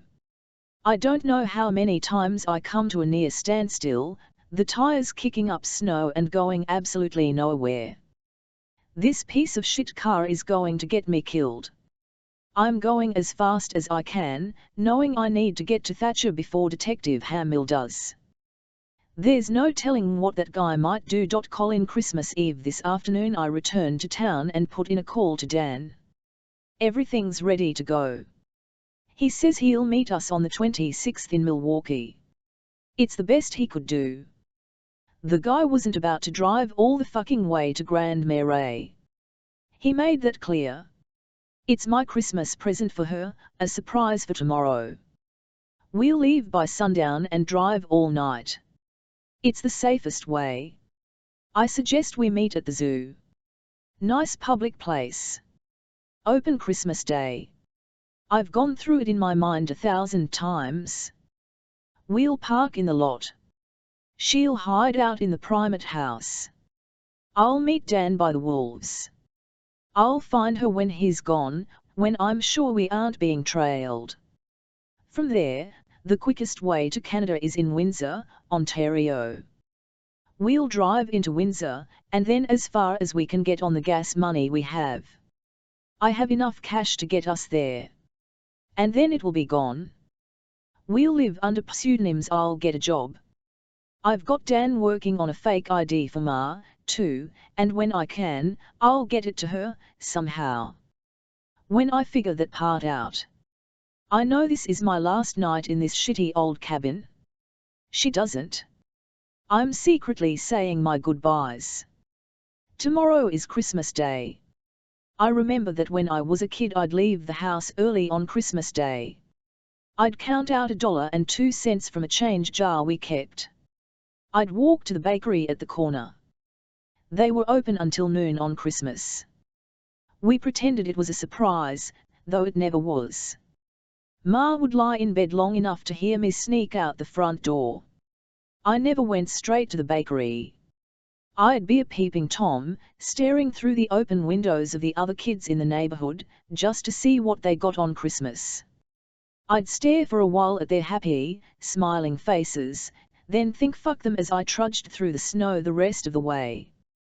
The reindeer bells on the bakery door would announce my arrival to the same old lady who'd worked there 100 years. She wore a Santa hat on Christmas and would say ho, ho, ho. I'd ask for 2.51-cent chocolate long johns that she'd slip into a white paper lunch sack. I'd return home where Ma would be waiting with 2 cups of hot chocolate. We'd eat our breakfast and pretend that it wasn't Christmas Day. This time I'm staring out the window. I'm thinking of Ma, wondering if she's okay. Tomorrow will be the first time in 30-some years we haven't shared a long john on Christmas Day. When I can get my hands on paper and a pen, I'll write her a note and drop it in a mailbox in Milwaukee. I'll tell her that I'm okay. I'll tell her that Chloe is okay, just to give her useless parents some peace of mind, if they give a shit. By the time the letter makes it to Ma, we'll be out of the country. And as soon as I can figure out how, I'll get Ma out of the country as well. Chloe comes up behind me and wraps her arms around me. She asks if I'm waiting for Santa Claus. I think of what I'd change if I could, but I wouldn't change a thing. The only regret is that Ma isn't here. But I can't fix that without ruining this. One day it'll all be right. That's how I satisfy the guilt. I don't know how or when. I don't know how I'll get the fake ID to Ma without being found, or how to send her enough money for a flight. But someday, I turn and gather her into me, all 100 and some pounds. She's lost weight. Her pants no longer rest on her hips. She's always yanking on them to keep them from falling. Her cheeks are hollow. Her eyes have begun to dull.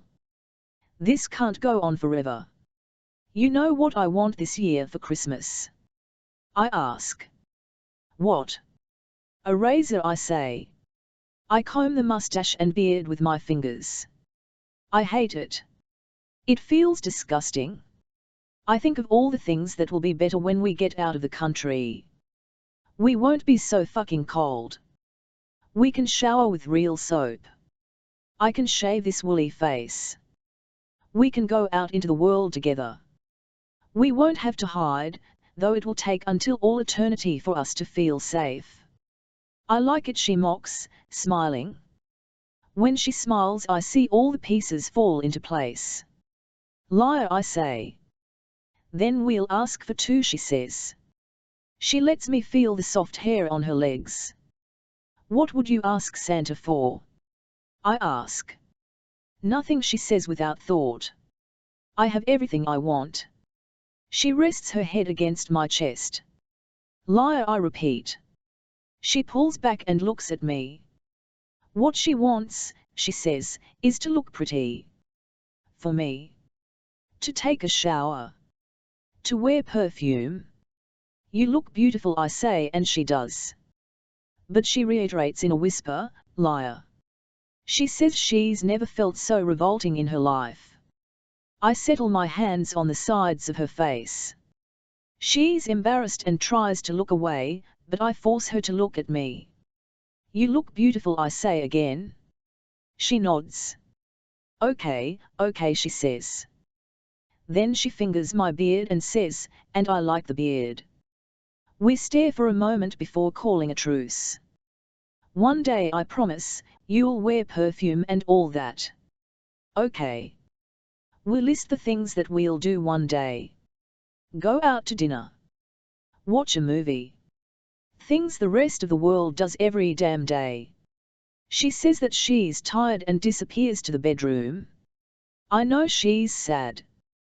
We talk about a future, but in her mind she's convinced no such thing exists. I gather our things, trying to be sly. I set them aside on the counter, her drawing pad and pencils, what's left of the cash. It takes all of 2 minutes to gather the things that are of importance. She's the only thing I need. Then, out of boredom, I carve the words "we were here" into the countertop with a sharp knife. The words are serrated, not a masterpiece by any means. I drape my coat over the engraving so she won't see it until it's time to leave. I remember that first night in the cabin. I remember the fear in her eyes. We were here, I think, but it's someone else who leaves. I watch the sun set. The temperature in the cabin drops. I add wood to the fire. I watch the minutes on my watch tick by. When I think the boredom is certain to kill me, I start dinner. Chicken noodle soup. This, I tell myself, is the last time in my life I'll ever eat chicken noodle soup. And then I hear it. Eve after she's been here before. She gathers that immediately. Mia says that there used to be a Christmas tree, but now it's gone. There used to be a fire constantly roaring in the stove, but now it's silent. There used to be a smell much different than this, now all there is the piercing odor of bleach. She says that she sees excerpts of what may have happened, cans of soup lying on the countertops, though they are no longer there.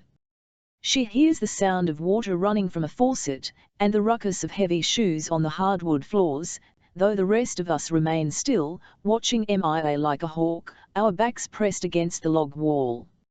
I hear rain fall on the cabin's roof, she says, and see canoes scurry from room to room. Her eyes follow an imaginary path from the family room to the bedroom, as if, in that moment she actually sees the cat, though we all know he is tucked safely away with Ina and her son. And then she says that she hears the sound of her name. Mia. I ask, my voice barely audible, but she shakes her head. No. Chloe, she reminds me, her hand settling on an earlobe, her body pacified for the first time in a long time, and she smiles. But the smile doesn't last long. Colin Christmas Eve Ma always told me I have ears like a bat. I can hear anything. I don't know what the sound is, but it forces me from my seat. I flip off the light and the cabin goes black. Chloe starts to stir in the bedroom. Her eyes fight through the darkness. She calls my name. When I don't answer right away, she calls again. This time she's scared. I peel the curtains back from the window. The faint glow of the moon helps me see. There must be a half-dozen of them, police cars, with twice as many cops. Shit. I let the curtain drop. I run through the cabin. Chloe. Chloe, I snap. She jumps from the bed. The adrenaline rushes through her body as she fights off sleep. I pull her from the bedroom to a windowless section of the hall. She's coming to. She grips my hand, her nails digging into the skin. I can feel her hands shake. What's wrong? She asks.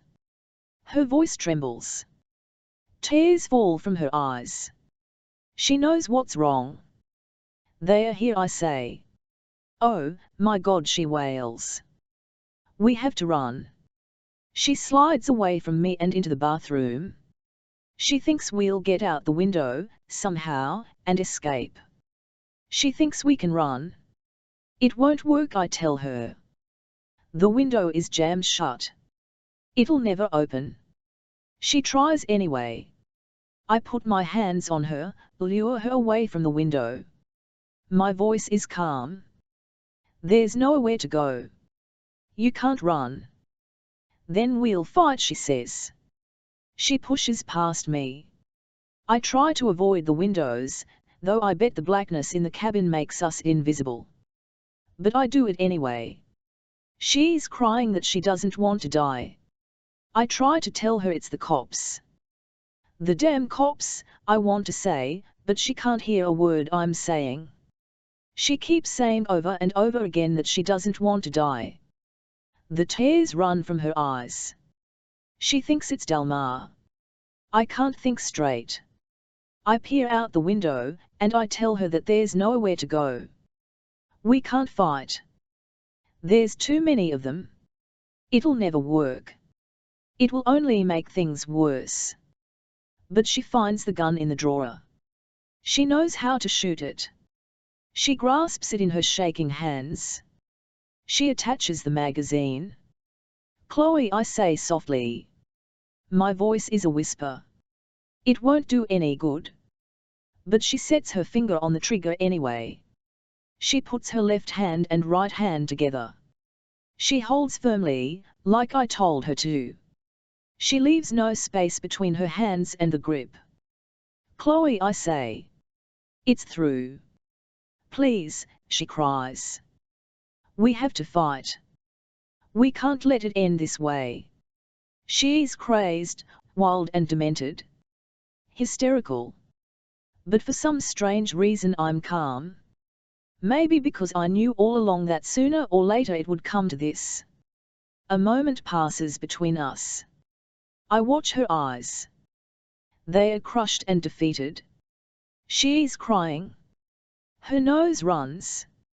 I don't know how much time passes. 10 seconds. 10 minutes. I'll do it myself, she says then, incensed. She's pissed that I won't do it for her. I watch the way the gun shudders in her hands. She can't do this. And if she tries, she'll get herself killed. And then under her breath, she says, but your aim? She lets the words hang in the air. I read her expression, hopelessness. Desperation. Never mind, she says after time passes. I'll do it myself. But I don't let her. I nod. Okay, I say. I reach out and take the gun from her hands. I can't let it end like this. Not with her begging me to save her life. And me refusing. Floodlights pour into the cabin. They blind us. We're standing before the window, completely exposed. I stand with the gun in my hands. My eyes are composed though hers are wide with fear. The light makes her jump and she falls into me. I step before her to hide her from view. I raise a hand to shield the light. The hand with the gun. Gabe, Christmas Eve. Hamill calls to say his guys have been made. What do you mean? I snap. He heard us. You get a good look. I ask. It's him, all right, he says. It's Thatcher. No one shoots, I say. No one moves until I get there. You hear? He says okay, but deep down I know he doesn't give a shit. I need him alive, I say, but he doesn't hear. There's a lot of commotion on the other end of the line. Hamill sounds like he's a mile away. He says he's got his best sniper here. Sniper? No one shoots, I say over and over again. Getting my hands on Thatcher is only half the job, finding out who hired him the other. Hold your fire. Tell your guys to hold their fire. But Hamill's too busy listening to the sound of his own voice, he doesn't hear me. He says it's dark in there. But they've got night vision. They got a visual on the girl. She looks terrified. There's a pause, then Hamill says, there's a gun, and I feel my heart drop. No one shoots, I say as I make out the cabin, buried in the midst of trees. There are a gazillion cop cars parked outside. No wonder Thatcher heard. He's got the girl. I skid up the drive, throwing the car into park when it becomes apparent I'm not going to get any farther in this snow. I'm here. I'm screaming into the phone. My feet sink in the snow. He's got the gun. I drop my phone and keep running. I see them, lined behind their vehicles, every single one of them waiting for a shot. No one shoots, I say when the distinct sound of gunfire stops me in my tracks. Eve after I'm not sure what I had expected to happen upon our return to the cabin. At the airport, I had listed for Gabe all of the worst-case scenarios I could possibly conceive in my mind, that MIA would remember nothing, that weeks of therapy would be undone, that this would throw MIA over the edge. We're all watching MIA as she eyes the inside of the tiny cabin, a shanty in the middle of the Minnesota woods. MIA gives the place a once-over. It doesn't take long for her memories to come flooding back, and as Gabe asks for the umpteenth time, MIA, do you remember anything, we realize that we should be careful what we ask for. The sound that emerges from my daughter is one I've never heard before, a sound akin to an animal dying. MIA falls to her knees in the middle of the room. She is screaming, an incomprehensible language I've never heard before. She is sobbing, a wild outburst I never knew my MIA was capable of, and I, too, begin to cry. MIA. Honey, I murmur, wanting to gather her in my arms and hold her. But Dr. Rhodes warns me to be careful. She holds a hand out, refusing to let me console MIA. Gabe leans in close and whispers to the doctor and me that this spot on the floor where MIA has collapsed in hysteria, is where, less than a month ago, a bloody corpse had been. MIA turns to Gabe with anguish in her pretty blue eyes, barking, "You killed him. You killed him over and over and over again." She is crying, delirious, saying that she sees the blood, pouring from his lifeless body, seeping into the cracks of the floors. She sees the cat running away, tracking bloody footprints across the room. She hears the shot piercing through the silent room, and she jumps, reliving the moment right then and there, hearing the breaking glass as it shattered to the ground. She says that she sees him fall. She sees his limbs become flaccid, and plummet to the ground. She remembers that his eyes failed, his body jerked in ways beyond his control. There was blood on her hands, her clothes. "There's blood everywhere," she sobs desperately, groping at the ground. Dr. Rhodes says that MIA is experiencing an episode of psychosis. I push the doctor's hands away from me, wanting nothing more than to soothe my daughter. I am making my way to her, to MIA, when Gabe reaches for my arm and stops me. "Everywhere. Red blood everywhere. Wake up." MIA smacks her hands against the ground and then pulls her knees into herself and begins to rock, furiously. "Wake up. Oh, God, please wake up. Don't leave me. Gabe, Christmas Eve." I'm not the first one into the cabin. I spot Hamill's fat face in the crowd. I grab him by the collar and ask what the fuck that was all about. On a normal day he could kick my ass if he wanted to. But this isn't a normal day. Today I'm a man possessed. He was gonna kill her. He claims Thatcher didn't leave them a choice. Or so you say. This isn't your jurisdiction, asshole. Some wannabe, looking no more than 19, maybe 20 years old, comes from the cabin and says, "Bastard's dead," and Hamill responds with a thumbs up. Someone claps. This is apparently the sniper, a kid too stupid to know better. I remember when I was 19. The only thing in the world I wanted was to get my hands on a gun. Now the very thought of using it scares the shit out of me. "What's your problem, Hoffman?" I needed him alive. They are all making their way inside. An ambulance makes its way through the snow, sirens blaring. I watch the red and blue, screaming through the dark night. EMTs unload, trying their damnedest to steer a stretcher through the snow. Hamill follows his guys in. They all hike up the stairs and into the cabin. There's a floodlight illuminating the inside until someone has the common sense to flip on a lamp. I hold my breath. I've never met MIA Dennett before in my life. I doubt that she's ever heard my name. She doesn't have a clue that for 3 months now, she's been the only thought on my mind, the face I see when I wake up in the morning, the face I see when I go to bed. She emerges from the cabin, marshaled by Hamill, his grip tight enough she might as well be cuffed. She's covered in blood, her hands and clothing, even her hair. It stains the strands of blonde hair red. Her skin is a frightening white, translucent in the obnoxious glow of the floodlight, which no one has the courtesy to turn off. She's a ghost, a phantom, with an empty expression on her face. The lights are on but no one's home.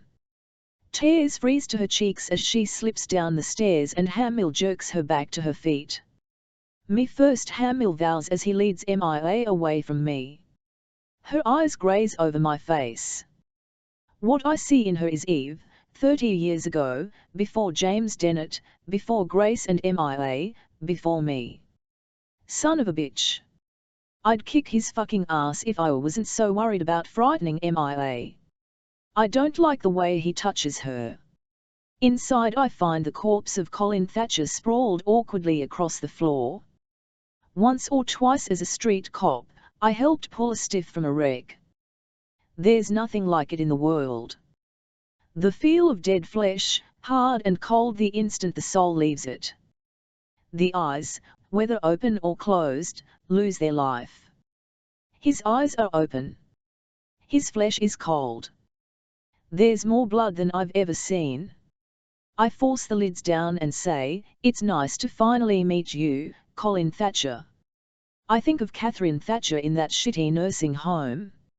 I see the look on her deteriorating face when I break the news.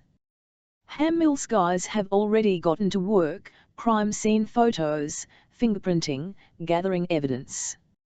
I don't know what to make of the place. It's an inadequate living, at best. The place reeks. I don't know what I had expected. A medieval head crusher and knee splitter? Chains and flails. Handcuffs, if nothing more. What I see is an ugly little place with a gosh darn Christmas tree. My own apartment is more dreadful than this. Check this out, someone says, letting a parka drop to the floor. I stand, my legs cramping. Into the formica someone has carved the words "We were here." What do you make of it? I let my fingers run over the words. I don't know. H. Emil comes into the cabin. His voice is loud enough to wake the dead.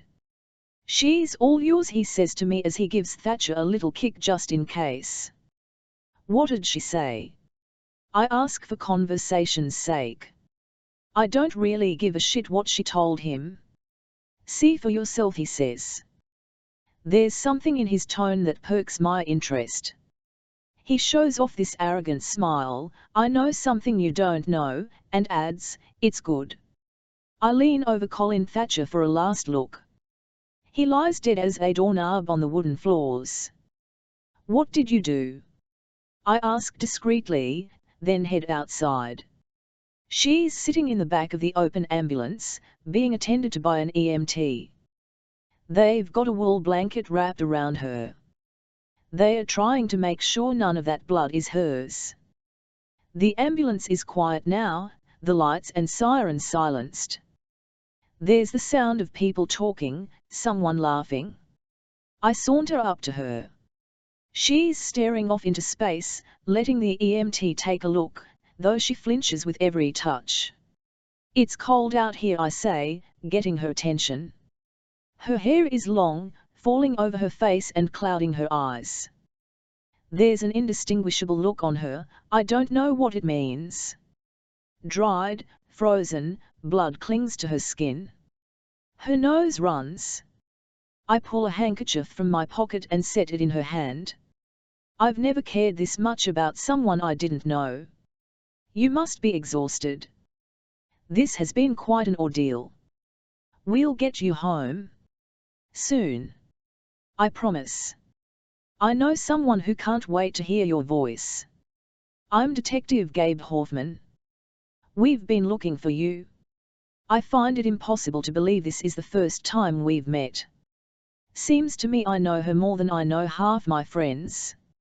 Her eyes lift up to mine for a split second, and then find their way to an empty body bag that's heading in. You don't need to look, I say. But it isn't the body bag, per se. It's the space. She's looking off into space. The vicinity is crowded with people who come and go. They are mostly men, only one woman. They mention Christmas plans in passing, church and dinner with in-laws, staying up late to assemble some toy the wife bought online. All in the line of duty. Any other case I'd be slapping high fives for a job well done. But this isn't any other case. Detective Hamill asked you some questions. I have questions, too, but they can wait. I know this hasn't been easy for you. It crosses my mind to stroke her hair or pat her hand, some simple gesture that might bring her to life. Her eyes are lost. She rests her head on bent knees and doesn't say a word. She doesn't cry. None of this surprises me. She is a woman in shock. I know this has been a nightmare for you. For your family. So many people have been worried. We'll have you home in time for Christmas. I promise, I say. I'll bring you there myself. As soon as I'm given the okay, Mia and I will make the long drive home, where Eve will be waiting with open arms in front of their home. But first we'll need to stop by the local hospital for a full examination. I'm hoping reporters haven't caught on to this, that they won't be lining the hospital parking lot with video cameras and microphones and a whole slew of questions. She doesn't say a word. I consider calling Eve on my phone and letting Mia be the one to deliver the good news. I dive my hands into my pockets. Where the hell is my phone? Oh, well. Probably too much, too soon. She isn't ready. But Eve waits on pins and needles for my call. Soon. What happened? Her soft voice finally asks. Of course, I think. It all happened so quickly. She's struggling to make sense of it all. They got him, I say. It's all over. All over. She lets the words slip from her tongue and fall to the snow. Her eyes do a 360. She takes in the view as if this is the first time she's seen it. Is it possible that this is the first time she's been let outdoors? Where am I? She whispers. I exchange a look with the EMT, who shrugs. Well, hell, I think, this is more up your alley than mine. I get the bad guys. You take care of the good. Mia, I say. I hear a cell phone ring in the distance. Sounds a hell of a lot like mine. Mia, I begin again. She looks addled the second time I say her name. I say it a third time because I can't think of any words to come after it. What happened? Where am I? These are the questions I plan to ask her. That's not my name, she says in a low voice. The EMT is packing his things. He wants her checked out by a doctor, but for now she's okay. There are signs of malnutrition. Wounds healing. But nothing of immediate concern. I swallow. Sure it is. You're Mia Dennett. Don't you remember? No. She shakes her head. It's not that she doesn't remember. It's that she's certain I'm wrong. She leans in close, as if divulging a secret, and says to me, my name is Chloe. Detective Hamill passes by and lets out an obnoxious sound. Told you it was good. He sneers as he barks out to his guys, hurry up so we can call it a day. Gabe, after in the town of Grand Marais, we check into a hotel, a traditional little inn on Lake Superior, with a sign boasting free continental breakfast that catches my eye. Our return flight is not until morning. Dr. Rhodes has given Mia a tranquilizer that knocked her out. I carried her to the double bed in a room she shares with Eve. The rest of us stand in the hallway and talk. Eve is a jumble of nerves. She knew this whole thing was a mistake. She goes almost as far as to blame me, but stops short. Sooner or later it would have all come out, she decides, but I can't tell if she believes it or if she's only trying to appease me. Later I will remind her of the case, that Colin Thatcher was not the one who ordered a hit on Mia. There is someone out there looking for her, and we need Mia as cognizant as possible to track this someone down. He must have told her something. Colin must have told her what this was all about. Eve leans against a hallway wall covered in pastel wallpaper. The doctor has changed into a pair of lounge pants and slippers. Her hair is tied into a stringent bun that makes her forehead look huge. She stands with her arms crossed and says to us, it's called Stockholm Syndrome. It's when victims become emotionally attached to their captors. They bond with them in captivity, and when it's all said and done, they defend their captors and become fearful of the police who came to their rescue. It's not unusual. We see it all the time. In domestic abuse situations, abused children, incest. I'm sure you can relate, Detective. A woman calls the police department to say her husband is beating her, but when the police arrive at her door, she turns on them and comes to the defense of her spouse. There are a number of conditions that aid in the development of Stockholm Syndrome. Mia would have needed to feel threatened by her aggressor, as we know she did. She would have needed to feel isolated from others besides her aggressor. We know this to be the case, too. She needed to feel an inability to escape the situation. This goes without saying. And finally, Mr. Thatcher would have needed to show a minimal amount of humanity to her, such as not letting Mia starve to death. I offer. Precisely. Giving her clothes to wear. Shelter. I could go on and on. It makes perfect sense to me. But not Eve. She waits until Dr. Rhodes has said goodnight and retreats down the hall, out of hearing range, before uttering, she loved him in that mother-knows-best tone. Eve, I think she loved him. I've never seen Eve so sure of anything as she is this. She stands in the doorway watching Mia sleep on the bed. She watches her like a new mother might watch her infant child. Eve sleeps in the bed beside Mia. I sleep in the second double bed though I have my own room. Eve begs me not to leave. Who am I to talk, I think as I slide between the sheets. I don't know a damn thing about being in love.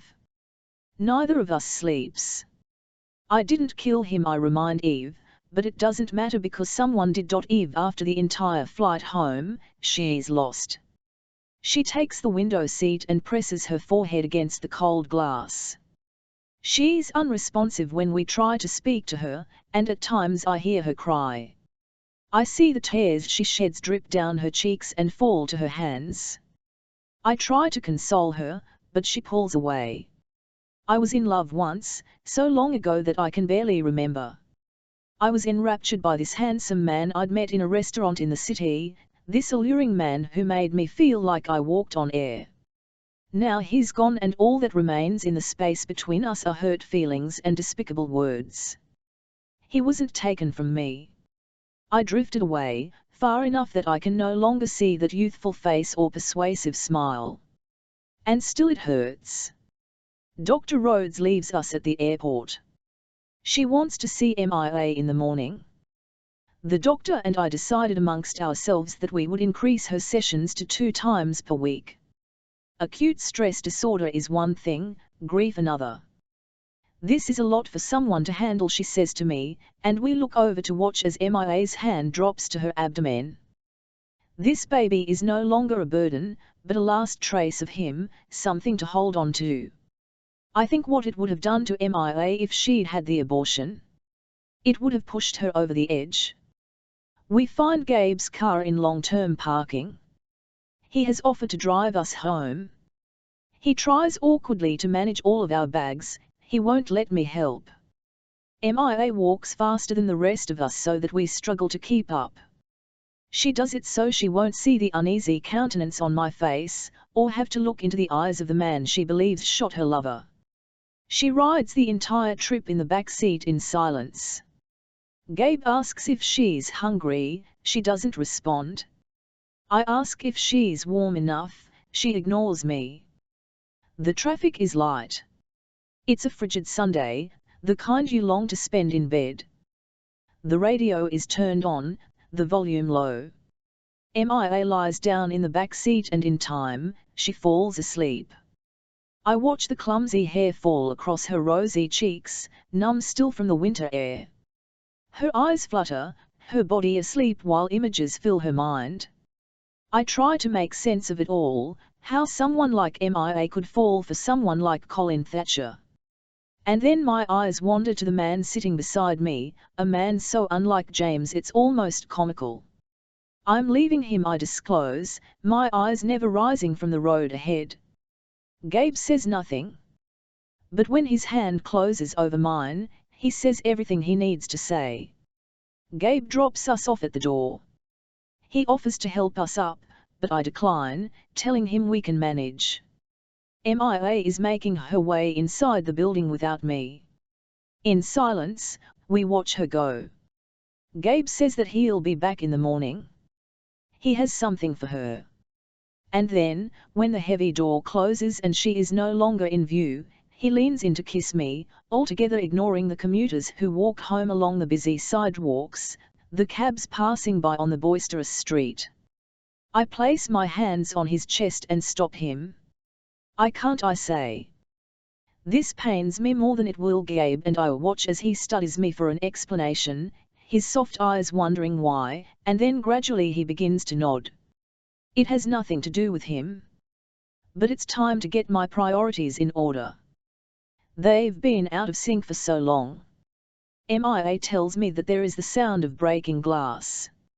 She watches him struggle for breath. There's blood everywhere as he reaches out his hands and she can do nothing but watch him fall. She wakes up in her own bed, screaming. By the time I make my way in, she's fallen from the bed and to the floor, poised above someone who isn't there. She whispers his name. "Please don't leave me," she says, and then proceeds to tear apart the bedding, looking for him. She tosses aside the blanket and rips sheets from the bed. "Owen," she cries. And then she pushes past me where I'm standing in the doorway watching the heartbreaking scene, barely making it to the toilet before she throws up. It's like this every day. Some days the morning sickness isn't so bad. But those days, Mia says, are the hardest. When she's not preoccupied with the constant sense of nausea, then she's constantly reminded that Owen is dead. I hover in the doorway. "Mia," I say. "I'm willing to do anything to make the pain go away. But there's nothing I can do."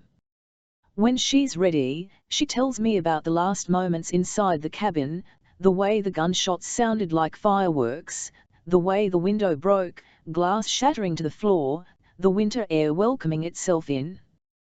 The noise terrified me, my eyes darting outside before I heard Owen begin to wheeze. He whispered my name. "Chloe." He struggled to come up with enough breath. His legs began to collapse. "I didn't know what had happened," she cries, shaking her head, reliving the moment as she does 100 times a day in her head, and I lay a hand on her leg to stop her. There's no need to go on. But she does. She does because she has to, because her mind can no longer keep the flashbacks contained. They lay dormant in her mind, like a volcano about to burst. "Owen," she utters aloud, trapped in a moment that isn't the present time. The gun dropped from his hands. It dented the floor. He reached his hands out to me. There was blood everywhere. He'd been shot. His legs began to give. I tried to catch him, I did, but the weight was too much. He crumbled to the floor. I fell to him. "Owen. Oh, my God. Owen," she sobs. She says that she envisioned the jagged coastline of the Italian Riviera. In that last moment, that's what she saw.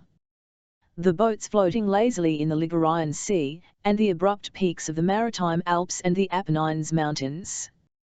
She saw a rustic stone cottage lost in the hillside, where they toiled in the lush green countryside until their backs broke. She and the man known as Owen. She imagined that they were no longer on the run. They were home. In that last moment, Mia saw children running through the thick grass, dodging between rows of unvarying grape trees. They had dark hair like his and dark eyes like his, and they inserted Italian words into their departing English. Bambino and Allegro and Vero Amore. She tells me how the blood spilled from his body. How it spread across the floor, how the cat ran through the room, his tiny paws spreading bloody prints across the floor. And again, her eyes dart through the room, as if it's happening here, in this moment, though the cat sits perched on the bedroom windowsill like a porcelain statue. She says that his breathing was slow, that he took shallow breaths with great effort. There was blood everywhere. His eyes became still. His chest still. Wake up! Wake up! I shook him. Oh, God, please wake up. Please don't leave me, she sobs into the sheets of her bed. She tells me that his limbs stopped fighting as the front door pushed open. There was a blinding light and a masculine voice telling her to step away from the body. Please don't leave me, she cries. She wakes up every morning screaming his name.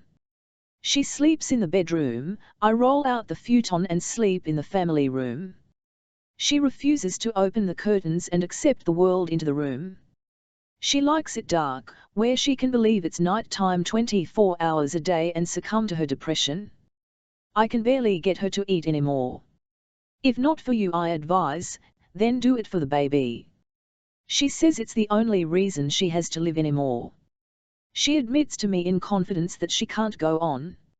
She doesn't say it when she's lucid, but when she's sobbing, lost in despair. She thinks about death, of all the ways to kill herself. She lists them for me.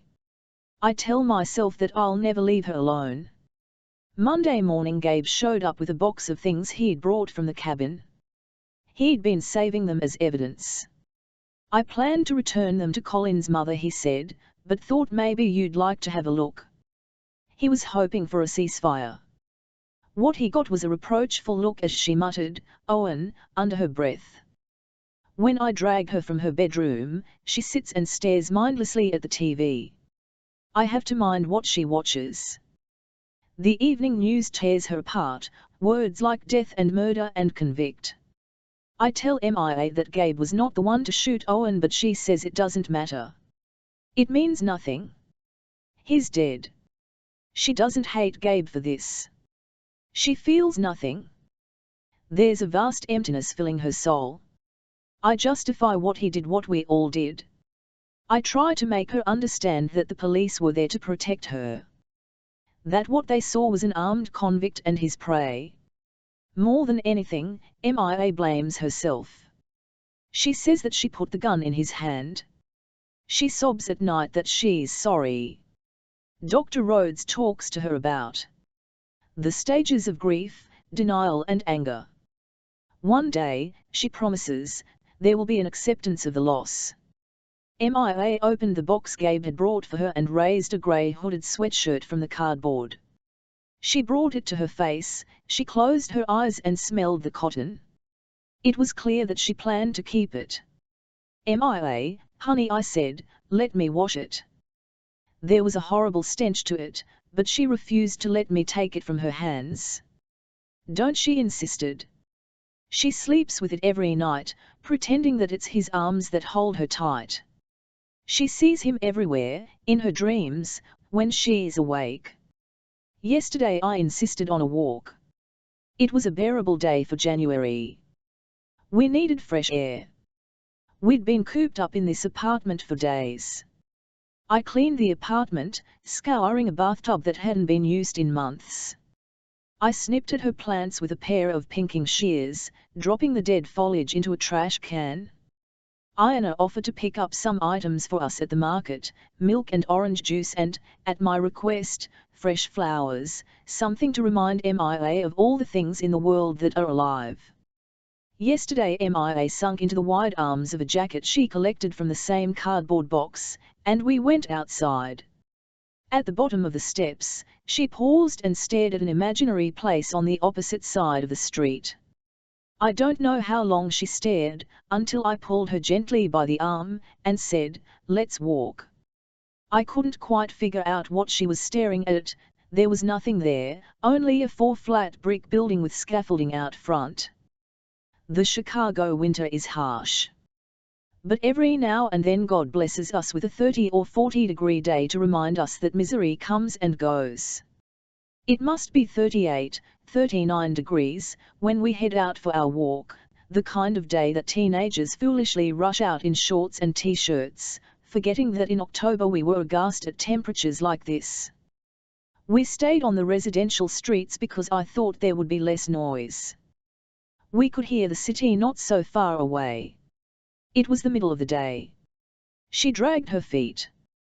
Rounding the corner onto Waveland, she and a young man ran right into one another. I may have prevented it had I not been staring at outdated Christmas decor on a nearby balcony, out of place beside puddles of snow that melted on the sidewalk, reminding me of spring. Theman was handsome with a baseball cap pulled low, his eyes gazing at the ground. Mia wasn't paying attention. She nearly doubled over in disbelief. He couldn't make sense of the crying. "I'm sorry. I'm so sorry," he said. I begged him not to worry.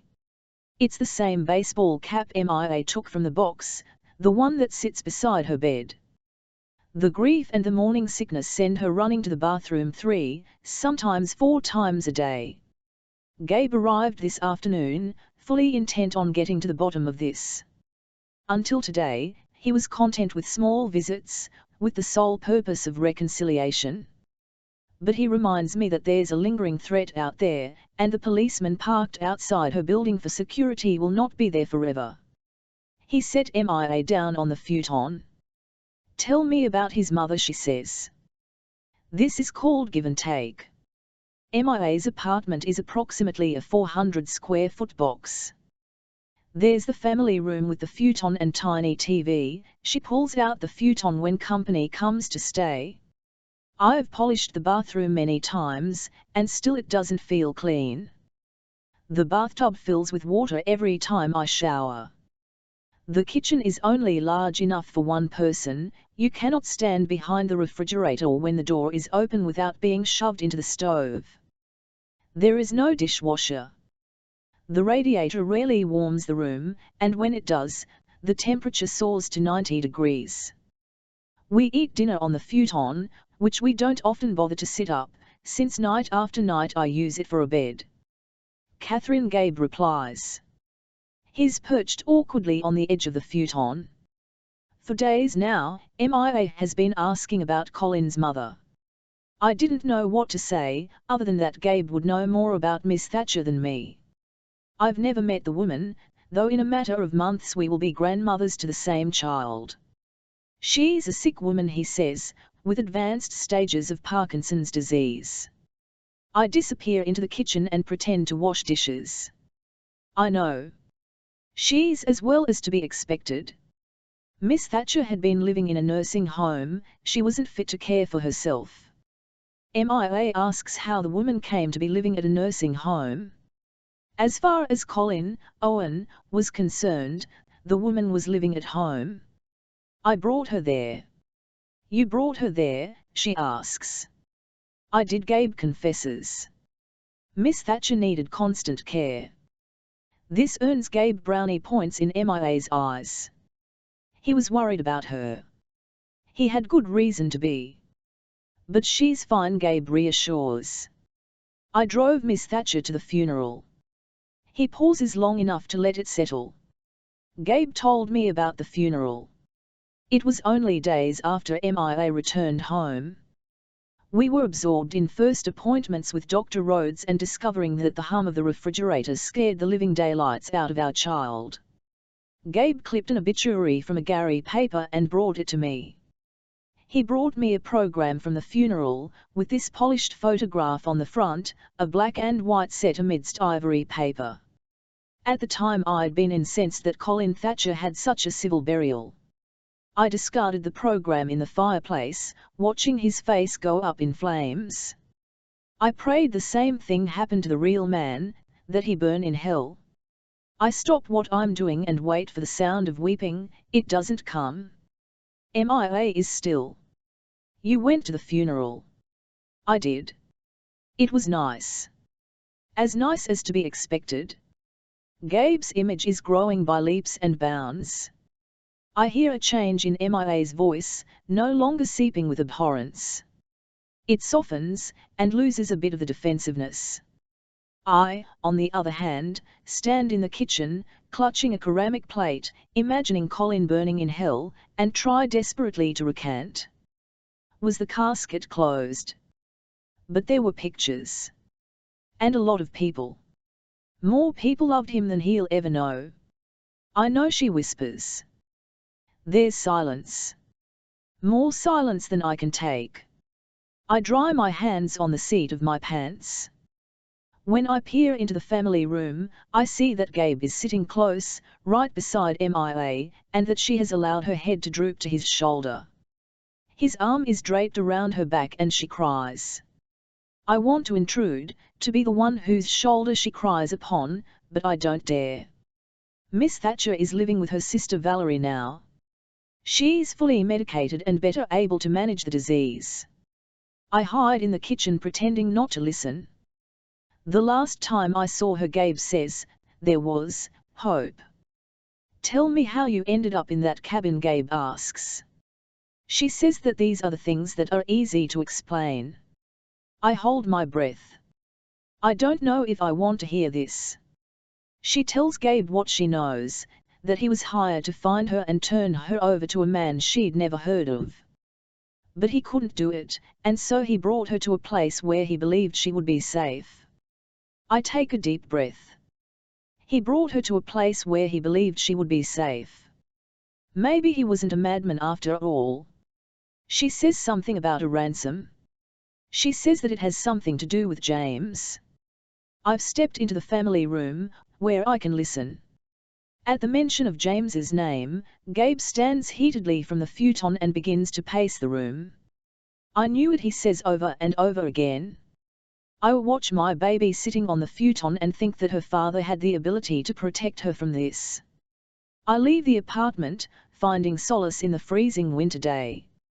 Gabe watches me leave, knowing he cannot console us all at once.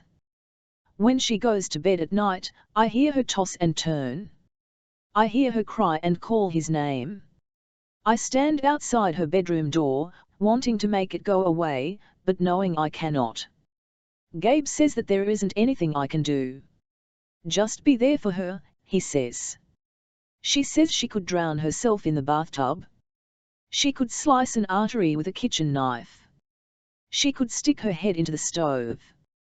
She could jump from the fire escape. She could walk onto the L platform at night. Gabe, after I get a warrant and conduct a search of the judge's chambers. He's beside himself. The sergeant comes along and tries to smooth things over, but Judge Dennett doesn't give a crap. He says when we turn up empty-handed, we are both going to find ourselves out of a job. But we don't come up empty-handed. As it turns out, we find 3 threatening letters hidden among Judge Dennett's locked, personal files. All ransom demands. The letters say that they have Mia. In return for her release, they demand a shitload of money, or they'll disclose the fact that Judge Dennett accepted $350,000 in bribes in 2001 for a lenient sentence in a racketeering case. Blackmail. It takes some time, interviews and my superior detective work, but we're able to identify key players in the failed ransom plot, including Dalmar Ozema, a Somali man who helped carry out the plan. We have a task force assigned to tracking Ozema down. I'd pat my own back if I could reach that far. But I can't. I let the sergeant do it for me.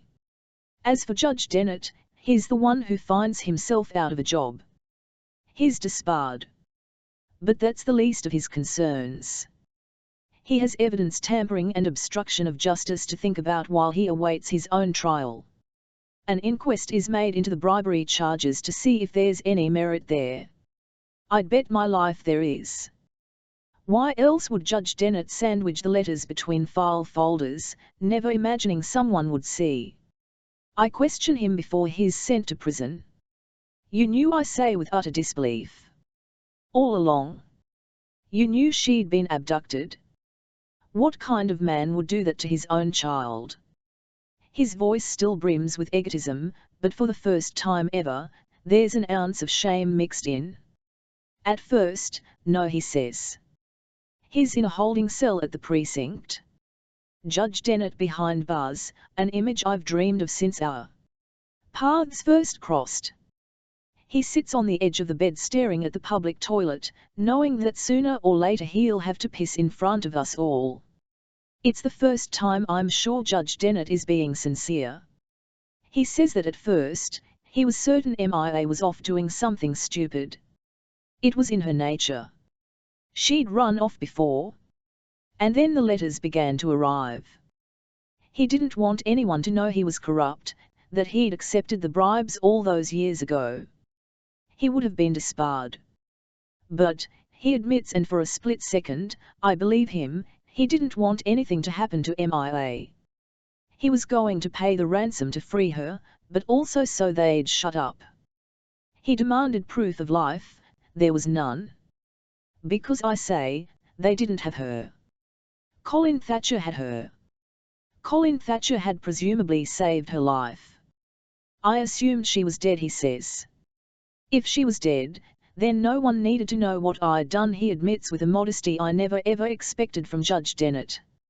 Modesty and remorse? Was he sorry for what he'd done?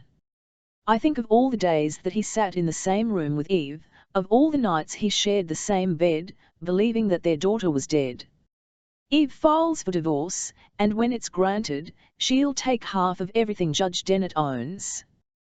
That's enough money to buy a new life for her and MIA. Epilogue MIA. After I sit in the opaque office across from Dr. Rhodes and tell her about that night. The rain was pouring down, thick and heavy, and Owen and I sat in the dark room listening to it batter the roof of the log cabin. I tell the doctor how we'd been outside, collecting firewood, and how the rain saturated us before we could make it inside. That, I tell her, was the night something changed between Owen and me. That was the night I understood why I was there, in that cabin, with him. He wasn't trying to hurt me, I explain, recalling the way he looked at me with those dark, austere eyes and said, "No one knows we're here. If they did, they'd kill us. Me and you," and suddenly I was part of something, no longer alone as I'd been my entire life. He was saving me, I say. And that's when everything changed. It was then that I wasn't scared anymore. That's when I understood. There are things I tell Dr. Rhodes, about the cabin, about our lives there, about Owen. "Did you love him?" she asks, and I say that I did. My eyes fill with sadness and the doctor stretches a tissue across the coffee table that separates us, and I hold it to my face and cry. "Tell me what you're feeling, MIA," she prompts, and I tell her how I miss him, how I wish the memories hadn't returned so that I could remain in the dark, completely unaware of Owen's passing. But, of course, it is much more than that. There are things I can never tell the doctor. I can tell her how the sadness haunts me day in and day out, but I can never tell her about the blame. The knowledge that I put Owen in that cabin, that I put the gun in his hands. If I had told him the truth, we could have come up with a plan. We could have figured it out together. But in those first minutes, in those first days, I was too terrified to tell him the truth for fear of what he might do to me, and later, I couldn't tell him the truth for fear of how it would change things. He wouldn't be the one protecting me from my father and Delmar, even if it was all bogus, all a sham. I spent my entire life desperate for someone to take care of me. And there he was. I wasn't about to let that go. I rub a hand over an ever-growing midsection and feel the baby kick. Out the hazy windows, summer has come, the heat and humidity that make it hard to breathe. Soon the baby will arrive, a keepsake from Owen, and I will no longer be alone. There's an image I carry in my mind. I'm in junior high when I proudly carry home an A-book report that my mother hangs to the refrigerator door with a lame Be Happy magnet I'd gotten her for Christmas that year. My father comes home and sees the assignment. He gives it a quick once-over, and then says to my mother, that English teacher should be fired. MIA is old enough to know the difference between there and there, don't you think, Eve? He uses the paper as a coaster, and before escaping the room, I watch the water stain seep into the fibers of the report. I was 12 years old. I think back to that September day, as I walked into the gloomy bar. It was a beautiful Indian summer day, but inside the bar it was dark, nearly vacant, as a bar should be at 2 in the afternoon, just a handful of patrons sitting quietly at their own tables, drowning their sorrows in straight-up bourbon and whiskey shots. The place was a hole in the wall, the corner unit of a brick building with graffiti on the side. Music played in the background. Johnny Cash. I wasn't in my own neighborhood, but farther south and west, in Lawndale, and as I looked around the bar, I saw that I was the only one who was white. There were wooden bar stools pulled up to the bar, some cracked along the seat or missing spindles, glass shelves of alcohol lining the back wall. Smoke infused the air, drifted to the ceiling, making the place hazy, opaque. The front door was propped open with a chair, but even the fresh fall day, the sunlight and warm air was hesitant to enter. The bartender, a bald man with a goatee, nodded to me and asked what he could get me to drink. I asked for a beer and made my way to the back of the bar, to a table closest to the men's bathroom, where he told me he'd be. When I saw him, my throat rose up inside me and I found it hard to breathe. His eyes were black, like coal, his skin dark and rubbery, like tires. He was sunken in a slat-back chair, leaned over a beer. He wore a camouflage coat, which he didn't need on a day such as that, my own coat removed and tied around my waist. I asked if he was Delmar and he watched me for a minute, those anthracite eyes perusing my wayward hair, the conclusiveness in my eyes. They drifted down my body, down an Oxford shirt and jeans, they appraised a black bag crisscrossing my body, the parka tied around my waist. I'd never been so sure about anything as I was of this. He didn't say if he was or wasn't Delmar, but asked what I had for him instead. When he spoke, his voice was a low, bass voice, one which held on to its African enunciation for dear life. I invited myself into the chair opposite him and noted that he was big, much bigger than me, each of his hands, as he groped the envelope that I removed from my bag and set on the table, twice as big as my own. He was black, like the blackest of black bears, like the blubbery skin of the killer whale, an alpha predator with no predators of their own. He knew, as he sat across from me at the unpretentious table, that he was at the top of the food chain and I was mere algae. He asked why he should trust me, how he could know for certain he wouldn't be played for a fool. I gathered what courage I could possibly muster, and replied, unblinkingly, "How do I know that you won't play me for a fool?" He laughed audaciously and in a somewhat deranged manner, and said, "Ah, yes. But there's a difference here, you see. Nobody plays Delmar for a fool." And I knew then, that if anything went wrong, he would end my life. But I would not let myself be scared. He removed papers from the envelope, the proof, which I'd had in my possession for 6 weeks or more, until I knew what to do with it. Telling my mother or going to the police seemed too easy, too mundane. There needed to be something more, a gruesome punishment to fit a gruesome crime. Disbarment does not offset being a lousy father, but the loss of a hefty sum of cash, the shattering of his splendid reputation, that came close. Closer at least. It wasn't easy to find. That's for sure. I stumbled across some papers in a locked filing cabinet, late one night when he dragged my mother to a benefit dinner at Navy Pier, paying S5M a piece to support a non-profit organization whose mission is to improve the educational opportunities for children living in poverty, which I found to be absolutely absurd, ludicrous seeing as how he felt about my own career path. I came to their home that night, took the Purple Line out to Linden and, from there, a cab. I came under the guise of a crashed computer. My mother, offering her own old, slow one, suggested I pack a bag and stay for the night, and I said okay, but of course I wouldn't stay.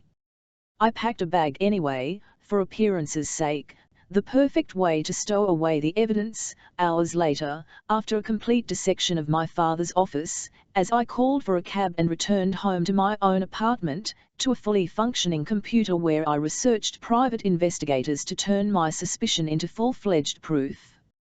It wasn't extortion I was looking for. Not exactly. I was searching for anything. Tax evasion, forgery, perjury, harassment, whatever. But it was extortion that I found. Evidence of a transfer into an offshore account that my father kept in a sealed envelope in a locked file cabinet, and I, as luck would have it, found the key, tucked inside an antique tea tin given to my father by a Chinese businessman a dozen years ago, lost in the midst of loose tea leaves. Small and silver and sublime. How does this work? I asked the man across from me. Delmar. I didn't know exactly what to call him. A hitman? A contract killer? That is, after all, what he does. I was given his name by a shady neighbor who's had more than one run-in with the law, police showing up at his apartment in the middle of the night. He's a braggart, the kind of man who just loves to ramble on about his faux pas while climbing the stairs to the third floor. The first time Delmar and I spoke on the phone, a brief call from the payphone on the corner to arrange this meeting, he asked how I wanted him to kill my father. I said no, we weren't going to kill him. What I planned for my father was far worse. Being of ill repute, vilified, his reputation blackened. Living amongst the lowlifes he sentenced to jail, that, for my father, would be worse, like purgatory, hell on earth. Delmar would take 60%. I would take 40%. I nodded, because I wasn't in the position to negotiate. And 40% of the ransom demand was a lot of money. $80,000 to be exact.